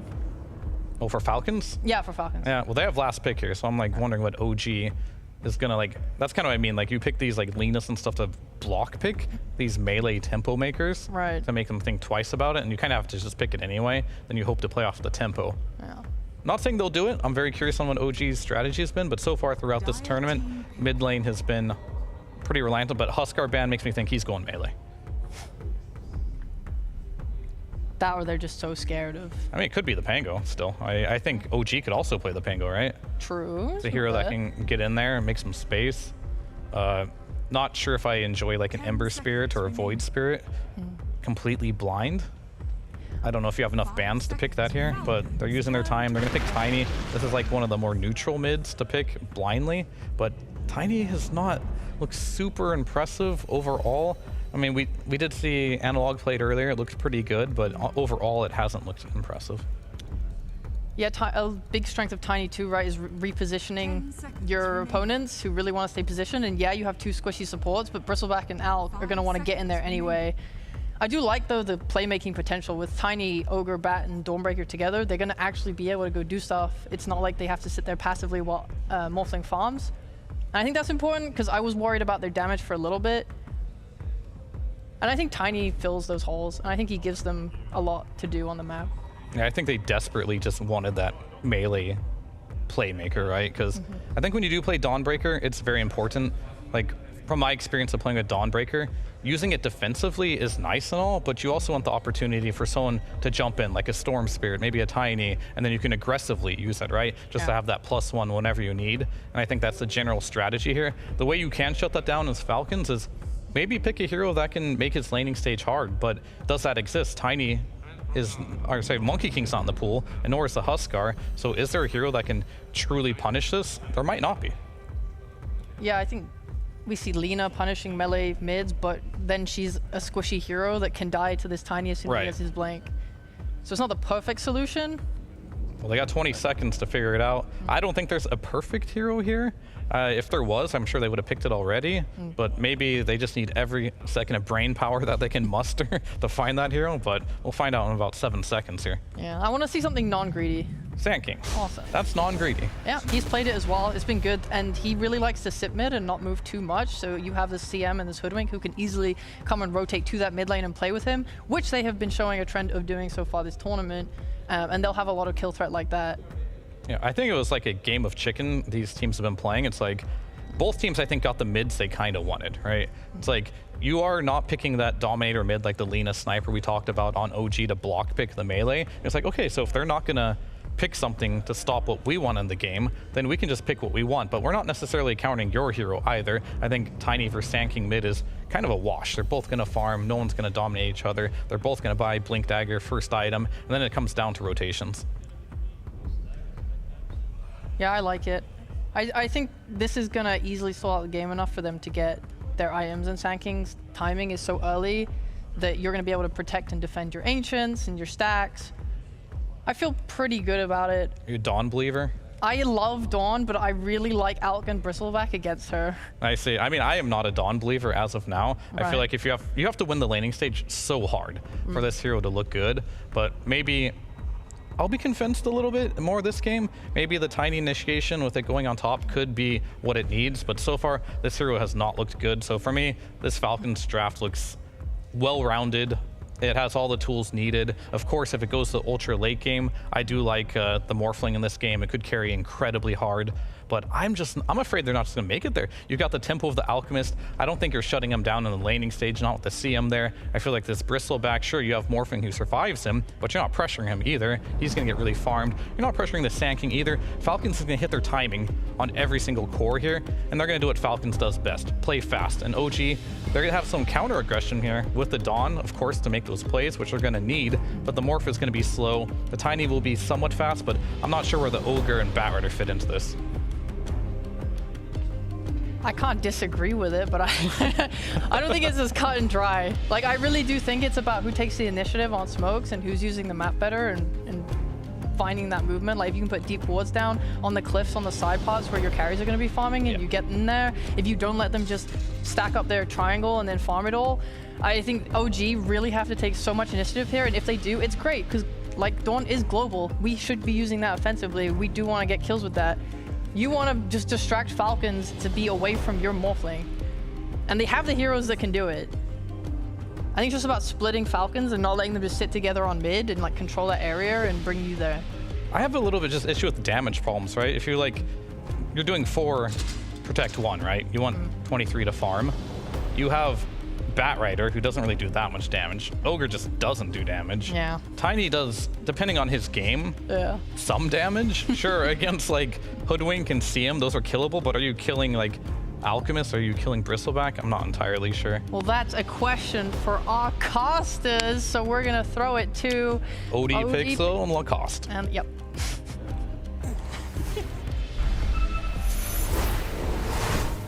Thank you very much, Rhea and Fear. We're ready to go with the action here. Game 1 between OG and Falcons. Lacoste, what do you make of the drafts? There's a lot to say. I mean, Fear pointed it out that the damage is kind of slow on side of OG. You also have 2 of the worst heroes, level 1. You have Morphling, who does absolutely nothing in that lane. Plus, you also have Ogre with the learning curve facet. So that also means that level 1, they're going to be playing into Hoodwink, into Bristleback, who put a lot of pressure early on. You have a lot of minus armor, Blightstone already purchased by Hoodwink, and we can see that learning curve. They absolutely do nothing. Most worthless hero in the game. Looks cool, though. It does. You get a nice fancy sort of talent tree. That's years of artwork there. Yeah, Pen also discussed about... Ari. He's looking pretty dead. He's got a flame break. He can push them back a little bit. Who's going to get it? Chance to do so. They get the stun, and that's going to be first blood for Malrine on that mid lane Sanking. Quite the start for him. Great start. He immediately purchases Magic Stick, full wand actually. That's going to be a lot of stats. He's also going to be relieving some items, some item slots in his inventory as well. 5 branches, Tango, pretty standard. I also like that they picked Sanking from the mid lane because they needed some extra magic damage. I liked how OG responded with this, like, in theory, with Tiny and Morphling, you see Alchemist, you see Bristleback. The damage is physical. Both of these heroes, they have tons of armor, but I'm not a believer in Tiny. I've been disappointed so many times from the mid lane, and I think if they shut down 9, if they delay his Blink Dagger, things are going to be looking very rough. One good thing that they do have, something that they talked about, that they need to drag this game maybe post 40 minutes, because decision making and 23 Savage, he's the late game carry. they have repositioning tools. Toss, lasso. Well, the question is, can they get there? That's very true. They could come out with some fun stuff when it comes to high ground defense if it does get to, as you say, those later portions. We don't need to look at this lane because there's not going to be any spells cast by no spell. Oh, gee, yeah, they're just going to be right-clicking, trying to get somehow to level 2, and then they're going to start to play aggressive. But this is going to be the killer lane. This is the lane that OG needs to win. Me and you, we've been talking a lot about Dawnbreaker. I really like this hero as a potential counter in the lane against Alchemist because it does provide you with the damage. Problem is Crystal Maiden once she hits that level 2, and Snaking is going to start with Aura because what he's doing right now is pushing the lane. He didn't go for the Frostbite. A lot of the times you would see it, but he already used Crystal Nova like 3 times, so it's running low on mana. Yeah, I mean, all in all, obviously from OG, this was their first 2 heroes coming out of the draft, right? The Bat Dawn. In terms of what Falcons have ended up laning against it, do you think Falcons are pretty happy with how safe they can keep this lane for Skeeter, or is it still a bit scary for the Alk against these 2? I think he's going to be fine. They did a very good job in the first couple of waves, securing his CS 5 right now. You can still see the pressure, and they are level 2 in this top lane. Bristleback has a point in Bristleback, no points in Goo. Usually you get it on level 4, but that's going to be a lot of minus armor, a lot of turnaround potential, a lot of physical damage. Acorn shot, plus that Blightstone that we mentioned. It's quite a lot. Morphling, early on, he doesn't have that much armor. He might be in negative. Malrine, good rotation from Ahri. Indeed, Ahri's going to give him quite a few issues here. He's got the 1 charges and a couple more right clicks, and Ahri's got the job done. Damage over time. He cannot bottle up. Not sure what he was trying to do. Maybe drag the creep wave, get something extra out of it. See Whisper being able to lay down the combo onto Skeeter. Ooh, that connected even on Crystal Maiden. Skeeter running low in region. That's a good flame break as well from Ahri. They can keep chasing this down. Snake King. He's got the stick charges and it'll be enough. He's cooking again. Skeeter's threatening here with another concoction. Lays it down. Snakey's got to be careful. Steps up, gets caught by the hammer. Completely underestimating there the potential for Whisper to just turn and kill him. Underestimate. Oh, he can pick it up. He tried to go for Lotus potentially, but there's way too much damage. Once Dawnbreaker hits level 3, 2 points in Celestial Hammer, it's way too much slow and way too much damage. Plus, you're playing with the Batrider, so if they try to chase you down, you're most likely going to die. Even with this death in the mid lane, he's doing really well on sanking Malrine. Keep that courier alive. He's trying to keep his courier there alive 9, and he's going to manage to do so. Turns into flying just in time, so keeps it out of arm's reach from Malrine. Malrine really trying his best to put the pressure on. Playing here with the Sandstorm underneath the tower. So far on the CS, 16-3, 17-3 for 9. He's clearing the creeps up nicely. Malrine also keeping up in farm. I mean, it's pretty much, I think, as Fear said on the panel, this matchup so far. Other than Malrine dying down on the river, when it comes to farm, pretty much dead even. Top lane, Crip. Very dead. They've got him. Amar, can he get anything in return with these Quill Sprays stacking up? 23 Savage next over. They've got to be a bit careful. But he's relying on the fact that he's still got the 7-1 charges here, 23 Savage, so he'll be okay. It's all good, it's all good. The only time Morphling dies is when he decides to die. This hero is just way too tanky. Skeeter, Dirt, like first couple of waves, it looked good. It looked good, but he's struggling now. He's really struggling right now. Look at the CS. Having a bit of a slower time now down here. And you can see with sort of the position at the wave as well. OG, these 2, starting to really apply pressure against Falcons and make sure the Skeeter doesn't have a completely free start down here. At least they have the pool open. Mid lane, I didn't expect Sanking to die, but yeah, he's recovering, has Raindrop, has Bottle, so he's going to be pretty healthy in 1v1 scenario. They are not going to be dying. Ahri getting a full snipe on the courier. I guess this is what Malrine was doing. I think so, right? And then he tried to get the most farm, and also he did go for the fast, because fast has changed so much on Sanking. He did go for the Dust Devil because the other one got nerfed in the E patch. So now this one is better. People were toying with it. All right, just steal the creep wave from Alchemist. He's going to be pretty happy about it. I mean, if he did, imagine if he did. Ain't no way. Skeeter needs that farm. Oh, I saw Zai J. That's the one. Yeah, they've been snapping it down. Yeah, that's been a bit a while. of an oldie, right? That one. Shout out to Zai, general manager of Team Liquid, by the way. Wait, what? Yeah, he's the general manager of Team Liquid. Zai. Liquid? Yeah. He's not the general manager of Liquid. Yeah, I think he is. He's general manager of Tundra. You sure? Yeah. He was with Liquid. No, well, he's not Never mind, we'll check that back. Anyway, back to Malrine. Yep. Getting dough underneath the tower. Has 16-1 charges. Here we go. Well, Easy still at the stack there. 9. Fine, Malrine pretty low, but the 1 charge is there. Malrine's going to be fine. There we go. Oh, back to Zai. Never mind. Catapult has been bloodlusted. Gets some extra damage. 1 extra hit because of that attack speed. 6 minutes in. So far, so good for OG. They need to slow things down in terms of how they're going to be playing. And looking at the net worth chart, Sanking on top of it. Dawnbreaker still in the bottom. Like, they did a good job pressuring, but Alchemist getting that extra gold and farming this spot. You can already see that they prepared, putting Observer Ward near the Twin Gates for a potential rotation. 9. Got a bit of a cheeky setup. He's going to get put to stop there by the pushback. Throws him with the toss, but it's not enough to kill Amar. And 23 Savage just ends up dying himself in an attempt to bring down Amar. 9 and X-Nova. They're still toying with the idea of killing him, and they will succeed. So they get the kill, but they do lose their carry on the way with that one. Amar's pretty happy about this one. He is getting a kill, pretty much solo XP there as well. Dawnbreaker getting closer to level 6. This is going to be big. If 9 makes a rotation, Ogre with a stun could be a way of setting up another global presence. And most games in Hoodwink, Crit, Ari, these are the 2 experts, and Omar. 121. That's a lot of Hoodwink games. Talking about the man here, he is down bottom trying to set up on a Whisper. He's got Snaking and Skitter with him, but it's not enough damage, and 9, he's turned up, so Falcons, they can't continue to push for the kill against the Dawnbreaker. That Observer Ward that I mentioned earlier just got rewarded by X-Noah near the Twin Gates, so they saw the rotation. Usually you want to make a rotation on the other side of the map because you have Dawnbreaker in this lane. You don't want to get the pressure. Maybe they try to go for the sneaky move, but seems like Falcons, they were already prepped for it. Oh, Snaking could be in a lot of trouble. Doesn't have boots available. He's just got delivered. Run, Snaking. Got the Frostbite. Holds back the Dawn, makes sure Whisper can't hit him with the hammer, but there's the toss. He's going to get an Ogre landing on his head. That's got to hurt the cost. Flying Ogre. He doesn't have the set, the Jakiro set. This is the only time that he can fly. And if there's Tiny Airlines on his team. Yeah, imagine. It's not the one. Yeah, I was going to say, imagine not you. That's the best set. What's he doing? He's got to step up his cosmetic game, X-Nova. We've got 9. Looking for Malrine, but there's a shield rune on that Sand King. Doesn't look too appealing to chase, so he won't. He'll get back towards the mid lane, keep farming up. And yeah, the closeness continues between these two mids. Both of them pretty much on equal farm between 9 and Malrine.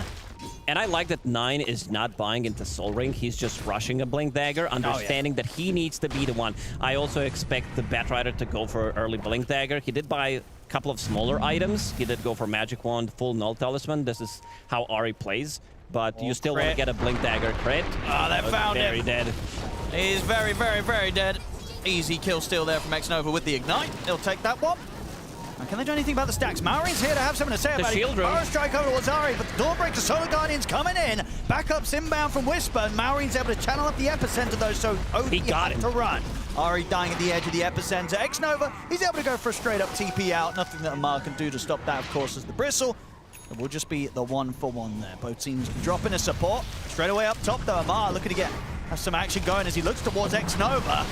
Gonna try and turn and burst through him here between the damage output of 9 and 23 Savage, and it's enough. They'll be able to kill him before the pushback comes in. Frostbite to follow up, but they've got nothing else to threaten them more. So 23 Savage, he'll get away with this. A big kill to be found. They get the kill. They don't lose anyone. They will lose their mid-tier 1 tower though. Malrine, they're able to put the pressure on whilst the focus has been drawn towards the top lane, take that down and continue to accelerate towards his Blink Dagger rush. 9 is making some really nice rotations. He's involved in 5 out of 7 kills. He's also getting the kills, which is very important that he gets to his Blink Dagger, because Malrine, he got the first blood, he got the last hit on the tower, and he's also going to be rushing the Blink Dagger. They need that initiation, because your offlaner is Bristleback, who is going for the Aghanim Scepter. I want to see the number of stacks that we did have in this game, because I expected Falcons, this is the team that likes to stack a lot, but I checked the triangle, there aren't many right now, and they also invaded to scout things out, so not too many stacks happened. You want to have them for Bristleback early, later for Alchemist, because if you're relieving some pressure from Alk, that also means that he doesn't necessarily need to be in the other side of the map. Amar again. And 9's in with the backup. They get the toss forward. They surround Amar. 23 able to get in front of him there with that toss setup from 9. I mean, They're punishing him multiple times up here. Amar, he needs further backup. Marine will be able to find Ari with the Burrow Strike. Bushwhack from Crit.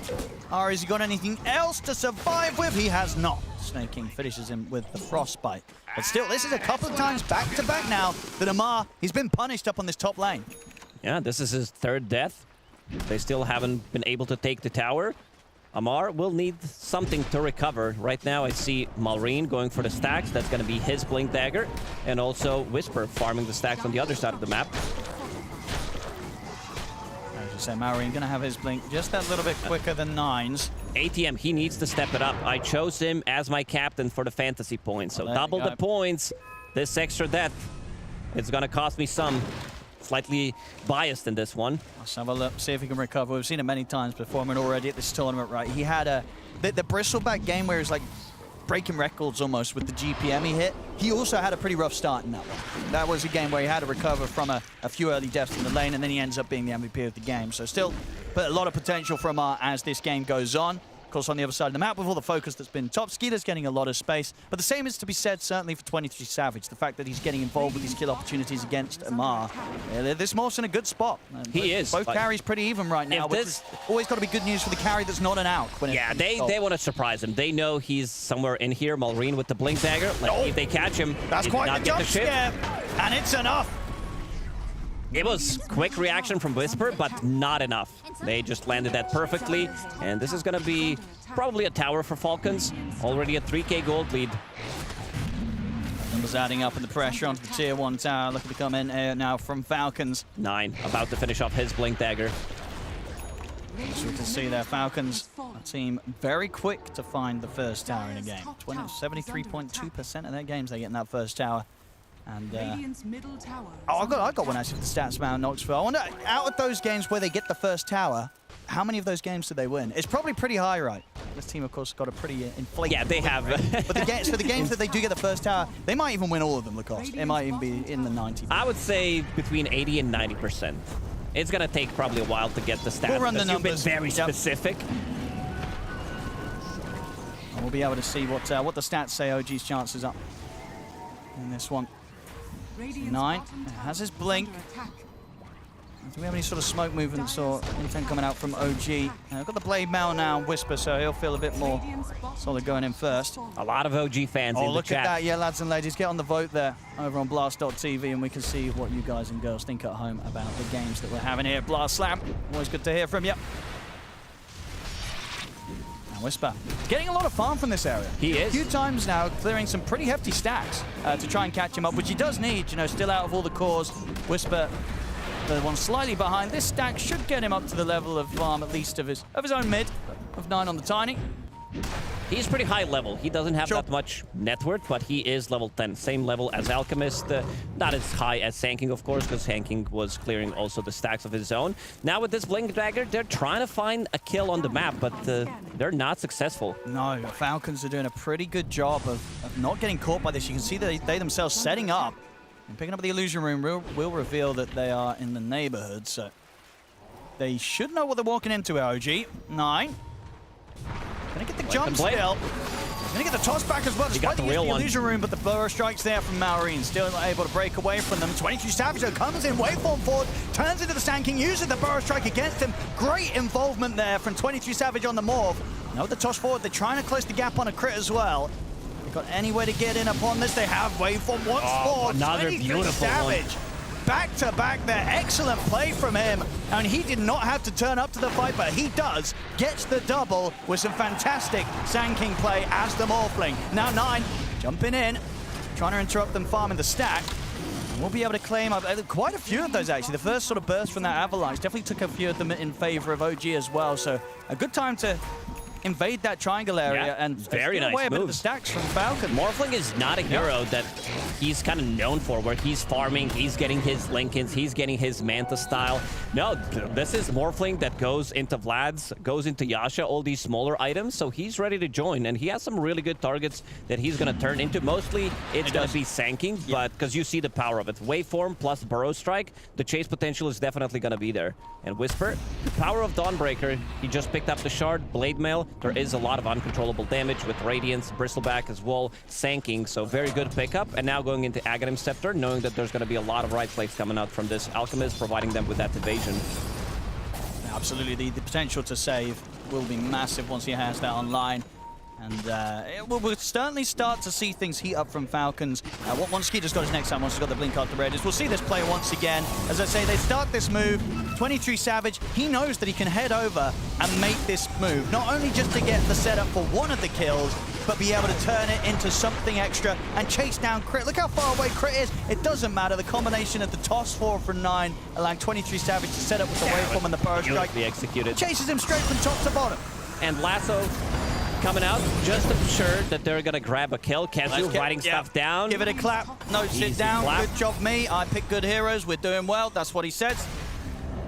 Ready with the self-analysis. Maybe he just wrote "good job" to myself. Yeah, I think that's what. Yeah, boys are doing good as well. But I give did himself this. a pat on the back. Aghanim's completed on Bristleback. That's a big item. 9 again. He doesn't have backup this time around. Yeah, Ari's coming in. They're going to look for the setup. Snake King is just going to lay down the freezing field. Nine's already used the avalanche to clear the wave, and he'll pay the price for this one. He'll die. He's got to be a bit more careful.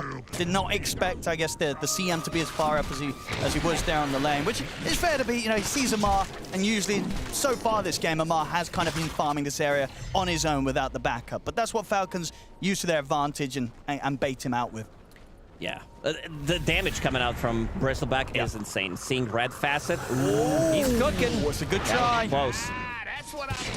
You need to click it. Oh no, they got him. Oh, they have. What a beautiful play there from Falcons. The 22 Savage. I think the panic set in there. He sort of sees them and he's not ready to kind of shift up or save himself. He tries to.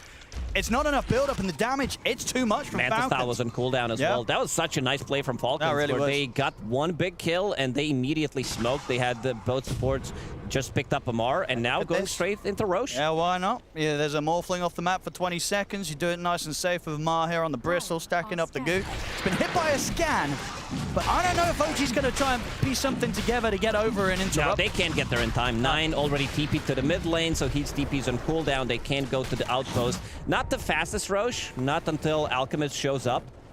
Radiant's middle tower is under attack. That should be a freebie for Falcons.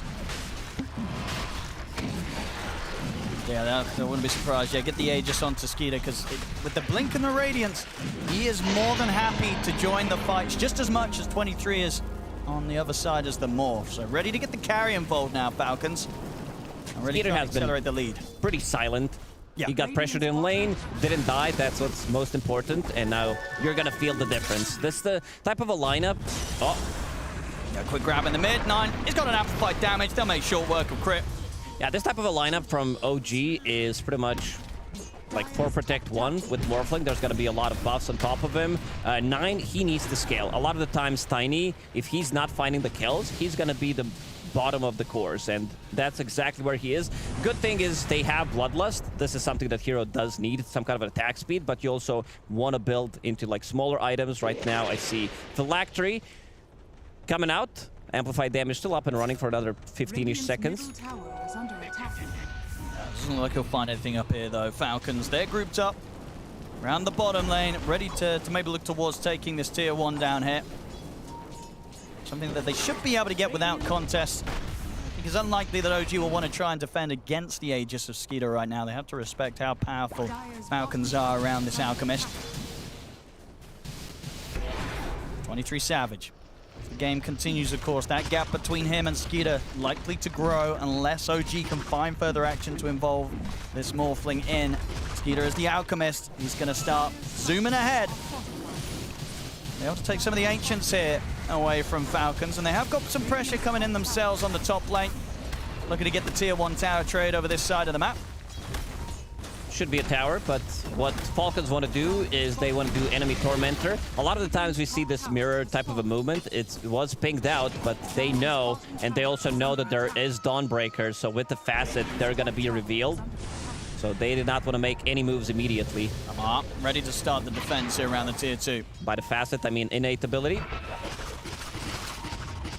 As soon as Amar shows up, OG, they're out of it. They have popped a smoke themselves, maybe seeing if they can catch the members of Falcons that did not return to that top lane. which at the moment is both Skeeter and Crit, separate from the rest of them.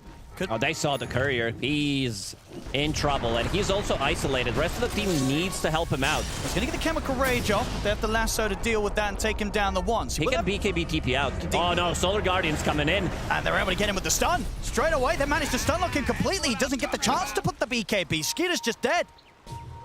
That's big moves. OG, Kezu should write this one down as well. Kill Alchemist twice before he gets a BKB, and they're gonna get an extra out of it. They are tossed forward. They can easily close the gap onto Crit.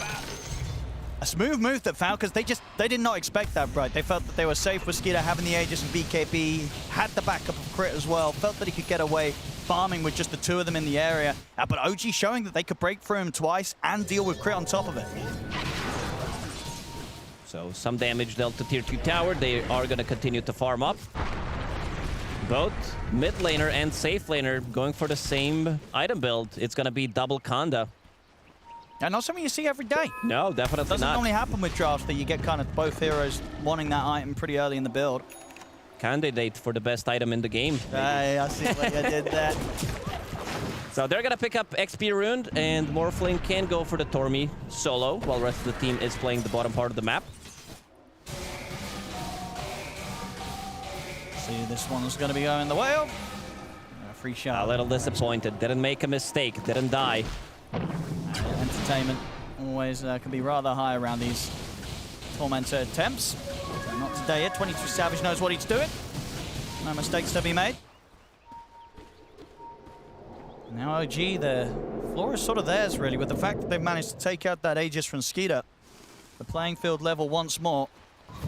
It looked like to try and punish him. We'll see with that death as well just how much that kind of allowed 22 Savage to close the gap. He is not far behind the farm of this Alchemist, and 22 minutes into a game, that's still fantastic news really for the carry that isn't the Alk. You know, the Alk, he wants to be much further ahead than this. Yeah, and Dawnbreaker also did catch up quite nicely.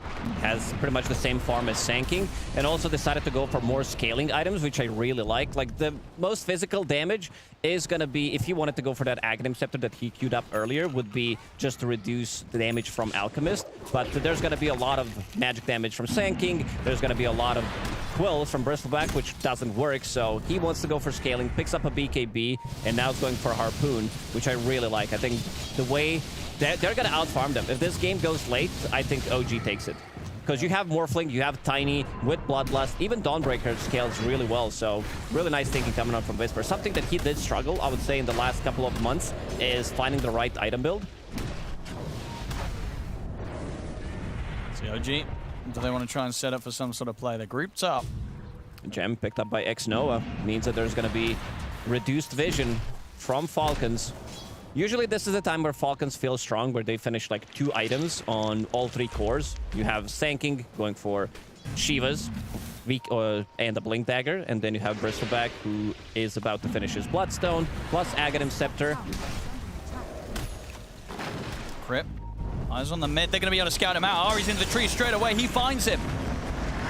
Knows that the likelihood of someone hanging around in this spot's pretty high. They'll get the quick kill. See Falcons try and return fire as they'll get a good concoction here for Skeeter. Out on the both of them. Solar Guardian's coming in, but it won't save Ari. Ari goes down. They turn for the burst. 22 Savage turns into the Burrow Strike. Sanking able to set up to bring down another kill, and now trying to look for more. They've got to be a bit careful because Amar with the Bloodstone back up to full HP. Skeeter jumps in once more. Concoction over towards Whisper. He's able to heal up here with the Luminosity procs from the Starbreaker, and it's enough to help him break away from Amar. 22 Savage. He's going back in on this. Jumps in with a Burrow Strike. He's trying to finish off this Bristle, but they haven't quite got the damage. Amar able to survive through it, get back up to the safety of the high ground, as Snaking gives him the space to retreat under the cover of the freezing field. OG only losing Batrider in that engagement. They did one hell of a job getting in and getting out of the fights. I mean, the heroes are moving pretty quickly. You have this like Yasha on Morphling, Manta style. You have Bloodlust. Tiny has Windblaze and Phase Booth, so they're going to be able to reset multiple times. And in terms of the way they can lock people down, first of all, they kill Crit, they kill Malrine as soon as he gets in. That means that the control is going to be very limited, and 9 gets a solo kill. Yeah, easy one from there. Easy 500. I mean, Snaking got the bounty, so, you know, job done. Yeah, good trade. Level 15 now on Tiny. Kanda is finished. An incredible amount of damage that any of the heroes. I guess what, Amar, he's not going to care too much. We saw in that last fight they got close to killing him. But it's definitely taking a lot to threaten this Bristle. See, back in action, Ari very much having Crit's number multiple times. He's been finding this hoodwink every single time, really, Ari on the bat. These are the two players that played the most hoodwinks. That's true. Ari knows where the hoodwink goes. He knows where the squirrel is hiding. He does. He knows where the nuts are. There we go. Falcons. Amar's leading the way. He still feels as strong as ever, and as I say, we've seen him carry quite a few Falcons games on the Bristle. If they can't kill him, they will have quite a problem growing, OG. You know, this Bristle could be the be-all, end-all. Very close to hitting the 18. Tiny is also a small problem now, but it will definitely continue to grow. You're not wrong with that one. You just gave me You're that. not wrong with that one. I set you up too easy with that one, yeah. OG. What have we got here? Falcons. Here goes the win rate. So when they take first tower, Falcons do maintain a 76% win rate. We lied. It's 43, yeah. That's, yeah, I thought it'd be a little bit higher than that. But 76, of course, still very high in the grand scheme of things. We got Whisper. He's going to be looking towards the AC next. Yeah, again, a lot of physical damage. Like the item choices against Bristleback, against, of course, Alchemist. Oh. Smoke time. Ari's been getting some good initiations with the lasso. Who can he find this time around? Snake King, gotta be careful. Nine's ready to jump as well. They're hiding in the trees. Ari ready to start scouting them out. Throws him with the flame break. Nine's with the jump, and he misses the avalanche. They're not able to get the opening. They'll try and burst. Get stunned. Skeeter, the Solar Guardian comes out. They take Skeeter out. He's dead once again, not getting the chance to get the BKB or staking with the freezing field at the side, kicking off a lot of damage over to Nine as Nine does fall. But Whisper is just going to try and run them down. He's the flying back. A hit comes in. Whisper able to take out the Sand King, but 23 Savage, he turns into the Sand King himself. He picks up a triple, and he's got so much more to do in this fight. The lasso's there, locking down Amar. 23 Savage bringing in the damage, gets himself the ultra kill. Oh man, this is also a really nice buyback coming out from Nine, because they knew that Roshan could potentially respawn. It's going to respawn in 30 seconds. It's going to be on the Dire side, but yeah, Morphling was untouched in that fight. I gotta say, you know, when you look at how the drafts played out for Falcons, their last pick was this Sand King for Maureen, but this Sand King being in the game, it's done more damage to them than it's done good. you look at the KD8, Maureen's only 2, 4, and 4. You look at Morph, 23 Savage, he's 10, 3, and 6. Yeah, and he's having a blast of a game. It's been enabled because he's becoming the Sand King. He's just doing so much more as a Sand King on the Morphling. You have the perfect target to turn into. Yep. And they're using all the buffs on him, like having this shard from Ogre. Look at him, just completely dismantling Crit. 2 hits, then another support dies in a millisecond. Whisper, he's gonna live in the end, but they got cornered themselves. This is the thing where you corner yourself in this part of the map, and if you can't get out, you're just straight up gonna die. Look at that. Yeah. Smiles from Kezu. Of course, write it down. Yeah, he's enjoying that. I think so some of the voice line spam coming out from Morph, obviously one of the stronger parts of the hero. You take the hero, you get to steal their voice lines as well. Sand and deliver. Being spammed in the all chat there by 23 Savage. And now he's gonna finish pretty much a full Silver Edge in the next minute. He's the one holding the Aegis, level 20 as well, has that talent, so that's gonna be extra damage. They're cooking, they want in. Skeeter's in. He gets the that's not the target. He's been split up, and Maureen, he has to power strike out. The toss is there. He ends up going down. As Nine gets the kill as he tosses back. Skeeter to land straight on Maureen. And with the Sand King gone there, they've got to run. Falcons, they've got no fight to have here against OG as they're completely outnumbered. Amar, he's been surrounded. He's still very tanky in his Bristle, so they have to go about taking him down pretty carefully. He'll put the Bloodstone. Here. Well, they just trapped him. He's caught in the trees. He's stuck.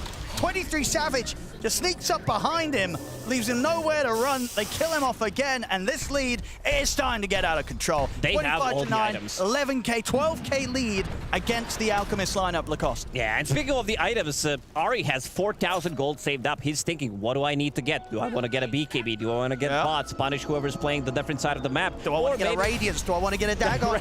Radiance, yeah, get Midas Radiance right now. No, I mean, there's also a chance that he just goes full greed, picks up Aghanim Scepter, which I really wouldn't mind as well.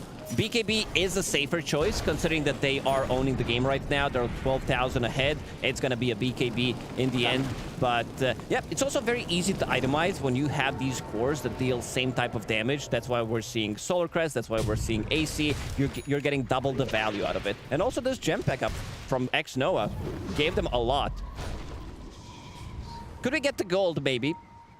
How many Observer Wards they killed throughout the game? Well, not necessarily with the gem. I know this one's going to be a bit harder, but also the way that they try to go on Morphling with Aegis. Rest of the team not ready to back him up. It's very difficult to kill him from 100 to 0. They just don't have enough lockdown. 23 Savage been playing it perfectly this game on the Morph. And with the build, the Silver Edge online, he's now a huge threat to Amar as well. Nine's in with the burst, taking a look to blow straight through crits. They immediately eliminate him. There's Burrow Strike there. They're trying to focus this Morphling, but they cannot kill him. And now 23 Savage is going to be ready to turn. Looks to close the gap onto Maureen, chases the Sand King out of the fight. Maureen dead again. At 23 Savage, he's ready for another cleanup. Snaking gets finished off by Whisper with the Starbreaker. The Silver Edge hit in onto Amar. Triple kill for 23 Savage. Skeeter, he's trying to scramble back to some sort of safe area, but there's no safe place on the map right now for Falcons as OG look towards Skeeter under the tier 2. He gets flame broken back up to the high ground. They're just toying with him now as OG get the team wipe. And this just might be the game, Owen. They're going in. 23 Savage still holding the Aegis. You have Tiny, you have Bloodlust, you have Vlad.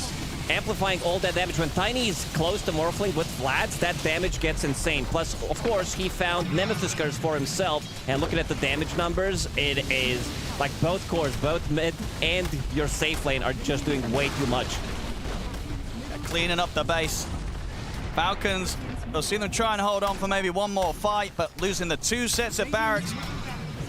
Heavy damage being done here by OG. AC, Bloodlust, Vlad, Solar Crest. They have all the buffs in the world. Falcons, they've got to give it one last shot here to try and push OG back. Easy man to dodge. Still though, the Burrow Strike is there. Doesn't matter. They can't burst him even with the Sharpshooter. He's fine. He's just sticking around to finish off the job. 23 Savage, and he'll get in now. He's ready to go for kills. He's going in aggressive. He's happy to lose the Aegis. The damage has been done. The objectives have been taken. They have the Mega Creeps. For the Bushwhack. Concoction as well. He's got a lot of strength, and the Avalanche comes in. The Solar Guardian's there as well. They have to run Falcons, but again, they cannot. Amar dead in an instant. The lasso's there onto Skeeter. He's out of the game. They're ready to clean up more, and they're tapping out Falcons. GG is called. OG will take this game 1. And my goodness, Lacoste, this was quite. It was clean. It was definitely clean. Where was this OG in the groups? I don't know. It seems like they needed to hit the rock bottom and then bounce back, because it's the only way you can go after hitting like 0 and 4 day 1. I think a lot of people had them already. Wow. Saying that OG's gone, this is going to be a clean 2-0, and you can look at the faces of Falcons. They don't know what happened, because throughout the whole game, they had 2, 3, 4K gold lead, but OG, every single time, they were punching back. These rotations from 9 early on, they were really on point. He was very active, playing a bit of a sacrificial one, staying at the bottom of all the cores, but making all the right moves. I think one thing for sure, we're not going to see 23 Savage get his morph. Nope. I mean, comes in with this pick, and then I think Falcons, they're going to really feel that their last pick, Sand King, it kind of shot themselves in the foot. Having the Sand King in this game just gave so much for 23 Savage to play with. What a game 1 from OG. They'll take the first game of this best of 3 against Team Falcons. A very valid point that Owen brings up there is when you get the overall last pick, people have said it time and time again, sometimes it's not as advantageous as you feel it should be. Sometimes you're left with no options and you end up picking up a Sand King into a Morphling, and you see just how detrimental that is in that mid to earlier part of the game. Later on, it doesn't really matter what Morph is turning or who Morph is turning into. He is at that point where he is just dishing damage and he is just unkillable. So a fantastic way for OG. Did start all the way back in the draft and what they were able to pick up for themselves here. And lanes going fantastic for them too. Wait, can I just start with like Owen said, where was this OG yesterday? Huh? Yeah. Like, we're starting this panel. We're using our group stage information to create our opinions. They looked horrendous yesterday, but now today, guys, it's a new team. It's like you've never seen OG before. It doesn't matter what roster it is. This always happens just when you think they're down and out for the count. When you think, oh my goodness, yeah, we're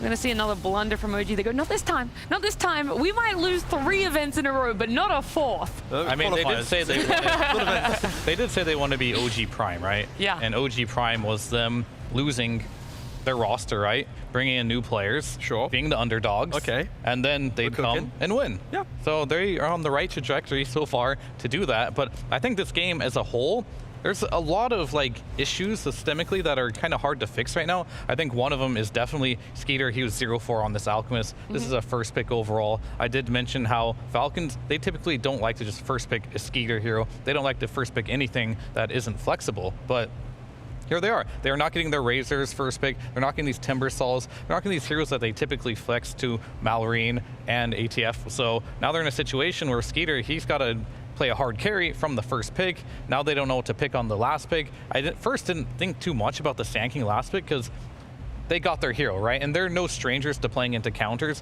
It's always been the Falcons' way, but I really think the opening is very difficult for them to adjust to right now.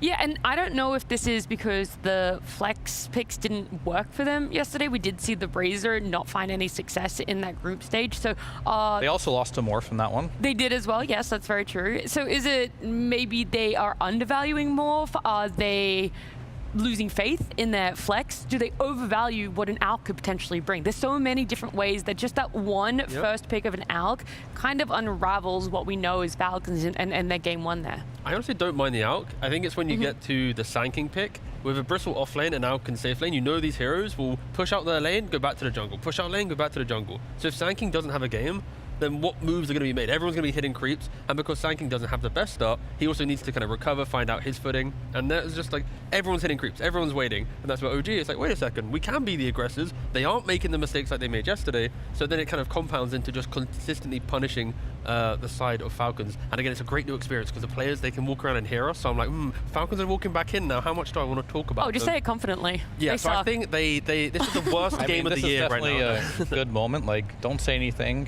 you want to say to someone behind a monitor that you wouldn't say in front of their face. That's true, and I will happily I will gladly say it to their face. Falcons need to respect OG. Like that was like in the. I mean, especially with the 23 Savage. Yeah, exactly. We said like Falcons are the favorite for this series based on the group stage. As long as they respect OG, it should be their way. And then suddenly you're giving 23 Savages Morphling. Yeah. You're also drafting. Like, to be fair, like this is a draft that we've also praised immensely from Falcons in different tournaments, right? Like these heroes, the way that they play, like this isn't a non-Falcons lineup. It's just they gave OG a lot of heroes in a position where they need confidence. You're putting them on the comfort heroes. Yeah, I would say something that worked so well for them was this Dawn. You know, I know there's other aspects to it, but this Dawn had to lane against the Alchemist, against the Crystal Maiden as well. So there is a way that you could potentially play this Dawnbreaker a bit more passively. You see the harass that could come out from a Crystal Maiden, as well as the acid spray from Alk, and you go, I can't really be aggressive in this lane. Maybe I want to sit back a bit. But they were up there. They were aggressive. The Dawn ults, every single time for me, Fear, were one of the highlights as well. So a Whisper Dawn, it's up there when I think about potency now as a 23 yeah, for Savage sure. Morph. I mean, I definitely think right now the Dawnbreaker as well. Snake King got a little bit greedy in the laning stage. He went for that early point in aura at level 2, where I'm a big, I am very passionate about this. When I saw that his build was 1-0-1, I was gobsmacked the fact that he did not go Frostbite.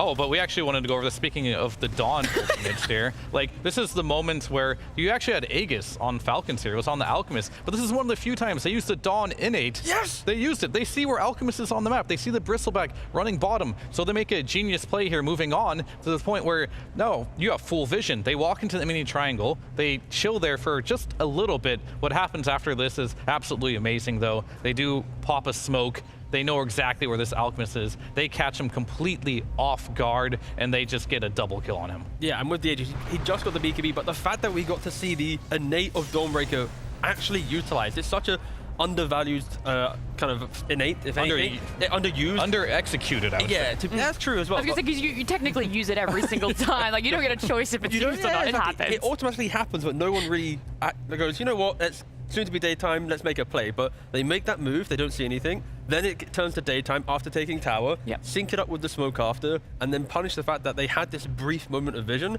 And Falcons, they didn't know that. They didn't really respect it because, again, like Fear said, there was a moment where like someone's running bottom, someone's using a TP. Like in that brief moment, OG was like, wait a second, they are split. So they utilized that Dawn, they got that double kill on the Alk, and if they don't get the double kill, then it's a BKB timing on Skidder, he gets to join his team, something that we were lacking from Falcons. If they don't get that double kill there, this was going to be a very competitive game. So I think it's just excellent usage of the innate on Dawnbreaker, and that is so rare to say. At the risk of not wording this question in the best way, you... Do it in the worst way. Oh, okay. Okay, why would you go and smoke on a carry with Aegis? Because they had the vision. they want to punish him. They saw the whole map. They saw the whole map. Right. So let me phrase it in a better way, not the worst way like you just asked me to. Is what gives you the confidence to do it, right? I know that you can see that there's not going to be that many people around it, but how are you so sure you're going to be able to burst through 2 of them, or is even just taking the Aegis enough? And when do you make that call that you can stick it twice and take 2 lives? I mean, sometimes in Dota, even if the play doesn't look like the best, if you don't make it, the game will get worse for you. So you still need to make it no matter what. And in the moment, you need to execute to create yourself an opportunity to play out like the next stage of the game. Because you can't just sit back. You know, casting with Fear yesterday, he kept saying, you can't just sit back and farm and do nothing. You have to do something. That's exactly where it's like, even if say that. You do say that a lot. And even if they have these moments, you need to identify when it's actually good to run into it. Because of course, Aegis is scary. But in that moment, it wasn't scary. OG wasn't, you know, in fear from it. And they just pretty much knocked Falcons into a 1 game away from getting eliminated. Yeah, with this format, it's an elimination best of 3. OG getting 1 game up for themselves right now. It is only 1 game, though. They're going to need to be able to take another one away from Falcons, which we will be seeing, or at least game number 2, just after this break.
Welcome back. We got OG up against Falcons, game number 2. If you are only just tuning in and you haven't seen what happened in game number 1, spoilers alert, OG did win it, and in a very convincing fashion. It looked fantastic for them. We liked the draft that was coming out from them, and what you guys saw as issues in group stage didn't persist here in this elimination match at all. You were like, okay, they might win lanes, they might have a couple of good movements, but eventually you know they're gonna fumble a little bit, potentially drop the ball, and it just didn't happen. Yeah, and I think this time, as much as we spoke about Morphling, it is because I think 23 Savage knows his timings on this hero, right? Like when we look at the games that we were casting in the group stage, he's playing like a Razor, he's running mid when he has like components of Manta but not the Manta. Like I think the comfort of his Morphling gave him purpose and went, you know what, OG, if you want to make these plays, I know how to slot into your kind of methods and your madness because I'm on this hero. So if Morphling's banned out, is there that second hero that he can play? And I think at least when he first joined the roster, DK was that hero, but it's banned out every phase. So is there a third hero that maybe he can play? Because I'm not expecting Morphling in this game. That's one opinion. Okay. What's your opinion? Is it the same? The Or? other opinion is they went 0-4. They had some really good early games, and Coach Kezu came in with the hammer. Okay, all right. And it's like, these are all the mistakes you made. Ironed them out overnight, stayed up all night. Okay. Worked them out, told them exactly what they need to do. And they just like now they don't have fed the those, information. Now they're not having those mid-game mistakes. Still, same good early game, but now they're not having those mid-game feeds. They're playing well together, and they've really become a cohesive unit, which is the first game I've seen it from them. That would be incredible. I feel like it's very easy to prove or disprove that opinion by if he's able to do it, or they are able to do it without the Morphling for themselves. You know, is it this Morphling that it's like... That's why there's two opinions. Exactly. And one will be right after game number 2 and the other one will not, potentially. We don't know exactly how this draft is going to play out just yet. We don't know how this series is going to resolve itself at all, but I do know 2 people who love to talk, and it's our casters, Owen and Lacoste. Thank you very much, Natty. Yeah, we're both very much looking forward to what's going to be coming up in this draft and an upcoming game too. Lacoste, what do you reckon is going to change? Is this Morphling guaranteed gone? Yeah, even if it goes to game 3, I don't think they're going to give them Morphling. That's kind of my guess. But I also want to see if they're going to give away another Dawnbreaker, because he had a flawless game. Didn't die a single time. True. Really like the itemization coming out from him. Both him and X-Nova didn't die a single time in the previous game. They didn't. Very impressive as well, especially with sort of the speed they were playing and just the amount of fights that they found themselves in. I think that, you know, this game too, when it comes from sort of Team Falcons perspective, outside of the draft, do you think they have to change something with the way they played? Like, they didn't get a lot done in that game 1. No, definitely not. I saw Alchemist picking up Aegis, getting solo killed twice, pretty much. That was the big part of OG's win. And I also want to see if OG is going to be able, no matter the draft, to replicate the way they played the game. Like, they were very aggressive. They were, like, getting every single thing exactly as they wanted. So I want to see if that's going to happen in the second game as well. Yeah, well, we'll be able to see what both teams are going to get to play with this time round in game 2 as the draft has begun. The draft is about to begin, but first, I just want to say... No, it has begun. Okay, well, it's now begun because you said it, but I was going to do some cool segue. It's okay, don't worry, it's okay. Sorry, my bad. No, you're forgiven. Okay. The idea that we're coming in today, a lot of people's expectations, they look at the format, they see the teams, they go, you know what, it's going to be single limb, Spirit's going to win, Falcon's going to win, they're going to progress, the better seed team always going to do it. But already, in the first day of the new Gauntlets format, we have the lower seeded teams punching above, you know, showing that even though it's like a 5th versus 4th, it's not crazy where it's like 5th versus 2nd, but the fact that we already on the first day are seeing the lower seed teams that weren't able to even win a single game in groups, that's a big one, yeah. now doing it as soon as they get to the best 3 when it means everything. Yeah, especially when you haven't won a game yet. That's when you're mentally, morally, all of the above at your worst, right? And to be able to like come back and not only, I guess in the last series, win the whole series, very impressive, but going against a team when you're the clear underdog, haven't won a single game, everyone sees Falcons, they tremble a little bit. We don't want to play this team. They've been the best team for like a year and a half now. Then you take a game off them, and that has to be a major confidence booster for sure going into this one. 1 game away, Falcons, from leaving this tournament in last place. Top 10, actually, for a Mars logic. Which is last place. But for a Mars, yeah. Falcons, of course, were taking a little bit of time to go for their final ban. They're going again, and this is something I critiqued for the 3rd time now, right? Okay. This is not, in my opinion, the identity of Falcons first picking the carry that cannot be flexed. And it's not a hero that they can flex. This is not a Mar hero. This is not a Malorine hero. This is just simply a Skeeter hero. They're following the meta. They're not following the Falcons meta. Sure. Counterpoint. We like to see Skeeter be an aggressive core player.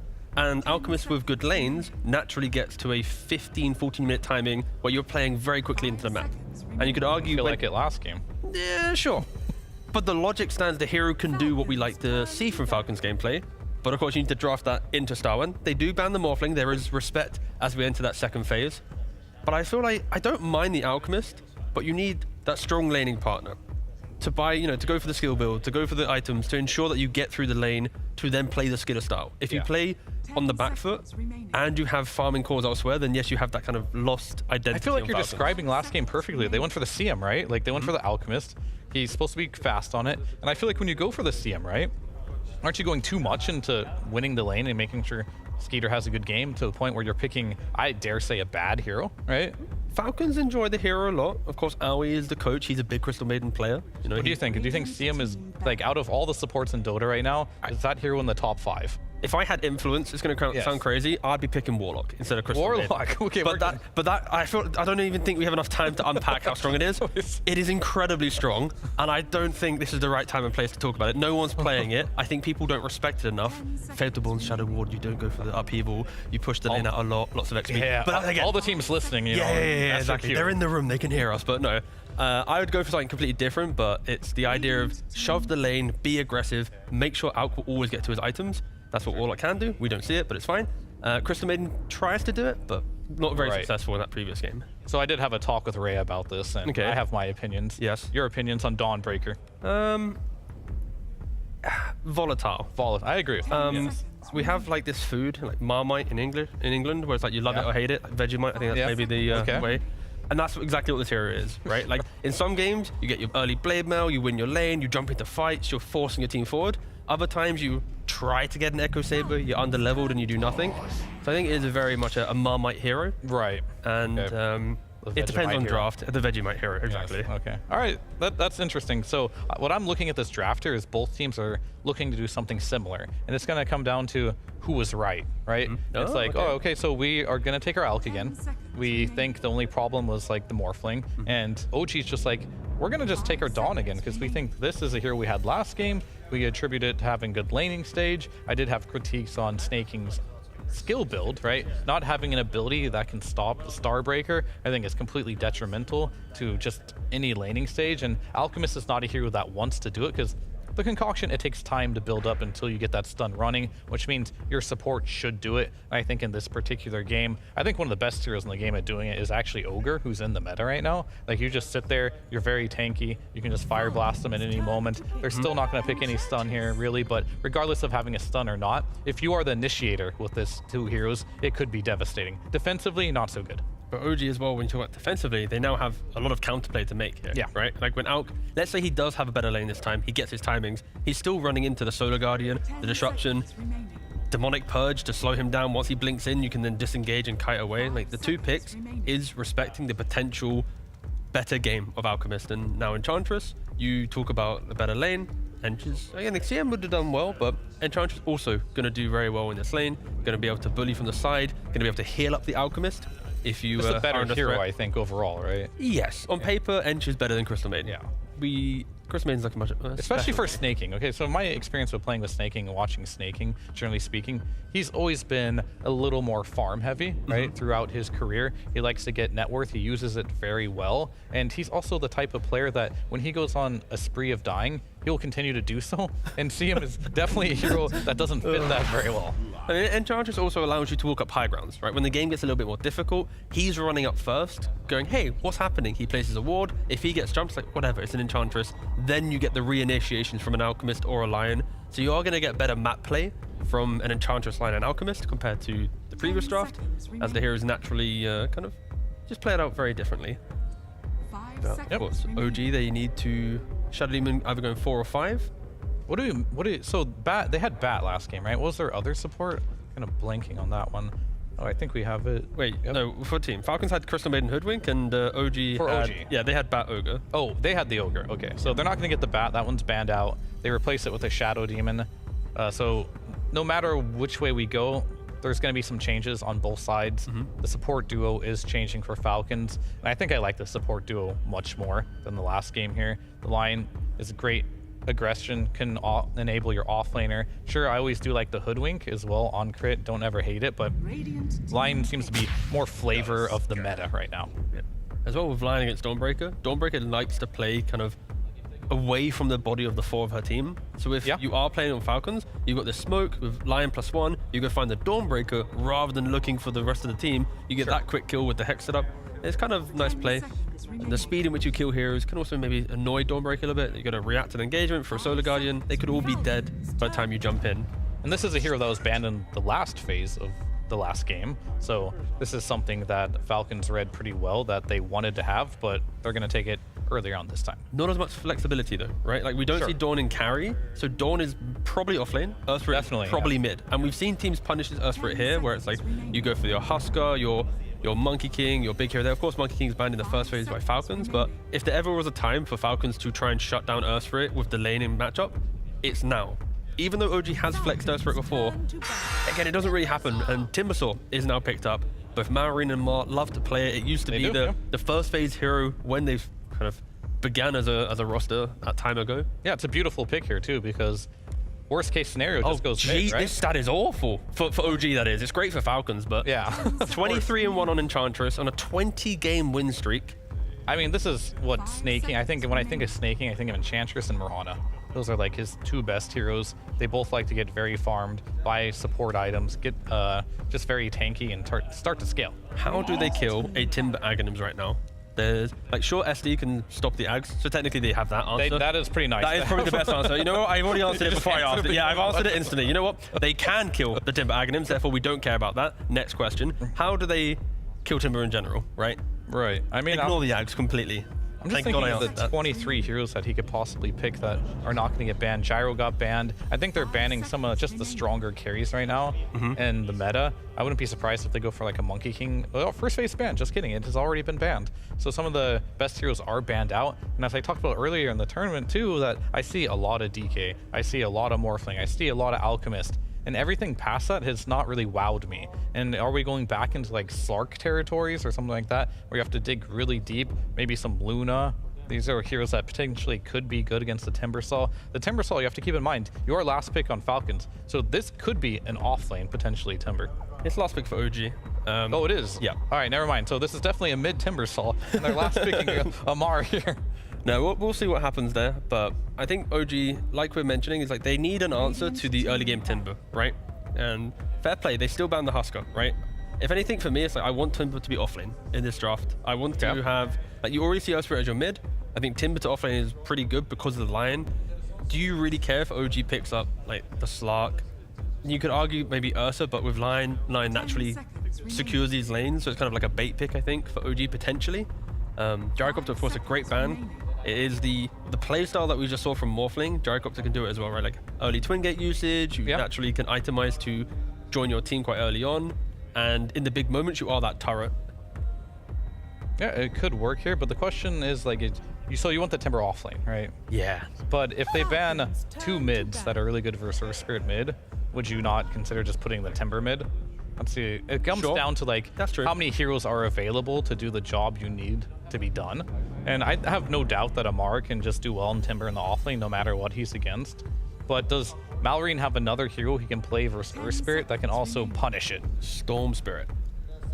Yeah, sure. Remnant, you naturally, sure, you might not crush the Earthspirit, but you farm really well. You then have the backline jump to find the Shadow Demon, you pair with the Lion. Like, that could be a pretty good option. Yeah, they don't have that many. Sure, you have Earthspirit who has the Silence and Stun, but outside of that, Dawn, Tusk, and Shadow Demon don't like playing against it, so yeah, that option's not too bad. Early Orchid to break the map to, sync up. Again, Timbersaw, against the 4 heroes of OG, with levels and a good lane, he will be able to soak up everything. He'll be able to force Dawn ultimates, he'll have to force them around the map. Like, he is the big kind of tempo control.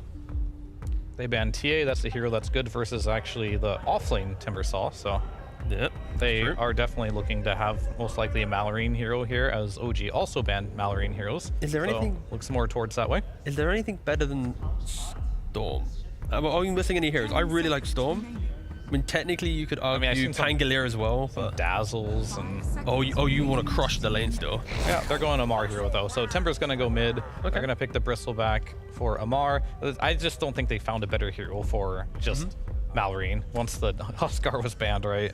I think at that point it was a little difficult. So now Amar is going to be playing that. Malrine will be Timber, which means 23. He has a pick.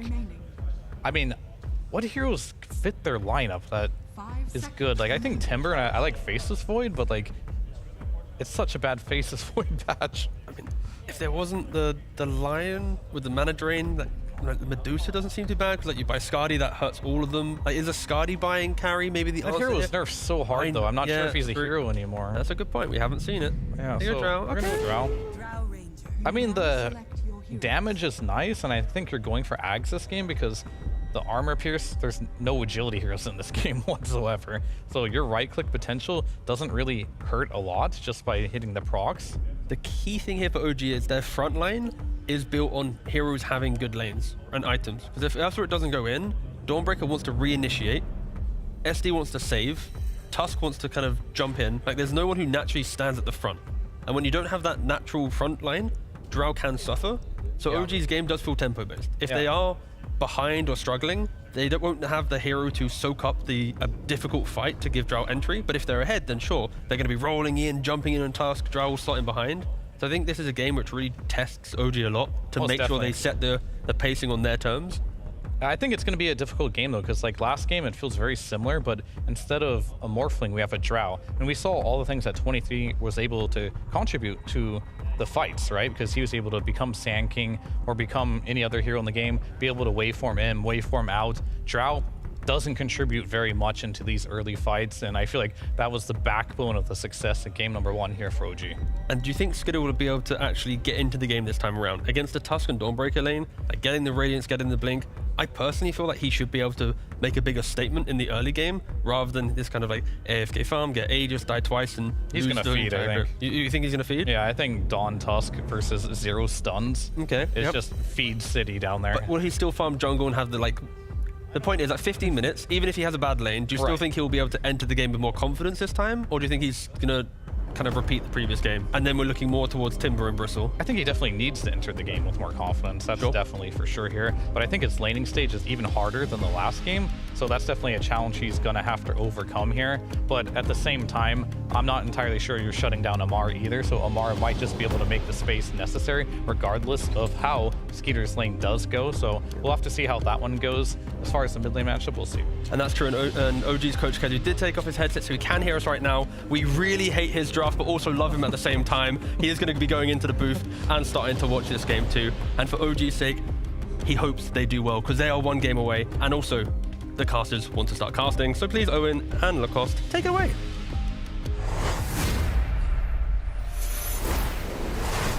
Here we go, ladies and gentlemen. Time to get in the action of this game 2 between OG and Team Falcons. OG up on game, which means that the Falcons, they lose this game, they're out of the tournament on day 1 of the playoffs. Yeah, it's that simple. Even though they have had such a good score, like 2-2, but Dr. Neustadl actually ruined them, and they have to start in this. They have to play the most games. They have to win 4 BO3s and BO5 if they want to win the tournament. Amar talked about that they're getting the last place or they're getting the first place.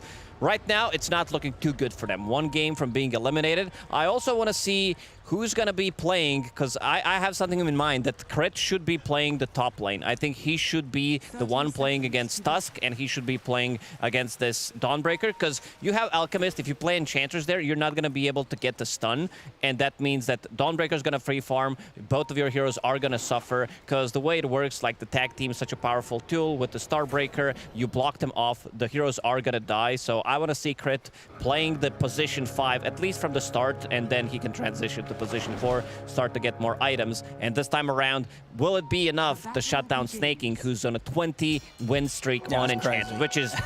You don't see that a lot. No, going against that stat is like, okay, it's a lot of confidence for them, and for the enemy team is like a big Monka moment. Yeah, I mean, if they're able to do this, OG, you know, the fact that not only they win this game 1 against Falcons, after OG lost every game in the groups, but then this game 2, as you say, if they can beat this Snaking Enchantress, I don't know. So the OG magic, it will certainly be real. It definitely will. Last time Amar played into this pretty bad matchup when they were playing against Paravision, he played into something similar. He was playing into Drow Ranger plus Lich, I believe. So it was a tough lane for him. He was the one who got shut down early on. Of course, there was a lot of stacks. Early levels are going to be much harder. You're playing against Shadow Demon with his Menace innate ability. It's going to stack a lot, but they don't have as much slow. So I think in this type of a lane, he will have a slightly better time. And they will go for the lane that I mentioned. Like, they need Lion to sacrifice some of his early farm just to be able to stop this Starbreaker from going off.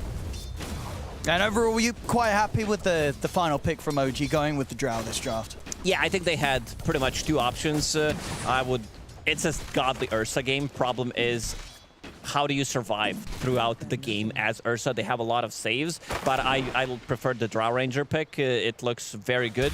There's a lot of we're gonna run at you because Falcons, they have 3 heroes who are going to be in your face, but there's also a bunch of saves that they have. They have Kick from Earth Spirit, Dawnbreaker, Shadow Demon. Pretty much every single hero has some kind of a save, Snowball on top of it. Some mic issues for now, but hopefully that gets fixed soon, and it is fixed already. So far we're seeing indeed in reaction to Crypt being up here, looks like the two of them, Ari and Whisper, just got to do what they can to not really play the lane. Ari getting the big grab at the creeps and looking to make them meet deep behind their own tier 1 and tier 2. All right, we'll see how much Nine's able to get out of that mid matchup. A lane in which the Falcons have managed to draft themselves very much favorably. See down on the bottom, X-Nova is going to be able to get a lot of stacks built up onto Snake King. Run in so the centaur gets the stun. Okay, they tried. They tried to go for it, but he's still probably going to die. Doesn't have a stick. X-Nova, can he get a deny? Snake King, I mean, the 3rd stack should pop him. And it looks like he's playing it safe and wants to get the 4th. He's not going to get the chance, though. And in fact, yeah, the 3 stacks was not enough. Needed that 4th one. Doesn't quite get it. So Snake King survives. The reason why he survives is he has Centaur Courier, whatever, Courser, whatever his name is. He provided with 10 extra magic resistance against Shadow Demon, which made him live there. It's pretty poggers. How big is that aura? In terms of the range? Yeah, they're normally pretty he big. was following. I want to say it's like sort of 1,200, or is it less than that? Let's try to find the camp. We'll get Knoxville on the case. There it is. It is. You are right. Oh, I was right? Yeah. Oh, there you go. Look at that. I didn't even know what you asked me. I said 1,200. Look at that. Hey, top lane, what's going on here? We're going to start getting some battling going on. But did you say thought overall? I asked you about your MMR? Yeah, there we go. 1,200 immediately. It's out. That's actually my rank on the leaderboard. Thank you very much. Anyway, top lane. Crit, Yvil on the line. This should stop OG from getting any sort of chance to kill this out. Yeah, it's going to secure lane for Alchemist. Not in, like they're still going to lose the lane, I would say. I think Dawnbreaker is that strong of a laner against Alchemist, plus you're playing against Tusk. In this type of a lane, Lion is probably going to be the one who's going to die. They are level 3. Dawnbreaker with the boots of speed, they're going to try to look for a kill. Got to be careful, but yeah, so far, getting the same amount of farm really out of the lane between the two of them. Whisper and Skeeter. And this mid lane. And so far, you know, when it comes to CS in this mid, does it sort of surprise you that Nine is keeping on the same level as Mauer? Better. Yeah, he's doing actually better. This is why they picked it. This is supposed to be a tougher matchup where you put the pressure, but Nine doing a very good job. And I like the move from Ari. He did go into enemy jungle and pick up Bounty Rune. Stealing Bounty Rune from Alchemist is always going to be good. And they might also want to try to go for some kind of an aggressive play. Both supports are actually wrapping around the mid lane, securing it's a little risky. Water Rune. You know, whether or not they'd have enough damage, and indeed it looks like just the Water Rune will be what the focus was for there with the movements. I'm not going to try and do any crazy play under the tower going for Maureen. These side lanes, bottom lane, it's ending up very nice for Amar this time round. He's not going to have a slow start this game on the Bristleback, getting complete free farm down here.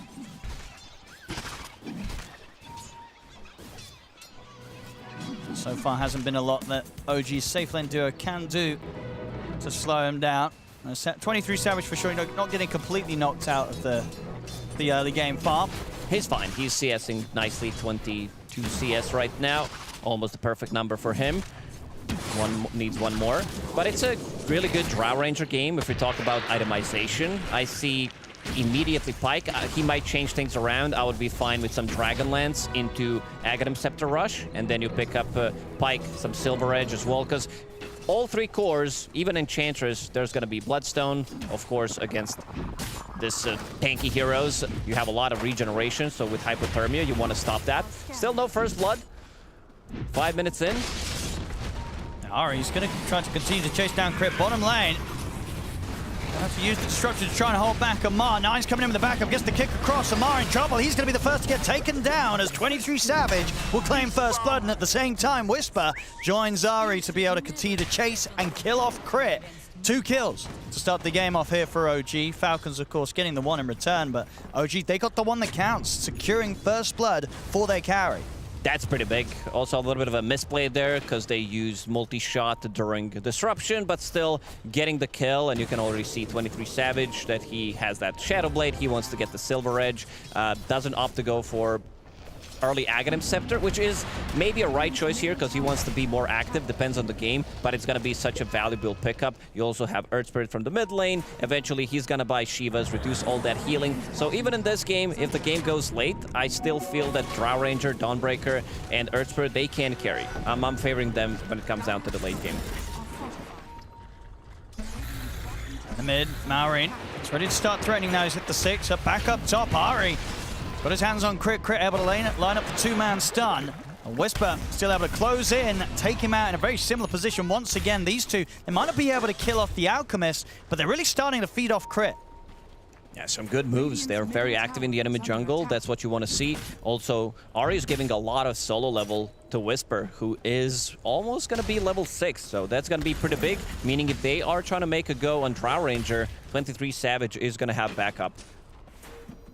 We'll see if Falcons are able to make any sort of move to get into this area of the map.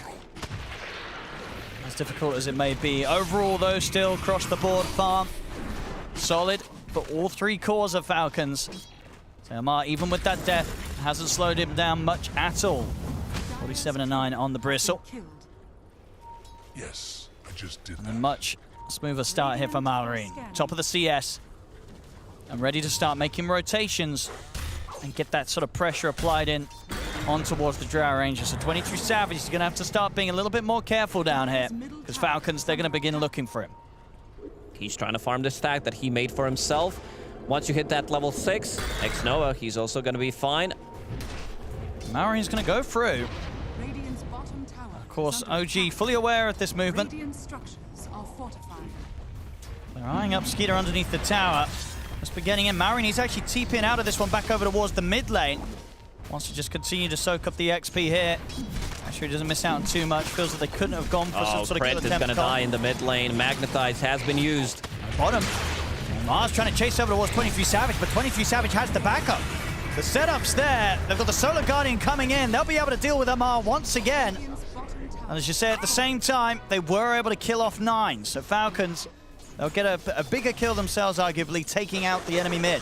Yeah, and I like the itemization from 9. He did go, this is a bit of an old school build, but in this game, again, you're playing against Enchantress, Alchemist, Timbersaw, Bristleback, who's going to buy a Bloodstone. So he's going for Spirit Vessel as his first item, which I really like. So they will have all this healing reduction, which is going to kick in slightly later. Alchemist, no ulti for another 10 seconds. He's going to get some backup, though, Crit. In with the stun on the 2 of them will give Skeeter enough space to retreat back under the tower. And the wraparound's coming in from Falcons. They're bringing in Maureen. Looking to punish OG's attempts there to try and make a play against the Alchemist as Falcons and Maureen pick up the 1 kill. Much needed kill. Especially for Crit to be able to get some levels in. Because he was struggling. He's playing that 5. 9 is going to kick him out. Arcane Rune's still up and running. Maureen tempted to chase on. And 9 will be fine for now. Although Falcons starting to get that nice early lead and securing this early game. Much better this time round for Skeeter to get quite the start on his Alchemist. Top spot on the net worth and no signs of being slowed down. Should be able to be on track to get a very good Radiance time in this game unless OG change things up and put more focus on towards him. And with just the 2 of them, and Whisper and Ari, they're not able to do enough to really threaten the Alchemist at this point. They will need another hero. If they want to kill Alchemist, they need to bring these 2, and they also need to bring 9. Maybe with some TP rotation, or if he manages to pick up a 10-minute rune, maybe some haste rune. to be able to run there and try to get a kill. Ari, only level 4. He's looking pretty dead. He'll buy some time here with a snowball. A little ways out of that afterwards as Malorine slides in with the chakram, picks up another kill. And now he's ready to turn his attention back over towards the top lane to see if he can cut off the escape of Whisper. Put himself out with the Celestial Hammer, but the chakram's out. Snaking's in with the slow. Skeeter's closing the gap with the concoction, ready to throw. As Whisper taken out again. Malorine, he had a rough game 1, but this game 2, he's starting to ball out of control. Skill. It's already 4K gold lead. They need to get it. X-Noah, he needs to run back. Maybe throw in a blood grenade and run away. Well, a multi-shot, a little bit off the mark there. Still, and we'll manage to finish Amar off. At least they're getting something, some kind of a trade. But Malorine, he's coming. This Timbersaw becoming quite the terror across the map. Problem is both supports were level, like Ari's still level 4, so he needs to get the lane for himself, try to get as much XP as possible using tag team. So he wants his level 6. He's been leaving a lot of XP for Dawnbreaker, but they didn't get too much value out of that level 6 immediately, so he needs a lane for himself. Enchantress is level 6, and with that kill on Bristleback, X-Noah did get level 6 of his own. You have 2 supports who are reliant on getting that XP. You want to have ulti available for the kill. You use it on Bristleback, use it pretty much on anybody. It's going to be a guaranteed kill if you bring in 3 heroes. Whisper. It's in a bit of a dangerous spot here because Skeeter, he's not alone. He's got Malorine with him once again. Whisper, he's dead. Malorine just finding the plays continuously across the map. Nowhere seeming to be safe right now for OG, whilst Timber's on the hunt. Massive gold lead for Falcons. Bristleback, in terms of net worth, he is there, almost keeping up with Alchemist, and I'm not sure if he farmed the stacks that he had. He did in the triangle. That's why he's such a high level and also on top of the net worth. Things are really building up from Falcons. OG, they've got a lot of problems to deal with. Malorine, as I say, completely out of control. He's going to be looking to get that BKB online next. Once he has that, there's going to be little ways of OG to stop him. Even though they have like 3 BKB piercing abilities, he's not afraid of those. He wants to be the damage is... Yeah, he wants to get removed. He wants to remove the silence. He wants to remove magnetize and be able to run in because he's having such a great game. Just casual Kaya, level 10, straight into BKB. We'll pick up some Blink Dagger, Aghanim Scepter. Even though Aghanim Scepter is a bit of a tricky one because you're playing into Shadow Demon. So you have a Dispel. This is a big kill if they can get it. They've got the setup. Solar Guardian comes in. TPs are there from Falcons, but they can't do anything to stop that play from succeeding. OG get the kill. At the same time, though, Crit's coming with the burst, being able to threaten X-Nova. Snaking, hitting up under the tower, but the vessel will come down and kill him off. See if Whisper can escape this time. It's Malorine and Amar. They've found him. They're trying to swing back across over towards the line, and in fact, Whisper survives. 23 Savage, he's come over to help out as well. Indeed, Amar, he can't survive through this one. 23 Savage gets the double. And now they can turn towards the last remaining target. Malorine, the only one left alive. Another vessel charge thrown down upon him. They'll roll forward, get the stun. They've got the control with the snowball. 23 Savage slowly but surely has the damage. They effectively get the team wipe there, OG.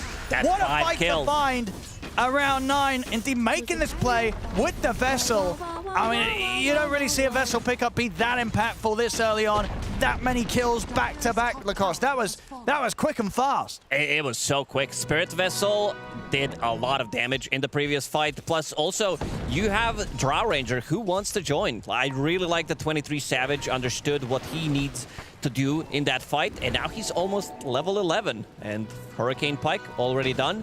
He's going to continue to farm up. 14 minutes in, we'll pick up the XP rune as well, push himself closer to level 12, and that's going to be quite a lot of burst damage coming out from her ulti. Yeah, that was a huge move from OG. Without that, you know, Falcons, they would have really started to be in a spot where this game would have looked very difficult to turn. But just in time there, OG making the move to slow down that lead the Falcons are building and really propel 23 Savage into, you know, not a bad spot at all. Still, of course, behind that at the Farmer Skeeter's Alchemist, but not by too much, considering how rough the early game was going for them. Yeah, it's hard to keep up. This was such a perfect execution. You have Shadow Demon ulti on top of him, Snowball, Punch, all the BKB piercing tools. They did get a kill on X-Noah, but after that, you could see how much Spirit Vessel was doing. You're not healing up, and I already mentioned that there's going to be, later on, Shiva's Guard picked up by Earth Spirit, so that's going to reduce the healing even much. It's very easy to come into a game knowing what your itemization is going to be, because that's the perfect itemization. Picking up Silver Edge, getting some Aghanim Scepter on Drow, Silver Edge, and really surprised that 9 did go for Spirit Vessel. It's always a thing he's playing against 3 cores that it's going to do so much against, and they're getting another pick off. Absolutely back in action. They're in position to take out Snaking. And yeah, we saw in the replay there, I think it was pretty much 4 of those 5 kills, largely down to the fact that they're getting caught by the Vessel charge. Able to slap it down onto 4 heroes, at least in that fight there, 9. 50-50, straight up. Interesting stuff to come out there. I mean, you can certainly feel it with a bit of a punch back that we've just had from OG in this game.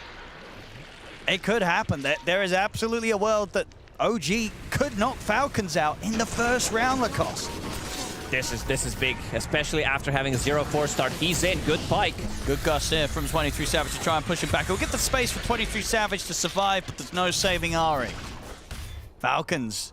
You can feel after the way that top fight went down, they're not afraid. No. They're not shaking up too much. They're going to continue to just run at OG and make these sort of moves. Yeah, they're going to be playing top part of the map, try to get the hands on Roche. Maybe if they can get another pick off in that area, they definitely have the damage. You have Timbersaw, you have Aghanim Scepter on Bristleback, so damage is going to be there. Try to maybe get another pick off. Crit. He's been struggling, but he's also recovering. Like, finding Trusty Shovel is a big thing where you're going to be dugging the kobolds, getting some extra bounty runes for your team. This item is too valuable when you have Alchemist on your team. It's always going to be good.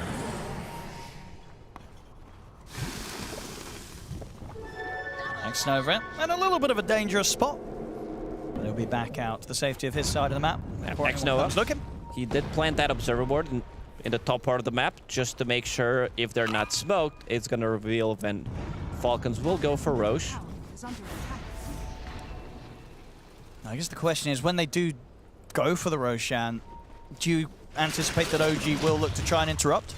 Oh, most definitely. Yeah, they they're want not to take afraid. the fight. They also have very good ways of setting things up for Solar Guardian, where you can roll in on Earth Spirit, maybe some shards, Snowball as well. Even Shadow Demon ulti is going to do the trick, because there are no Force Staffs, no nothing. I mean, it gets the spell. You can get pushed by a little, but that's not enough. Malrain is getting closer to his big item. He is going for BKB, and I see that Amar is also, instead of going for the Bloodstone, he wants to have a little bit more protection, which I really like. Like, if they have 3 BKB timing, that's going to be pretty big. So they're not rushing anything until they're going to get those 3 items. With these passive moments, Falcons, as we can see, really building back up that gold lead. It's getting that much more out of the map when things do slow down. Back up to an 8k lead. OG, they're going to look to try and shake that up, though. The smoke comes in. I like this move. They know that these BKBs are coming. They see components. Whisper's in trouble. They get the setup onto it, but here's the backup. Ari gets the snowball across the 2 of them. 9 able to roll forward, but not able to get the catch on the Maureen. They'll settle for crit. They'll find the Lion. Can they find anything more? 9's going to try and chase on forward. Get the silence in as well as the slow. And force the BKB here. It has to come out. Yeah, Maureen doesn't want to mess around with them anymore. BKB TP has to be there. They understand. They know. They see them with this observer board they placed. So they could potentially, maybe if they get 1 more kill in this top part of the map, steal Roshan from Falcons, which they would definitely love to get the hands on. And I like how they spread the heroes. You have 23 Savage now playing mid part of the map, having the triangle. 9 is pushing the top lane. Plus you also have Whisper who TP'd bottom with his ulti available, which means that he can still play the top part of the map or bail 23 Savage out of trouble. X-Nova this time around, I don't think he's getting away with being this deep on their side. Leave him alone. He just wanted to pick up a tier 2 token. Knows that there is vision. One thing that X-Noah was always good at is finding the right wards and finding information, and this is the pick-off that we did mention. Falcons, after killing X-Noah, straight into Roche Pit. And with 1 hero gone, is that enough to sort of stop They're thinking. Going over here? You could see that they're moving, but again, this observer ward providing with crucial information, and it's going to be on Dire side for another 30 seconds. They don't have enough time to kill it, because they were also debating whether they want to go in or not. That's true. That's going to give time for X-Nova to respawn, so OG will have the full lineup up if they do want to contest. They'll be able to push down the mid tower. More gold here for 23 Savage. Continues to do his best to close the gap onto Skeeter, but as it is, Skeeter is starting to shoot ahead pretty rapidly on the farm as the Alchemist. 15k net worth against the 11 of the Drow. X-Nova. Put their eyes on him. And Skeeter, he's in with the jump. Not afraid to go into the tier 2. Quick jump, a quick kill. Another one for Mallory. Bristleback, he's on the other side of the map. You can see what they were trying to go for. Steal enemy Tormentor, get the kill there, while Bristleback is going for the solo kill. It's going to be Crit picking it up. Not the most valuable one, especially because he doesn't have a point in mana drain at the moment. Crit is playing very sacrificial, I would say. Does have his Blink Dagger in 200 gold. It's one of those old memes, Owen, where you like buy Aghanim Scepter, Dota 1 memes, but doesn't skill ulti. This is the same thing that is happening with Crit right now. Has Shard, but what do you mean that's well, who did that in Dota 1? You know, there are people who didn't read. They were just playing off the feeling. Well, feeling of what? This item that upgrades my ultimate will be great to buy without my ultimate. I'm sure people know about this meme. They're going to find the picture.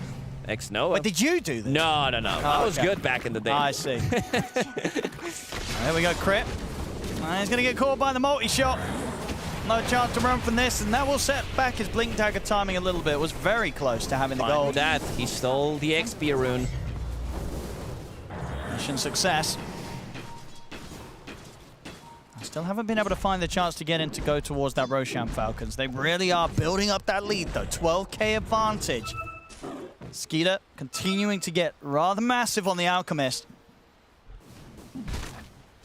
Same to be said, ready for their other two cores as well. Both Amar and Mallory able to stay on level with that of the Farmer 23 Savage's Drow.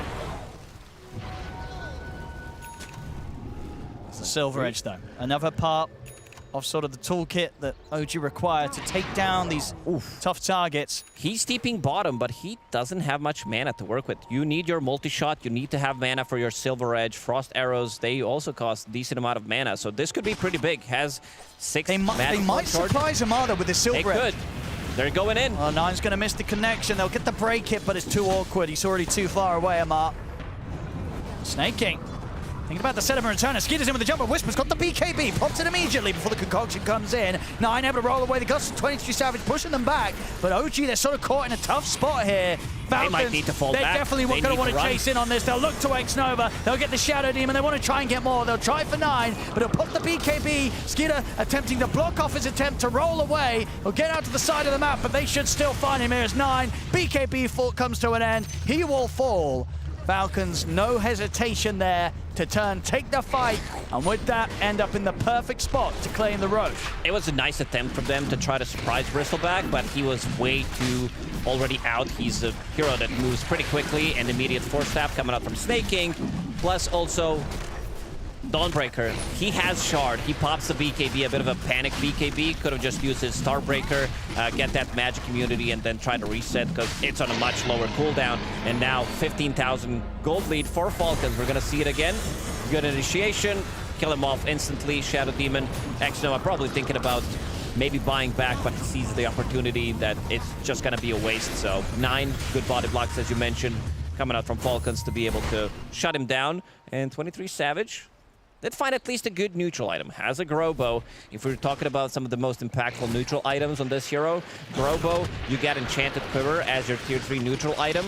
This is how you win the game. When they're going for the high ground, if they don't have enough, like you can just beat them. 1 Shadow Demon ulti, 1 roll, 1 stun, heroes are gonna die. That's why Skeeter is itemizing. He wants to have that extra armor, going for AC straight up after picking up the BKB. See how much Falcons push it here with the 4 minutes of the Aegis Skeeter has to play with. It's definitely not going to get any easier for OG. Even with the sort of Silver Edge online for 23 Savage, it's just the fact that you had these 3 very beefy cores coming at him on Falcons lineup. At the end of the day, outside of the use of the multi-shot, he's only going to be able to hit 1 of them. So taking down all 3 is going to be very, very difficult, considering that so much of the damage output is really focused on what 23 Savage can do as the game scales. Yeah, it's going to be tough, considering how far ahead they are. You also have 3 beefy boys in front, and you can also see that Enchantress is scaling. Snake King, he is going for the big items. After finishing off drums, Hurricane Pike done, going into BKB, they understand that they need to get rid of those silences. They need to be able to remove Magnetize. Let's see, in the history of Dota, haven't had a single point in mana drain by level 10. Only less than 2%. That's not a lot. As bottom, they're going to make the jump onto X-Nova. They've caught him a few times this game. They'll continue to do so. Maybe even Ari as well. No, Ari not able to get in the tier 2 quite yet. But they have the creep wave coming around, so Falcons and look to push on for the tier 2 tower. Very close to having the Shiva's Guard on the way as well, Maureen. AC about to be finished. That's a big item. Yeah. Tanking up the whole team and also providing you with some extra minus armor on the building, so tier 2 tower is going to fall. Problem with this type of a lineup, if they go high ground right now, there's still tier 2 tower in the mid, tier 2 tower in the top lane, but if they find the opportunity, you lose a game. If they find Drow Ranger, this game could just end. Oh, and talking about finding people, they might just find Whisper if he's not too careful up here. Crit ready with the jump. Whisper is going to show. We'll be able to get the Starbreaker opening, but the Hex is there to catch him on the end of it. Now the BKB and a lot for the TP out. They've got nothing to go through that right now, so Whisper. Nice play from Whisper. That's exactly what they need to do. Try to buy time. You can see them drawing. Kill the mid tower, kill the top tower, and see what's going to happen. Maybe we can get a pick off, because right now, OG, they need a lot more time. They need the big items.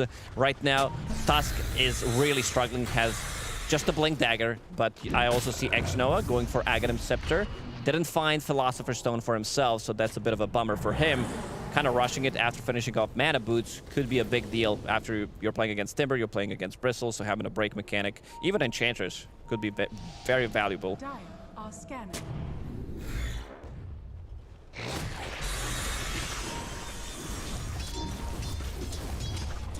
Top lane, Falcons. Radiant's top tower is under attack. Ready to push on here. They can kind of get these tier 2s pretty easily right now as OG not interested in defending. They're going to try and see if they can make some sort of deep play to catch Falcons by surprise, as they themselves are actually looking up towards the tier 2.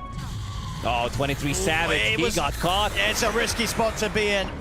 They were more than ready for this one, Falcons, as they shut 23 Savage down. His first death, 20,000 gold lead, 27 minutes in. Map is getting smaller and smaller. They're hunting them down. It's risky to confine. Won't quite be able to close in onto X-Nova this time.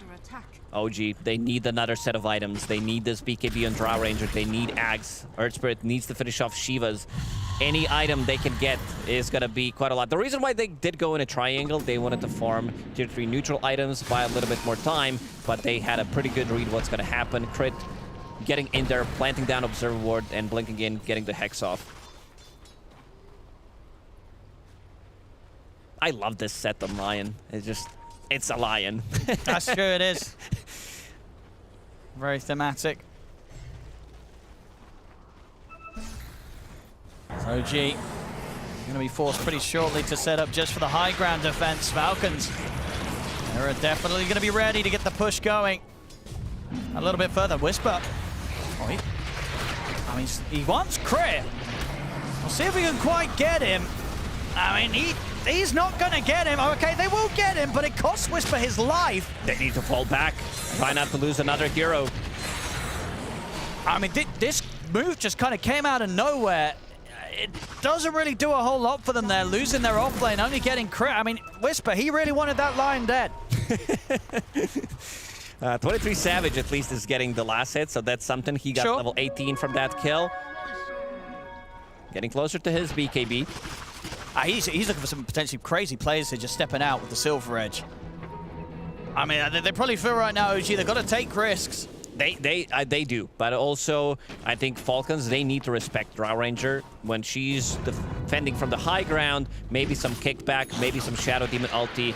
X-Noah, 600 gold away from his Aghanim Scepter. That's going to be massive upgrade, and I like that he's getting farm priority over Tusk, even though, let's say, having Tusk with Aghanim Scepter is also super impactful, but there's just not enough farm on the map right now. And there it is, your favorite. He found it. Quiver on the Drow. It's a game-winning neutral item. He got the 2 good ones. Oh, look at him. He's very happy. Oh, yeah. Starts coughing immediately. Very close to having Got too excited. Yeah. As you say, getting lucky on the neutral rolls this game. 23 Savage. Well, BKB is on its way out to him, so he's going to feel a bit safer out on the map. It's the best neutral item for Drow Ranger. Even over tier 4 neutrals, a lot of the times you would see someone getting Mindbreaker, trying to toy with it, then they're like, man, screw it, I'm just going to keep Enchanted Quiver. It's way too good on the hero.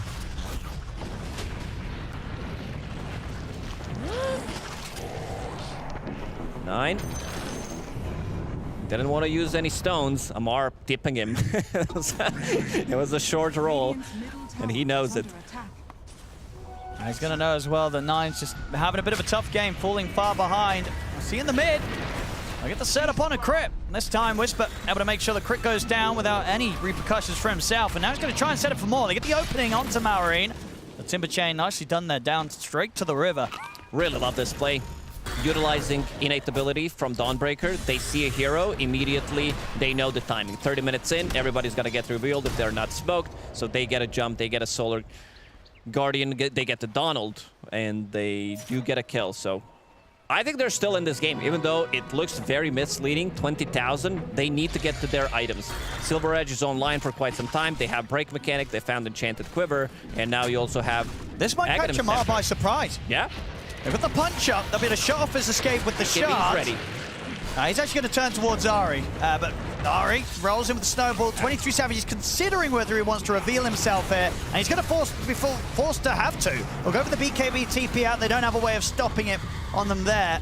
They've only right now the basher potential would have been there from Skeeter, but he wasn't in position to go for him. They'll settle for X-Nova instead. So again, this is just sort of OG trying to poke for these plays, looking to see if they can slip up Falcons. They couldn't there. But they lost the supports, gem. But they don't lose the Drow. But they lost the gem, so now they have 2 gems. That's rough. That's a bit of a rough one, which means that you're not going to be having any vision other than Dawnbreaker ulti every 10 minutes. So that's going to suck. 23, going for the Tormentor. Ari's going to get it. A shard that amplifies shard, only one in the game. You're not wrong with that. It's a good one. It's a good one. It's especially when you have a hero who can pump in some damage from the distance. Shiva's Guard. It looks like 9 is... I mean, I hate Shiva's Guard. Every single time I buy this item, because recipe is so costly. It is. Oh, guys, I'm close. I just need a recipe. The most expensive recipe in the game. Yeah, back in the day, what was it, 600? It was 600, 600, yeah. I remember. Mystic Staff was the expensive component. OG, again, just not feeling scared of trying for these moves. They're looking at Malorine. It's such a hard catch that I won't be able to find the chance to. And this is Falcon's specialty. They know how to choke you out of the map. I don't know how 23 Savage just lost his courier. Had his Aghanim Shard on. I must have been creeps in the middle or something. I don't know. There's no one over there. That happens. Yeah, sometimes courier... We've seen Ceaseless Dirge yesterday, staying AFK for good 30-35 seconds. Yeah. Losing courier doesn't seem that big of a deal compared to it. Yeah, carries in their courier. It happens. Professional gamers, by the way. One thing, jokes aside, like something that these e-gamers are still need to adapt to is losing couriers. A lot of the times, especially in the laning stage, I'll hold that thought. Malorine, amplified damage is in. They're just going to jump straight away towards Ari, and they turn. They get the opening there. Beautiful stun lock coming out from Crit. Sets up for Marion to get the double. X-Nova's dead as well. They make it quick and easy there, Falcons. 3 big kills. 26,000. Roshan is going to respawn in 30 seconds. This lead getting rather insane. It's Falcons. They need more items. Earth Spirit has been overtaken by Enchanters by a huge margin. 3,000 ahead of him. They're just farming the whole map, and you can see the explosive damage. Alchemist blinks in, amplified damage on Timbersaw. The heroes are going to disappear. It's a tough game for OG. And I guess, unfortunately for OG, this is sort of the outcome I think a lot of people were expecting coming into this series. Yeah. Right? This kind of level of difference in just how a game plays out. Falcons making this one, so far at least, look pretty easy. Now, OG, they're going to have to do some crazy stuff on the high ground defense. And, yeah, I mean, at the moment, Ari's going for the BKB first, but I feel if there's any chance it's going to come in for a turnaround, it's going to be around the Aghanim's Tusk, if he can get there. I think you buy Ogre Axe and see how it goes from there. For now, you're Yeah, that's what he's doing. Just Ogre Axe for now, and then maybe you can turn that into BKB. Maybe you can turn it into Aghanim's Scepter. But yeah, this lead has been massive. Almost 30,000, 35 minutes into the game. Yeah, this game is completely in Falcons territory. You know, this is what we see them do. They get this incredible lead. They make sure that there's no chance of a comeback or the game slipping away. And then they eventually, at their own will, whenever they want to, they'll close it up. Abyssal Blade is available. Skeeter, Crit just dies. Ah. Very, very quickly. Able to get the grab onto Amar. So when it comes to killing the Lion, it's not something that OG have too much trouble with. It's just everybody else that's a bit of an issue on Falcons. And I like that 23 Savage is optimizing to go for more damage. I see a Lincoln Sphere, which is, of course, a good item. You're playing against some blank jumpers like Alchemist. You're also playing into Lion, but he needs more damage. It definitely feels like he needs every single instance of the damage that he can buy. I also think that at this point of the game, he should not go for his buyback. Just invest everything, buy that Daedalus. He's level 22, not close to 25, but has like 20 talent, 25 multi-shot damage as well, plus that quiver that I mentioned like 5 times because it's so impactful on the hero.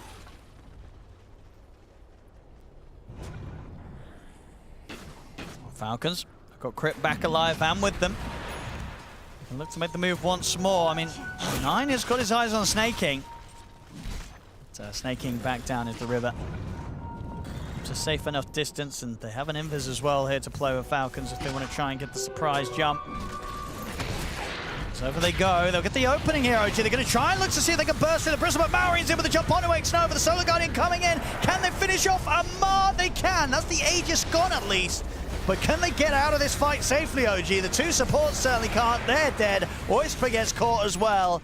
They get the Aegis out of the hands of the Bristle, but they lose 3 heroes for it at cost. Yeah, that was a risky move. Sure, you got Aegis, but... Oh! That was close. Crit nearly getting caught by some of the stray multi-shots coming in from 23 Savage.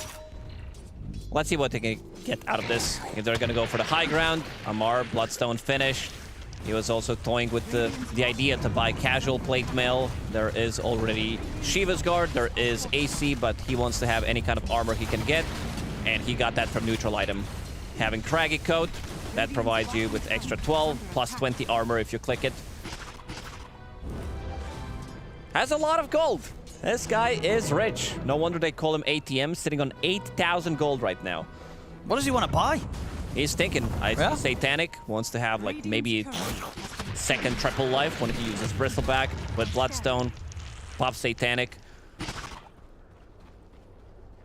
If he's gonna be afraid, I mean, you're playing into Shadow Demon. In a lot of situations, you would probably go for some Wind Waker, but against Shadow Demon, it's not as effective. And of course, like, we've been blessed by some really good neutral items. These are the items that you want to get. So double Rattle Cage against Raw Ranger feels really nice. Oh, look at that, going for the heart. Now, that's an item that you don't see a lot of people buying nowadays, right? The heart to rust.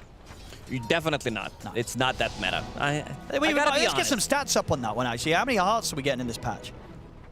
Not like many. What hero buys heart? No, I did enjoy the hard blade mail meta, I gotta say. As an offlaner.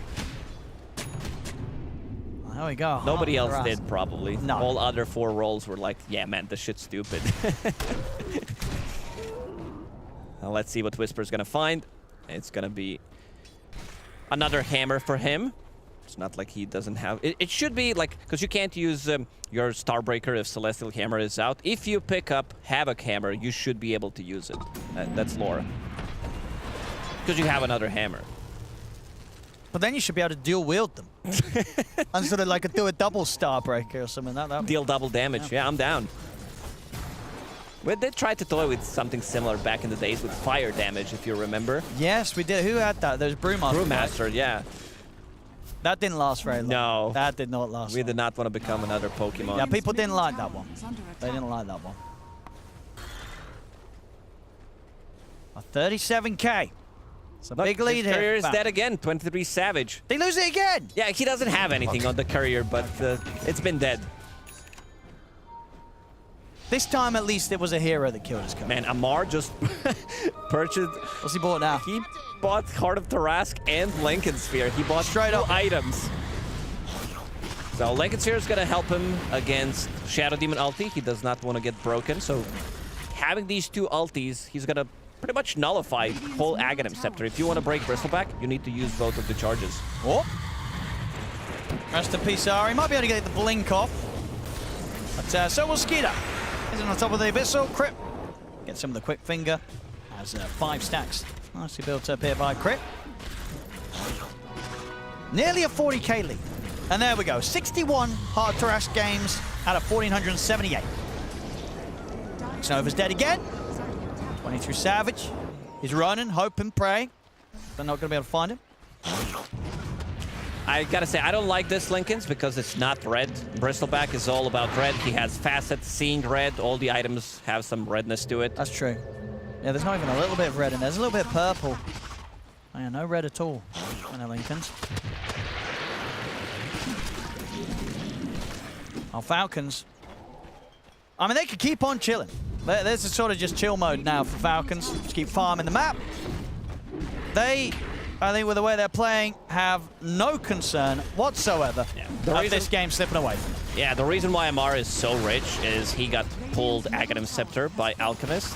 So he refunded his own, made a new slot. 5,000 HP on the hero. There you go.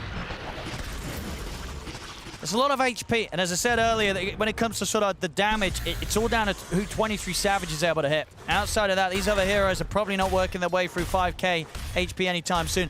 Honestly, Falcons, they're probably just going to keep this game going until Skeeter's bought the whole team of Ags. Yeah, 100k. Just and, chill and out, then go for buy a everyone an high Ags. Second one has been purchased, given to Timbersaw, so now he does have his one upgraded. Yeah, this is sort of like Falcons' revenge after getting kind of crushed in that game 1. They're like, well, this game 2, we're just going to hold OG hostage and finish the game when we decide. Yeah, this is also doing mental damage for the third game. Which is very important in this single elimination. So it's just a question if sort of OG can deal with this sort of mental game that Falcons are playing with them here in this game 2. 44k. I don't know what we have on. So in this patch, a 49.1k lead did get thrown away by Nouns against Liga. So rest in peace, Nouns. That's true. That's true. Not in real life, in terms of their Dota. Yeah, they didn't die. Nobody died. They disbanded. They're still, they're still around, but not in that form, in that organization. But yeah, we'll see. OG, as I said, for OG, I think all I care about is whether or not there's going to be an Aghanims on this Tusk. And it doesn't look like there is going to be anytime soon. Nope. Ari wants to finish off the BKB, so the Tusk kickback dreams of a comeback are They very need far buybacks, they need like Refresher, they need Aghanim Scepter on Earth Spirit. Problem is they're not getting as much gold. They also might need to start thinking about getting Divine Rapier on Drow Ranger, because he has 2 more slots available. I see Lincoln Sphere, but it really depends. Lincoln's is a good pickup, but it's not maybe the damage that you want to have. I was going to say, honestly, just get the Divine Rapier up. Yeah. Just get the Divine. You're 44k down. Nobody cares about a Lincoln Sphere. 44k is just a number as well. That's true. If you have that mentality. Casual gem, some items in the Roche Pit as well. Infused Raindrop, not that big of a deal. 5.3k HP. He's still tread swapping. That's efficiency there. No slacking on the job from What a tryhard. That's why I chose him as my captain. That's true. He's farming the fantasy points up for you here. Keep going. Keep this game going. 34,000. I mean, they're not going to push until they... I think that's the mission they've set themselves. Skeeter wants to buy everyone Aghanims. Amar, he wants to probably be level 30. Now, next Aghanim's being queued up. And they'll get the Roshan, of course. No chance for OG to head over this part of the map. Oh, they're getting 2 big items. I see 2 hexes, one on Malrine queued up, one on Snaking. So that means that they will have the control. Maybe that Lincoln Sphere that he's trying to buy doesn't sound like too bad of an idea anymore. They didn't show the components though, so he doesn't know, but maybe he's already prepping for it. Never mind, Snaking did show his recipe. Okay. 25. The other level 25 talent on Drow Ranger is one extra wave, which is not that big of a deal, but marksmanship chance is pretty good. Like, it's 50%. So every second hit. All right, they're scaling. Octarine Core, Finger of Death. Does Skeeter give him the Ags? I mean, yeah, he's the one who's going to get it. There we go. He's ready to go, Crit. Now they're ready to close it up. As here come Falcons. OG. We'll see how quickly they crumble here against the push. Coming in from a Team Falcons with a 48,000 gold lead against them. This is David against Goliath. They did plant the banner, ready to jump in. Amar, unkillable, 5,000 HP with Rattle Cage, holding the Aegis. Look at that damage. Almost 800 damage on him. Oh, they're going to try and burst him. See what they can do. Maori's in with the jump over towards X-Nova. The heals are coming out now with the Bloodstone. Solar Guardian coming in play to try and save 23 Savage. They'll get him away from Skeeter as 23 Savage is able to get back to the fountain. He'll turn with the multi-shot. Whisper trying to escape as well, but he'll fall. Amar, he's dying in the fountain. Triple kill from Amar. They're going to be able to get 9 as well. He does die in the fountain, but they don't have buybacks on OG to capitalize on this. It's only Whisper. And Whisper alone, he cannot deal with this. He'll die as well as Falcons 60k gold lead. They close it up and they'll push this to a game 3, Lacoste. Yeah, this one was like, first game was very dominating performance by OG. In the second game, Falcons were like, you know what? We'll show you what dominance looks like. They did. They had their fun in this game, the Falcons, with the way that they drew this one out and closed it up in a style that just allowed no chance for OG. They were so far ahead.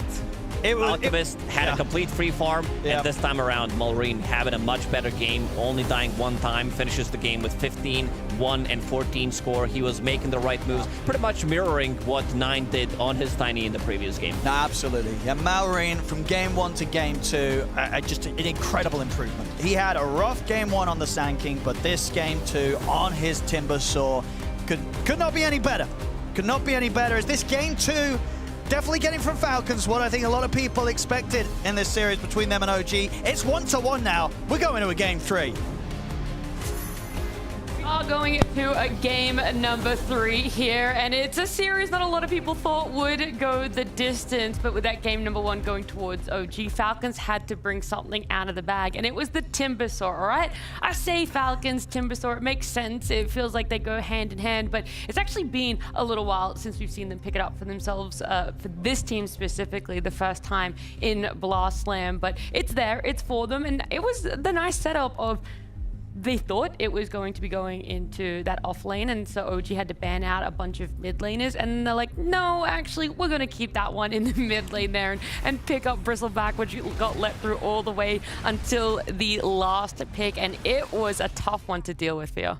Yeah, I think they had options. Maybe they would have went for Huskar if it didn't get banned. That's kind of the beauty of having that flex pick, as I talked about earlier. It's really nice when Falcons specifically have that hero that you know Amar and Malrine can both play, and you can just hold it to the very end and kind of have that card for you. They used it this game, worked out wonderful. This Timbersaw did lots of work, and ATF, as per usual, he gets very farmed. And also a little bit surprised on how well the lanes went for Falcons in this game. I thought this Dawn Tusk was going to do a little bit better versus Alchemist, but it didn't really shut him down at all.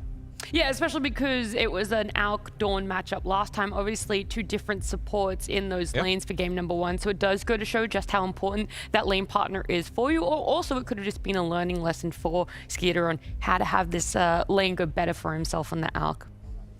Yeah, I really liked seeing how active Malrine was around, moving a lot, doing those good fights. I know like OG had like one really good one where they had that fight top. But other than that, I think Falcons were controlling everything non-stop. You had this really good stealing of the Wisdom Rune from Crit at 21 minutes. You had Bristle taking their Tormentor whilst 3 other people were taking their Tormentor.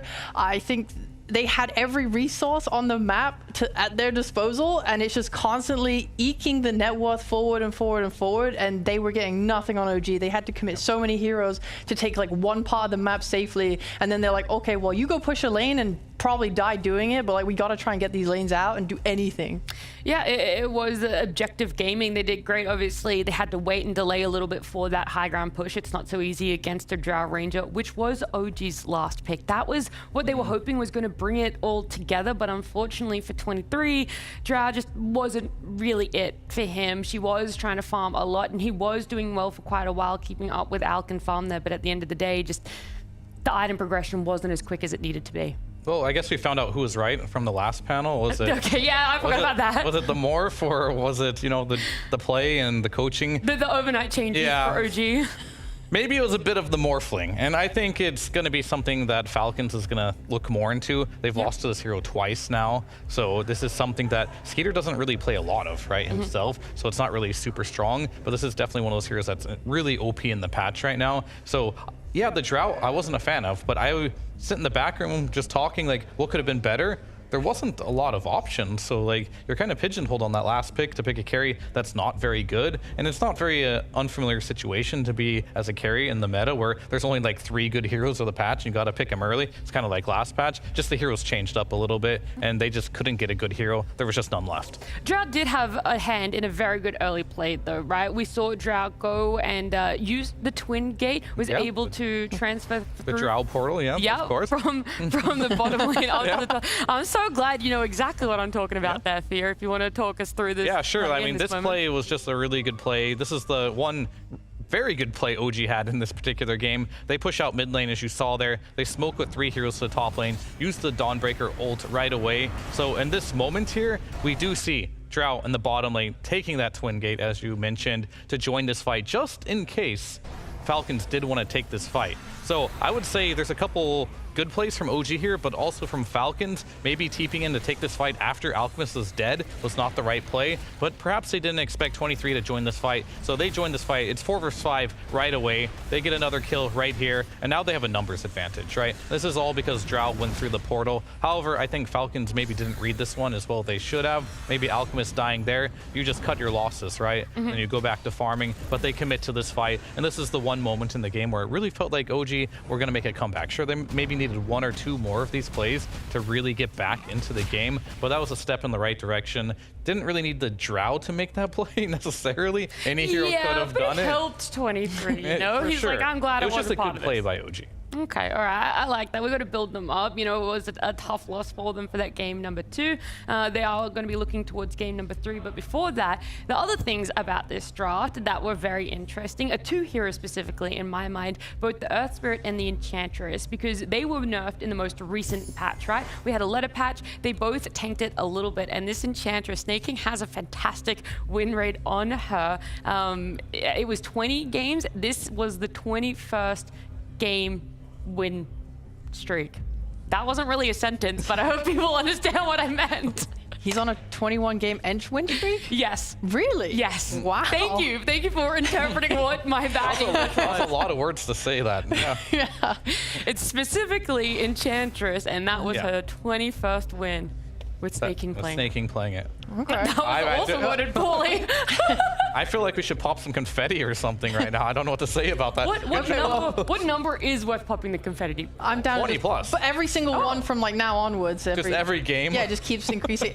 He played great. Yeah. I mean, we were watching the net worth graph and just like, he's getting closer to Earth Spirit. Oh, because that's the thing, when you're also losing a game like that, you have to sack someone, and Earth Spirit is the one that gets sacked because you need to give that space to the people that can push safely, or your main carry, your Drow Ranger needs the farm. So Earth Spirit just kind of has to like take a set back. And that's just really rough, because meanwhile you have Falcons doing this whole thing where they group up and they kill someone, or I saw them a couple of times doing a 3-1-1 where they're showing heroes to give the illusion of safety, and 3 of them are like ganking someone on a side lane. But yeah, they're like sweeping the entire map, farming everything. Ench is very good at farming as a support, so you just have him scaling the entire time, and it just becomes so oppressive to deal with so many farmed heroes, since he obviously also went core damaging build. Is this a case of maybe the nerfs or the changes to her in the recent patch weren't as impactful as we thought, or is this because we got to factor in the how the win streak that Snaking has on her? Is it so predominant and so I didn't good notice in the any hands? nerfs or changes. That just looked like Enchantress. But that's what I'm saying. So is it like the changes didn't really matter, or is it because we have to factor in it was the hands of Snaking? I mean, I think it's a little bit of both. I think generally speaking, when there are nerfs to certain heroes, either it's already so OP you can keep picking it, or it just changes when you pick it in the draft because you know the situation. And I think in general, Snaking just playing the hero, it's very good for him. He's very farm heavy. He's a position 5. He can lead his team by throwing his body in there, and Enchantress is incredibly good at that. All right, we'll see if Falcons are going to open up again with Alk for their game number 3 draft, if they're going to be able to get the Enchantress, and just what OG spent that time talking about. But we're going to head to a break. We come back. It's going to be that game at number 3 in our elimination, best of 3.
Welcome back. OG up against Falcons, an elimination series here going all the way to game number 3. Game 1, it was dominant by OG. It looked fantastic by them at making fantastic moves. A lot was put on the 23 morph pickup, and we thought, okay, is it as heavily placed on that morph pick for them, or are they going to be able to replicate it in game number 2? Unfortunately, for our answer was they could not replicate it without the morphling. I mean, that was a criminal morph pick. They got on 18, which is the best pick in Dota right now. 18 pick, best pick. And then you pick the best carry in that slot and the best game. It's going to be hard to win, right? And of course, you give it to the best morph player on top of it. So you had a lot stacked against you there. I do like that they did win a game that they should have won, I suppose, but they need to find another hero that can do something similar. And they tried the Drow, didn't really work out. What's next? That's what I'm very curious about for OG. Yeah, all right, that's a great question for them, but what about on the side of Falcons, Rhea? What are you hoping is going to be emulated again in game 3? Same level of aggression, same level of taking the map and making the most use of it. I spent like a long time last game just watching like, oh, how are they going to use this advantage? And it was like cool to watch how they were warding, you know, putting things in each lane to see where OG were going to try and get to. OG similarly were like seeing them sneak out to try and place deep wards to see what they could get away with. It was fun to watch. There was a lot of just sweep the map, try and like set up for a pick-off, wait for a Roche, get the Aegis, whatever. Same. Rinse and repeat, you know? Rinse and repeat, yeah. Eventually, you'll be able to close it out and win with that. Yeah, with the 40k net worth lead, they managed to seal it. I mean, it's nice that they respected the high ground that they had on OG and didn't just like throw the game. Because the damage output, when we did see it, like they went mid with an Aegis at one point and Drow managed to just bust that instantly, right? And then back off with BKB. But it's like you take that unprepared, you know, disrespecting them, then you'll lose. So Falcons had incredible discipline and just played the map incredibly well. Okay. It's nice to know for both of you what you want to see, whether it's on the side of OG, whether it's on the side of Falcons. But we're going to head over to our casters, Owen, Lacoste, and see exactly some of their thoughts on this final game 3. Thank you very much, Natty. Yeah, we heard from the panel, Lacoste, very much that it did seem like OG were trying to find a replacement for the Morph, try and find another carry that worked out. The Drow didn't end up working out. Do you think they're going to look for something completely different again here in this final game? I mean, they had a chance to pick Morphling immediately in the first phase. They didn't do it. I think if they have a chance one more time, they will go for Morphling. Just get it instead of Dawnbreaker. Yeah, just that hero is so strong, and it's 23 Savage's best hero. And if they open up with Alchemist one more time, I think there's a high chance that if Morphling is available, they will first phase it. Well, we'll find out. I mean, this is both teams now. Well, one game away. Someone's going home. You know, that's the exciting thing with this format. Game 3, it's all single elimination. You lose this, you're out of the tournament. You know, we talked about that game 2 as well. Very much felt like the Falcons, they were doing their best to kind of just break down OG, right? That was a long, painful loss for OG. Yeah, they did not want to let this one go. Like, they just completely dominated the whole map, shut them down. They had 50k gold advantage and pushed for the high ground. This is how they play. Absolutely. We'll see if Falcons can do it again, or if OG can find that magic that they found in Game 1. Game 3, ladies and gentlemen, the draft, it has begun. Welcome to the draft panel for game number 3. Very you serious still have the draft same panel. faith in OG as we did in game number 1? Yes, I believe the problem was I wasn't assertive enough about going against your beliefs. And I was right. I lightly pushed, but you pushed back and I ceded, and I shouldn't have done that. It sounds like I'm scolding you. Like, all right, so let's get into the game number 3 here. We see a lot of similar bans. Nyx has actually been banned every single game, which no surprise, I guess. Ahri is like a beast on that hero. He seems pretty good. But the question of the day is going to be, is the Morphling going to make it through? Is the Alchemist also going to make it through to that first pick? However, we do have a bit of a switch up. OG is now first pick this game, so now they have the option. All right. Well, I like the bans. I like Timber being gone. I like Doom being gone because I hate that hero and he's boring. Timber Saw, so boring? So boring. No, I didn't say Tim was boring. I said Doom was boring. Oh, Doom, DK. Okay, this is a hero that I haven't seen. Really? No, he's been banned almost every single game. We saw him a lot on A stream. Well, I was on B stream casting, so. He was one of the heroes. It was him and Naga. Naga was fully banned, and DK was also 100% contest rate. Sure. But he was getting picked a lot more. Well, there's still a morph in the pool here, but I'm not sure. This is not a Falcons hero, right? Like, we talk about 23. He does love to play the Morphling quite a lot. But I think DK right now, in my opinion, is the best carry in Dota. Right. He's the most versatile. He can lane against just about anything. He scales incredibly well. And at any point in the game, you have that stable initiation. And he's incredibly tanky. And I think Alchemist is like a backup DK. So already, sure, both these have, when I say S tier carries early on into the draft, but I definitely give DK a little bit of edge in the meta right now. I think it's about how you're playing with both of them.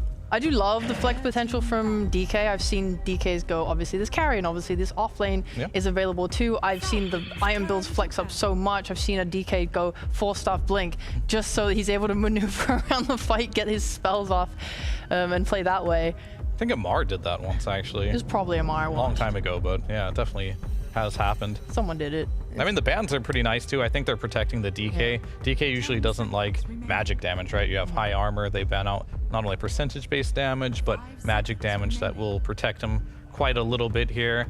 On the side of Falcons, is there any supports that we really want to see? Do we want to see SD? SD? Why SD? Always SD. Not only is he broken in this current meta, but he also really complements both carries for and against them. Especially if you're playing without, if he wants to go that Radiance, it would help there. It's going to help stacks for him. It's going to let you take the map more and like cut waves easier. DK, I guess it's worse with him since he stopped being a carry with the Axe build. Yeah, I mean, the illusions no longer work on his ultimate. So yeah, that definitely is not as good for sure, but nice to have against Alchemist, you have Magnus, you can just stack like crazy, right, with SD. And just get that. You can also save people that do get stunned to kind of stop that burst potential. I'm down for it, but it is OG's pick here because they did not go for a support like most teams would go there. They took the Magnus instead. Maybe potentially stole it away from OG, thinking that perhaps Whisper might want to play that hero. Not entirely sure why they're opening double core there, but either way, they have the Magnus. We know Amar can play it. Malrine Magnus doesn't really pop out to me, but I'm sure he can play it if they're picking it this early on. And we talked about Hoodwink and how Crit loves to play it. Ari, he's very notorious for his Hoodwink. True, and it also works so nicely with this DK, gives them already a very easy smoke group if they want to. This blink from DK setting up for Hoodwink to follow up with her ult, you're going to get a good charge on it, you're going to get a lot of damage.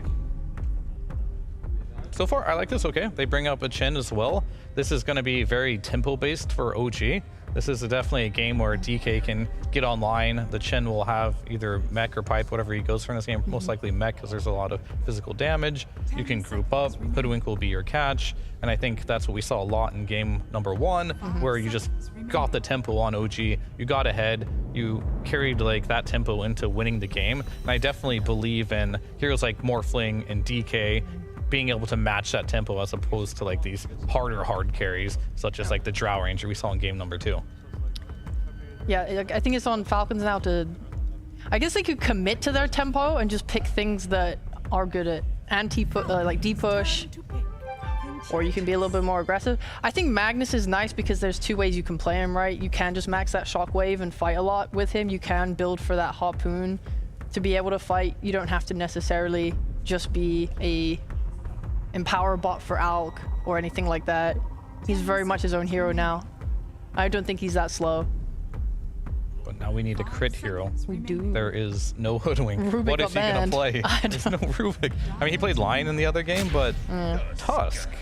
This is not something we see a lot. I say we don't see it a lot in Pause for, but we literally saw it last game. It didn't win though, so there's that to add to it. I don't think Enchantress often is going to be played by anyone but Snaking, but I have seen teams play the Enchantress 4, and I also know Crit can also play that, so I actually think this more, I'm convincing myself here, that Tusk and this Ench could be kind of a flex for Falcons here, depending on how they want to lane it. I think Magnus Tusk isn't a very strong lane in the off lane, whereas Ench, Mag, maybe, and they can open themselves up to potentially other options as well later down the road.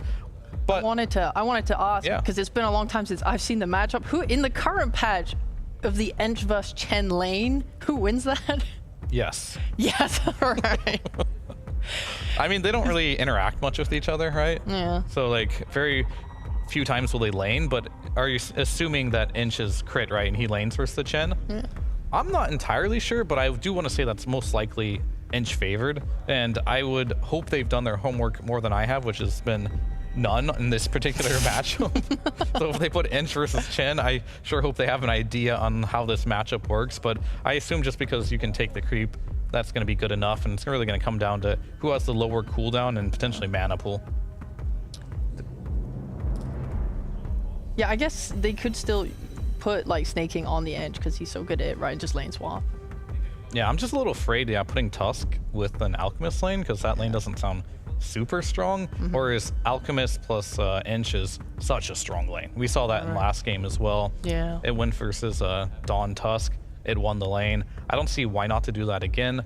Crit, give him the Tusk. I think it's completely fine. Magnus, it's still flex. Like, sure, Mag Tusk isn't the best lane, but maybe you can give Malorine this Magnus and potentially you get some later pick. I mean, Amar's Viper and Razor Band, which would have been the best heroes with the Tusk, so maybe that's not an option either.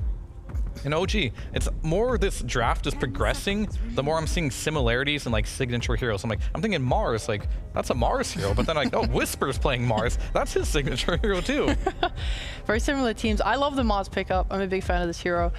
I like it as well because as soon as they picked up the Chen, I was thinking, okay, they want to do way more death bowling, right? You want to bring this DK and this Chen together. You want to take towers together. I think the Mars Arena, especially when you have the facet that removes vision from the enemy, whilst they don't have any like super save heroes until this, Tusk gets blink or so on, I think it is a good way to isolate people, get that kill, and then take your tower. And it's harder for Falcons to react or do anything about it. You can't just look for that RP because you're doing it blind from the outside. And OG do have that overall pick out of the phase here because they are first pick, giving Falcons last pick of the game here. And nothing is more telling this patch than banning a Huskar, saying we want a melee space creator from the mid lane. So I imagine Falcons will ban 2 of them here. Yeah. And OG will take what's left. And what do we have? Space creators. I mean, Tiny's been seen a little bit. Pango might get picked every once in a while. Void Spirit in certain matchups. For OG, they could pick the Sand King that Malorine's been playing on Falcons. Sand King could potentially work. Yeah. Earth Spirit, the obvious one that I haven't mentioned as well, which I should have said first. So yeah, I think they want Earth Spirit.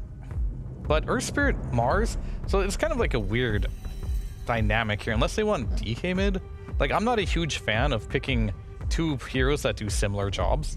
I feel like Earth Spirit and Mars do similar jobs. Like, they kind of get in there, drop some AoE, they initiate, they start the fight.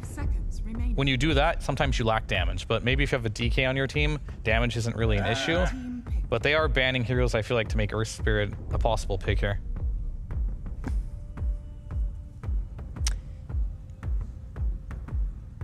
Yeah, I was thinking whether they were looking for carry instead and who they might possibly pick. 10 seconds remaining. I just think at this point, if you have DK or Alk or Morph, you're good. You don't really need another carry, but why not have a both? lost pig Morph? Why not have both? So this is... You know when you just like...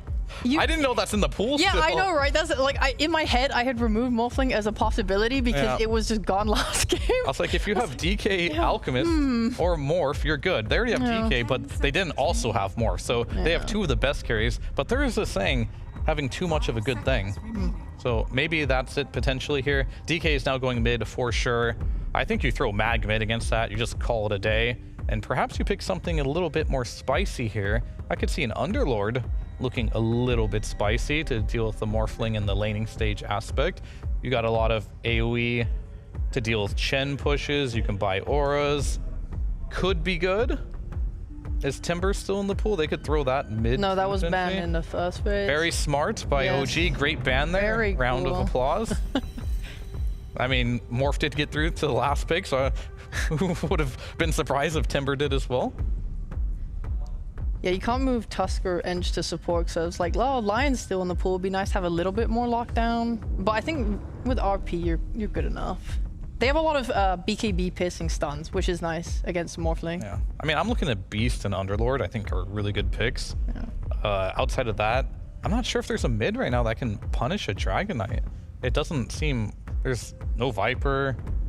I mean, there's no. Maybe Ember. Lina could be nice. It's like a decent. A DK. I mean, it's okay. I mean, it kind of sucks against Mars. They covered a lot of their bases on OG's draft, actually. Yeah, I mean, Falcons probably didn't expect them to pick the last pick Morpher. They called the Lina, though. However, I will say this new magic build, Lina, is very good versus the Morphling. You do want to stay low HP when you have 2,000 plus burst damage. It's probably more like 3,000 burst damage with this build. It can definitely nuke these high agility heroes, so good call there. And I think as of old, a lot of teams would pick DK to like survive the Lina, but I feel like this DK mid has been nerfed so much that you don't get as much armor from the Dragon's Blood. It is an innate now. It's not one of your actual abilities, so it does give you very little regen armor compared to what it used to, so you might actually be able to bully him out potentially. And Mallory Lina, it's a classic. I like the amount of damage they have now with the Lina. I think their bust and scaling looks really solid. I do like OGs though, because I thought they were just going to death ball and then they have a Morphling. So now they have that late game assurance where they can just keep scaling and it looks good. And you have that save from Chen. You have your damage to follow up all your stuns. You have really good initiation. You have great tower push. I really like OG's lineup. Like genuinely, I can see this going either way. I think these blink timings on OG is going to be really important, especially against Lina, like before she's able to get a BKB or anything like that. I don't see them. I'm worried for Lina when they hit that timing, but otherwise, like I think it can go both ways. I think Falcons need to play for their blinks on Alk and Mag as well, and then start to look at. Yeah, I think the initiation is going to be key, right? Like whether the Mars can get on the Lina, or can the Magnus potentially get on top of the Morphling, or can this Lina get to a point where she gets so farmed, maybe goes for a Shadow Blade that we saw Nisha do earlier, and just solo kill every hero in the game and become a pseudo Nyx assassin pretty much. Like you just pop up, kill anyone with this Flame Cloak. They did buff the Shard recently as well. A lot of teams do want to play this Lina, but unfortunately there's so many good reposition heroes in the game right now, such as Batrider and Magnus. It is very difficult to find a good Lina game because she's so strong, does so much damage, but if you ever reposition her, she's a squishy one. I guess the one nice thing going is that Mars and DK both don't really want to buy any aura items for your team this game, so all you have is this Chen to try and nullify damage and initiation. Yeah. Definitely gonna have to see on that one. More auras are gonna be the better. I think you do have a lot of tempo here, and I think OG's definitely playing into their cards here. They want to give 23 Savage Morphling. I think that's been the plan all along. They were given that opportunity. We'll see if they can go running with it, or if there's gonna be a situation where they have too much of a good thing, taking two of the best heroes. Yeah, so now we're gonna throw to our casters, who I remember the names of, OD Pixel and Lacoste. There we go, ladies and gentlemen. The deciding game 3 now between OG and Falcons, and Lacoste with that old switcheroo at the end of the draft. OG, they find the chance to get the Morphling in again. Yeah, definitely didn't expect it to get this late into the draft because it was contested in the second game. First game, he had a pretty free game. And this time around, they did a little bit of a switcheroo, first phasing Dragonite, putting it in the mid lane. I have not been impressed in most of the games from mid Dragonite. This is a hero that can look pretty bad because you're going for different itemization. You're not picking up Armlet. You're not going for Mask of Madness. So you're playing a bit of a different game, going for Blink Dagger, going for the Force Staff, Hurricane Pike, BKB. One thing that Lina doesn't like to play into, as Panel pointed out, is these repositioning tools. And Whisper is bringing up one of his classics where you're getting the jump. And speaking of getting the jump, Again, with the concoction will allow Skeeter to step up and steal the bounty from him. Which will mean Falcons will manage to start this game off with 3 of the 4 bounties. And let's see who's going to be able to move forward in this tournament in Blast Salmon. Who's he going to be the end of the road for? As, game 1, of course, we saw Falcons. They struggled to deal with 23 Savages morph. Is it going to cause their demise twice this series? Let's see if he can pull it off here. I mean, overall, in terms of like how good of a Morphling game this is? How does it sort of compare to You're playing game one? against Lina, so that's going to be quite of a difficult one. You're also playing into Tusk, so if you're isolated as the hero, tag team, 3-4 heroes, you're going to straight up die. But the Lina is the big factor, and we can see what Crit plans to do. He bought Boots of Speed, bought a Blood Grenade, so he wants to drag the creep wave. Of course, he does not want to lane, playing 2 melees into 2 ranged heroes, and also playing into Chen, which is a super strong laner, plus having that mana burn makes it quite difficult. So Crit is going to be roaming around, trying to drag the creep waves, maybe stack a little bit in a triangle for his Magnus and Alchemist. And bottom lane, what do you sort of expect to see come out of this kind of matchup between the Ench and the Hoodwink Mars, as we're currently seeing a bit of an aggressive move from OG to try for Skeeter. Getting healed up a little bit, but the pushback is back up. Couple more clicks under the tower. They've got him. Whisper able to dive in, get first blood. Ooh, very didn't close have enough mana. to even being able to get staking as well. Won't find him, as indeed Whisper does die for his efforts, but he got the job done, gets the first blood. If he had enough mana for another God's Rebuke, that would have been a double kill. But yeah, I think this trade, something that Mars doesn't do well is a lot of the times when this hero is picked, you would see him being bottom net worth pretty much throughout the whole game. It's very difficult to make work unless he's dominating. And so far his CS doesn't look too great, but he managed to get the kill. And we saw Vote and Blast TV 50-50 in the previous one, but OG fans have just woken up and now they're clicking the buttons. They are being fans of their team, as they should, considering how well they played in the first game. Second game, they were the ones that got dominated, but they need any bit of extra help. They're playing against this Falcons team who is in 21 win streak on Enchantress. They have. Ex-Nova. They're going to get him, and they won't get crit in return. OG suffering loss on the top lane, and already starting to see Falcons get that early game gold lead going on the first few minutes. I'm just wondering this time around how many small items Amar is going to buy. For now, it's Bracer, it's Null Talisman, and Crit is forced to heal himself with the Lotus. Is he getting another one? Is he getting another Bracer, another Null, or if he's going to be going for the Boots of Speed, treads into Blink Dagger? Amar always switches his item build. That's one of the reasons why he's such a strong laner, always has a good read what needs to be done. Yeah, talking about sort of offlaner builds, what do you sort of expect Whisper to come out with as the build-up in the Mars this game? I mean, you need a Blink BKB. Sure, you still want to, so you want to see both Whisper and Nine get the Blink early? Yeah. Still go for that both, yeah. I mean, there's a chance that he might try to pick up something else. It's a good Yule Scepter game because you're playing against Magnus, who's going to be trying to skewer you back. You also have Arena, so that's going to be one way of stopping it. But if you're going for Yule Scepter, you can also try to set things up. And Dragonite. Who's tipping? Malreen's actually tipping Ex-Nova. Dire's middle tower is under attack. Because Ex-Nova denied the Water Rune. Radiant's courier has been killed. Just a battle to try and sort of secure the state of the lane up top. So far, 23 Savage he's farming all right. I haven't been able to really put the pressure on him. I mean, Falcons continue to just sort of make these pulls right around beneath their towers so that Amar can find just as much, if not that little bit more than 23 Savage from this laning stage. Good farm to start things off. The mid matchup pretty even right now, 29-2 against 25-4. This is a specialty hero for Malreen. Back in the days, it was Dragonite favored, but times have changed, which means that Lina, she's been getting a lot of buffs recently, especially the buff on her shard, which makes her a much viable mid laner.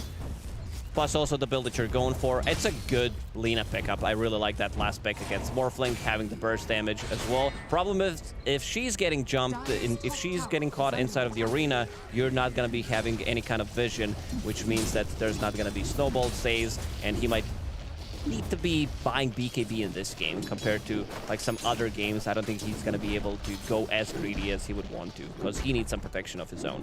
Yeah, we really did see crazy stuff from Malreen on his Lina the other day. He had at a point where he got down to 1 HP. And a fight that he was turning around as the Lina very much knows how to push the heroes to its limits.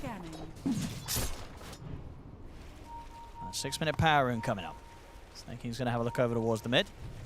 As we can see there, in terms of win streaks on a single hero, Quinn's at the top with his Void Spirit. 29-game win streak on Void Spirit.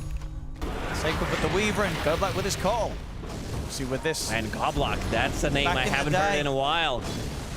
Did you ever play against him back when you were playing? Oh, yeah. Yeah, you did. Yeah, he was a nice guy. And they'll get Crip. Quick move from 9. Quickly push him out of the jungle. 9 just making sure that they finish off the stacks in their favor before Falcons were able to make any more aggressive moves to look toward this area of the map. Slower start from both teams this time. And it's a close one. 6 minutes in, no one getting severely ahead. They're going to try and dive in for Whisper bottom. Skitter's got the setup. Got the pullback with the Wild Wing Ripper. Whisper get the chance to sort of retreat for a little bit, making them work. He's got the phase boost and a Lotus ready to pop, so things have got a little bit more complicated than Falcons sort of bargained for. They're not going to be able to kill him immediately. A good spear will push Skitter away. I mean, he's not in range to get the concoction out. TP out. Whisper, very nicely done there, dancing around and very much wasting their time. I thought he was going to TP out immediately because they already used all of their stuns, Snowball, and stun from Alchemist. Amar picked up his Wisdom Rune on his side. Ex-Noah tried to go for a sneaky one.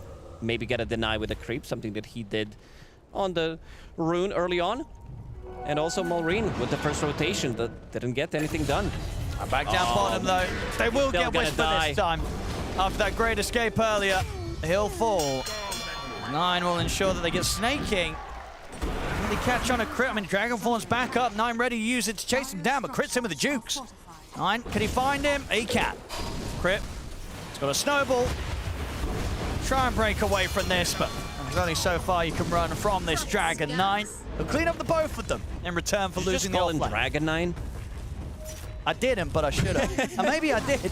And I'll lay claim to that one. Dragon 9. Yeah. I like that. I spread the disease. That's a good one. Yeah, good rotation from him. Slightly behind Maureen, but it's close. But once again, it's just the fact that Skitter's getting the space as the Alchemist.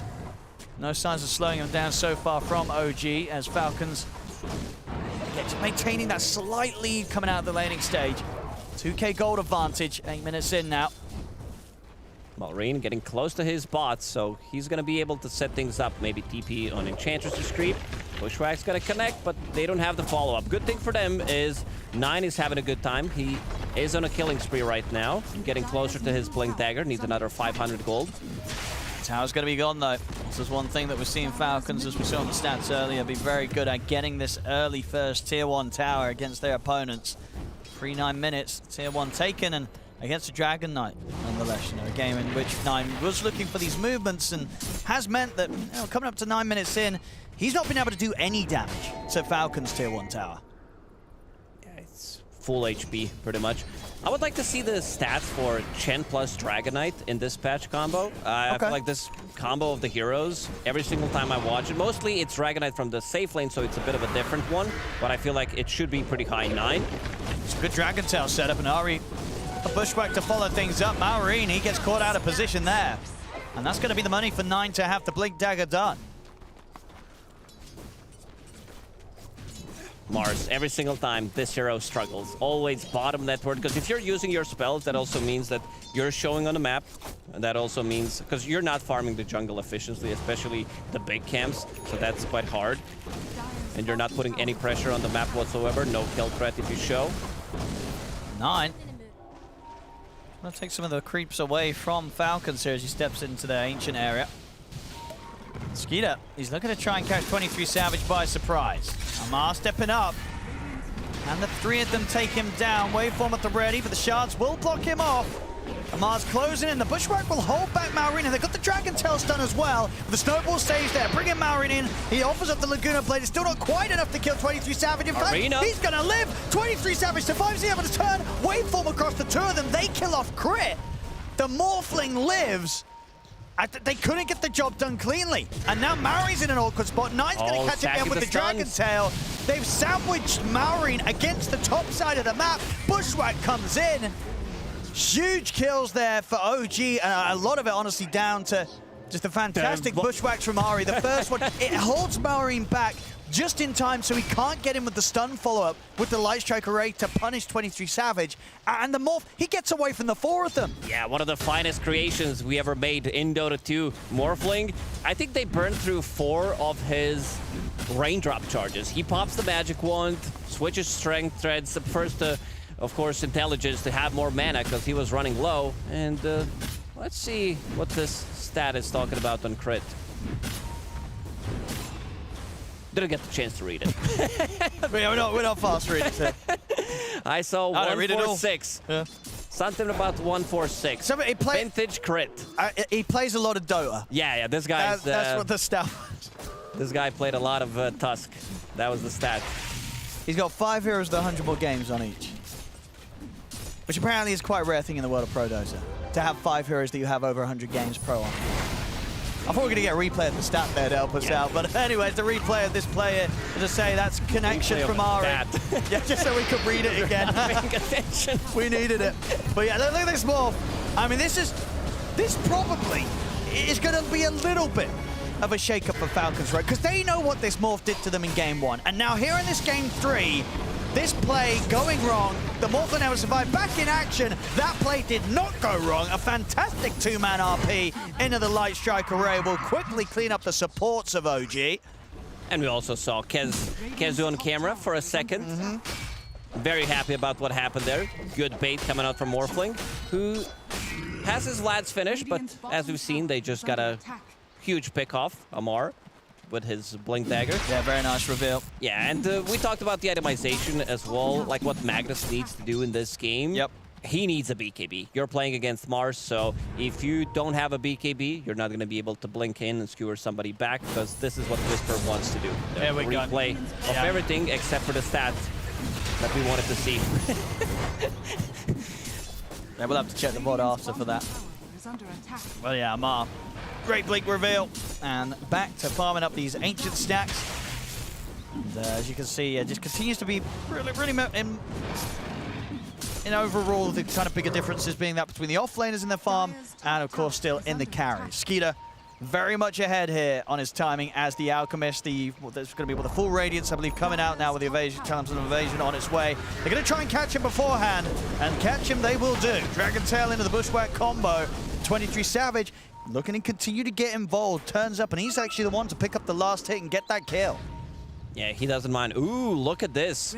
Something spicy cooking from Ari. Instead of picking Road of Atos, he thinks they have enough control. So instead of going for the item, he, 9, doesn't have enough mana, apparently. You fought and died. Diffuse? Yeah, Diffusal Blade is queued up. What's going on here? What was that? Not sure. Production is strong. Oh, they wanted to show us the stat. We were not paying attention again. No, we couldn't see it because the replay had the live gameplay covering the stat area. Back to the game. No, nice try, that production. Anyway. Snowball's there. Crit. He's going to live, and Amal's in him with the RP onto the both, and then they get the punch up the skewer back. But these two, not enough. They're tanky. 9 and Whisper, they're perfectly fine. They turn, take down Marine.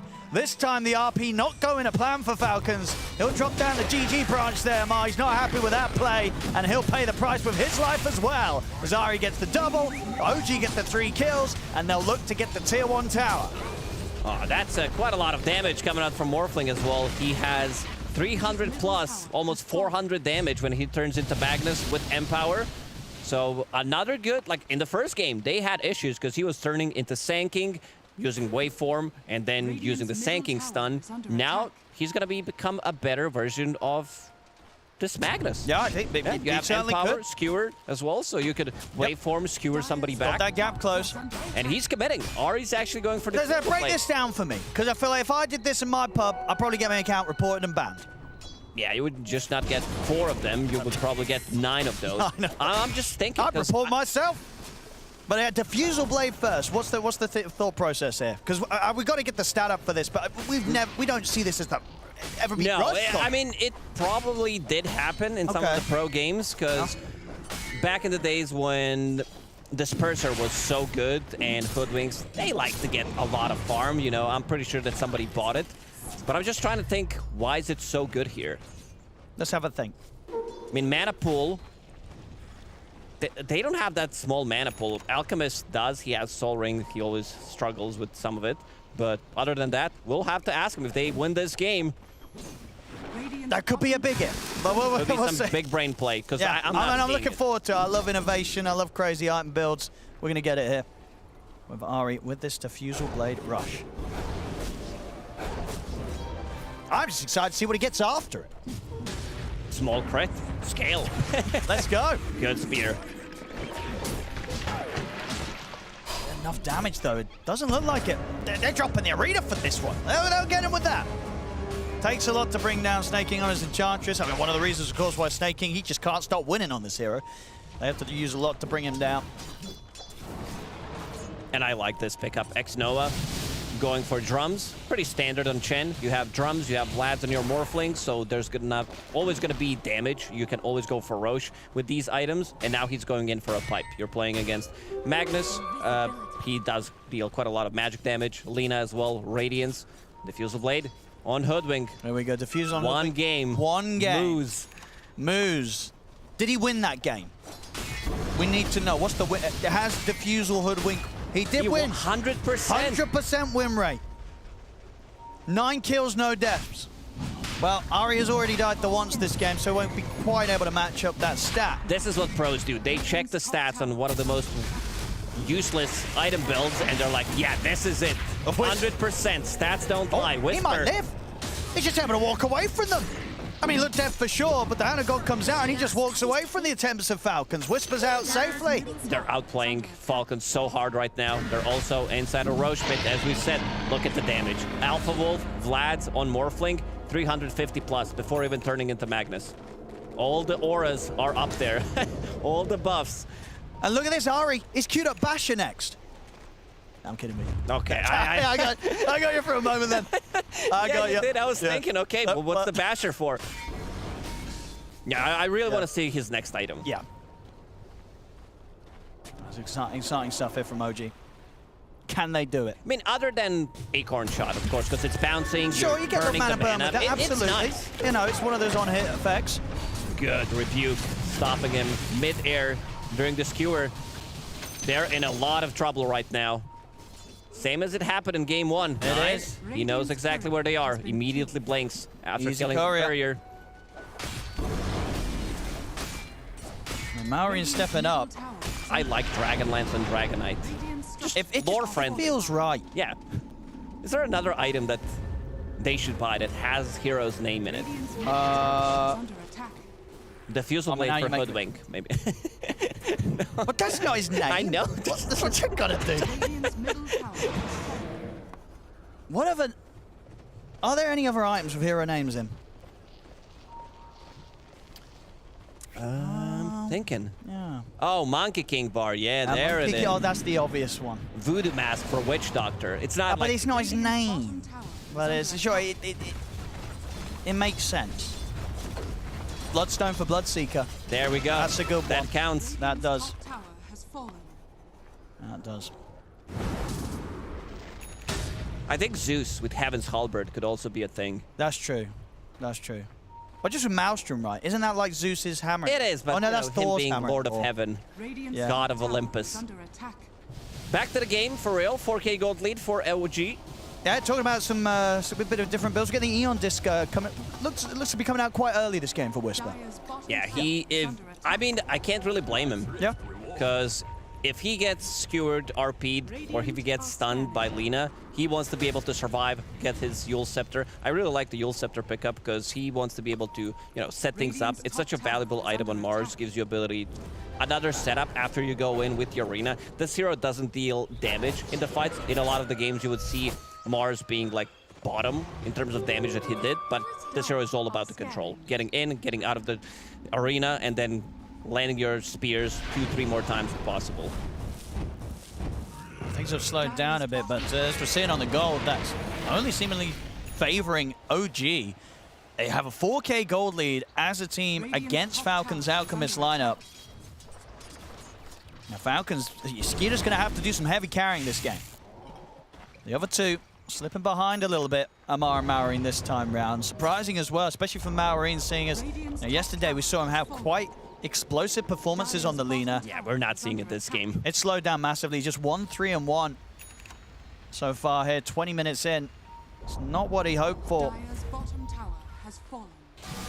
Radiant are 23 Savage, he'll steal a Tormentor. top tower is under attack. Same time, OG making moves. Bottom tower is under attack. Looking for Amar. Oh, the spear will snipe him, Whisper. He knows that he's going for a TP out in the tree line, and he finds him. Very good attempt. A successful attempt, because Dragonite would chase him anyway, and if he's there... As you can see, Maureen, he's still looking for that kill. 23 Savage, he needs to be careful here. He's holding the Aegis. Let's see if he can shift. Kill X Nova. Let's go. There we go. Like, bro, did you have to do it?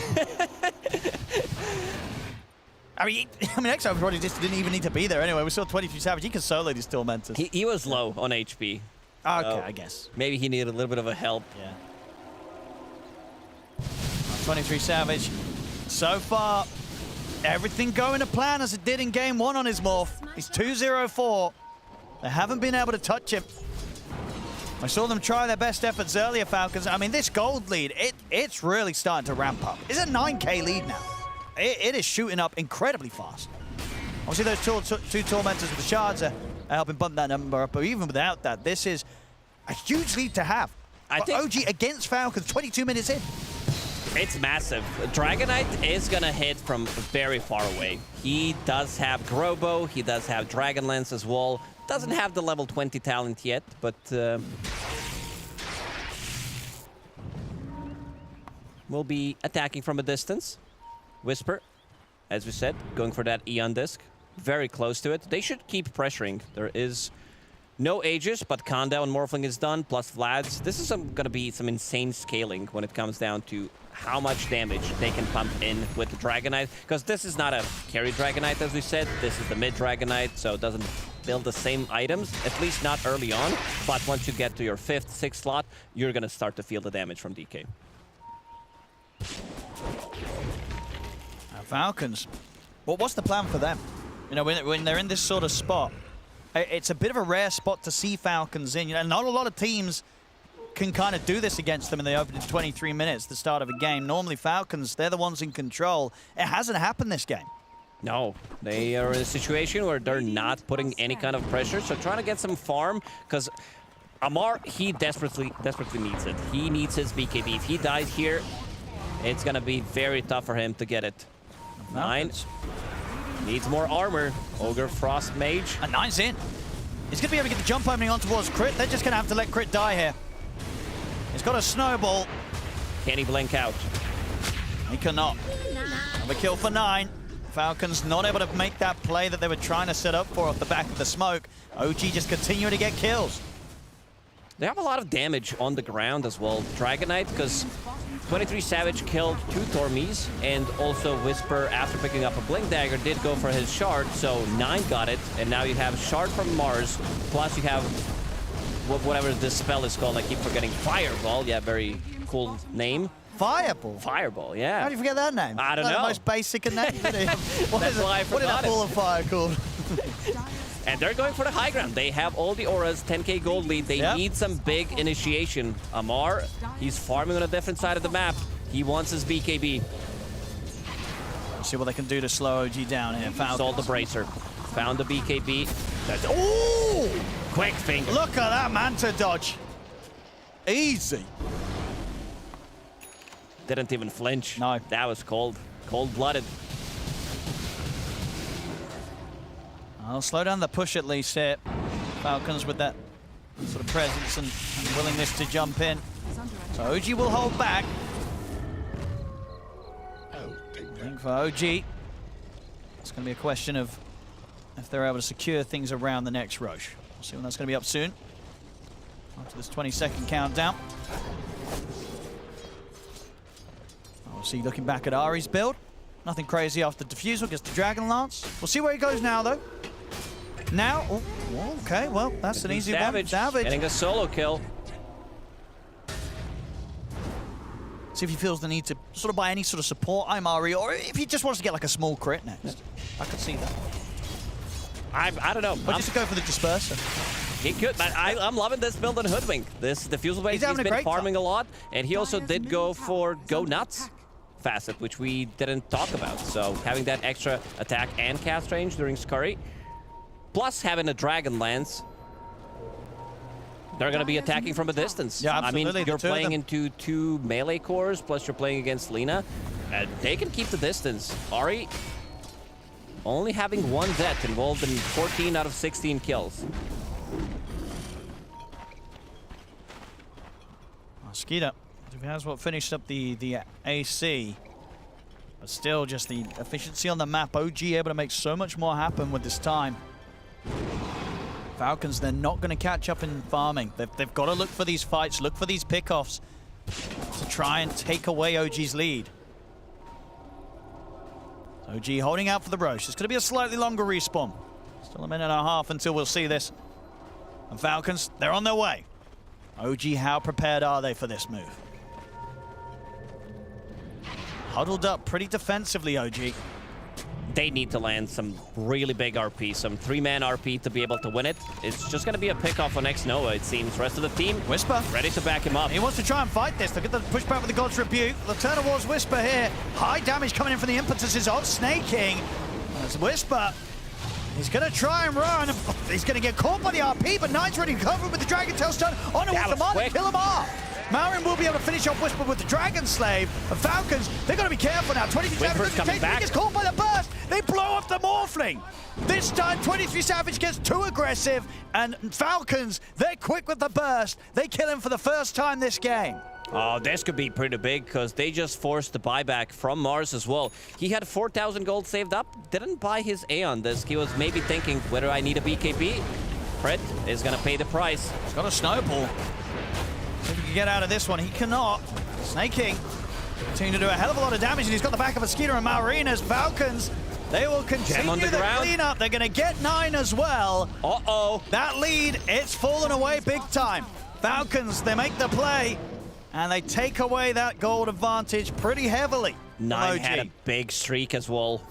This is AC completed on Alchemist right now. He's bringing in another item. That's going to be a bastard. They lost 8,000 gold in the last minute or so. Roshan's up in a couple of seconds. It looks like they won't stick around to try and look for the Roshan. It didn't look too good the way it got initiated, because Amar jumped in, got RP, and got instantly stunned by Dragon Knight. Check this out.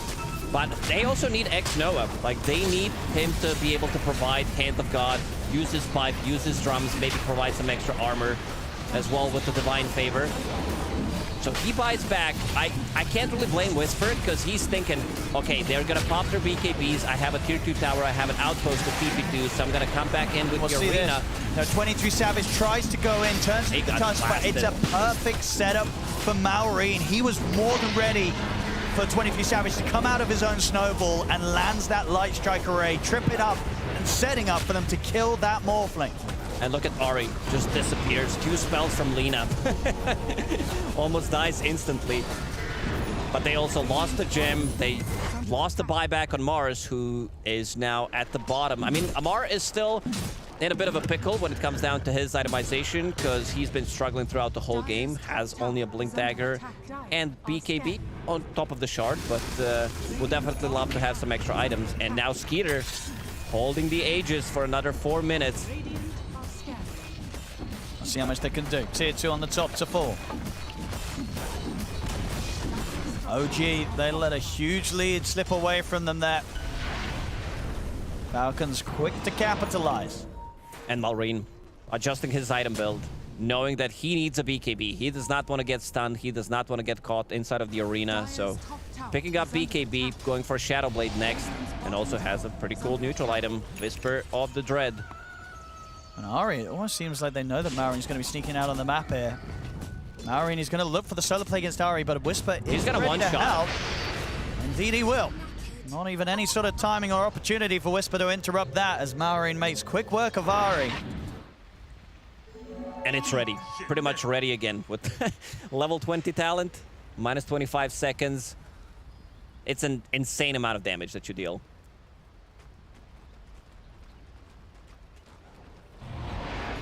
OG definitely going to have to gather themselves after those last few minutes of play. Falcons really coming back into their own, and Skeeter getting quite the distance between himself and 23 Savage, well on the way to going for that fully upgraded Abyssal Blade. You can tell that they lost confidence that they played with for the last good 25 minutes on OG. They know they need some extra items right now. 9, he wants to finish off his Daedalus. You also want to see Lincoln Sphere being picked up on Morphling. So they need another set of items, because right now, with this Aegis, Falcons will control the map. Jump in, but there's no follow-up. Maori's ready to try and get the catch in return, but they know OG, they're playing careful. He wants the backlines. He wants to be able to one-shot this Hoodwink, maybe even Morphling. Oh, but there's Whisper. Got caught. He's able to get the jump on Maori. Maori went incredibly deep up the lane for that one. He did not respect at all the fact that that could have just been a bait. And it was. OG, they punish him heavily. He went so far up that lane, Lacoste. He did. Whisper was so ready to jump in. I mean, this should not happen because 9 blinks in, shows exactly where they are. He's definitely not doing that solo, so the rest of the team is there, and he also lost the gem that they stole from them. So now it's going to be Whisper holding back that gem. Observer Ward is scouting them out slightly, so they know exactly where they're moving. Rough death there from Maori at a point where Falcons were really getting all momentum going their way. OG able to slow them back down once more. Oh, Ari's got his eyes on Skeeter. Skeeter will get the blink off, and he will be able to dodge the bushwhack. Some of the concoction over to Ari, but still there's 20 seconds here where Falcons are playing without their Lina. So Skeeter, see if he's going to be able to get out of there. He's going to get pushed up onto the cliff. That's a nice play. He has a blink dagger ready, but also damage on the ground is not going to let him blink, so he's going to TP out. That's a nice play. They don't want to mess around with him anymore, with him still having the Aegis in his hands. So OG, they back up, look to get 23 Savages next item. Well on the way, looking for that BKB next. Falcons, Maori back in play. Skeeter still having just under a minute left on the Aegis. They want to look for the smoke move. They still have an incredible amount of burst if they can be the ones to make the jump first. OG is ready to take the fights now. Oh, blink on blink. All right, well, he's caught himself pretty deep here as he jumps straight into the midst of them. That's Whisper dead. 90 seconds, of course. A long time here without the Mars after that prior buyback. Doesn't have it for almost 2 minutes now. 20 seconds. This should be potentially even the high ground push. They could certainly look for it. They've got a long time. The blink up here, they're ready from a Mars, so can look to pull OG out of their high ground. And also look to get that bottom wave pushed in, take away these final tier 2 towers from OG. They will take it slowly. There is tier 2 tower available in the bottom lane. Last tier 2 standing, so we'll go for that one instead. I mean, he's still dead for 50 seconds. Oh, nice play. Savage. I mean, these two look like they might be trying to set something up down here. Trying to cut the creep wave, maybe. Okay. Get a pick off. Chen has a cool army. One of each. Marin's on the hunt, just in case anyone was sticking around. Well, obviously wasn't the case. OG cutting the creep wave, playing it safe, as to not get caught by these moves from Falcons.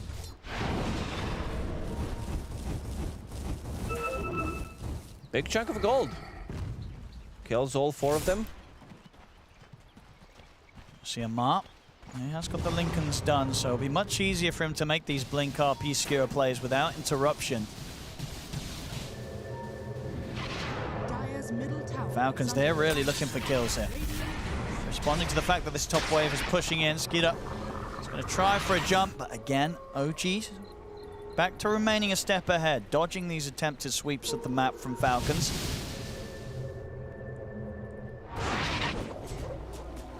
No catches to be found for now. OG, very little interest for them in finding action until 23 Savage does have this BKB. I believe we'll actually sell up the Vladimirs there to accelerate that BKB fund. Interesting choice. A lot of the times you would see this Vlad's being held for a really long time until you disassemble it, and then you get Satanic from it. Point in the mid. Whisper is in. The BKB's up though from Malorine. He's out of the arena. That's BKB from both parties there. Whisper and Malorine dropping the BKB for that attempt. Yeah, but definitely in this game, it feels like Morphling needs a BKB. So this damage from Lina, he still needs to respect it, and we're going to be seeing a lot of Lincoln Spheres picked up. One already done on ATF. Malorine trying to farm his. Morphling as well. What is Whisper buying? He has Hex queued up. Doesn't have enough gold to buy it, but that's going to be instant initiation that they do lack other than Dragonite. He wants to be able to blink in, Hex somebody, and then spear him to the arena. Amar with Invis. Let's see if he can find something. He's going to get it, chat. X-Nova.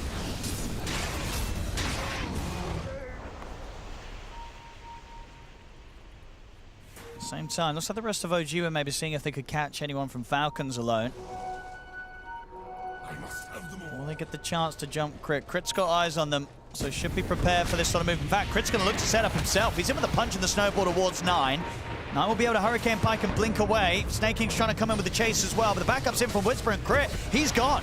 Malorine tries the connection, but the spear pushback will be there. Look at the concoction down onto Whisper. RP from Amar off to the side. They've managed to find the space to kill off Whisper. Oof. Whisper missing the spear. Could have pinned him to the crystals there. Didn't have Arena available, unfortunately. Was on cooldown for a good 5 to 10 seconds. I mean, they know that Malorine's going to be making these sort of plays through the tree line. They're hunting for him. They're not going to have any detection upon him, though. So Malorine will remain under the cover of the Invis. Now he goes. Just the information gets out of there. That's such a risky move. X-Nova is the one who's holding the gem. If they catch him there, he definitely dies from 100 to 0. Setting up for a potential Roche, which is going to respawn in minute and 50. That's a bit of a longer one once again. No chance to move into the pit quite yet. And we saw last time round, the fight around this area didn't quite go OG's way. It really was the first bit of the game that really allowed Falcons to get momentum back in their favor. We're really seeing the fruits of it now. 6K lead here for Falcons. Malorine and Skeeter in the top spots. As OG, can they hold this area long enough to secure Roche and prepare for the inevitable team fight that Falcons are going to be bringing them? Falcons, they're in with the smoke. They don't want to allow OG to get a free Roche once again. It's a longer spawn, so now we're going to be seeing potentially a huge team fight. When it comes down to buyback, we have 5 heroes who do have it. No BKB on Crit. He's blinking in. He's letting down Obs. He's going to dispel. Try and get them the information, but now both team know what's up. Whisper TP's in, but the timing's there with the Light Strike already. They're going to try and change Stone, but they can't quite. Whisper, he'll be able to get the self-fuels off of the BKB. He'll live. They'll turn to try and burst through Snake King. They get the break here. Snake King, he'll die. The BKB will not save him. As OG the first to get the kill, and they're ready for more. Arena laid down, they turn over towards Amar. A buyback will come out for Snake King. Amar. He needs to buy. Not able to get the RP off, and now with the stun control, they're looking towards 9. Malorine bringing in the damage, but 9 still survives. Finally, they'll be able to take him out. As they get something from this. Buyback, it's going to come in from 9 as well. OG know with this fight in this area of the map, they can play it to their advantage. They get another opening stun onto Snake King.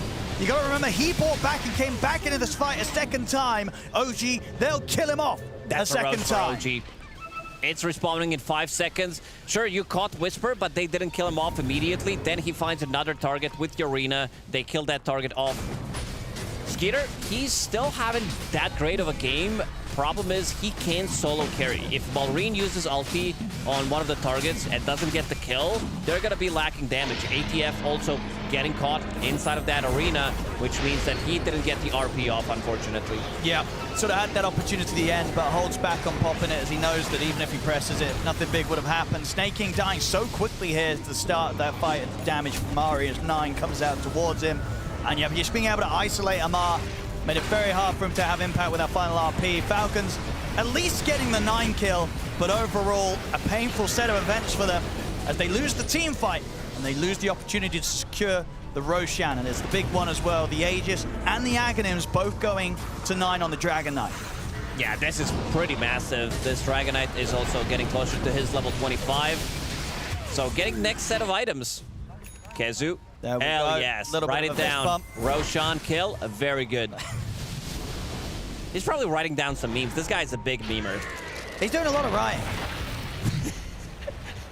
He might even be writing something unrelated to the game. You know, he's just sort of watching the game on the side. There we go. The push coming in. Skeeter. Does he want to make this jump? He's thinking about it. He's in. He gets the concoction open. Immediate Hex comes out in return. Not enough damage. Look at the bushwhack as well to follow with the lockdown. And Mars in with the RP will manage to get it onto the two of them. Has he got enough damage to bring them down? No, he does not. 9 and 23 Savage will survive as OG can back off from the attempted jump there from Falcons on the defense. They'll reset. OG, they don't lose anybody. OG's fine with this. They just baited RP, so that's not going to be online for another. Oh, look at Maureen. He's trying to sneak back into the fight. Arcane Rune available. He wants to try and surprise them from this angle. It's risky, and he knows that he won't push forward anymore. Can't enter into the high ground like this. Whisper has Hex available. Another arena in 50 seconds. Still plenty of time to play with the Aegis on 9. He's hit the 25 Skeeter, but still, it's such a hard game for him to carry. He needs to have so much coming out, really, from the rest of the team. They have got that Magnus threat. You know, if Amar can get these RPs and skewer backs, it's going to be huge.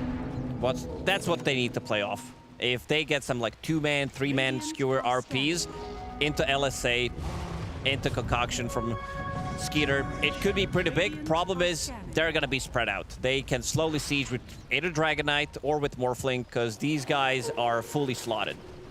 There we go, OG. Level 25, waveform cooldown. Ready to push it once more. 2 minutes left on the Aegis. Amar, RP up in 30 seconds. Do you want to try and get the push done before that threat's back online? Skeeter doesn't want to jump this. There's just not enough damage to kill off this Dragon Knight. You have Giga Farm Morphling, who doesn't even need to siege. Dragon Knight, 4,000 HP with the setting cap, status resistance, of course, plus having SNY on top of that will eat the Moon Shard. There's the fortification. They've got the smoke the up. RP up in 5 seconds. Skeeter is going to try and start the play, but immediately gets caught by the Hex. They'll force it back to safety. Dragon Knight almost full HP. RP's at the ready here. Amar is going to be looking for his opportunity. And OG know it, they're split up. They're not given the chance to get grabbed. So once again, they'll fall back. Dragon Knight, when they use Divine Favor on him, has 80+% physical resistance. And in terms of magic damage, they don't really have that much other than Lina. This Laguna Blade, he doesn't even feel it.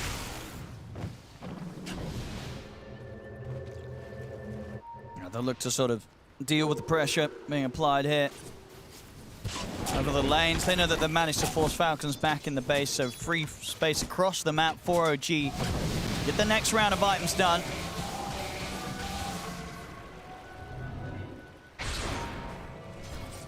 Falcons. Savage. Something that he does, like when he first joined the scene, a couple of his professional teams, he was toying a lot with neutral items. So for now, he's keeping 2 of those. He has Paladin Sword and he has Mindbreaker. So switching in between, he goes back to full HP. Then he switches tier 4 neutral item, wants to have that extra attack speed, wants to have the silence as well. Radiant are scanning. I remember one of those games, he was basically using 4 different items. Neutral items. Yes. Yes. Yeah, I'm Good. not. Yeah, it was in front of this limit guy's himself. good. Yeah. This e-gamer, he can click 4 buttons in his inventory. I mean, that is pretty impressive. I can only deal with 3 actives. No, I can't. I'm only You don't even have 2. hotkeys. You manually click them.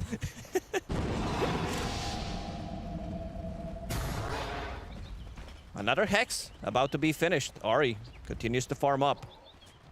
Needs another 300 gold to finish it. Falcons are managing to get out on the map a little bit. Still having to be just so careful.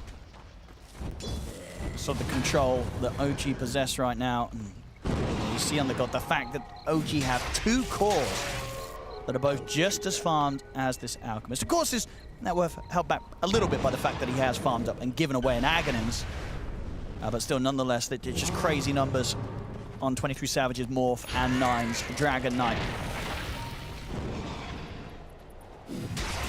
They're going to try and pressure OG back. Falcons getting this bottom wave shoved round.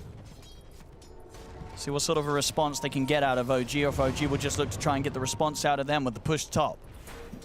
See who falls back first. OG, they want to head back for the defense. Whisper is ready. They need to respect that. When he blinks in, and also if they're going for this kind of a play, they need to respect the buyback. He's thinking about a play. They have the high ground ward up. It's going to get dealt with, though. Oh, look at that attack range. Skeeter's in. He tries to go in under the tier 3 tower. He didn't. They're going to get the chance to get the Hex off. The Dragon Tail as well. They're going to try and save him with the snowball. Will give a bit of time. Gets him the chance to put the BKB. But Crit dies for this. I see a Skeeter camera treat with the remainder of the BKB. But no, he can't. The arena's up as the BKB comes to an end. Falcons, they take a huge risk with that dive. And it does not pay off whatsoever. A risky move. I mean, the play that they did go for is try to bait some of the spells. Arena, maybe, but he blinks in, uses the snowball. The rest of the team not ready to back him up. ATF, even though he had both RPs with Refresher ready, did not want to commit. Seems like they were not on the same page. I mean, it's just an incredibly desperate move there from Skeeter from Falcons to try and make that jump happen. I mean, has OG done it? Have they somehow been able to break Team Falcons? I think this is it. First of all, it looks like they're going to be able to eliminate them. In the first round of the playoffs. In the first round, and also ending the streak on Enchantress. Snaking 21-game win streak on Enchantress in the top 3 of all time. When it comes down to the streaks that professional e-gamers did have. They wanted 22, but OG, they've got 23. That's a good one. And speaking of good one, this is going to be racks for free, it seems. Have the ults up, RP's at the ready for a mine. Of course, with that refresher, still big plays could happen. He gets in with an RP, 5-man RP, skewer back, refresher, RP, skewer back. Heroes can end up in the fountain. Yeah, they could. But you also have buybacks available. Dragonite needs another 700 gold. 23 does have it. He also has a good neutral item if he wants to use that combo. Havoc Hammer, pull them in.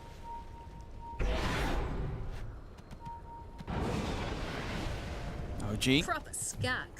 I think at this point, really, they could feel pretty comfortable treating the advantage the same way that Falcons do in Falcons gameplay, right? It's just a case of growing the lead, waiting for the Roshan. I don't think OG's in any sort of rush to try and head to the high ground. They don't need to risk anything. They need to set up some vision around Roshan, which is going to respawn in 50 seconds, so going to be on Dire's side if they want to run there immediately.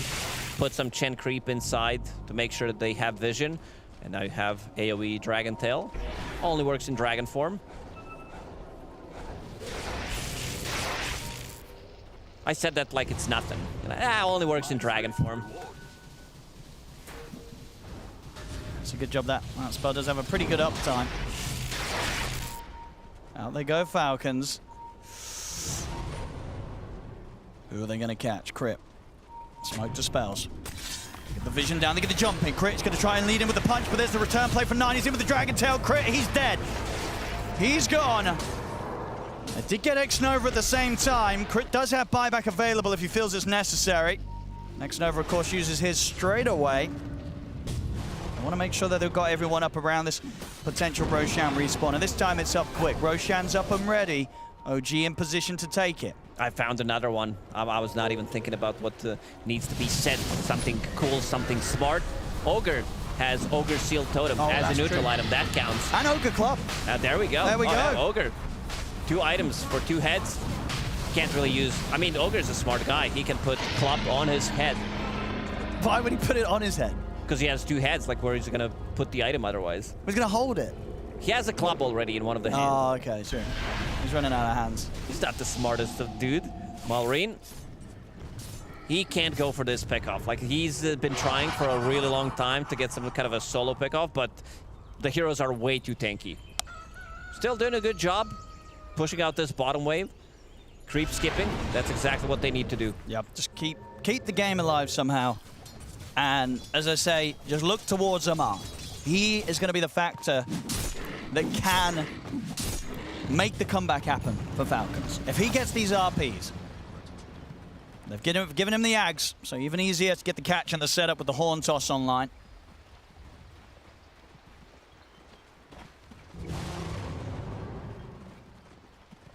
Smokes up from OG, and with this newfound Aegis once again, OG, they're going to be in position to try for the high ground once more. Do Falcons have the means to deal with this? They've struggled so far. They made that little bit of a mid-game comeback, but OG overall holding the advantage.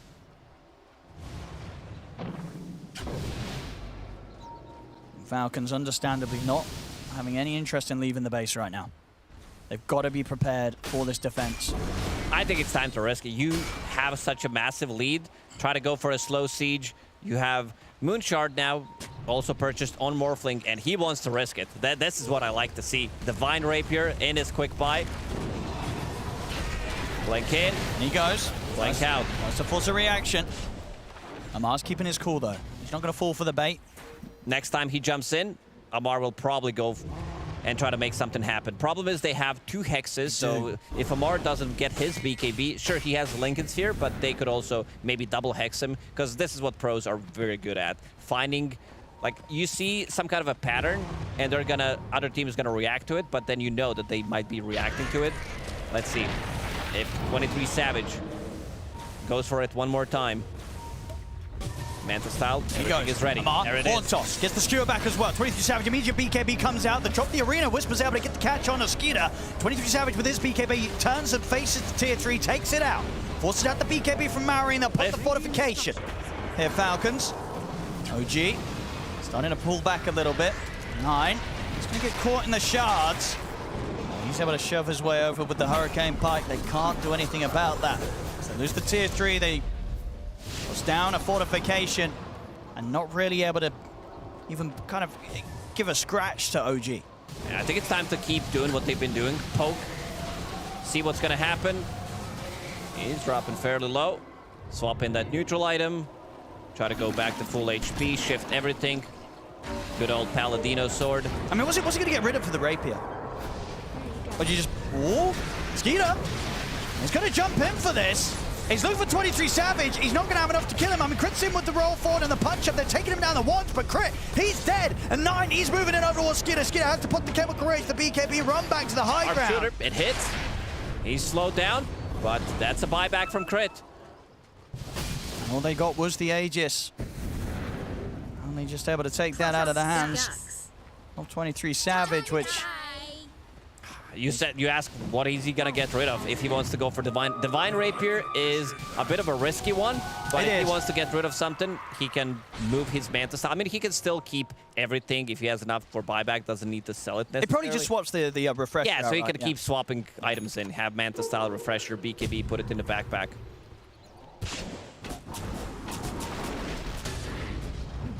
25 on Whisper, nice one to have as well. That 180 HP regen. It is a lot. That certainly could save a Morph caught in a bad spot in the middle of a team fight.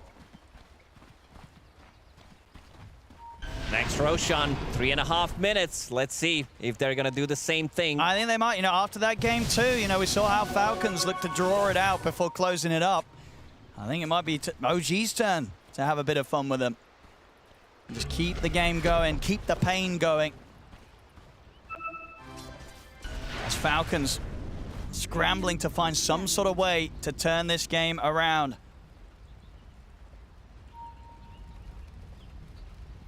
Amar has been toying with his next item, thinking what is it gonna be. Aeon Disc so that he can jump in, have a guaranteed way of getting out. That seems like Shadowblade is next on the menu. Invis at the later stages of the game is one of the most OP things because everybody's running out of slots. Then you have your position, especially in the front line, you'll have your range support who's sitting very far away, something that can die almost instantly, and you don't have enough slots to have Dust or to have Gem. For now, it is Mars who's holding the Gem, but he has a lot of gold saved up. He's gonna need to buy that. Remove the Gem and buy Refresher. For now, just keeping the buyback. Doesn't have enough gold for both.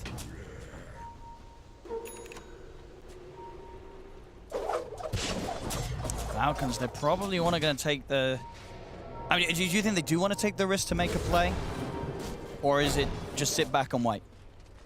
The map's too scary. 2 minutes, they could just wait. I mean, there's also high chance that we're going to be seeing tier 5 neutral items. But I'm also down for them to go in and try to just end the game before. Well, there we go. That's the Aghanims online for the Gen. So we've got to watch out for these crazy sort of plays coming out with the Martyrdom. Xnova's going to have multiple options to keep his team alive. I mean, sort of between that and obviously the 25 on Whisper, lots of ways to just sort of buff up the heals and keep 23 Savage alive in the midst of a team fight. Yeah, it's a good way of sacrifice. You can also deal damage with it. Talking about dealing damage, Ari there with the setup. Forces Crit out to put the BKB and run. And also talking about 23 Savage, we're not getting the Rapier. Nah. Opts for another Hex. So they got the triple Hex online now for OG. I like this a lot. I mean, Divine Rapier is... Would have been cool. Yeah, it would have been cool, but you would also give it maybe to, you know, Alchemist. He's running out of slots. Magnus is not about to right-click, so it wouldn't be too bad when it comes down to them stealing Rapier. Lina, she has good amount of attack speed, but doesn't have that much damage. No crit. Whisper. As the BKB immediately, Skeeter's watching from the sideline, throws in a concoction, but the BKB persists and Mars in with the RP, but it's just under the one of them. They'll get the skewer back. They're trying to kill off Whisper, but he's too tanky. Whisper's able to drop a second RP. Seems like it doesn't it's not matter. enough. The Light Striker rate onto the three of them, but they just haven't got the damage. Falcons as Crypt will fall. He's out without buyback. Snake King trying to run. He'll be able to crawl back to the base. They'll catch Ari off to the side, so something to be found here from Falcons. 2 RPs have been used. Let's see if they go for Roche. Roche is potentially respawning in 20 seconds, but they only lost Hoodwink, who doesn't have buyback. He did buy out. And they had to use on that so much for that attempt there, Falcons. And even then, when they did, I believe it was the Light Striker Ray catching the three of them, just having the damage to quickly kill any of these cores right now, it's so difficult for Falcons to be able to pull together that damage required. They also need to catch more people in the RP. It sounds, you know, from our point of Easier view, said yeah, than just done. like Yeah, get a it's 3, hard. get a 4-man. Why not 5-man? But yeah, they definitely need to land at least like 2-man RPs into some LSA combo, 3-man potentially. Snaking was quick, using BKB. Whisper did use Hex, but slightly later, and then the skewer back. But still, somebody has to pay the price. There's so much having to be used there by Armada to try and set something up. It's just not having the follow-up at this point. It's not enough. OG continue to remain in the driver's seat, 27k lead. And a 48,000 gold net worth Morphling in the game here. 23 Savage, he's making it work again for the second time this series. The Morph pick, something that Falcons just did not anticipate coming through as the last pick from OG this game because of the way the draft was set up and the DK. Sure, in the past, we sort of saw versatility more frequently from the DK in all 3 roles. Nowadays, most recently, it is just the carry that we're seeing at pro play, and that's what Falcons fell into the trap for. As OG, last minute, they switch it up. You know, we talk about 23 Savage, you know, talk about 9. He's had a phenomenal game on this mid DK, something that other teams are just not wanting to do right now. A lot of the times you would see mid DK not do too well because he gets shut down and the game pretty much ends, especially if he's playing into some bad matchups, etc. But this time around, when the game goes long, you know that hero is going to scale. And we saw some of the stats on the screen. 23 Savage did purchase Hex 23 times. Pretty cool. That's nice. And he did purchase Divine Rapier 27 times. What about the combination of 2 items? I'm not sure if there's going to be like maybe one game, because these are not the items that you're actually buying. Oh, well, when Morph's had a Rapier and a Hex? Not necessarily Morph, any combination for 23 Savage in professional games to purchase Hex and Divine Rapier as combination of 2 items, no matter the hero that... We'll be able to run the numbers and pull that stat up. Run those numbers. Run those numbers. Amar will stack it. There we go. 60 minutes, tier 5 neutral items. Any game-changing ones? Pirate Hat on Pirate Hat's the big one. Yeah. Get that money. Let's see. What have we got? Find Hex now completed.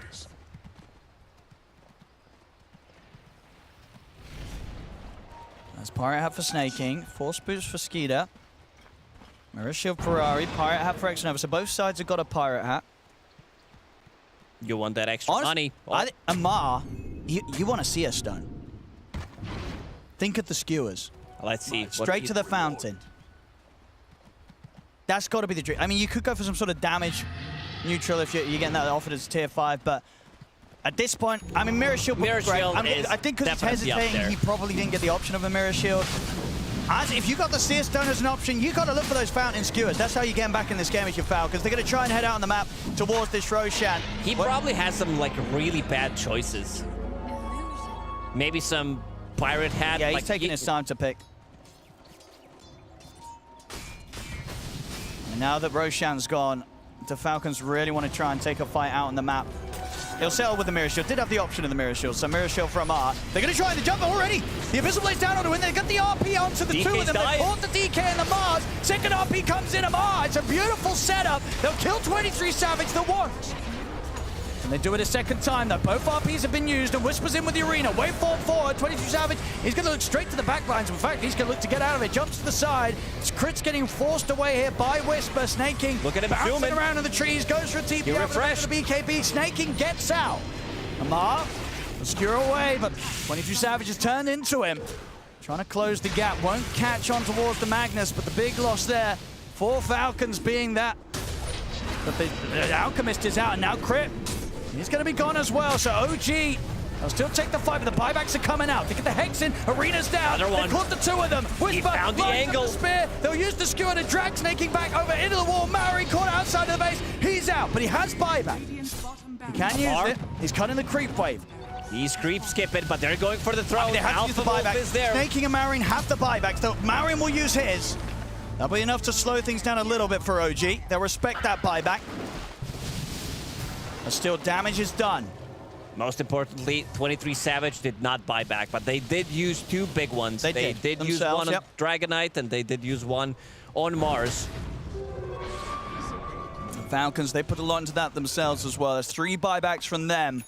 I think it's time to risk it. I think you buy this Divine Rapier. He's sitting on 12,000 gold right now. He's got an AC on his chin. And then, indeed, there's the Rapier for 23 Savage, the Eon Disc for Whisper. I think OG, they're good to look to come in with the finishing blow. And Falcons, how long till the RP's back up? 20 seconds, and Amar will have it. As we heard that, well, we heard, you didn't hear, from the Statsman Knoxville, he's never done it before on any of his heroes. 23 Savage has never had a Rapier and a Hex in his inventory at the same time. So first time for everything here. Mibrax is gone. Eyes on Amar. Last set. He needs to go in. Horn toss, skewer back into the Light Strike Array. Can they block this? Morphling Laguna Blades in. They can. He's gone. Falcons, they'll keep the game alive. OG, they have to retreat. Bahari caught by another Light Strike Array. 2 of them to fall OG as Marin gets the double. And Falcons, they'll keep this game going a little longer, Lacoste. They're going to find the Divine Rapier. Let's see who takes it. Who wants to grab that? Maybe give it to Enchantress. I think you give it to Snaking. I think Snaking goes ham. Is he getting He has Pirate Hat. Oh, he's going to pick it up. He's ready. What is he buying? Bots too. Yeah, that's a failed push and a feed of a Divine Rapier. 600 damage on This game just got spicy again. Plus Impetus, Hex, Lincoln Sphere, Pirate Hat, and has that 25 talent. This guy doesn't lose on his Enchantress, Lacoste. No, he doesn't. He does not lose on his Enchantress. 21-game win streak.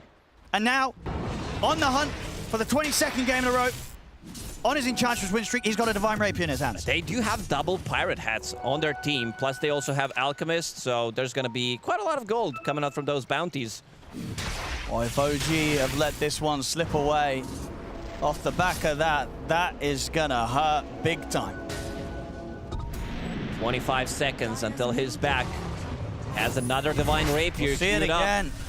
I mean, went to hit the barracks with this Rapier. They got a Horn Toss, and Amar's in with the catch. God. We're doing Kezu dirty.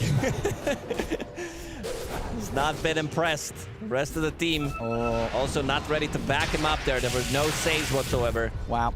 And what do we got here? We got a little stat here. Well, a little stat, that's a lot of words. Falcons have been involved in 4 of the 6 longest games so far in the Blast Time 1. This is now the longest game of the event, overtaking Falcons and Extremes 63 minutes and 40 seconds, which, of course, Falcons did lose that one.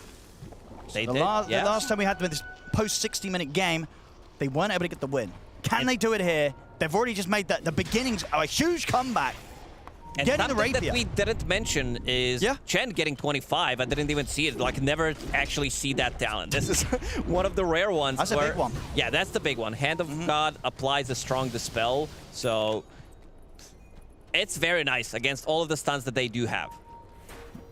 Oh my goodness, OG, what do they do now? I mean, Falcons, I think they're looking at Snaking and they're saying, we got this, boys. Snaking is ready to carry.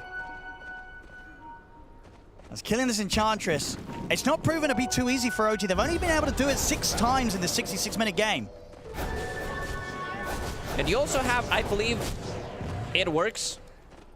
Because you have Aghanim Scepter on Chen, plus you have Sacrifice the Creep, which applies you get the Hand of God. Hand of God so on you, someone, yeah? Yeah, so you get the strong dispel on that as well. I think you're right, yeah, you would. Amar. BKB TP, if they got anything to go through that, they don't. Buy a Basher on Ahri right now. Like, just queue it up.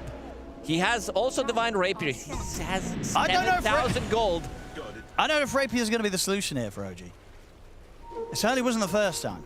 Well, not on 23 Savage. No. He wants to get another one, though.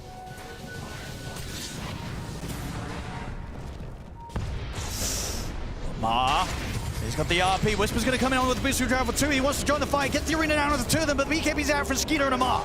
Skeeter wants it back to safety, but the BKB comes to an N9, trying to close the gap. Snakey turns, Whisper, he closes it on Snakey, but the BKB's off for the Enchantress. Snaking able to get out of the arena. They want the Divine Rapier back. He does. 23 Savage, he wants it back in his hands, but he won't be able to chase Snaking up to the high ground as Falcons safely disengage. Everybody has Refresher, pretty much. They're keeping it in the backpacks. They cannot close it out. Is he going to buy that second Rapier yet? He's got 10.5k gold, 23 Savage. What's his buyback? 4.2k. He's got enough. Well, no, he hasn't. He's close to enough.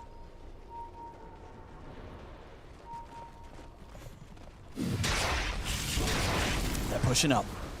It is into just the 1 RP. Of course, with the Refresher being popped just now by Amar. So it's got the 1 to play with. It's so hard to use a spell on a target that does have Mirror Shield and the Lincoln Sphere plus Refresher. So basically you have like 4 Lincolns. So we see there's only been 3 comebacks this patch that have been this big if Falcons can pull this off. Everything to play for. You lose this, you go home. You're out of the tournament. Your dreams, taking claim of the trophy and taking home a large chunk of the $1 million prize pool are over. 23 Savage is going for the push again. This time he's more careful. Waveform back. On the side, Ari's getting caught by the burst. Not enough to kill him. Okay, never mind. It was the Aghanims. Did 300 damage to the barracks, which is fine. Keep repeating it. It's progress. Slow progress, yeah. Assume Roshan's going to be back up 10 seconds until we see how long the respawn is on that one. I think it's time to buy another Divine Rapier. But for Enchantress, yeah. it could be risky. I mean, that's the thing. Oh, he's quick this time, able to dodge the horn toss. Unhealable damage on range barracks this time. 69 minutes. Nice. Thank you. And after all this time, only a 5k gold difference between these two teams. 23 out, he's got to be careful. He's playing with fire here. Quite literally, Maureen was ready. He's gone for a Daedalus. He gets cold feet, Lacoste. Doesn't want to get a second Rapier. He sold his Conda. It was kinda good until now, but now he won the bigger crits. Level 30 Morphling is gonna unlock extra 35 strength. That's a lot of strength. It is. Roshan, minute and a half until we'll see that. Another fire. Picked up now from Skeeter. 23 Savage is off to join the rest of the team and trying to hold position around this bottom corner, ready for the Radiant Roche respawn. Falcons, as much as they've managed to kick back this game, still have to be ever so careful how they leave the base. This is such a late nullifier, but it's gonna be effective. He sees that everybody's buying Aeon Disc now. You have Mars with potentially double Aeon Disc. It's still gonna stay on top of him. So, like, Aeon Disc with Refresher is not as effective because you proc it, you refresh, any extra type of a damage will proc it again, because if you're not getting healed. And he's got it as well. Yeah. Second rapier on top of the Daedalus. Buys the two of them. At 23 Savage with the money he has. Falcons, they're on their way out. Dire are scanning. Smoke to be coming in. They know how risky it is, though, to approach this corner. And Whisper. He's ready to make the jump himself. But he may be the one to get jumped if he steps out too far alone. 10 Whisper. buybacks available. You know they're going to be flying out in the next fight if it kicks off around one of these outposts. 23 Savage. Malrine was not happy with his tier 5 neutral item choice, so he's just going to keep Timeless Relic instead. Okay, I can respect that. It's a pretty crazy item on Lina. The Roche they go. OG have space to take this for themselves. And the kind of question is who's going to have the slots to grab this. Imagine 22 Savage will slide the Daedalus out, hold the Aegis. And just going to slide the BKB out on top. Hit the catch here. Whisper finds the opening onto Malrine, but he's not able to get the chain stun. Marine's able to put the BKB and get out. Now they're turning fact maybe towards a bigger target though. They get the catch on towards Skeeter. Skeeter, what's he doing here? He's just dead. He's dead. Marine gets out somehow, and then Skeeter doesn't get out somehow. Yeah, it's very confusing. Like, this is like in this situation, you don't need that extra like 0.3 seconds of stun whatsoever. You just want to be able to stun him, but then he catches 2 targets in the arena and they get a kill. This damage from Morphling is insane. Yeah, and I feel like Marine after that, you know, he makes that escape. He's like, hell yeah, look at me. And then he's like, why is my carry dead? He does have buyback available. He does. But they and he might have to use it. I mean, OG, they've got an Aegis. They're ready to come for a push.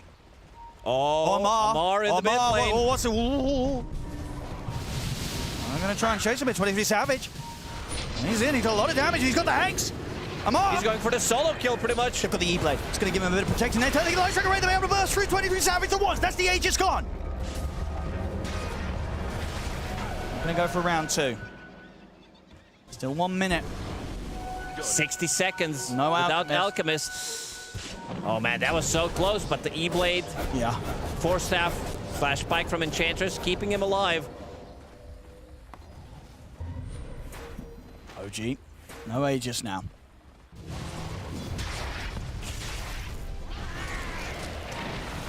$40 seconds. They really want to try and force out this buyback.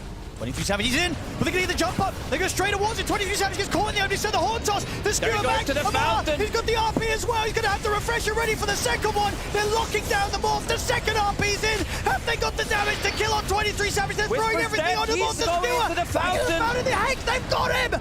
They've killed him off. They need to run back. Is dead. Falcons, they're going for more. Amar, he's in over towards the gen. They've caught X-Nova. They keep the game alive once more. This is what they've been playing for. Amar, look at him, doesn't even flinch. He was so ready. Didn't use the second RP immediately, so he caught a third hero inside of the RP. He's sitting on 15,000 gold. And one thing that he did is he purchased this Aether Lance at like his 6th item, 7th item, whatever you want to call it. It's what you get. You go for the bigger skewers, the bigger blink initiation range as well. He didn't have the talent for the skewer. He just got it from getting the kill. So for the next fight, potentially, he's going to have that extra 275. We'll see it again once more. 23 Savage trying to go for these pushes. It's not working out. And there it is, Amar holding it for such a long time. Gets that RP again. He's doing it. Skewers Morphling. He's absolutely doing it here on the fountain. It's the only thing that can kill the water boy. So let's get, where did it gather ourselves? Where did the second rapier go? I'm looking. I'm looking. Dire's middle tower. I cannot find it. Where did it go? God, guys, you're the expert. I can't see the whole map. What do you mean? Oh, it's in the. They're keeping it in the fountain. Okay, it's all good. They've left it in the fountain. They don't need to take it out of the map. They're keeping 23's backup rapier as their own backup rapier. 23. He There's has 5 enough money. sides in this game. What's this game? 9 games. No, cool, that 6 sides. this game. It is 1 a.m. That's true. We'll let him off with that one. Oh, hello. 9. There it is. Be snaking. Hand of God. sacrificing the creep, getting that strong dispel. Not too bad. And also Dragonite like has status resistance. So 2 buybacks. The big one is on Whisper. Has Aeon Disc available, but they do have ways of countering it. Enchantress, they do have Nullifier on top of it. But this is what going to be like sort of 5 minutes where both teams have 2 buybacks off. And the bigger one still, definitely that Falcons. It's favorite Falcons. If they lose Skeeter... Skeeter's the problem, yeah. That's true. 23 Savage, he needs to buy another Rapier. 75-minute game. We've had some crazy Dota today, and somehow we're getting the culmination of it in this final game. One quick game, boys, before going to bed. You have to wake up at 6 a.m. They do? No, but usually you do. Like people who work normal jobs, they're gonna. People who are watching this game, they're gonna show. Oh, that's true. Yeah, someone watching right now is like, I gotta go to bed. But they can't. You can't fall asleep whilst watching this. You need to watch until the end. You gotta watch till the end. You can be late. Show this game to your boss tomorrow, and he'll be very understanding. They'll understand, and they'll. Yeah, you might have to find another job, but it's fine. Marine. It's quite the push he's getting away with. Okay, easy range Brax. 5 on him. Just going for another one. All right, we'll take your mid Brax as well. How often do you see Magic Lina sieging the high ground? He's getting a lot. Okay, Hex is there. They think he has backup, but he's alone. Has got BKB TP. My goodness. How is this possible, Owen? He got away with that. I don't even know what happened. What even cut the tree? Someone cut the tree. But he lives. I mean, my boy Mars. I mean, the combo with these two heroes. See, he just put the tree right with the arena right. It was just, yeah. I mean, not that it mattered. Or maybe it did matter. Did it matter? No, he had Aeon Disc. Yeah, he's fine anyway. They have nothing to dispel it with. No. I think it's time for Chen. To what? To buy Nullifier. Okay. 4 staff in, Nullify. This is one of the most farm Chens I've seen. Like, these are some big items. 77-minute game. Pipe in the backpack. Did he buy another Rapier? Yeah, he did. He's got the Relic. He's buying the Demon Edge right now, I assume. Let's check that replay again. And indeed, yeah, it didn't matter. All back in action. Never mind, baited. Okay. So, buybacks for Mars, 4 minutes. Same goes for Chen. But they will have this short window on the side of Falcons. If they win a fight somehow, they're going in. This is sneaky. Look at this. They're coming into this side of the base. I don't know if Falcons are going to expect this sort of angle of attack. Is on cooldown for 10 seconds.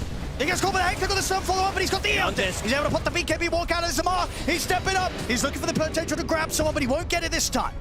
Doesn't get a grab. Get the Hex out onto the Lina. Now turning with the damage over towards 9. Forces down to the low ground. Snake King stepping up. He has no fear. As this Enchantress. 9,000 damage. That's 9,000 gold. I mean, it's got to be 9,000 damage by snaking probably in the fights.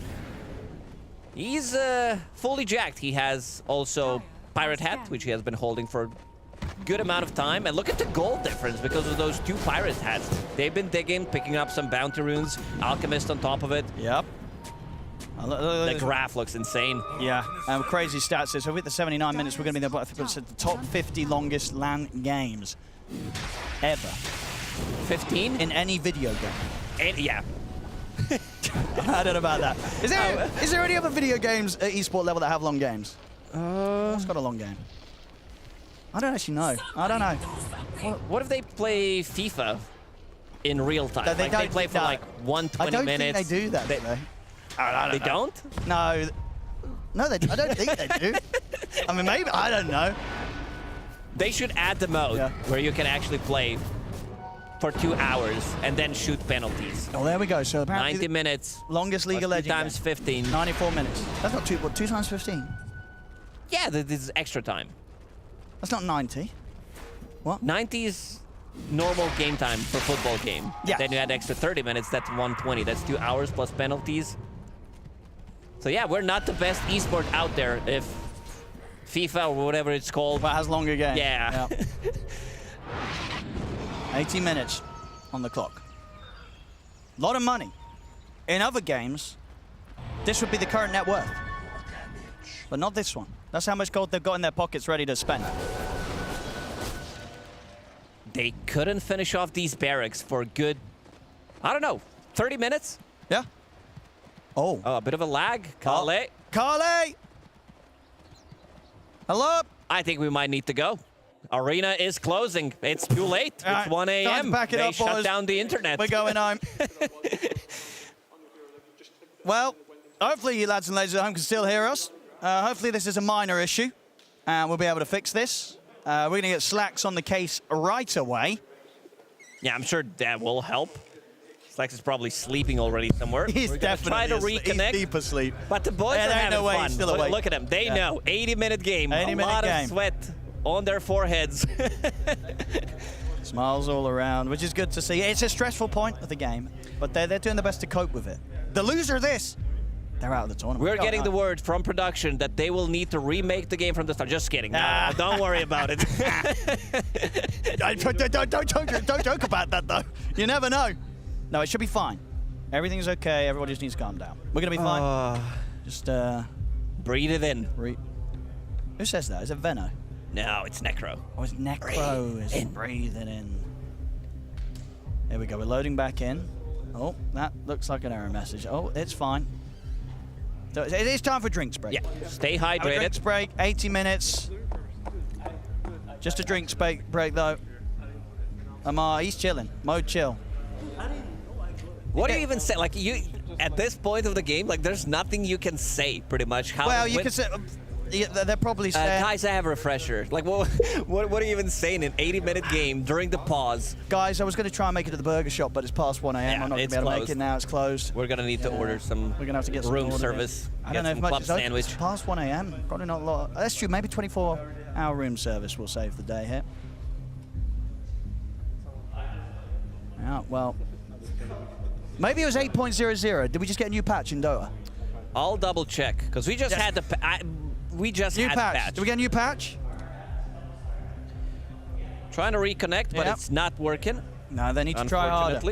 They need to click harder. Oh, I've not clicked reconnect yet. I'll give it a shot as well. Yeah, I'm sure yours will work. So both of the teams have one set of barracks, if I remember correctly. Yes, they... Oh, I'm like... Well, that's not a good message. I don't think I've ever seen that message, to be honest. Maybe the update added that message. Uh-oh. But it's fine. It's fine. It's fine. As you can see, the players here, no stress. I know that everything's going to be okay, and we will soon be back into the action between these two. But indeed, this is... by the looks of it, it's not an issue on our half. This is some sort of a game side thing that hopefully should clear up sooner than later. We've had this before sometimes. Normally just a momentary issue whilst we wait for maybe some sort of server maintenance. You know, this is probably actually the time. It is Thursday, and it is 1 a.m. It was on the dot, so this is. We can hope it was some sort of scheduled maintenance, just kind of kicking in and. Little bit of a turn them off and on again. Yeah, somebody in Seattle will need to click a couple of buttons to get us back online. Yep. Oh, trying to reconnect. Oh, it was close. Really? It looked like I was close to connecting. Oh, yeah. Who's gonna take this? This is quite the cliffhanger. Quite the day today. Honestly, yesterday as well. We've had some fantastic Dota so far here at Blast Slam. I hope you're all enjoying it along with us at home. And here, to get to this point between OG and Falcons, I mean, already we had, I'd say probably an upset right in the first result, I think. Oh, yeah. Yep, Heroic. Big one. Heroic after having terrible, like both of these teams actually being 0-4. They're just not, I guess they're just not best of one teams, right? Teams can be very different in best of one situations. And as we saw with Heroic, they weren't a best of one team. OG weren't a best of one team. But when it came to the best of threes on this day one of the playoffs, for Heroic, they were able to pull it off against Spirit, and now here OG may be on the verge of doing it against Team Falcons nonetheless. A team that very rarely events that we see sort of outside the final day. They normally make it all the way, Lacoste. Yeah, this is a rare one, but you can see the power of the team when they're defending the high ground. They have this one chance, and they actually make it with some big RPs, skewer backs, then they drag them into the fountain. But OG, they've been winning throughout the whole game pretty much. They've been trying to siege this high ground, but couldn't find a way to finish off. I mean, if you're playing against Mega Creeps, if they got Megas, OG definitely had this one in the bag, because you can go in, try to force a fight, get those skewers, get those RPs out of the line, play some really big arena, and go for the throne with the Divine Rapiers, but they never manage to get Megas, unfortunately. Yeah, that's just the fact that they've got kind of these numerous ways of going through the BKBs, I think is what's making it very hard for OG to just kind of sit there and go for these objectives. The punch-ups from Crit, the RPs, as we've seen multiple times now from Amar, really putting a stop to OG's attempt to close this game 3 up. I'm just thinking of the stats that we could pull up on screen. I don't know if we can pull them up now. You don't think so? Because we do the in-client ones. Oh, I see. But we have the can, power. They can tell us, right? So what kind of stat do you want? What do we want? In the 80-plus minute games, who has higher win rate? Is it Radiant or Dire? Not that it matters. Over everything or over this recent patch? I mean, we didn't have many 80-plus minute games on LAN, right? Yeah, but Radiant, I guess overall time. Maybe it's gonna be rigged. Maybe it's gonna be like, I think it's gonna be Radiant favored. You know why? Because it's easier to defend. When the way you move camera, I always talked about it. I know some people also, some pro players prefer it. Just Radiant. Whenever I go into the game and I'm Dire, I'm already pissed. I mean, sure, but that's why when I'm Dire, I just turn my screen upside down. Oh. Yeah. So there we go. So Radiant lost 98 and lost 102. They lost 100. They won, what? 93% win rate. For Radiant. Wait, what? What's the number? 49% win rate. For Radiant, For okay. Radiant. Okay, so that's pretty balanced. That's pretty balanced. Yeah, that's how we balance these 80-minute games. I'm sure somebody is out there thinking about all of these things. They are. They are. The balanced team, they work hard over at the Dota 2 HQ. And hey, let's get another. How many 80-minute plus games has Team Falcons been in? Like, that's got to be a handful, right? And what's their win rate? Okay.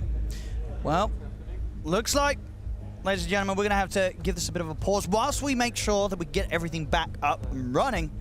And we'll check out what the problem is. But as you said, it's at the moment, it seems to be something on the game side of things. So hopefully this issue will pass and we'll be able to resume. But so you don't have to hear us blather on anymore, we're going to cut to a short break. But we will be back to resume this crazy Game 3 as it stands 80 minutes in. So don't go anywhere. Short break whilst we try and sort things out, fix the game, and get back in for the remainder. Do not go anywhere.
Welcome back, ladies and gentlemen. We got some bad news and some good news. I'll give you the bad news first. The bad news is we tried everything we could, but there's not currently the functionality or the technology for us to recreate the game state. So we've had to do the next best thing. We've had to do an old-fashioned, good old-fashioned remake. Same drafts, same heroes, same starting items, as we've had to reset this and go back to the beginning. Same amount of bounty runes as well. Same amount of bounty. That's the good news. We're going to be seeing another game. Another game! This is best of 4. We turned best of 3 into best of 4. So game 4, here we are. Here we are. We had it. One win going the way of OG, one win going the way of Falcons. We'll call that one a draw because that's the best we can do. As I said, we can't continue the game. There was no way to reset and get back in that moment in time. And both teams were happy with the remake, happy with the rules. We did. We sat down with them. We got the admin team in, and the decision was made to play this game, this remake, now. They could have, if they wanted to, done it as part of the next broadcast day. What's happened to poor Nisha's face there on the stairs? I'm not sure. He's POG champing real hard. It's like game 4, here we go. 4, let's go.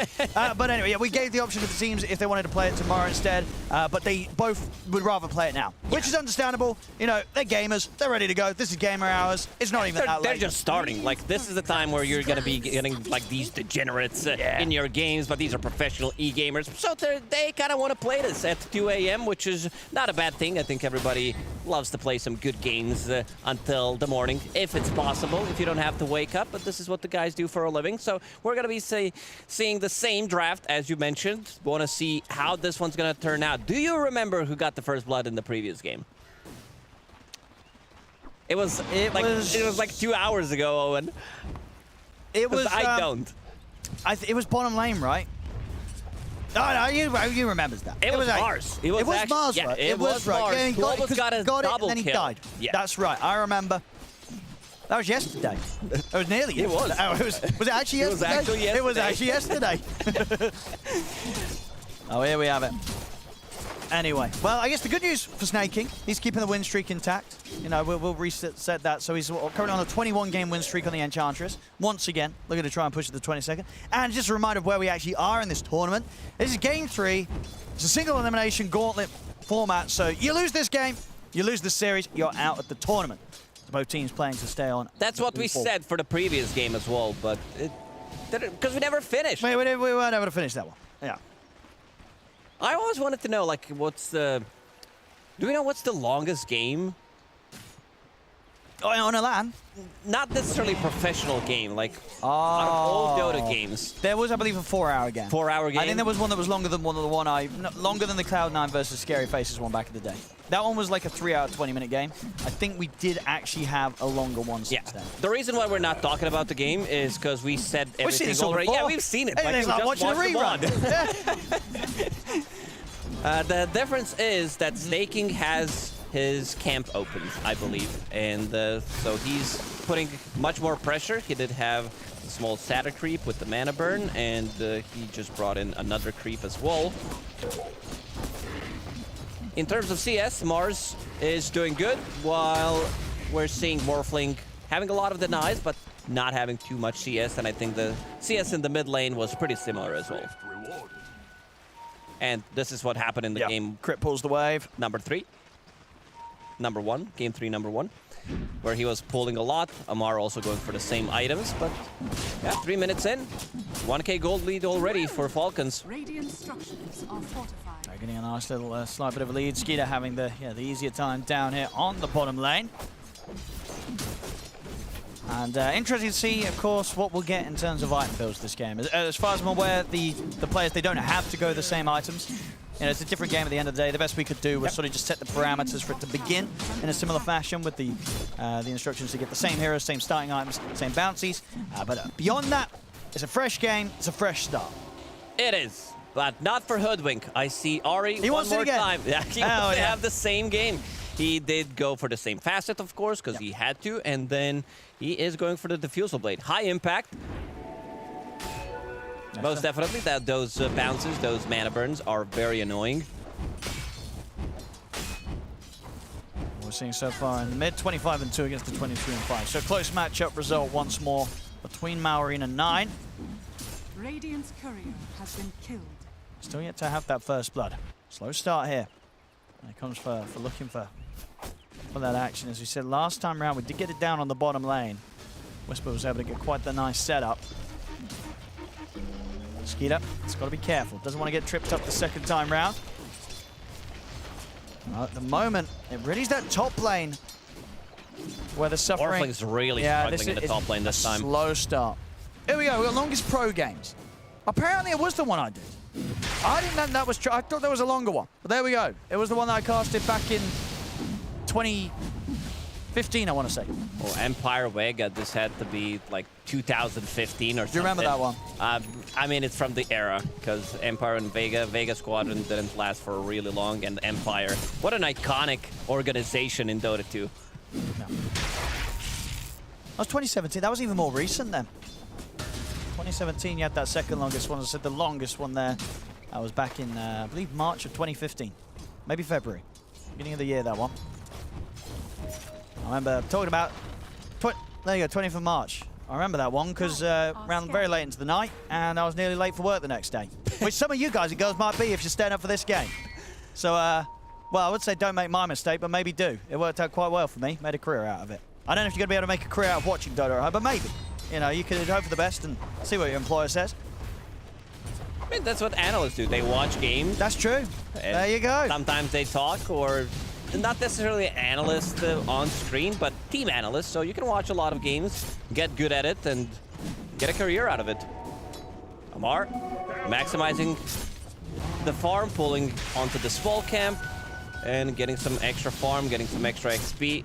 This is going to be some high level. He's going to be level 6, almost 6 minutes into the game. That's a nice stack here though for 9. He'll be able to back off with his first Dragon form. We saw this last game from 9 on the Dragon Knight. Much less focused at kind of just trying to push in the wave, get pressure onto the tier 1, and more focused on just maximizing the farm and making some good early rotations last time round on the DK. We'll see if he's able to pull that off again this time. Bottom lane, the look of a Whisper. Setups there with the concoction. Crits coming in with the backup. This will be your first blood going into the hands of Skeeter. Something similar happened in game 1 where they made this rotation with the 3 heroes and still they were unable to get Mars, but crit, this is big move. Ari is already there. He's not going to get away with this, surely. Yeah, Ari should be able to keep the area covered. Uh-oh! Oh, the snowball, never mind. Crit's got it. Gets the wisdom. This is massive. You have 2 heroes who do rely on getting level 6s. Like, you want your Hoodwink to be able to get that break mechanic, get that extra damage. For Chen, oh man, I'm looking at X-Nova's level. He's level 2, just got level 3 in the jungle. It's going to be a slower start for the 2 supports of OG. Not getting their hands on those wisdoms. They're trying to do everything they can, though, to kind of fuel the farm into 9. Get the Blink Dagger online as quickly as possible for the Dragon Knight. 1100 gold in at the moment. Top lane. Struggles still continue for 23 Savage. He's catching up a little bit, but still very much at the bottom of the net worth of the cause. It's not an easy start for him up here. For the most part, has now been left alone. Just him farming solo against Amar's Magnus. 9 will have to pick up his Blink Dagger. Whisper was also getting a Blink Dagger, but his was definitely delayed compared to Dragon Knight's because he's buying into smaller items. You want to pick up your Soul Ring, Magic Wand, probably. But for now, gonna skip Magic Wand and go straight for the Blink Dagger, it seems. A bit of a slower game, which definitely benefits Falcons this time around, considering the start that they're having. They also secured first blood for Alchemist. Skeeter continues to farm up. This is going to be some really nice timing on Radiance if they don't kill him in the jungle. Yeah, having a very, very good amount of space down here. At the moment, OG finds a perfect item for himself. Immediately grabs it. Trusty Shovel, extra gold, plus Prospecting Aura. For now, it's going to be used as a scouting tool, but still, Aura is big enough to be able to give him that extra gold. Let's see if he can stack the camp one more time. Maybe the one on top. Oh, stack. Oh, efficiency lost. It's too late or too early. If it was yesterday, Owen, I think he could have done it. That's true. It's getting a little... It's past Skeeter's bedtime, I guess. It's 9. The stack should give him the Blink Dagger gold. So now, getting very close to the point where they could look to set up and make moves with him. I guess the problem is they don't have as you say, like the sixes, ideally they want Ari to have his 6 so they can have that kind of heavy burst to follow up the Blink Dragon Tail setup from 9. He's trying to pick it up in the mid, but it's going to take a bit of time, Ari. Still level 4. That's a massive difference. Maybe we could pull the stats.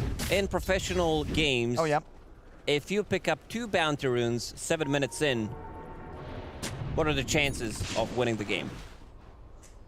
Bounty runes? Yeah, first bounty rune. But by bounty, I mean XP rune. It's also late for me. Yeah, it's past your bedtime. Well, what was the question? The question was if 2 wisdom runes. 2 wisdom runes, the 7 minute. That's true. 7 minutes. We'll get the stats up on that. Nox. Knoxville's on it. He's on the case. Win rate with the first 2 wisdoms. Whisper. The arena down, and he's got back up for 9. Breathe fire under the both of them. We'll give them the space to back away. And Whisper, he's actually thinking if he could turn and take down Crit. As he sprays there. Good spear connection, and that'll line up 9 to just come in and swipe him down. I'll get the kill. First kill, OG's able to get on the board here, 10 minutes in. 1-1. Ari. Still just trying to find this 6 in the mid lane. It's getting a bit scary now with Maori. Getting close, but they have Chen creep. They do have siege creep on top of it. Good damage onto tier 1 tower. They do not want to commit. Falcons continuing to farm up. Radiant's bottom tower Skeeter has enough gold to buy Relic. This is going to be like 12 minutes Radiance. It's going to be super fast. Snaking. They'll have him. Starts to toy around with X-Nova. Ari turns up. He's got the 6 online. Burst is there. They get the kill. Ari's just going to continue to make the kind of this mid lane his. 9. He's able to back up and look elsewhere. There we go. So both 7-minute wisdom runes, you get a 64.9% win rate. That's massive. Makes such a huge difference. That's why we see a lot of these moves, like even, let's say you have Monkey King in the safe lane, a lot of the times he would go, and sometimes you'll see offlaner TP from tier 1 tower to tier 2 tower just to help out. By tier 1 tower, I mean enemy tier 1 tower, because otherwise he can walk there. That's what they can do there, Blink. Online now from our backup refuel. Got to get out on the map here with the smoke play. Lots of stacks as well. Falcons. They're very much set up the map here for Skeeter just to continue to propel forward in net worth. OG starting to swing towards the bottom lane, but yeah, they're not going to make the play right now. Dragonborn comes to an end. 9. Focusing on the farming. Last time it worked out. We saw both 9 and 23 Savage get incredible. It's time to go. They have double Blink Dagger. 9 should join with the rest of the team, smoke up, and try to go for a kill. You have Blink Arena, you have Blink Dragon Tail stun. Skeeter, he's getting way too much right now. There's a massive difference between Morphling. He's going to be ahead. 3,000 gold already. 12 minutes into the game. Smoke, but they're not finding anything. Even if they find Enchantress here in the bottom lane, it's definitely not worth it. But 9, he's going to show up. So that doesn't make it too obvious. 23 Savage is coming in as well to join the party. Snaking. They'll get it. Easy kill and can put the pressure on the tower here, OG, with 23 Savage coming through the twin gate. Starting to get active in these early objectives already. Can take over this half of the map. Same time, Ari's going to be able to turn up top and make sure that Falcons can't use this space to get a tower themselves. OG continuing to keep all tier 1s alive. Didn't use the arena yet. Going for the same item build on Whisper as in the previous game. Made a lot of sense. The problem that Mars has is farming, because the hero consumes so much mana. If you pick up the shard, it means that you can use your spear and still kill the whole three-wave Malrine. Oh, he found him. He got him. He certainly did. You got to be careful on that old morph when Lena's around with the burst. Same time in the river. Skeeter's in with the jump. They're able to close the gap straight away on a Whisper, and they've got the snowball over towards Ari as well. Ari. To juke out the shard, to throw down the flood grenade, not going to connect. Shockwave as well, also not going to quite reach. Ari will get away from the fall. But 2 big kills. Solo kill for Malrine. Both cores are now level 12. That big increase in damage for Lina. Needs to be careful. Extra 200. And going for the Aghanim Scepter. Has 2 components already.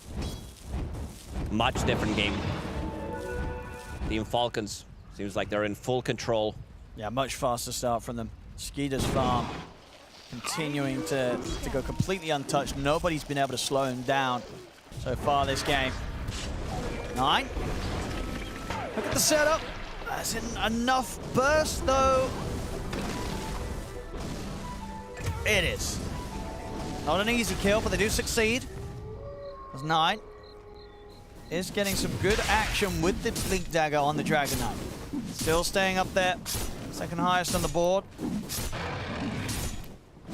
Amara still yet to get involved in some of the kills. Involved in 1 kill from the laning stage, but other than that, he is having a much better game.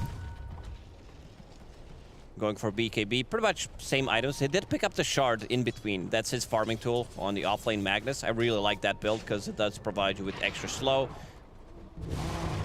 as well, and you almost one-shot the creep wave.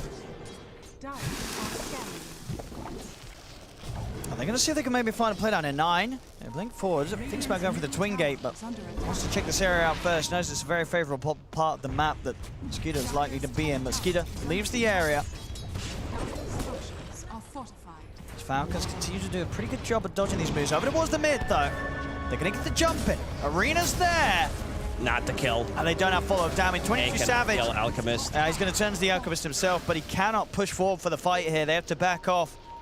As Whisper's not quite able to get the fight started, or at least doesn't have the backup to succeed in making that jump on Falcons. Seems like OG, they need more items. They need to get this Hurricane Pike on Dragon Knight, which is going to be his way of getting away from the fight. The problem is, Lina is about to finish Aghanim Scepter. 16 minutes into the game, heroes are going to die. And this time around, X-Nova not having that blast of a game as he did in game number 1. Continues to farm up in the jungle, trying to get some levels. Drums, as you can see, 8 charges of drums, so that means that he's not been very active. And there's that Aghanim Scepter. Radiant's bottom tower is under attack. Ari. He's surrounded by the 3 of them. Can he actually get out of this? Because Snake King and Crit, they're going straight for him. Looks like he's going to be all right. Marine also botsing over towards the creep wave. Ari, he's out of there. OG now managing to avoid the attempts of Falcons. The Falcons, they're not too bothered about not finding the kills. As long as they're continuing to make space for Skeeter, they're happy. This Out's getting all the space in the world. They're going to consider the Roshan. 5,000 ahead already compared to the enemy carry, and he's going to be the one picking up Aegis.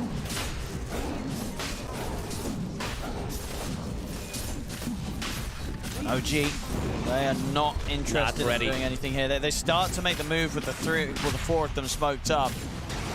They're not going to get him Roche in time, so Falcons. Aegis secured for Skeeter. This is my favorite creep in the game, by far. Look at him go, with Chalice. One final drink on the way out.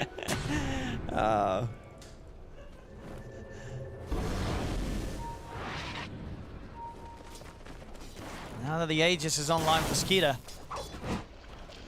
it's like, what do you do if you're OG? You can't really hunt down this Alchemist.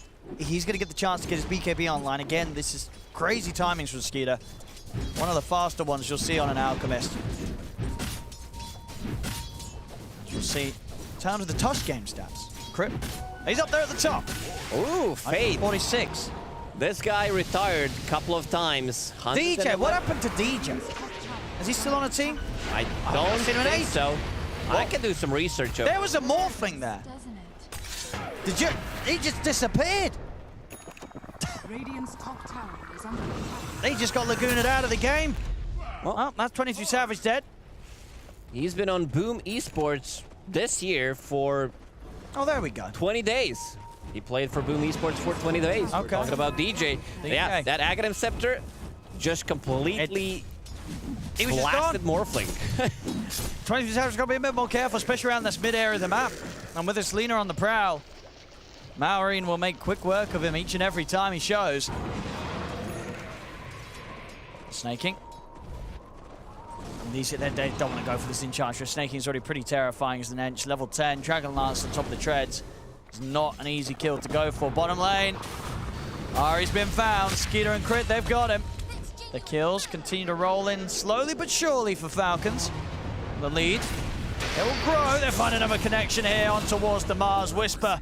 Anything they can get. They will pop double ulti, get a kill, continue to dominate the map. Map is getting smaller for OG. Morphling, as we said, there's a big difference between two carries. He does continue to farm up though, but they're getting hunted down right now. Yeah, in the mid Crit.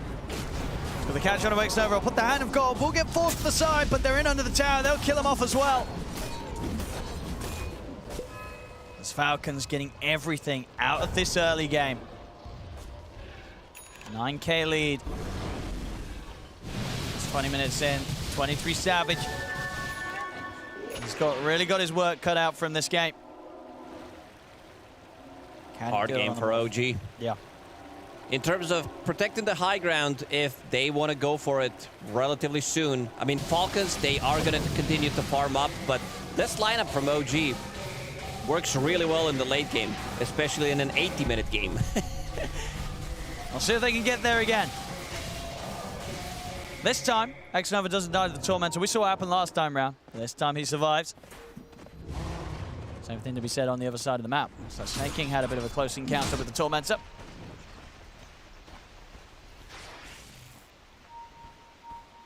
But each of these moments passed as Skeeter's farm, you know, as I said, with this Aegis, very much a farming Aegis.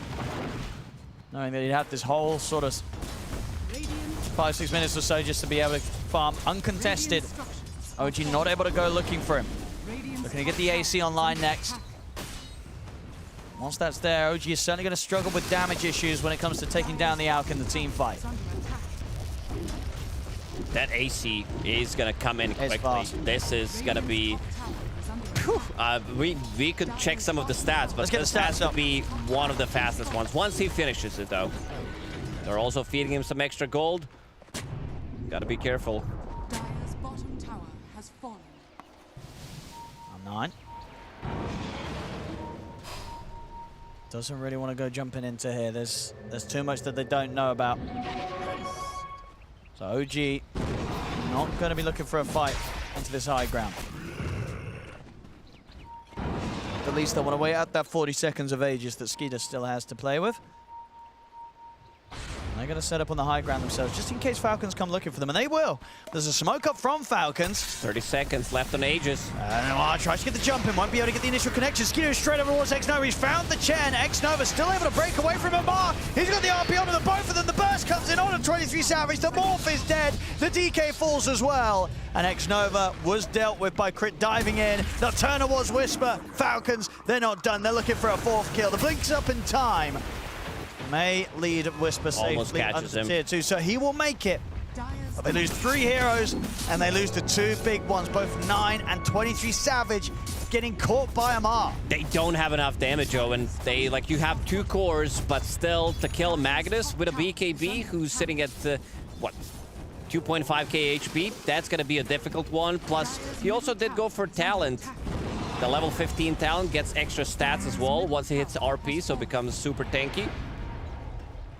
And then into LSA, straight up. They were so ready for it. 13k gold lead, 23 minutes in. OG, when is the last time that they got a kill? Yeah, when was it? We can have a look at that. It was back. There we go. It's when they got their kill on Ench up top. 15 minutes, so that was a while ago. Almost 10 minutes. They were unable to get anything done. There's the AC. Pre-24 minutes. Blink, Radiance, BKB AC on Skeeter. Now we can check the stats. Let's check the stats.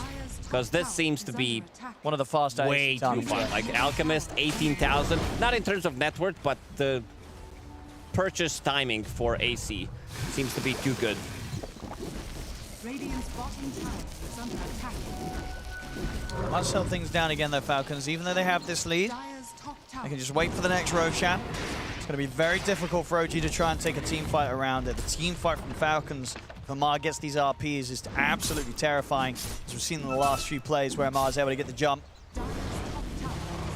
Not an easy spot for OG to be in. Amar. Just thinking about diving that tier 2 with Skeeter, but they won't go for it. A little too deep for their fancy right now. I'm going to say that Whisper's stepping up. He's got to be careful. Falcons are watching. Amar. Does he want to RP this? He's not going to get the vision for either way. They have 3 BKB timing. They're setting up vision in enemy jungle, and every single time they don't find anything, look at how fast they are to just moving to a different side of the map to get even more lead. 13,000 now. Maureen with a BKB, but if he gets initiated on by a Dragonite, he's gonna die. He's playing it safe, knows not to push his luck, showing under the tier 2. Especially with OG off the map as they are. OG. Still both 9 and 23 Savage. They're not too far behind that of Amar and Maureen. It really just is the problem that they have when it comes to this Alchemist. Skeeter, his farm just in full force, nearly hitting 20k net worth 25 minutes in. Somebody's going to have to eventually slow down this out. And Amar, going to put to a stop there. They got the Yule Scepter, and if anything, well, works out in his favor. Doesn't have to drop the RP. Able to rely on Maureen to come in with the combo to blow Whisper up. OG's still doing the most in terms of getting something off the map. Still, the gold lead keeps increasing, but they are getting a tower. You have this Morphling, you have Catapult, so they might try to go for the high ground, because all OG wants to do is delay as much as possible. Morphling still not ready to take the fight, and that's exactly what they're doing. Let's see how heavy they want to push this, what they can try and force out of Falcons. It's scary against the RP though of Amar. So they won't show any longer around this area. They'll quickly reset back to the high ground themselves. Trying to open the map, trying to push Falcons back. So that 23 Savage can get the space to play his game. Very close to having the crit. And the full counter, in fact. So we'll have a pretty respectable amount of damage coming out from this Morphling. Still, even with the full combo, bursting through this Alchemist at this stage just feels like it's not an option. He's way too tanky. And also, you gotta be careful. If you're grouping around, there's gonna be some big LSAs. We saw Amar as well landing 2-man RPs. In the previous game, he was also owning, so they're going for the second Roche. 27 minutes in, killing Roshan on Dire's side feels much better, because if you're gonna be playing the long game, and we know that Falcons, they love to extend their gold lead for a good 10, 15, sometimes 20 minutes to close it out.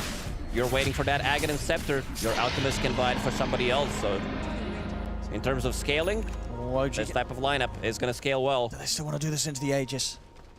These are fast Aegis as well. 27 minutes in, and the fact that Falcons have already been able to take down Roche twice. OG, as soon as they can find anyone separate from the rest of the team. It's a pretty good read here. I thought you were going to say it's a pretty good way to kill a courier. There it is, XP. They get the jump. Stolen. They knew that somebody was going to make that walk down that strip of the map and go for the farm, go for the Wisdom Rune, and they were absolutely bang on. I mean, maybe, you know, it's support or whatever, but it isn't. It was Maureen making that play, and OG, they completely read him like a book there.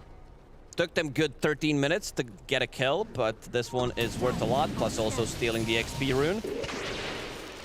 They just need to keep delaying as much as possible, cut the creep waves, keep themselves in game. I mean, these two can't quite do it, but maybe with Savage they can. That's him on the once. Game 1, we saw the same thing, where Skeeter picks up Aegis, dies once, was pretty isolated this time around, has a little bit of a help, manages to blink out. Nine's ready to make the jump. He's in with the Dragon Tail. They got the arena combo as well. There's crit with the save. Snowball comes in, enables him to dodge the sharpshooter and allows Skeeter to put the BKB. There's the RP. Amar gets the jumping onto the turn, and they kill off Whisper, but crit will fall. And 23 Savage, he survives. As they can turn to snaking, get themselves the kill there as well. Not a bad move at all Not a from bad OG. move They make at that all. play into the Aegis of the Alchemist. They don't get him the second time, but they get rid of the Aegis, and they get the 2 support kills on top of it. Malrine was not in that fight. They need the damage to be able to kill Morphling, because he was just not there. I'm not sure if he was TPing out as something started, so didn't have it available immediately. Check this out. Oh, he was dead. Never mind. Yeah, still dead from that play up top around the Wisdom Rune. It looked like a really good RP, but the heroes are not dying. There was a nice clutch save coming out. The Tusk has one job. Like, you are blinking into the arena, using the snowball save, so Skeeter doesn't have to preemptively pop his BKB. Middle tower is under attack. Malrine now with the Shadow Blade. In the previous game, he was unable to find these solo pickoffs, but maybe this time around, he's also having a much better game. Now, OG able to slow down a little bit of that advantage that Falcons were building with that last bit of a play. Still, much a recovery to come from them, though, as they're down 11k. They're 30 minutes in. 23 Savage, though, he's starting to heat up. Farm's there, he's on par with that of the farm of Malrine. Still a distant way away from that of the Alchemist, but there's definitely the chance he will recover that. Comebackable, if you're asking me. I think so, especially with this Morphling. So Falcons, they may have had a hot start, but they know it's certainly not over yet. And he manages to get out of the trouble. So only getting Observer Ward killed.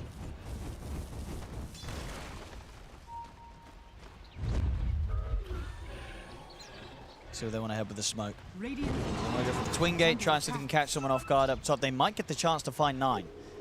9's up in the area here. Ex-Noah, he really wants to die. The Tormentor again, getting close. He already has this shard. 9. He's going to be found with a concoction. They're coming for him. I don't think there's any getting out of this. They've got the full combo. Drop down onto the Dragon Knight. 9 gets punished for attempting to push out and farm that top lane. Way too much damage, especially if you're isolated against a tag team. This is also without Amar, who is having a blast of a game. He's second, like he's relatively close to Alchemist as Magnus, which is pretty impressive. He continues to farm up. This is the way he plays. A lot of the times he's not buying, like most of the time he's not buying any team items. He's always playing for himself. Takes quite a lot of farm. Still, it's been a few moments now where that gold lead hasn't grown any bigger. It's kind of stuck at 11k. As Falcons, Whisper, making some sneaky moves here with the Invis rune. He's got eyes on crit. Needs +1. 23 Savage is making his way over. The Invis is going to come to an end. He could potentially land a 2-man arena into 2-man spear if they go together. Has shard available. OG continuing to farm up. Yeah, they're getting time and space here. The 23 Savage. Skeeter, what's he got next on top of the Basher? It's going to be pretty much the full Abyssal. At that point, whoever gets jumped by Alchemist, they're gone. Like, what sort of saves are there? Hand of God heal. can come out, that's it, right? Just the Hand of God. Nothing else right now to be able to bail anyone out of a combo if they get jumped by Falcons. A lot of lockdown. Lincoln's Sphere at the least on his way out for 23 Savage.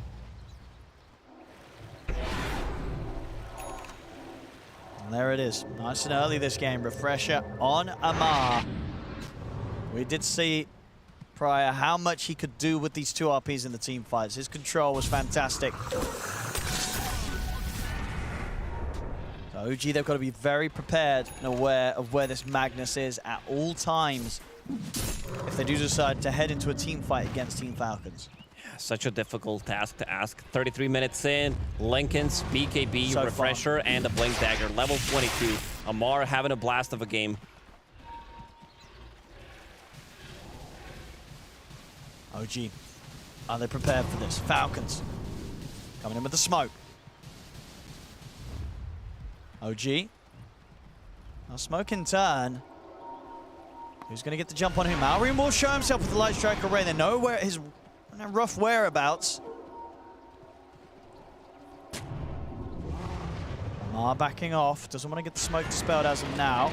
That does mean that OG has the high ground. Oh, this is a good... 9. Oh, a little bit of a mini blink. Whisper's going to be able to get the jump and get the arena down onto the 3 of them. Snaking and Marin put the BKB straight away. Crit gets blown up by the Morphling. 9. Keep his distance away from Snaking. Skeeter is going to try and turn over towards the Morphling. There's the RP. the first one. They've got the opening. They try and come with the Abyssal with the link.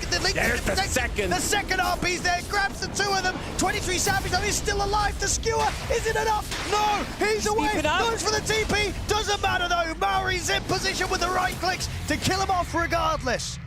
Now, if Crit doesn't blink out there immediately, they get a kill. This is the big one, because Arena looks like, oh, wow, this is going to be a disaster, potentially for Falcons. And they hunt the dragon. But they pop the BKBs. They run out. This is your position 5, quote-to-quote, Enchantress with the BKB Hurricane Pike, and he also found Enchantress's Quiver.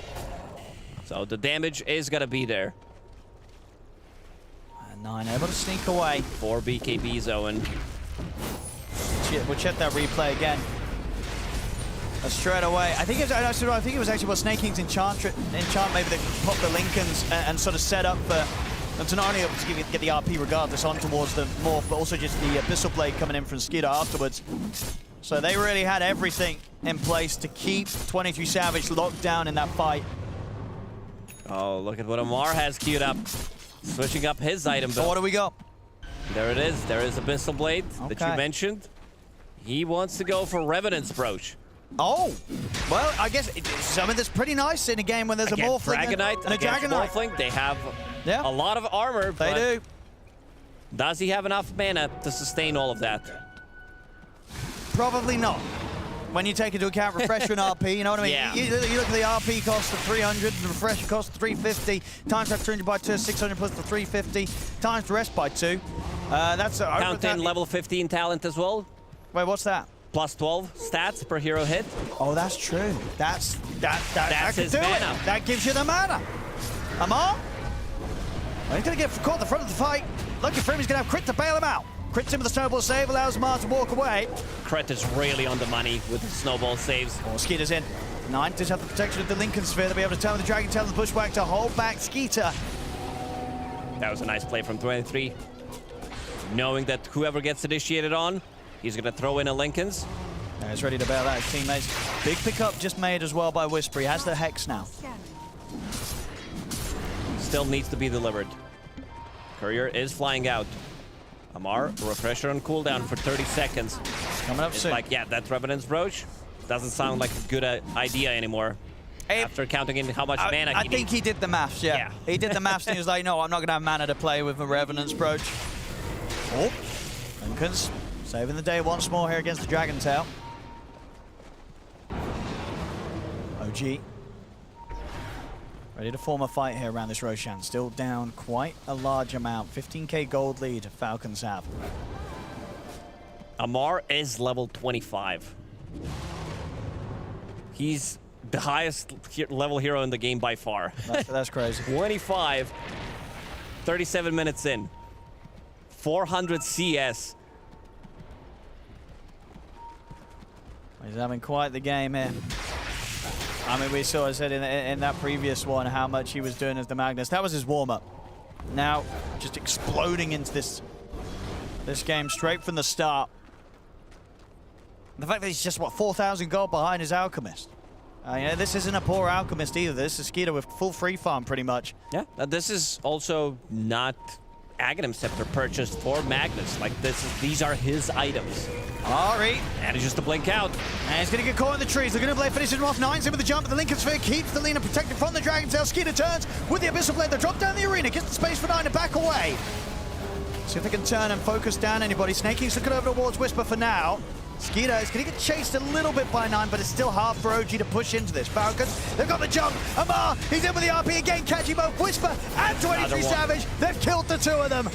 Amar, he's just causing too many issues for OG right now. Finding the catch with his patience every single time. They'll get 9 as well. As this Roshan should I love be this theirs. place. Tusk doesn't have Aghanim Scepter yet, but it did look like he has Yeah, Aghanim. with the There's skewer back and the punch. It looks like a kick. Watch this, though. Can he do it? Oh. No. He doesn't do it.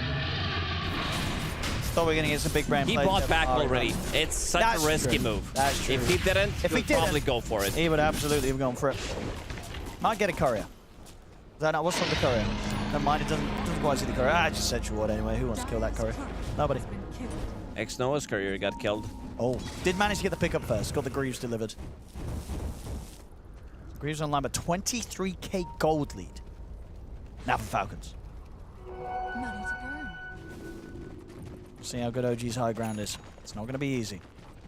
BKBs are ruining the team fight. They are. If they're not initiating... BKBs and the Lincolns. Yes, pretty much. Because this arena, it needs to hit, and I feel like if he's not using it immediately, they're not going to be using BKBs because they have the backup of Magnus, so even if they clump up in the arena, you know what's coming. So a lot of the times you would see arena, so they pop the BKBs, and then you don't have anything. Like, you need to be able to deal damage inside, try to get some control. Falcons. They're playing together, holding hands. And that was what the Aghanims from Skeeter there being purchased for Amar. So now Amar, 35k net worth, thanks to that free Aghanims that Skeeter was able to give him.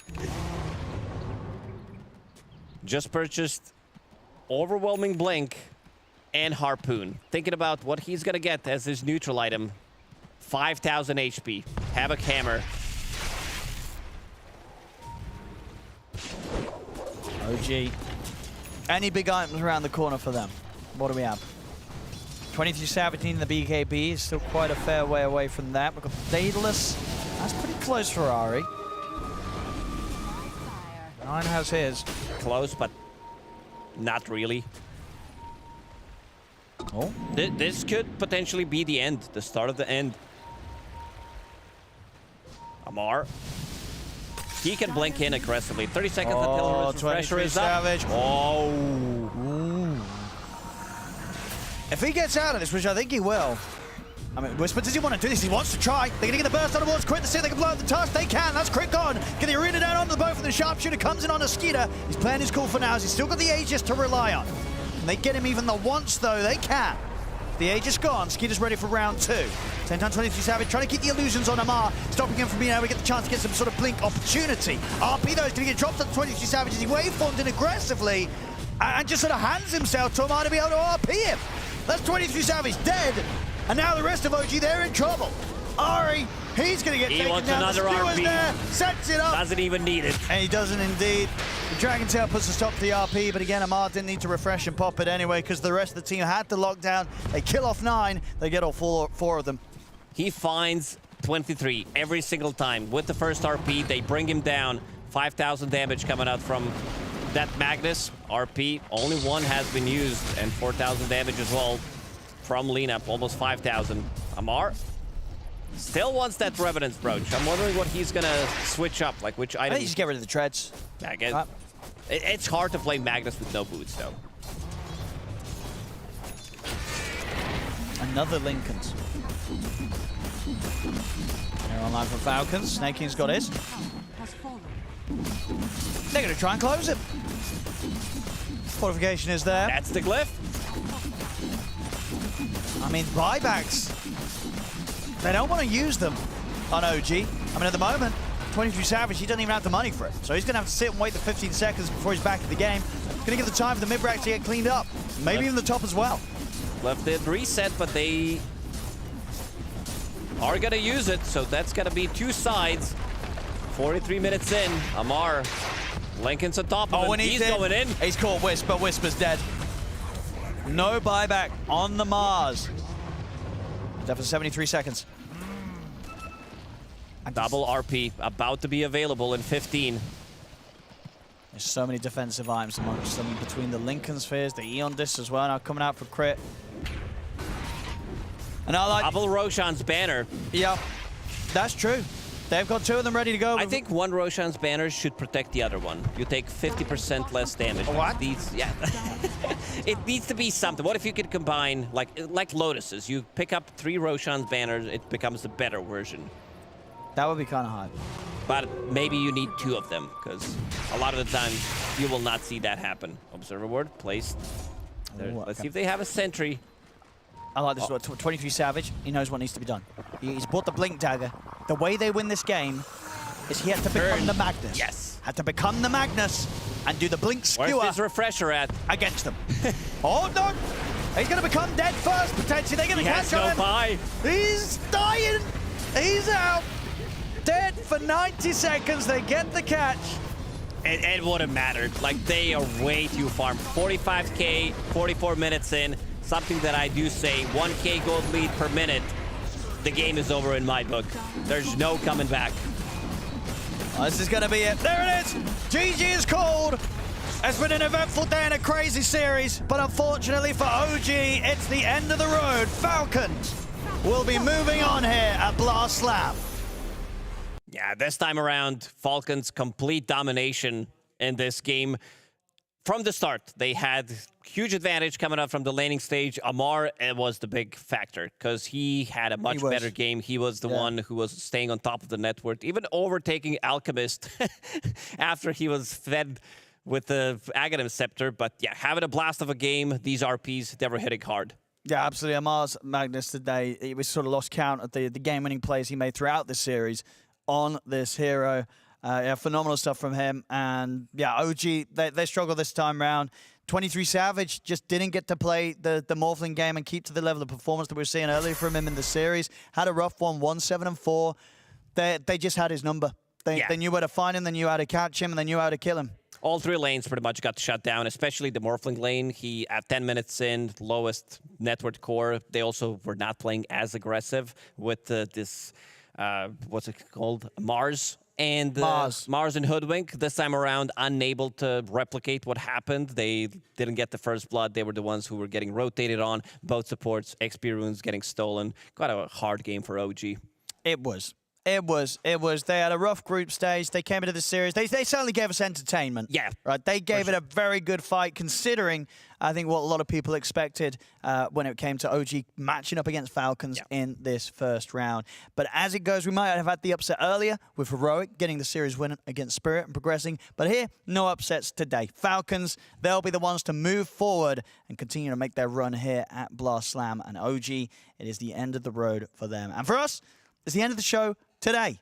As I said, we wrapped it up the best we can. I believe everyone else has gone to bed, and we should probably go to bed as well. And so should you, depending where you are in the world. I mean, wherever you are in the world, you could go have a nap either way. There's no more Dota to watch here at Blast Slam, so wherever you are, you should go to bed and make sure you're going to be awake tomorrow for the second day at the playoffs here at Blast Slam. You've all been amazing, yeah, to wrap things up, congratulations to both Heroic and Falcons, who'll both be moving on here at Blast Slam. From myself and Lacoste, have a wonderful night. We'll see you tomorrow. Or today.